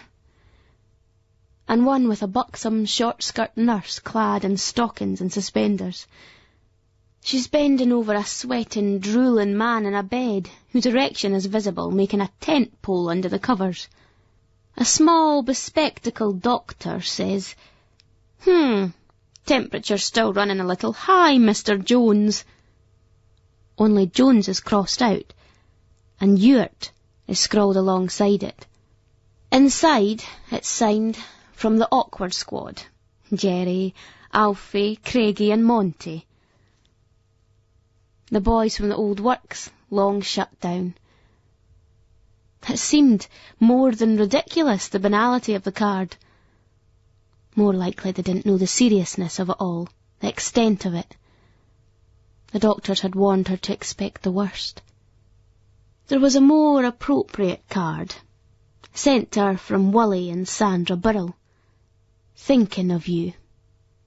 And Billy had called, asked her if he could do anything. He was a nice laddie, doing well, but he never forgot the people he knew. There he was, Billy. He was here, with Sandra and Avril and Carol. Carol was here. Maria Ewart hugged her son, and was briefly concerned at his thinness. He was skinnier than ever. Carol looked at his mother. She was older, and she looked so worn out, not surprisingly. He looked down at the parcel of shrivelled flesh and bone which was his father. He's still under, still asleep, she explained. We'll sit with him for a bit, if yous two want a word, Sandra said. Go on, get a coffee, she urged Maria.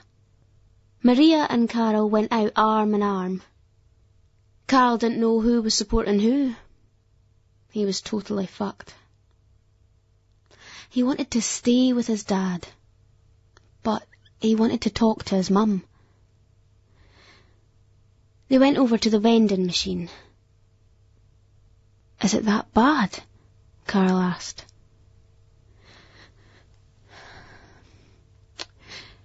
He's going, son. I don't believe it, but he's going, she sobbed. Oh, Christ. he said as he held her close. I'm sorry I've been so selfish. I was at a gig. I got here as soon as Helena told me. She seems nice, his mother said. Why haven't I spoken to her before? Why did you shut her out of our lives, son? Why did you shut your cell out? Carl looked at his mother, tried to work out whether he saw betrayal or just incomprehension in her eyes. Then he saw it through her eyes for the first time.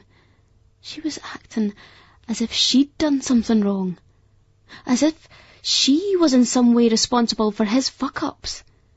No way. He could look at himself in the eye and say that as far as that was concerned, he was a self-made wanker. I don't know. I'm so sorry. I've not been much of a son to him. Or you, he bleated. The depth of his self-pity, of his self-loathing stunning him. His mother looked at him with a great sincerity in her eyes. No. You've been the best son we could have hoped for. We had our own life, and we encouraged you to have yours. We just wish you'd kept in touch a bit more. I know. I was thinking... You always think that there'll be time to catch up again, to square things. Then this happens, and you realise that it's no like that. I could have done more. Maria watched her son, twitching and stuttering in front of her. It was a mess. All she had wanted was the odd phone call to make sure he was okay. And now he was getting all worked up and self-destructive over nothing. Oh, come on, son. Come on, she said, grabbing his head in her hands. You did everything. You saved our home from getting repossessed. Saved us from getting flung out in the street. But I had the money. I could afford it, he began. His mother shook his head again, then let go. No. Don't belittle it. You don't know how much it meant to us. You took us to the States, she smiled. Oh, I know it's nothing to you, but to us, that was the holiday of a lifetime. It meant so much to your dad. Carl's head pounded with relief at his mother's words. He'd been too hard on himself. Thank fuck I took them over to the States. Took the old boy to Graceland. Saw him standing over Elvis's grave with a tear in his eye. The strange thing, though, what really blew him away was taking him to a bar in Leeds called Mojo, when they played the live version of the American Trilogy at closing time, and set the bar on fire with lighter fuel, with everybody standing to attention. His father couldn't believe it, because until then, Duncan had never believed that people of that generation, the Acid House generation, could be so passionate about Elvis. Then Carl took him to the basics and gave him an E.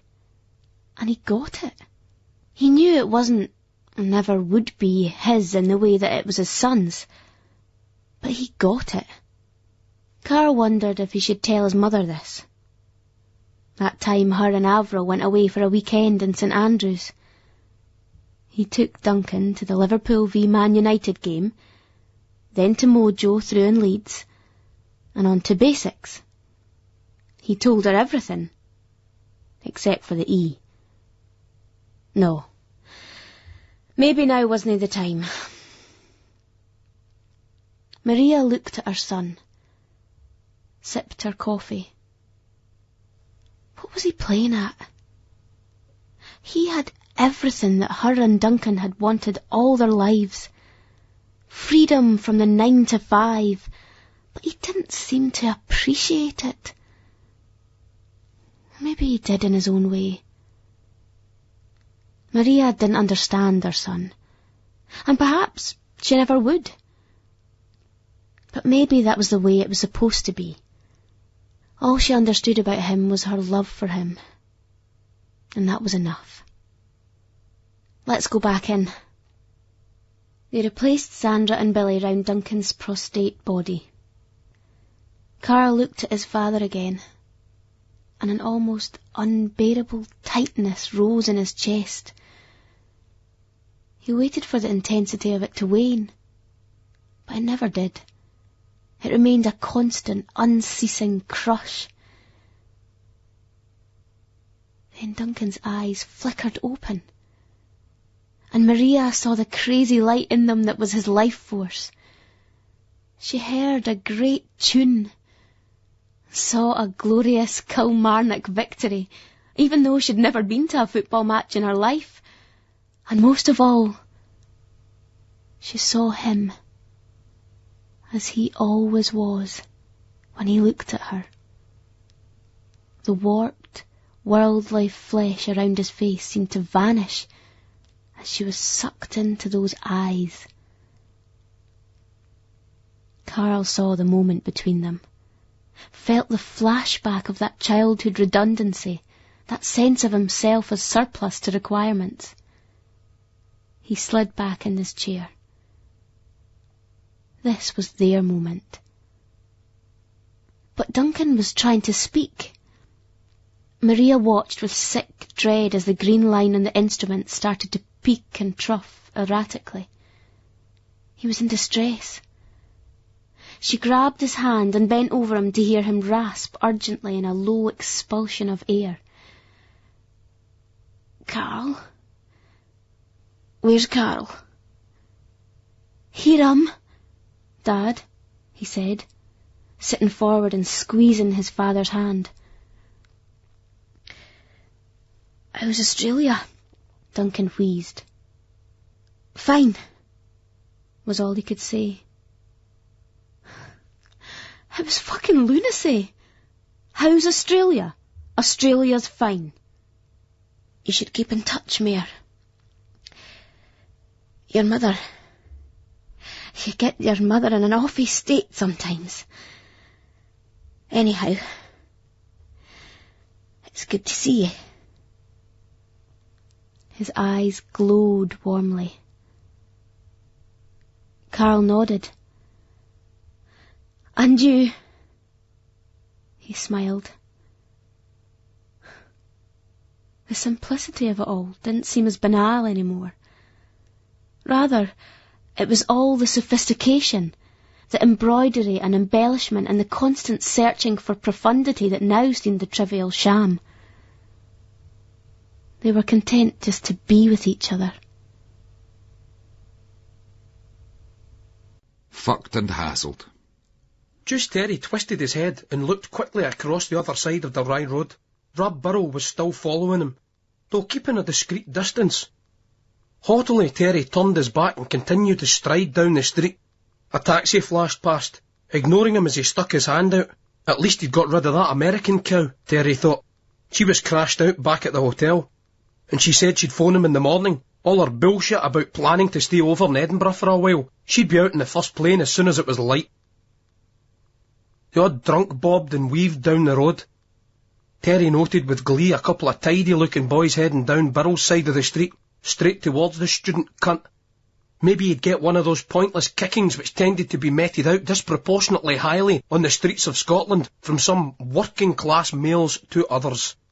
Not for profit, or even to enhance macho reputation, but almost out of bizarre protocol. But if they gave the cunt a hard time, what would he do? He'd have to back the bastard up. Let them get a few good shots in first though. But no, Burrell knows them. He even shook hands. They stand in conference for a bit, then head their separate ways, Rab resuming his pursuit of Terry. Rab Burrell reached for his mobile phone in the pocket of his brown leather bomber jacket and switched it on. He dialed the number of 2 taxi firms he knew of by heart. They were both engaged. He put the phone back in his pocket. Rob was bad at keeping the huff, and was starting to feel the embarrassment at the situation, overcoming his anger with Terry. He crossed into the middle of a deserted road, standing on the white lines of no man's land. "Terry, come on, mate." Terry stopped, turned and pointed his finger at Rob. "Dinna think you're getting into my house? You're as well just gone home, Burrell." Rob shuffled in the middle of the road. "I fucking tell you I said I'd get Charlene, then I'll go." Who the fuck was he? Terry wondered. That cunt Burrell thought that he could sook back in after nearly causing my death. "Back o'er your own side of the road," Juice Terry Lawson moaned, sweeping his hand through his hair. "Terry, this is just pathetic. Come on." Rob took a step forward. "Your own fucking side, Burrell," Terry roared, adopting a scrapper stance. "Get the fuck over there." Rob tutted in loud exasperation, jerking his eyes heavenwards before heading back over the road. Two men were approaching, this time on Terry's side of the street. They wore leather jackets and tight trousers. Their hair was cut short and one had a prominent moustache. Terry hadn't seen them until they were a few steps in front of him. "A wee tiff, is it?" the one without the Mauser lisped. "This one here's just as bad," he pointed at his friend. "What? Oh, sorry, I think I've got it wrong." "Aye, you fucking well did," Terry snapped as he passed him, but then started laughing to himself. How did it look, him and Rob on opposite sides of the road, bickering away at each other? He was being silly, but he was still shook up after hanging upside down and staring death in the face, and Burrell wanted him to act like fuck all had happened. Another taxi whizzed by. The taxi cunt's mumpy face as he shook his head glumly, cruising past Terry. Then he heard a car stop over the other side of the road. It was another cab, and Burrell was climbing into it. Terry started to cross, but the car shot off, leaving him stranded. He saw Rob in the back, receding from him down the road, face set in a saucy wink, and giving him the thumbs up. "Fucking Burrell bastards!" Terry screeched skywards, as if pleading to a higher power. Rob chuckled in the back of the cab before instructing the driver to do a U-turn. They pulled up and he opened the door in front of Terry, who looked bitterly at him. "You getting in?" Terry climbed wearily into the cab and was resolutely silent most of the way out of the scheme. As he drove past the cross, Rob started laughing. Terry tried to fight it for a bit, but then couldn't help joining in. When they got back, they found Lisa was sitting up watching the telly. Charlene was asleep on the couch. "He's got Kath off to bed safely, then?" "Aye," Terry said. Lisa looked at their marked faces. Terry's swollen eye, the blood on Rob's jacket, his mouth. "You's been fighting?" Terry and Rob looked at each other. Just some boys getting wide on the way home, eh?" Terry said. She went up to Terry. "You're a mess," she said, putting her arms around his neck. "You should see the other cunt," Terry replied, stealing a glance over at Rob. Rob didn't want to wake Charlene, but he got on the couch with her and into an embrace. She opened her eyes for a couple of seconds to register him, went, and then drifted off again, tightening her grip around him. Rob let exhaustion take him into unconsciousness. Terry and Lisa were still feeling a slight buzz, though starting to zone off a little bit in front of the fire. Soon they too fell into a slumber. A sharp, chirpy, insistent buzzing in the room brought them back to consciousness, one by one. It was Rob's mobile. Terry was livid. Could that cunt no switch that fucking schemy toy off?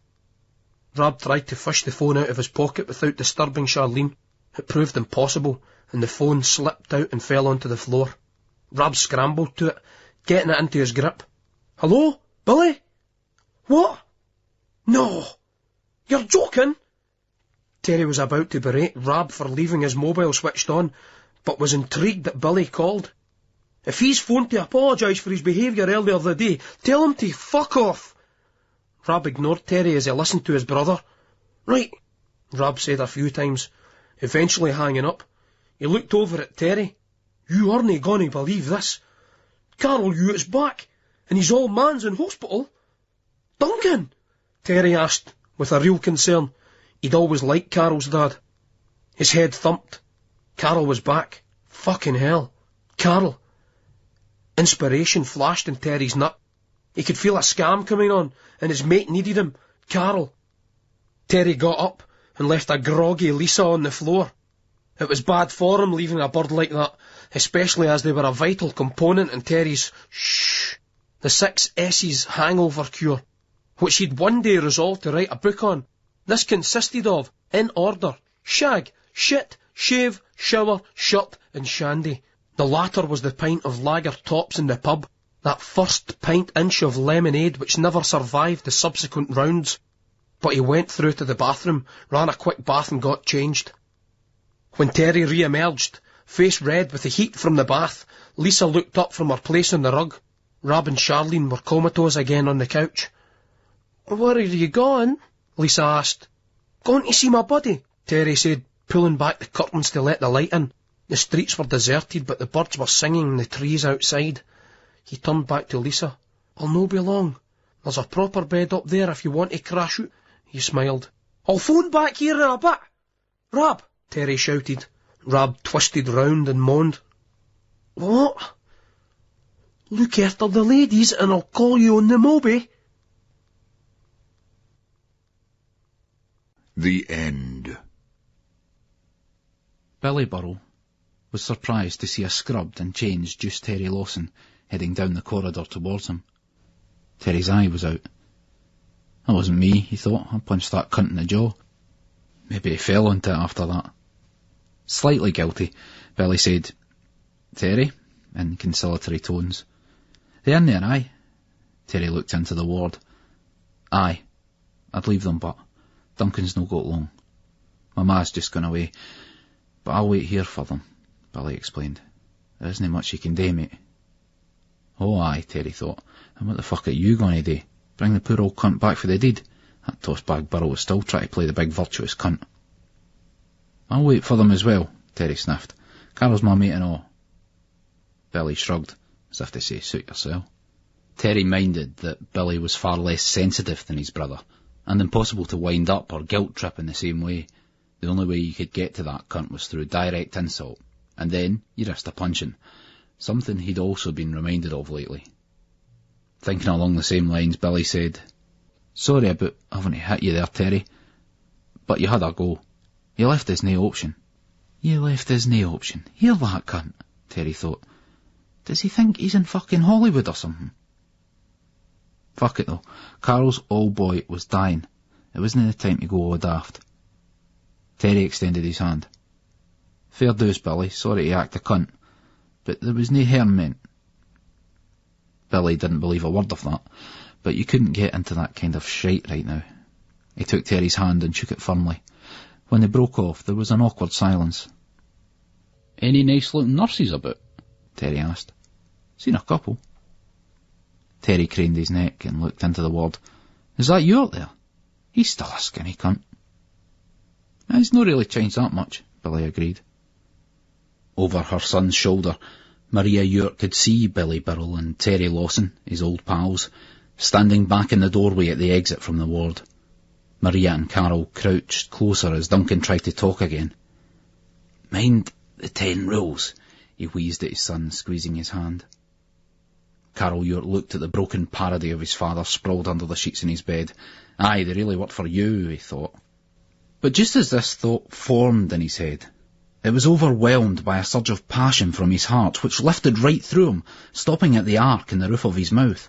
Words were spilling out of him like shimmering golden balls of light, and they were saying, "Of course I will, Dad." When Duncan died, they hugged his corpse in turn, crying and moaning softly, aching all over and inside with the unbelievable pain and disbelief of loss, tempered only with the relief that his suffering was over. Terry and Billy stood outside in glum silence, just waiting until they could be of service. There was a red-headed nurse, and Terry felt his fevered brain becoming obsessed with her pubic hair. In his mind's eye he could see a piece of grey matter inside his own skull, with silky ginger curls spinning from it. The woman had a sweet freckled face, and she gave him a smile, and he felt his heart drip like honey spilled from a jar. That's what he needed, he considered. A classy wee bird like that to look after him, one like that. And one like wee Lisa, a bit more feisty and game. One was never enough. 2 birds, both of whom were up for it, but also into each other. It'd be like that Man About the House cunt in that old sitcom. But the birds would need to have lesbian tendencies as well.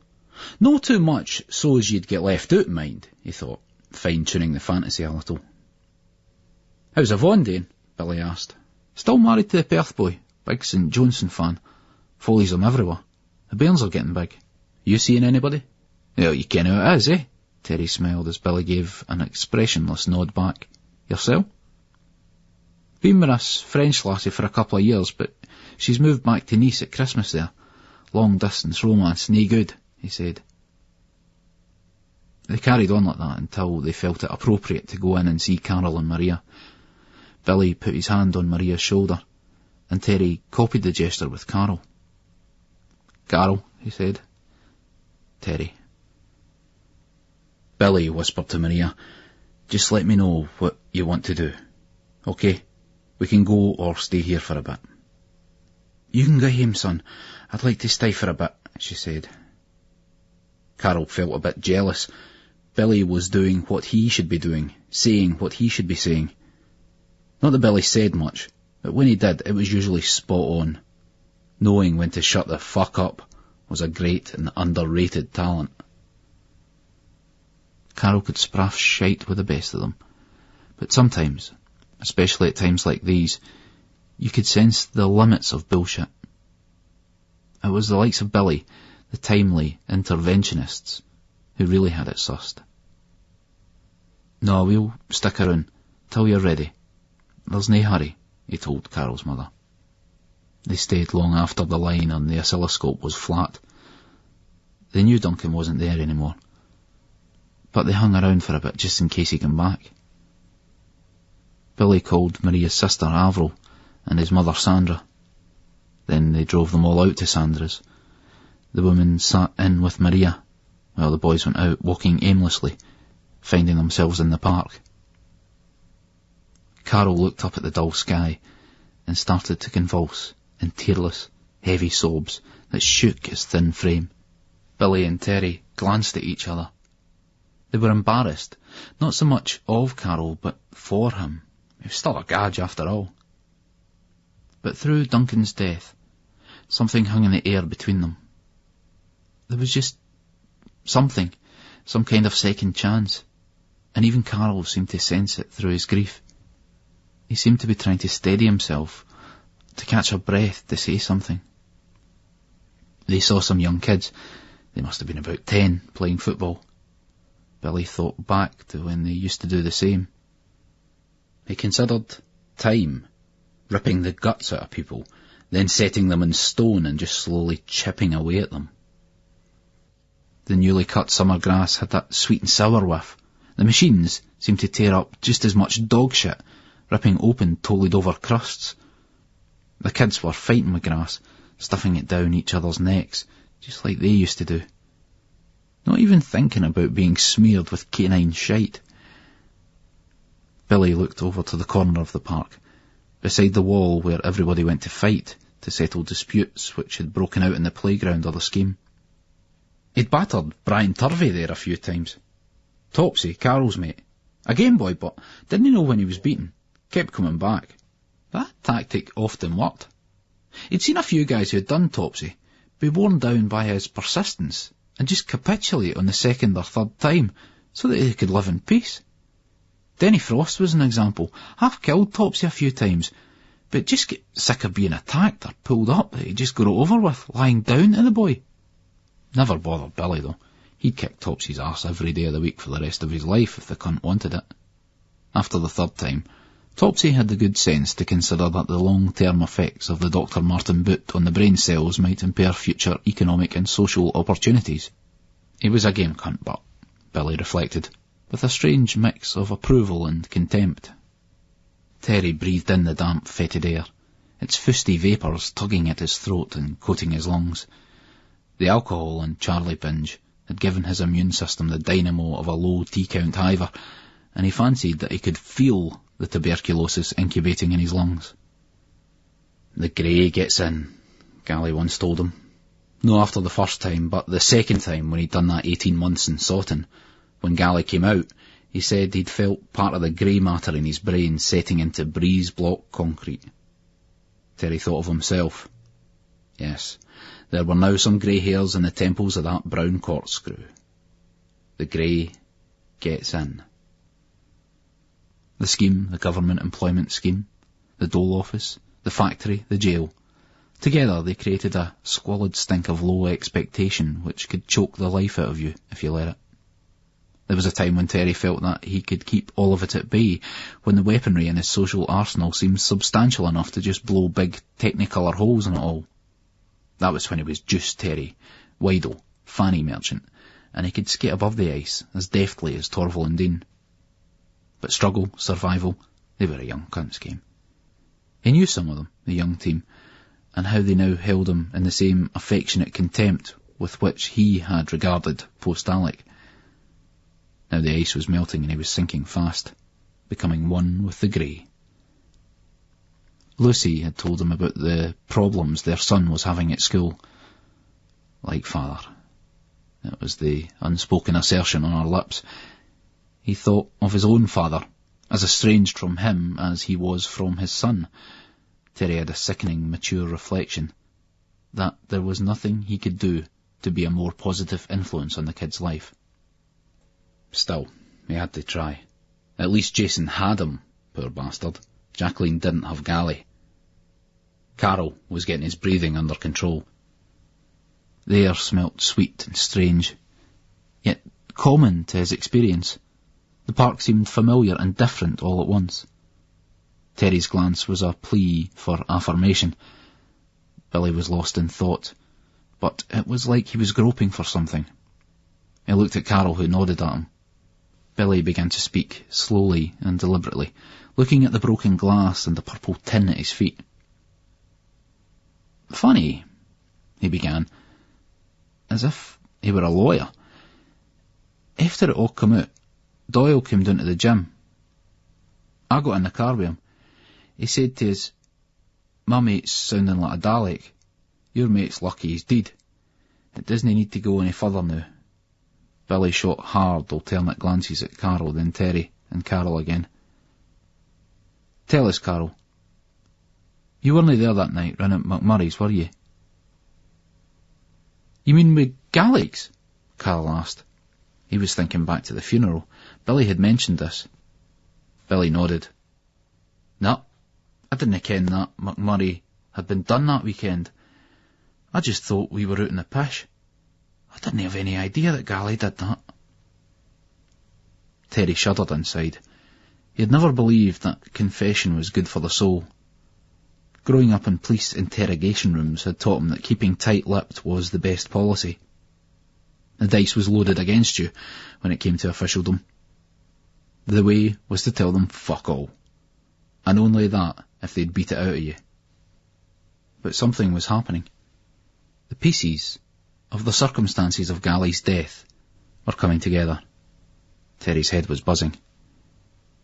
Looking at Carol and then Billy, he said quietly, "I went round to Pullman's that night with Gally." Billy shot a glance at Carol. Then they both looked back at Terry. Clearing his throat, Terry continued, "I didn't know he got in touch with you first, Billy. It must have been after you told him to leave it.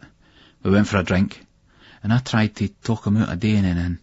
We only had a couple down the Wheatsheaf, but I think Gally's mind was made up to confront McMurray. I wanted to be there because—" "You wanted to back up your mate?" Carol finished the sentence for him, looking coldly at Billy. "Back up my mate?" Terry laughed bitterly, tears welling in his eyes. "A fucking well shot all my mate." "What you on about, Terry?" Carol cried. "You went down there to back him up." "Shut up, Carol, get into the real fucking world.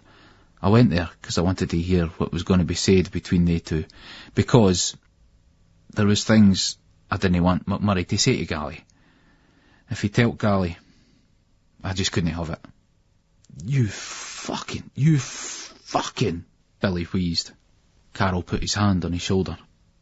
"Calm down, Billy, listen to Terry. There was things with me and Gail." Terry coughed.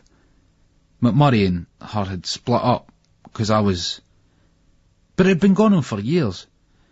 I didn't want Gally to ken. Gally was my mate. You should have fucking well thought of that when you were shagging his wife every time his back was turned at you cunt, Billy spat. Terry raised his head to the sky. He seemed in great pain. Just listen, Carol pleaded with Billy. Terry, he urged. But Terry couldn't be stopped now. It would be like trying to squeeze toothpaste back into a tube. Gally took the crossbow, wrapped it in a black bin liner. He was going to do McMurray. I mean, really, take the cunt. It was like he didn't care about anything else. It was like he had nothing to lose. Carol swallowed hard. He'd said to Gally that he'd never tell anybody about the HIV. Aye, Terry coughed. Gally was different. Something had cracked in him. Mind how he was in Munich? He was worse that night. Fucking deranged the cunt was. He tapped his head. The way I saw it, McMurray took his liberty, his wife, his bairn. Made him hurt the bairn. I tried to talk him out of it, Terry said, now whining. But ken what? Ken what kind of cunt I am? Part of us thought that if I go there and he does McMurray, then it's all right. It's a fucking result. Billy looked away. Terry clenched his teeth, his nails dug into and scraped along the green paint of the park bench. You ken the state he was in then. You remember the pair cunt's state of mind? Us, daft laddies, joking and drinking while that pair cunt was cracking up. 'Cause of me.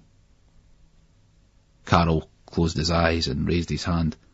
'Cause of Pullman, Terry. It wasn't you she left him for, it was Pullman. Mind that, it wasn't right what you did, but she didn't leave him 'cause you were shagging her. She left him for Pullman. That's right, Terry, keep it in perspective, Billy said, and reached out and pulled on his sleeve, looking away before asking, What happened there, mate? Funny thing was, Terry began, we thought we'd have to kick the door down. But no, Pullman just opened it and let us in. He walked through like he expected us. All shoes, he goes, moan in. I mean, we just looked at each other. I was expecting the Doyles to be there, expecting some kind of trap, like a big fucking ambush. Gally seemed to freeze. I took the bin liner off him. Geez that to help him. Pullman, McMurray, but he was in the kitchen on his Todd making some coffee. Cool as fuck. No even cool. Mayor resigned. I'm glad you came along, he tells us. It's time we sorted all this out, he goes. But he's looking at me rather than Gally. Gally looked at me all confused. This wasn't what he expected. Wasn't what I expected. I was shiting it. It was guilt, but it was more than that. It was the thought of Gally hating us. No being mates anymore. He was starting to tipple something was up. Then McMurray looked at him. You did time for what I did, and you never grassed us, he said to Gally. Then I took up with your bird. Gally looked at him. Stood there glaring in shock. It was like the cunt had taken all the words out of the pair fucker's mouth, stolen his big fucking speech. Pullman wasn't gloating, but it was like he was trying to explain. But me, I didn't want him to explain. I wanted his mouth shut. But he went on about his ma, telling Gally about the night way back outside Clouds. His ma had died earlier that year, he said, with cancer. She was just 38. I mean, Terry said, I'll be that age next year.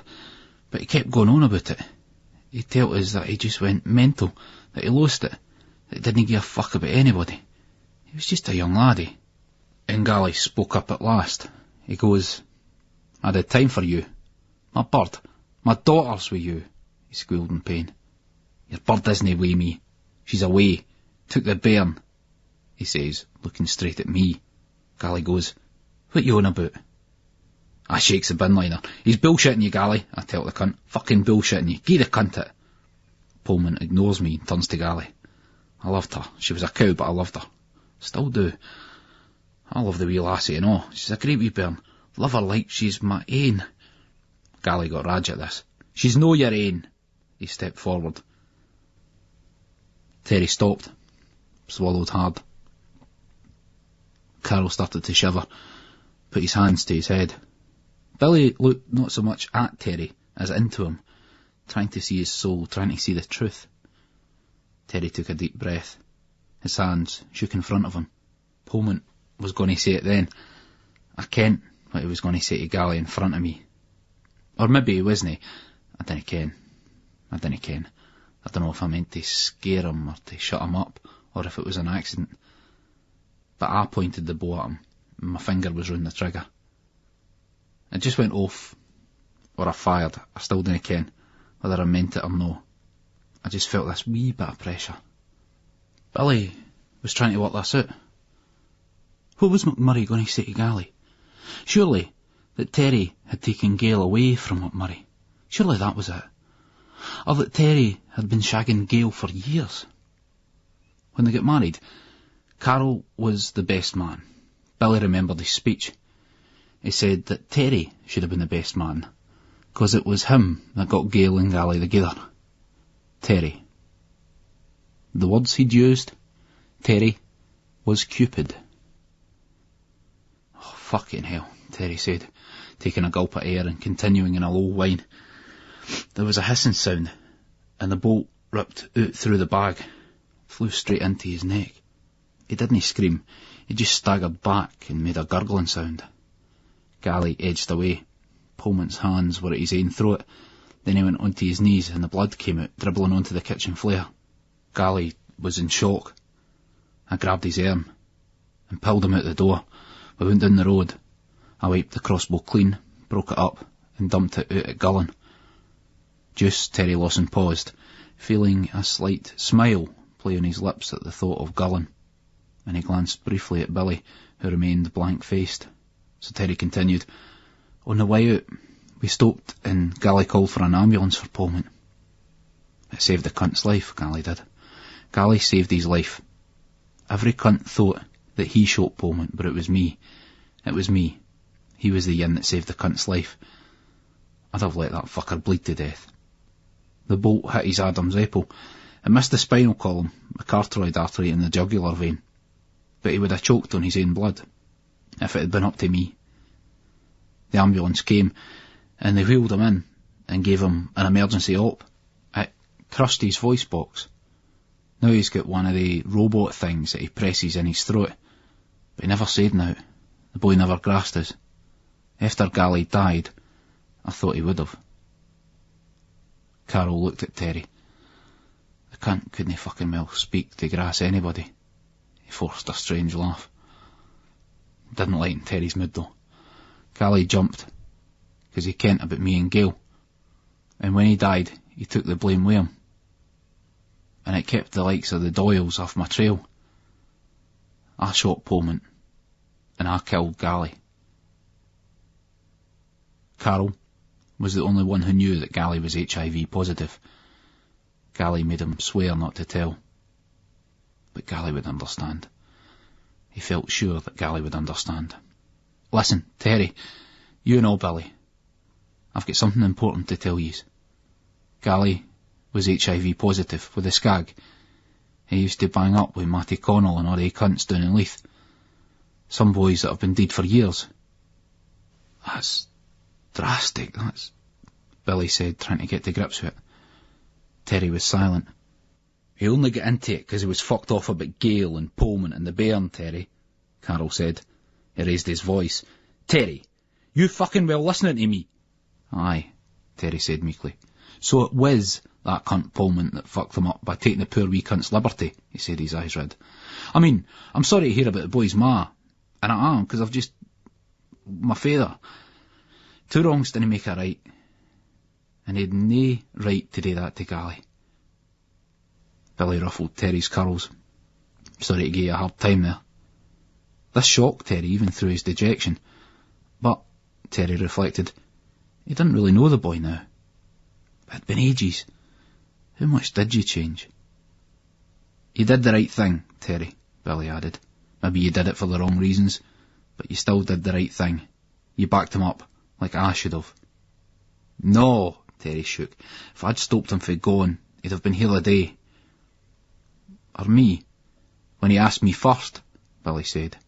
That's fucking bullshit, Carol said. It would have made no difference. Carol topped himself because he was fucked up by what had happened to him with Pullman and Gail. He never knew about you and Gail, and you were enough of a mate to try and spare him that. You risked a bad doing for the Doyles, or a long prison sentence for assault or worse, just to keep Gally from knowing.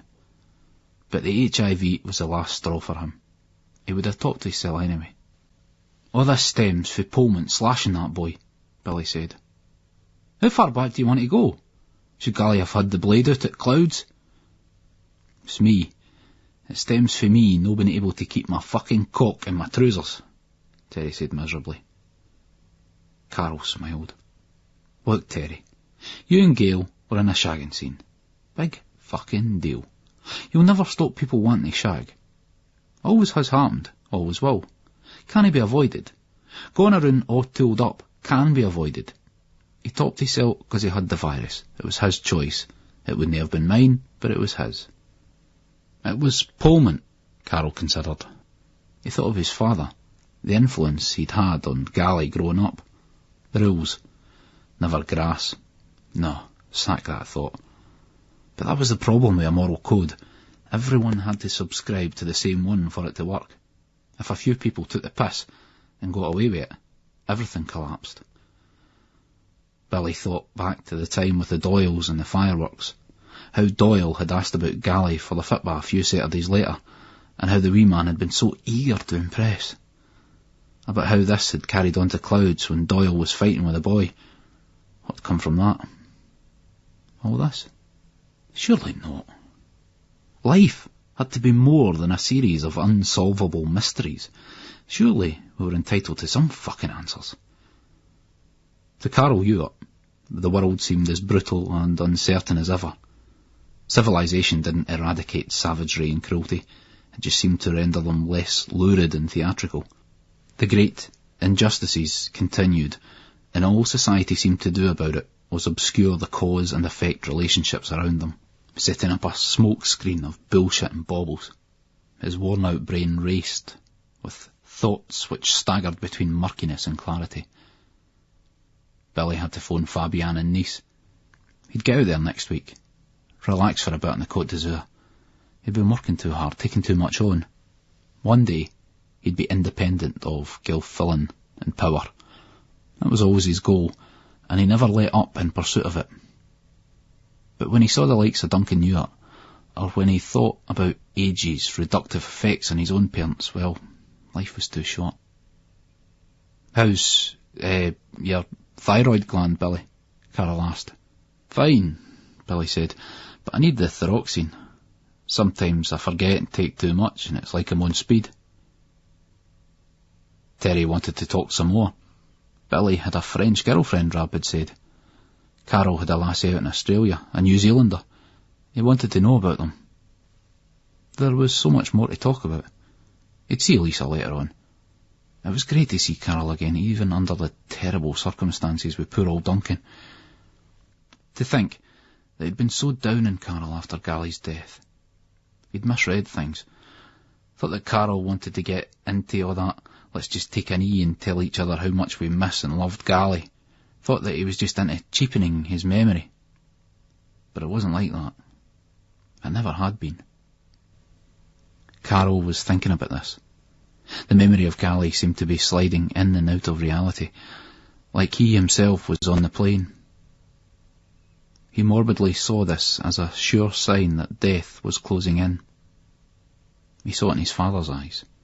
He'd cool it on the drugs and get into shape.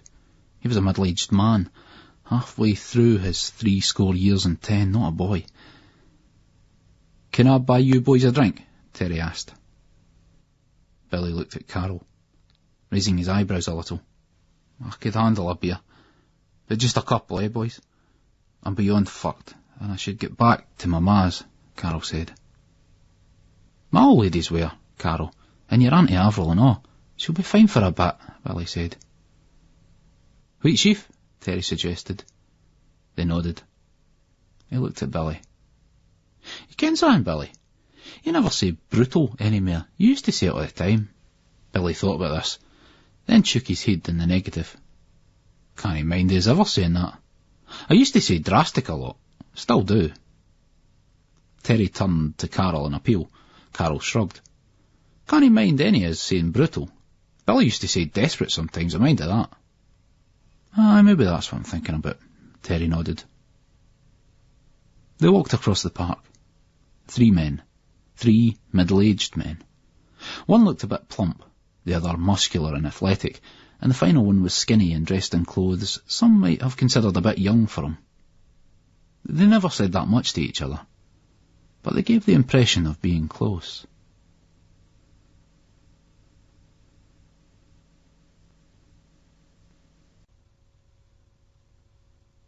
Reprise 2002. The Golden Era. Carol pulled the sliding shelf out from underneath the mixing desk, exposing the keyboard. His fingers flitted across it, once, twice, 3 times, making minor but crucial modifications on each occasion. He was aware of Helena coming into the room. Had he not been so absorbed, his heart would have sunk to note Juice Terry following her. Terry crashed heavily down on the large couch in the corner, groaning in loud, unself-conscious distraction, and stretching, letting out a roar which climbed to orgasmic proportions as his body reached its tensile limits. Content, he started browsing through an assortment of newspapers and music magazines.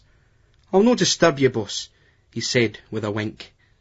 Carol caught Helena's "I'm sorry" expression as she left the room with feline stealth. That was the problem of being back in Edinburgh and having your studio in your house. It could get like Waverley Station, and Terry, in particular, seemed to have taken up residence on that fucking couch. "I mean," Terry continued, "the creative juices and all that. There must be nowt worse than when you're on a roll to have some cunt come in and start rabbiting away in your ear." "Aye," Carol said, getting down and looping his keyboard riff. "Tell you what, but Carol, I'm getting jip big time off of that Sonia bird. Both sides, dodgy. Keep 'em well away for that anyway. SWAT team shag. You go in, do the biz, then get the fuck out as soon as possible. SAS style," he explained. Then, putting on an upper crust accent, added, "So many damn fine chaps didn't make it back." Carol purred, almost lost in music and only vaguely aware of what Terry was on about. Silence may have been golden for some, but for Terry, empty airways constituted waste. As he flicked through the Scotsman, he contended, "Tell you what, but Carol, this fucking Queen's Golden Jubilee's getting on my nerves, it's all you hear, eh?" "Aye," Carol said, distractedly. He dug his heels into the carpet and dragged himself and his caster chair across to the record deck, where he stuck on an old 7-inch Northern Soul single. Then he twisted back to his huge mixing desk and computer, the sample he'd just taken going round and round on the loop. He clicked the mouse deftly, plundering a bass line. It was overlaid by a sharp, intermittent ring. Terry's mobile had gone off.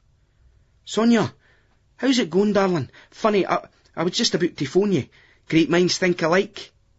He rolled his eyes at Carol. "Eight's hunky-dory by me. Course I'll be there." "Aye, I got it. 42 quid. Looks the biz, but. See you the night.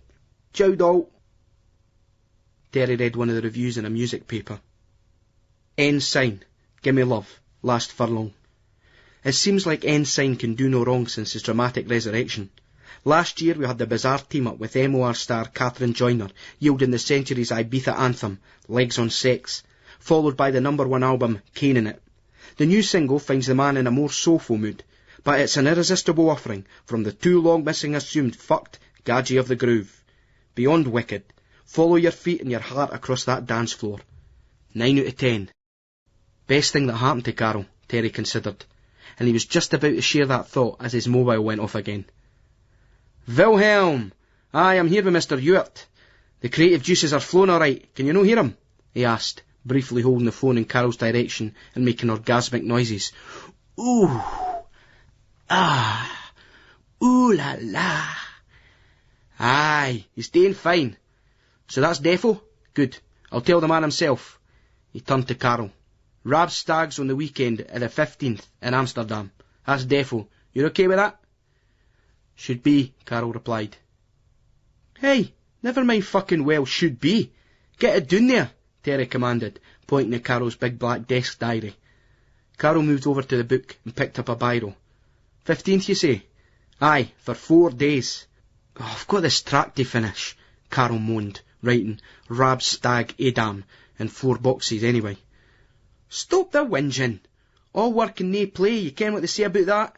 If Billy here can take 4 days off for the bar, Billy, Bill, you cunt!" Terry shouted into the dead phone. "The ignorant cunt's only gone and hung up on us again." Carol smirked a little. Terry's newfound enthusiasm for the mobile phone had been a curse to all his friends. Billy had the best management technique though. He simply passed on the required message and then hung up. "See bit, Carol, you've got to admit," Terry advanced, returning to an earlier consideration. "It was me that got you teamed up with Catherine Joyner, by me meeting her in the Balmoral and bringing her out making mates with her." "Aye," Carol conceded. "That's all I'm saying, Carol." Carol cupped the headphone over one ear. That was all Terry was saying. That would be the fucking day. Terry rubbed his number one cropped hair. "The thing is, but it really kicked things off for you big time. I mean, after that hit, the album was guaranteed to do well." Carol put the headphones down, clicked the mouse a couple of times to exit from and shut down the programme. He swivelled around in the chair. "All right, Terry. I ken I owe you a favour, mate." "Well," Terry began, "there is a wee something." Carol braced himself, sucking air into his lungs. A wee something. There was always a wee something. And thank fuck as well.